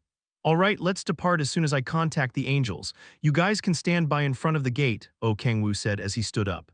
The party members nodded and left the room. Oh, and Si-hun, Kang-woo called Kim Si-hun, who was about to leave. Why yes, Si-hun stared at Kang-woo while completely flustered. His eyes were shaking and his lips were quivering. Kang-woo asked while tilting his head, I'm not going to eat you up or anything. What's been with you since earlier? Ah, ha ha ha, it's nothing, I'm just not feeling very well. Si-hun scratched his head while smiling awkwardly. Kang-woo smirked, I guess even you get like that sometimes. Are you nervous? Yes, since we'll be fighting the constellations of evil head-on. Kang-woo put his hand on Si-hun's shoulder and patted it lightly. Don't worry too much and lighten up, I'll protect you when it comes down to it. Si-hun remained silent. Come to think of it, you said that people have gathered to join your fight, right? Oh yes, Si-hun nodded in slight embarrassment. After Si-hun's name had spread throughout the continent, people who wanted to join the hero's adventure gathered in the empire. Most of them were swordsmen, but there were many mages, priests, and elementalists as well. Kang-woo had told Si-hun to choose the most skilled among them and set up a task force similar to the Sirius Corps back on Earth. Although he had been worried that it would become a group of people wanting to play hero, the warriors who had gathered to join Si-hun's adventure were more skilled than he had thought. There were even people who were head and shoulders above the rest. Bring them all as well, Kang-woo stated. Understood, Si-hun nodded. He knew that their help was more imperative now than ever. In that case, I'll be taking my leave, Hyung-nim. Sure, Si-hun bowed and left the room. Now then, Kang-woo took out a communication crystal orb. Since he had explained the situation to his party members, it was now time to have the angels participate in the operation. He called Uriel. What's up, Kang-woo? Uriel answered ecstatically. Kang-woo responded as if he was suppressing his rage. The godly pantheon messed up. What? Kang-woo repeated what he had explained to his party members. Uriel cursed and ran straight to Michael. Kang-woo ended the call as soon as he got confirmation that the angels would head to the enemy's base right away as well. All he had left to do now was go to his party members who were waiting for him. My king, Balrog called as soon as Kang-woo opened the door. Kang-woo turned his head.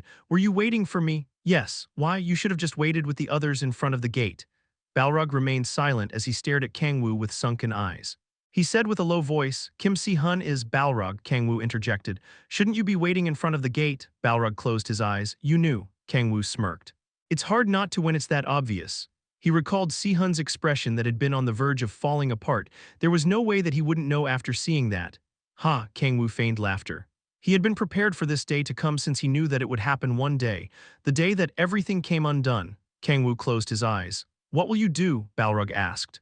I'm not gonna do anything, Kang-woo answered without hesitation. Balrog's eyes widened as if he had not expected that answer. You will be able to erase his memories if you use the authority of subordination again. I know. Or you could just make him believe that those memories were an illusion. He would believe you without question. I know. If even that is unsatisfactory, I believe you could tell him the truth. I believe Kim Si-hun would understand. I know. Kang-woo stared at Balrog with deeply sunken eyes. Balrog flinched. He could feel the unending abyss within his king's eyes. It felt as if he was being devoured by the Black Sea. Kurg. Balrog could barely breathe. He felt like a colossal energy was weighing down on him. He quickly lowered his head. Apologize, I was out of line. As long as you know, Kang-woo softly laughed and drew his energy back in. Balrog was able to breathe again. Kang-woo turned around. Let's go. Balrog's lips quivered as if he wanted to say something but sighed and stood up. Kang-woo walked in front of Balrog. He had a bitter taste in his mouth, so bitter that his tongue was numb. A boy with blank eyes on a desolate land covered in red sand turned his head. He's coming. The boy trembled slightly. The monster of the demonic sea is coming. Tai Wuji remained silent. He placed one hand on the handle of his sword strapped to his waist and the other in his pocket to grab the darkness that was squirming as if it was alive. Tai Wuji asked as he looked down at the object, What of our forces? They've been reduced significantly. Tai Wuji turned to look at the army of demonic beasts gathered on the red earth. As the boy had said, the numbers of the demonic beasts had been reduced significantly compared to before. Have you still not managed to get in touch with that hunchback? Proserpine asked while biting her lip. The boy nodded. Shit. What the hell is that son of a bitch doing? She mumbled while frowning. She turned to Taiwuji and stated, let's retreat for now. Give me a little more time and I'll be able to charm that monst. No, Taiwuji shook his head. Proserpine glared at him with her 8 eyes as her black tentacles squirmed aggressively. What, you think I won't be able to charm him? That's not what I mean. Taiwuji looked up in the air. He could see cracks forming on the barrier that they had just repaired. They're here. Crack, brilliant golden light seeped through the cracks in the barrier. Dozens of rifts shining with golden light formed in the air, and out of them walked out angels, humans, and an army made up of the retainers of the gods. The first to come out was a boy with blue hair and 8 wings. Shit, there's so goddamn many of them. Crackle, crackle, the blue-haired boy frowned. Blue electricity sparked from both of his hands. Hee, it's better that way, isn't it? This is gonna be fun. A woman with a bottle of alcohol in one hand giggled. She chugged down the half-full bottle. Kaya, that hits the spot, crazy bitch. The blue-haired boy shook his head in exasperation. So it was you, heavenly dragon. An angel with short blonde hair glared at Taiwuji. Taiwuji also knew the angel very well. Michael took out a thick book of hundreds of pages with each page shining radiantly. These are the reduced numbers. A red-haired woman stared at the demonic beast army in surprise. There were easily thousands of them. If these were the numbers remaining after the battle against the soldiers of the churches, she couldn't even imagine how many there had been originally. Fuck, I should never have come to this goddamn world. The red-haired woman grimaced as she panted heavily as if trying to calm herself. Although she was panting heavily, her heart was surprisingly as calm as it could be. It was as unmoving as gum stuck on asphalt. Not even a dandelion seed would move an inch from how calm she— What the fuck? I'm feeling like shit all of a sudden, someone said. Cha Yonju frowned and picked her ears as if she had heard wrong. She looked around with fierce eyes and saw Han Xiala walking toward her. Xiala, did you just SW? Heya. Xiala ignored Yonju as she stared daggers at one person. It was the woman with black tentacles for hair. Grind. Xiala glared at Proserpine with bloodlust while gritting her teeth.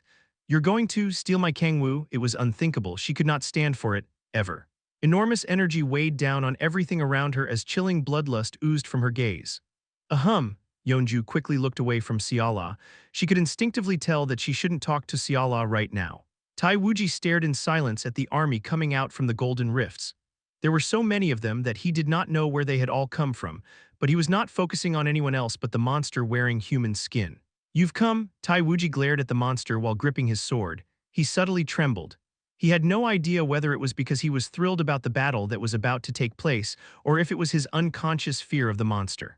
If there was one thing he knew, I can't avoid a battle against him. The battle between them almost felt inevitable. Yeah, I have, Kang-woo said as he walked forward with a smile. His heart beat crazily with each step he took. He stared at his enemy ecstatically. All eyes focused on Kang-woo the moment he walked forward. It was only natural since the man who seemed to be the enemy leader was staring straight at him, and so were the archangels. Kang-woo expressed confusion as all the attention was focused on him.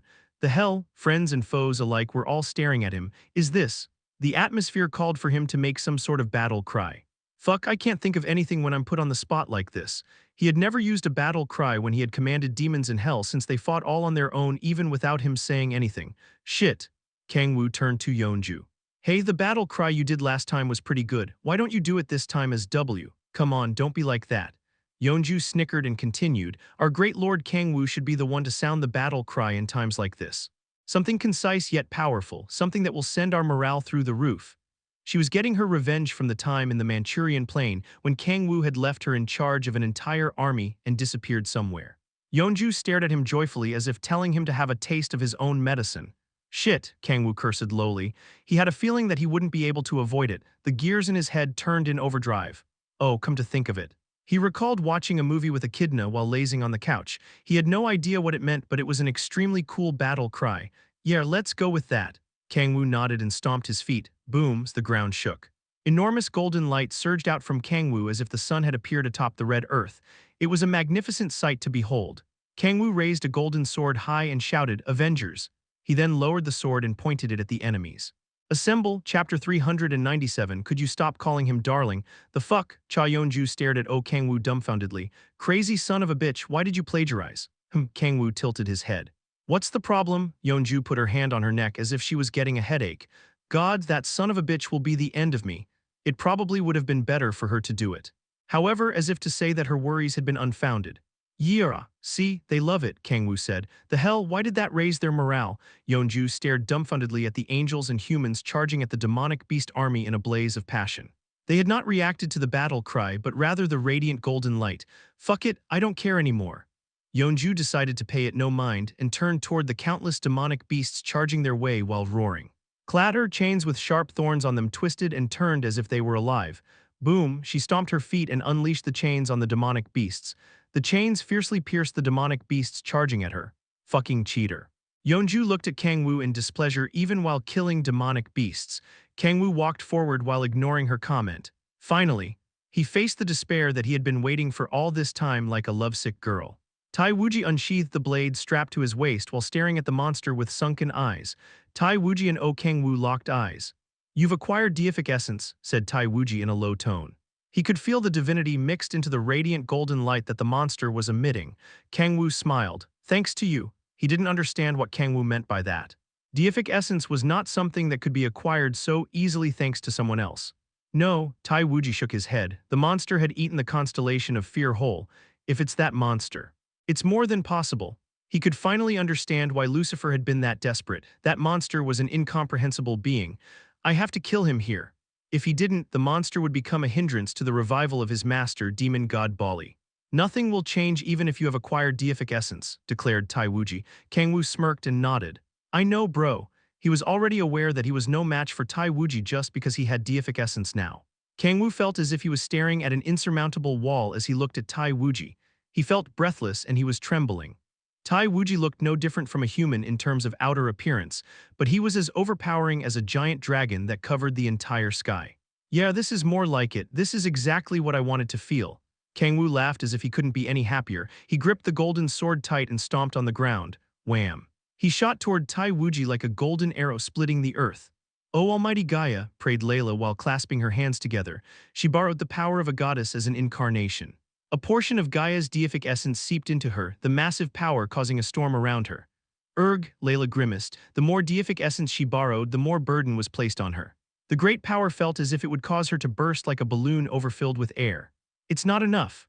Layla would be facing the constellations of evil, the elite guards of the demon god, beings who had massacred countless gods during the era of myths. Kang-woo had asked them to buy as much time as they could, but buying time against constellations of evil was extremely difficult in and of itself. "Grant your unworthy incarnation your power." Womb. Layla shone brightly. It was white, completely different from Kang-woo's light. Befitting the deific essence of the goddess of parental love, just looking at the light was enough to warm the heart.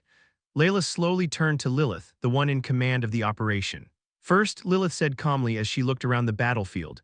"Balrog Si-hun and the two children, please take care of them." Boom, a massive demonic beast 20 meters tall appeared along with an explosive sound. It was Ouroboros, an ancient demonic beast in the form of a snake. The angels' gazes turned fierce the moment Ouroboros appeared. They emitted bloodlust at the demonic beast that had slaughtered countless angels during the attack on Sant'Angelo. Ouroboros was not the only ancient demonic beast. Rumble, the ground split as giant demonic beasts rose one by one while trampling on the demonic beasts in the area. One of them was a demonic beast covered in flames, who burned the angels that approached him to a crisp. It was Bulkathos, an ancient demonic beast enveloped in powerful flames that were on par with Prince Mammon's authority of blaze. "Got it," said Balrog as he walked forward while cracking his neck. "Will Kang-woo praise us if we kill them all?" Really? Then I'll kill them all." Echidna and Halcyon also stared at the ancient demonic beasts with great interest.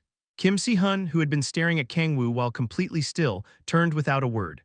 Lilith tilted her head in wonder for a moment, but turned away from Si-hun after checking that he was charging toward the ancient demonic beasts along with Balrog and the others. Lilith turned to Layla and Han Siala and said, "We will be facing that constellation." She was pointing at the monster covered in black tentacles. Layla frowned as she saw Proserpine's hideous looks. "Is she a constellation of evil?" "Yes," replied Lilith. She glared at Proserpine and bit her nails anxiously.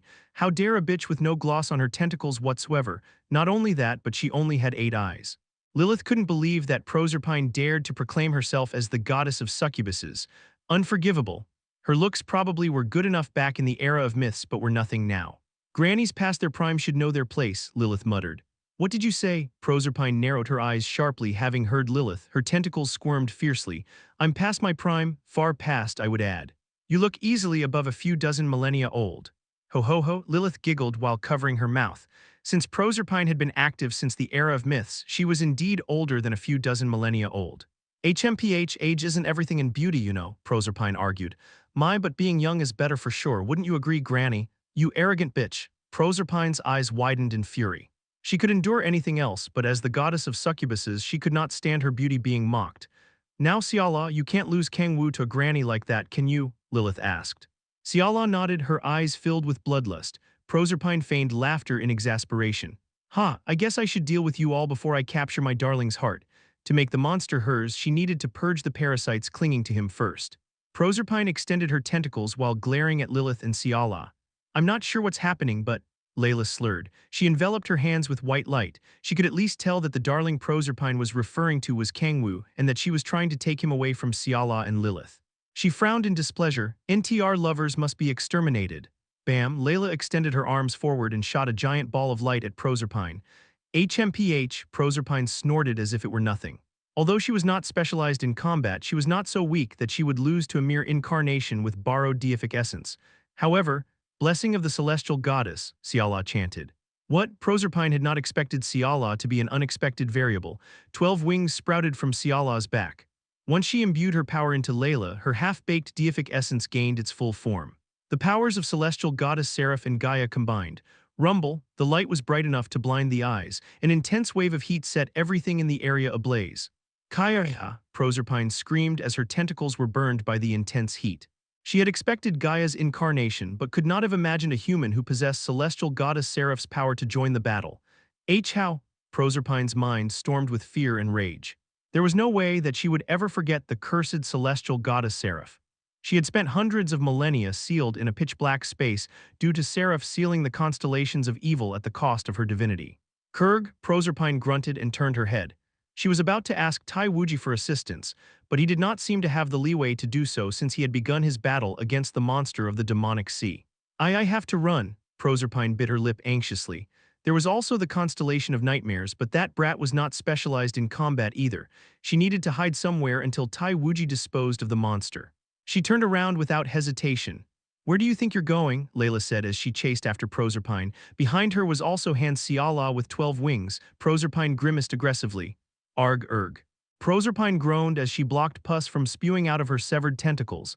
Shit, shit, shit, she cursed as she stomped her feet. Crazy bitches. Gaia's incarnation and the human with Seraph's power had stuck to her to no end.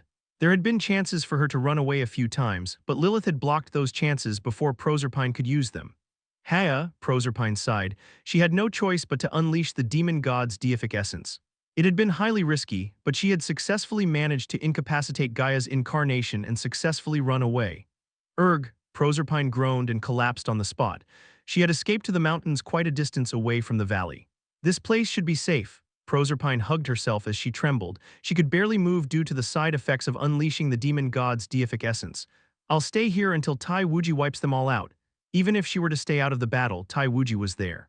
However strong the monster of the demonic sea was or how large the army of angels and humans was, Tai Wuji will win. He was so powerful that his defeat was not even imaginable. Proserpine muttered in disappointment while hiding herself between two rocks, but I prefer that my darling doesn't die. Just then, could you stop calling Kang-woo your darling? What? Proserpine quickly turned to the source of the voice. There a woman with 12 wings was looking down at her. You see, Kang-woo, the woman walked forward while glaring at Proserpine with lifeless eyes. Can only be touched, cared for, embraced, hugged, patted, fed, teased, kissed, and loved by me. He's mine. The 12 pure white wings flickered black. Chapter 398. It was a lie after all. You. Proserpine glared at Han Siala while biting her lip. She did not expect Siala to follow her all the way here. I guess you just left Gaia's incarnation to die, huh? Proserpine had managed to escape after unleashing the demon god's deific essence and greatly injuring Gaia's incarnation. If Siala had just left the incarnation to come here, it meant that Gaia's incarnation would not survive. No, Siala smirked and shook her head. I've already given Layla first aid so that she wouldn't die. In that short of a time, Proserpine bit her lip right as she was about to say that out loud. It's possible for Seraph.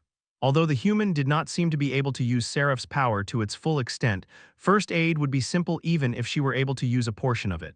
Proserpine panted heavily while grasping her wound. The injury that she had inflicted on Gaia's incarnation was quite large, if the human had only administered first aid. Gaia's incarnation must be writhing in pain right now, Proserpine remarked. No need to worry, Lilith is taking good care of her, and Siala's eyes lit up crazily. I'm sure Layla will understand. It's for the sake of killing a constellation of evil of all demons after all. Siala approached Proserpine while humming. Proserpine chuckled as her hand that was grasping her injury trembled. Ha! Do you seriously think you can kill me? Celestial goddess Seraph had a fatal weakness. She possessed powerful buffs that could make an ordinary farmer into the greatest warrior, and healing magic so powerful that it seemed as if she could bring the dead back to life. No, she actually could revive the dead with the magic spell Resurrection if she were to use the entirety of her power. However, her abilities were so specialized toward buffing and healing that her combat prowess was laughably bad. In other words, she can't do anything on her own. Proserpine stared at Siala with narrowed eyes. Although she was in terrible condition, she wouldn't lose to a woman akin to a scarecrow with no combat ability. I'll make you regret your arrogance of coming here by yourself, Proserpine shouted as she extended her arm. Black tentacles shot toward Siala's neck, but, grip, Siala easily caught the tentacles aiming for her neck. She twisted the tentacles and pulled them with all her might. Kaya, Proserpine screamed. What? Proserpine stared at Siala incomprehensibly. If the human had inherited Seraph's soul, her combat ability should have been terrible. You dared to covet Kang-woo. Siala looked down at the tentacles in her hand with disgust. Her wings continued to flicker black, rumble. Darkness poured out from the wings and filled the surroundings along with a thunderous sound. With these filthy tentacles, thousands of black feathers shot at Proserpine. Kaya, Proserpine screamed while scrunching up. Thousands of feathers poured on Proserpine like a machine gun, tearing her skin and severing her tentacles. Heya, Proserpine opened her eyes while panting heavily after the storm of feathers died down. Fortunately, she was not greatly injured. And no, it was not fortunate. It meant one thing if she was only lightly injured after allowing herself to be attacked while completely defenseless. She avoided my vitals on purpose. Chills ran down Proserpine's spine. She was overcome with fear as Siala looked down at her chillingly. I'll make it so that you can never even think about laying a hand on Kang-woo, Siala muttered as she slowly walked toward Proserpine. Proserpine flinched. She gulped while trembling. What should I do? She might have had a chance if she was in perfect form, but she was currently suffering from the side effects of unleashing the demon god's deific essence, so there was no way for her to face that insane human right now. Not only that, but she did not even have the strength to run anymore. NGH, Proserpine bit her lip. She needed to think of a way out of this situation. Come to think of it, she seemed to be madly obsessed with that monster. Her obsession was abnormally high, exactly like the men that had been charmed by Proserpine. She did not have to think very hard about why that was. If she possesses Seraph's soul, Proserpine knew about angels being driven by their obsessions. This female human's obsession was likely the monster himself. If that was the case, her crazy obsession was understandable since there was no way that a mere human would be able to control an angel's instincts, let alone Seraph's. Shit, I sure have stirred up the hornet's nest. Proserpine frowned aggressively. It was unavoidable since there was no way for her to have known that Seraph's soul dwelled within that human. But I still have a card to play. Proserpine's eyes lit up. If that human was unable to handle the instincts of an angel, she would just use it against her. Whom you won't let me lay a hand on him, you say? Asked Proserpine while smiling seductively. Siala casually nodded as she walked toward her. Yes, I won't let you lay a hand on him. Ho ho ho ho ho ho. Proserpine burst into laughter while covering her mouth with one hand and staring at Siala as if she were unable to contain her joy. What's so funny? Siala glared at the laughing Proserpine. Proserpine twisted her body bewitchingly and answered, I just thought it might be a bit too late for that. Deathly silence fell. Siala asked while her eyes lit up crazily, what do you mean by that? Ho ho ho ho, Proserpine burst into laughter again. She licked her lips with her snake-like tongue and asked, you haven't been sleeping with Darling lately, have you? Siala remained silent.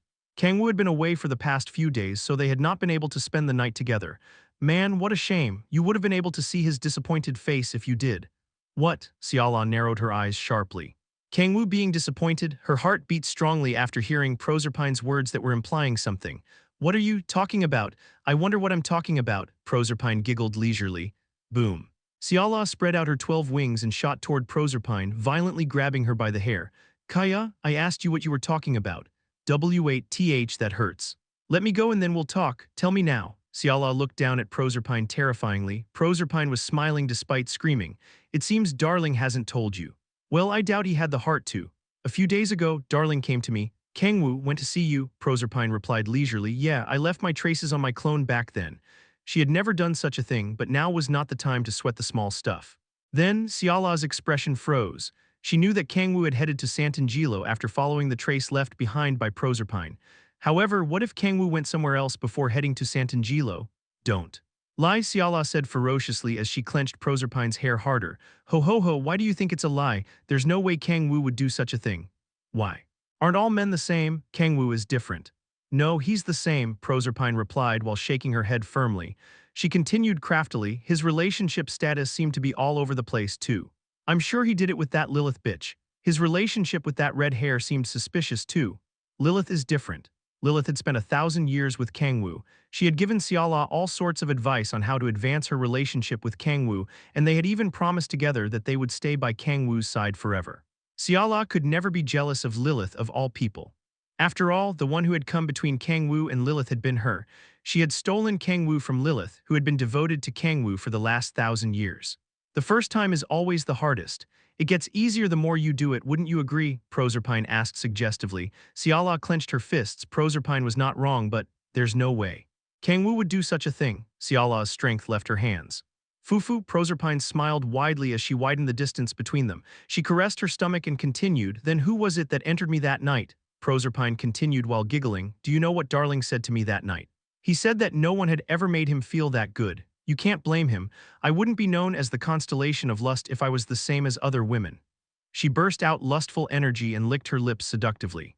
He talked about you too. He said that you were no fun because you're so inexperienced. What? Siala's eyes widened and flinched as if Proserpine had hit the mark. She did indeed have no experience with anyone other than Kang-woo. Ho ho ho, you do look like you'd be bad at it. Proserpine mocked her and sighed in relief in her mind at the same time.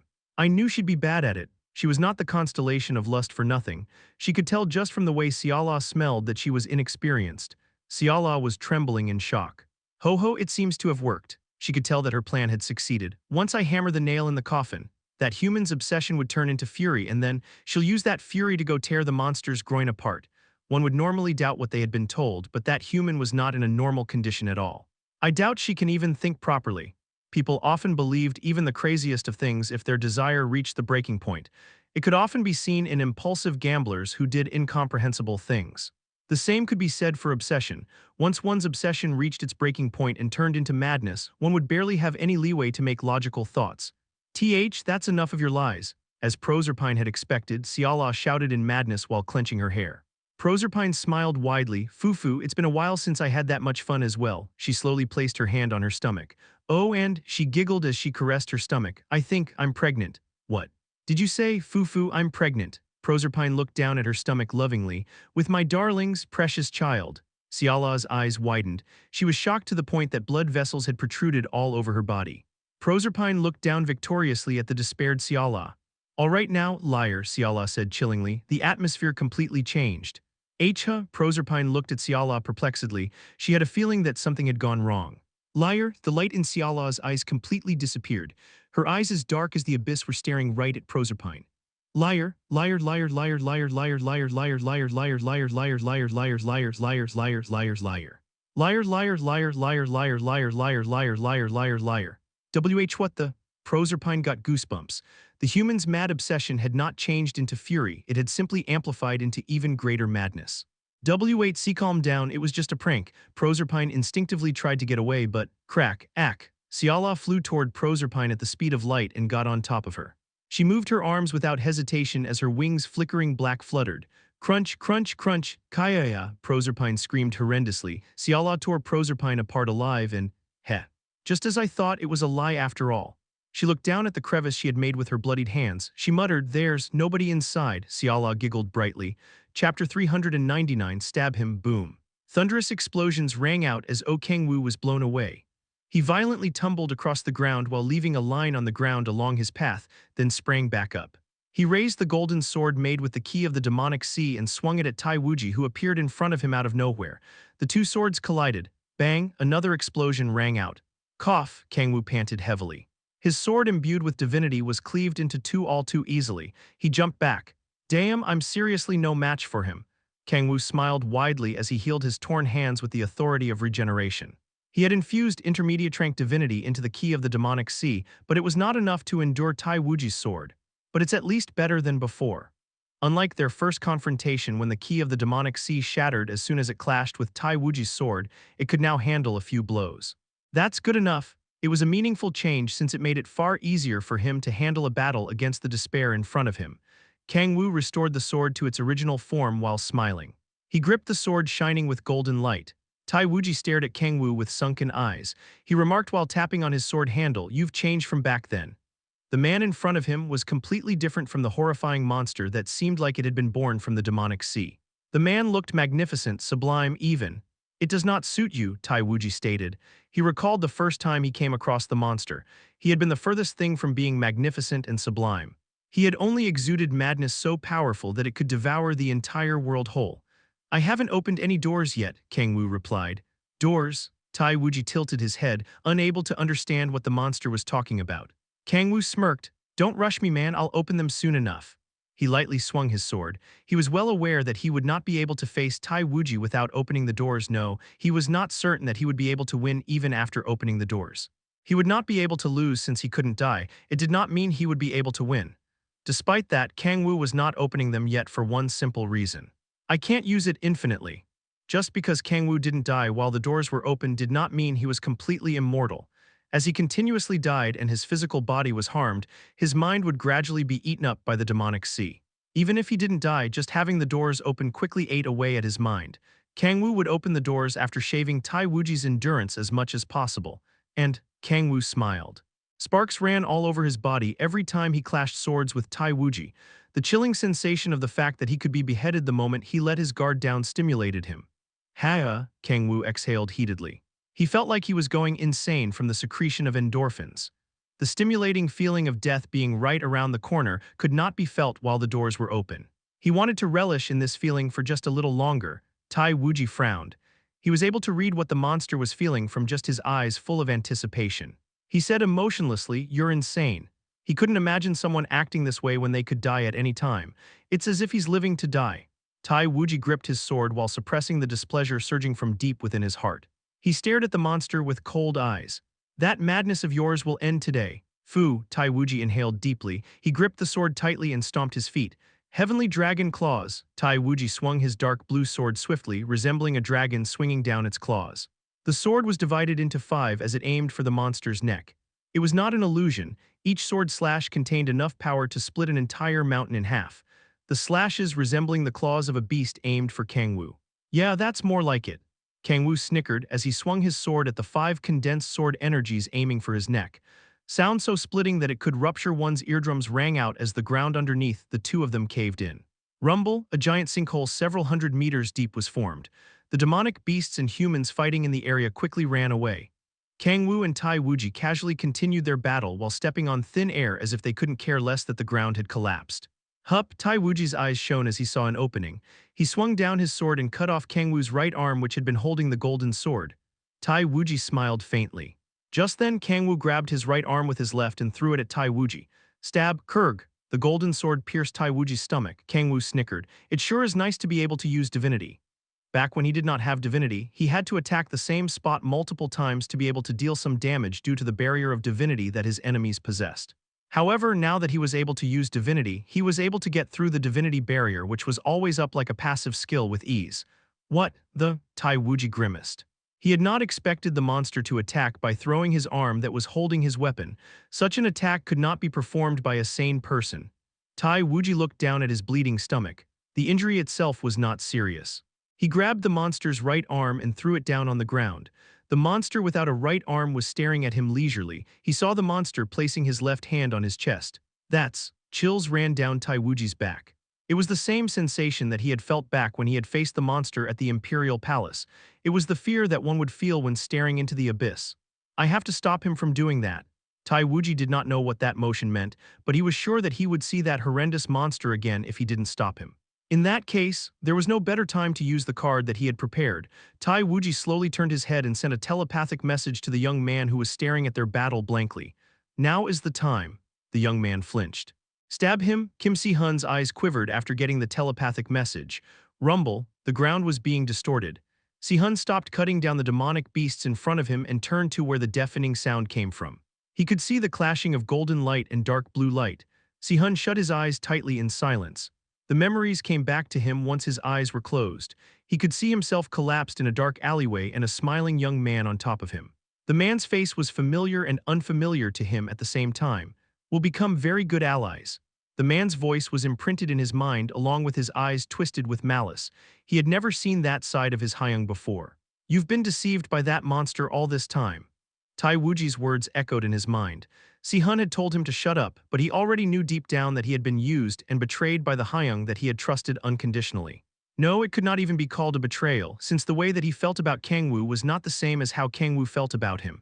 He never thought of me as his little brother from the beginning. All that Kang-woo cared about was Si-hun's talent. He was nothing more than a useful puppet to Kang-woo.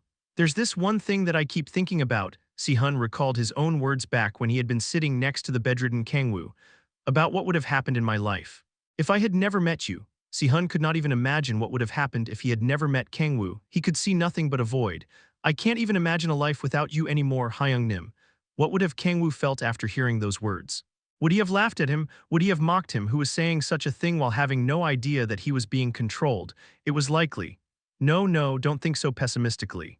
He might have gone attached to me after all this time. He might even care deeply for me now. Si-hun recalled a novel about a protagonist kidnapping a child to raise them as an assassin, but ended up falling in love with them. Kang-woo might also have ended up caring for him like his own brother, just like the protagonist of that novel. Erg, Si-hun felt as if his head would explode. He teared up unconsciously. His entire world had changed after meeting Kang-woo. His world, which had been full of despair, had lit up brightly before he had realized it, and that world had now collapsed completely.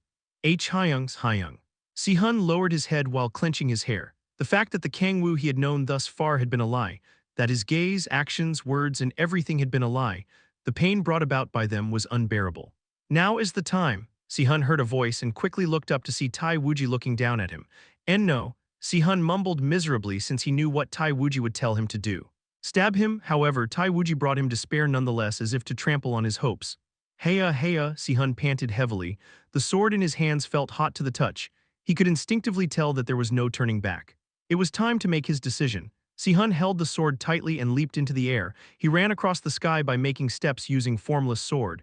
We'll become very good allies. That voice was not leaving Si-hun's head. It would likely never disappear. Si-hun felt nauseous from the horrible sense of betrayal. His vision blurred. He felt like he could barely hear anything around him. The world around him felt like it was crumbling. No, his world might have already been destroyed the day that he met Tai Wuji. Heya. Si-hun imbued his sword with power as the chi from his danshin filled his entire body, and pierce he stabbed without hesitation.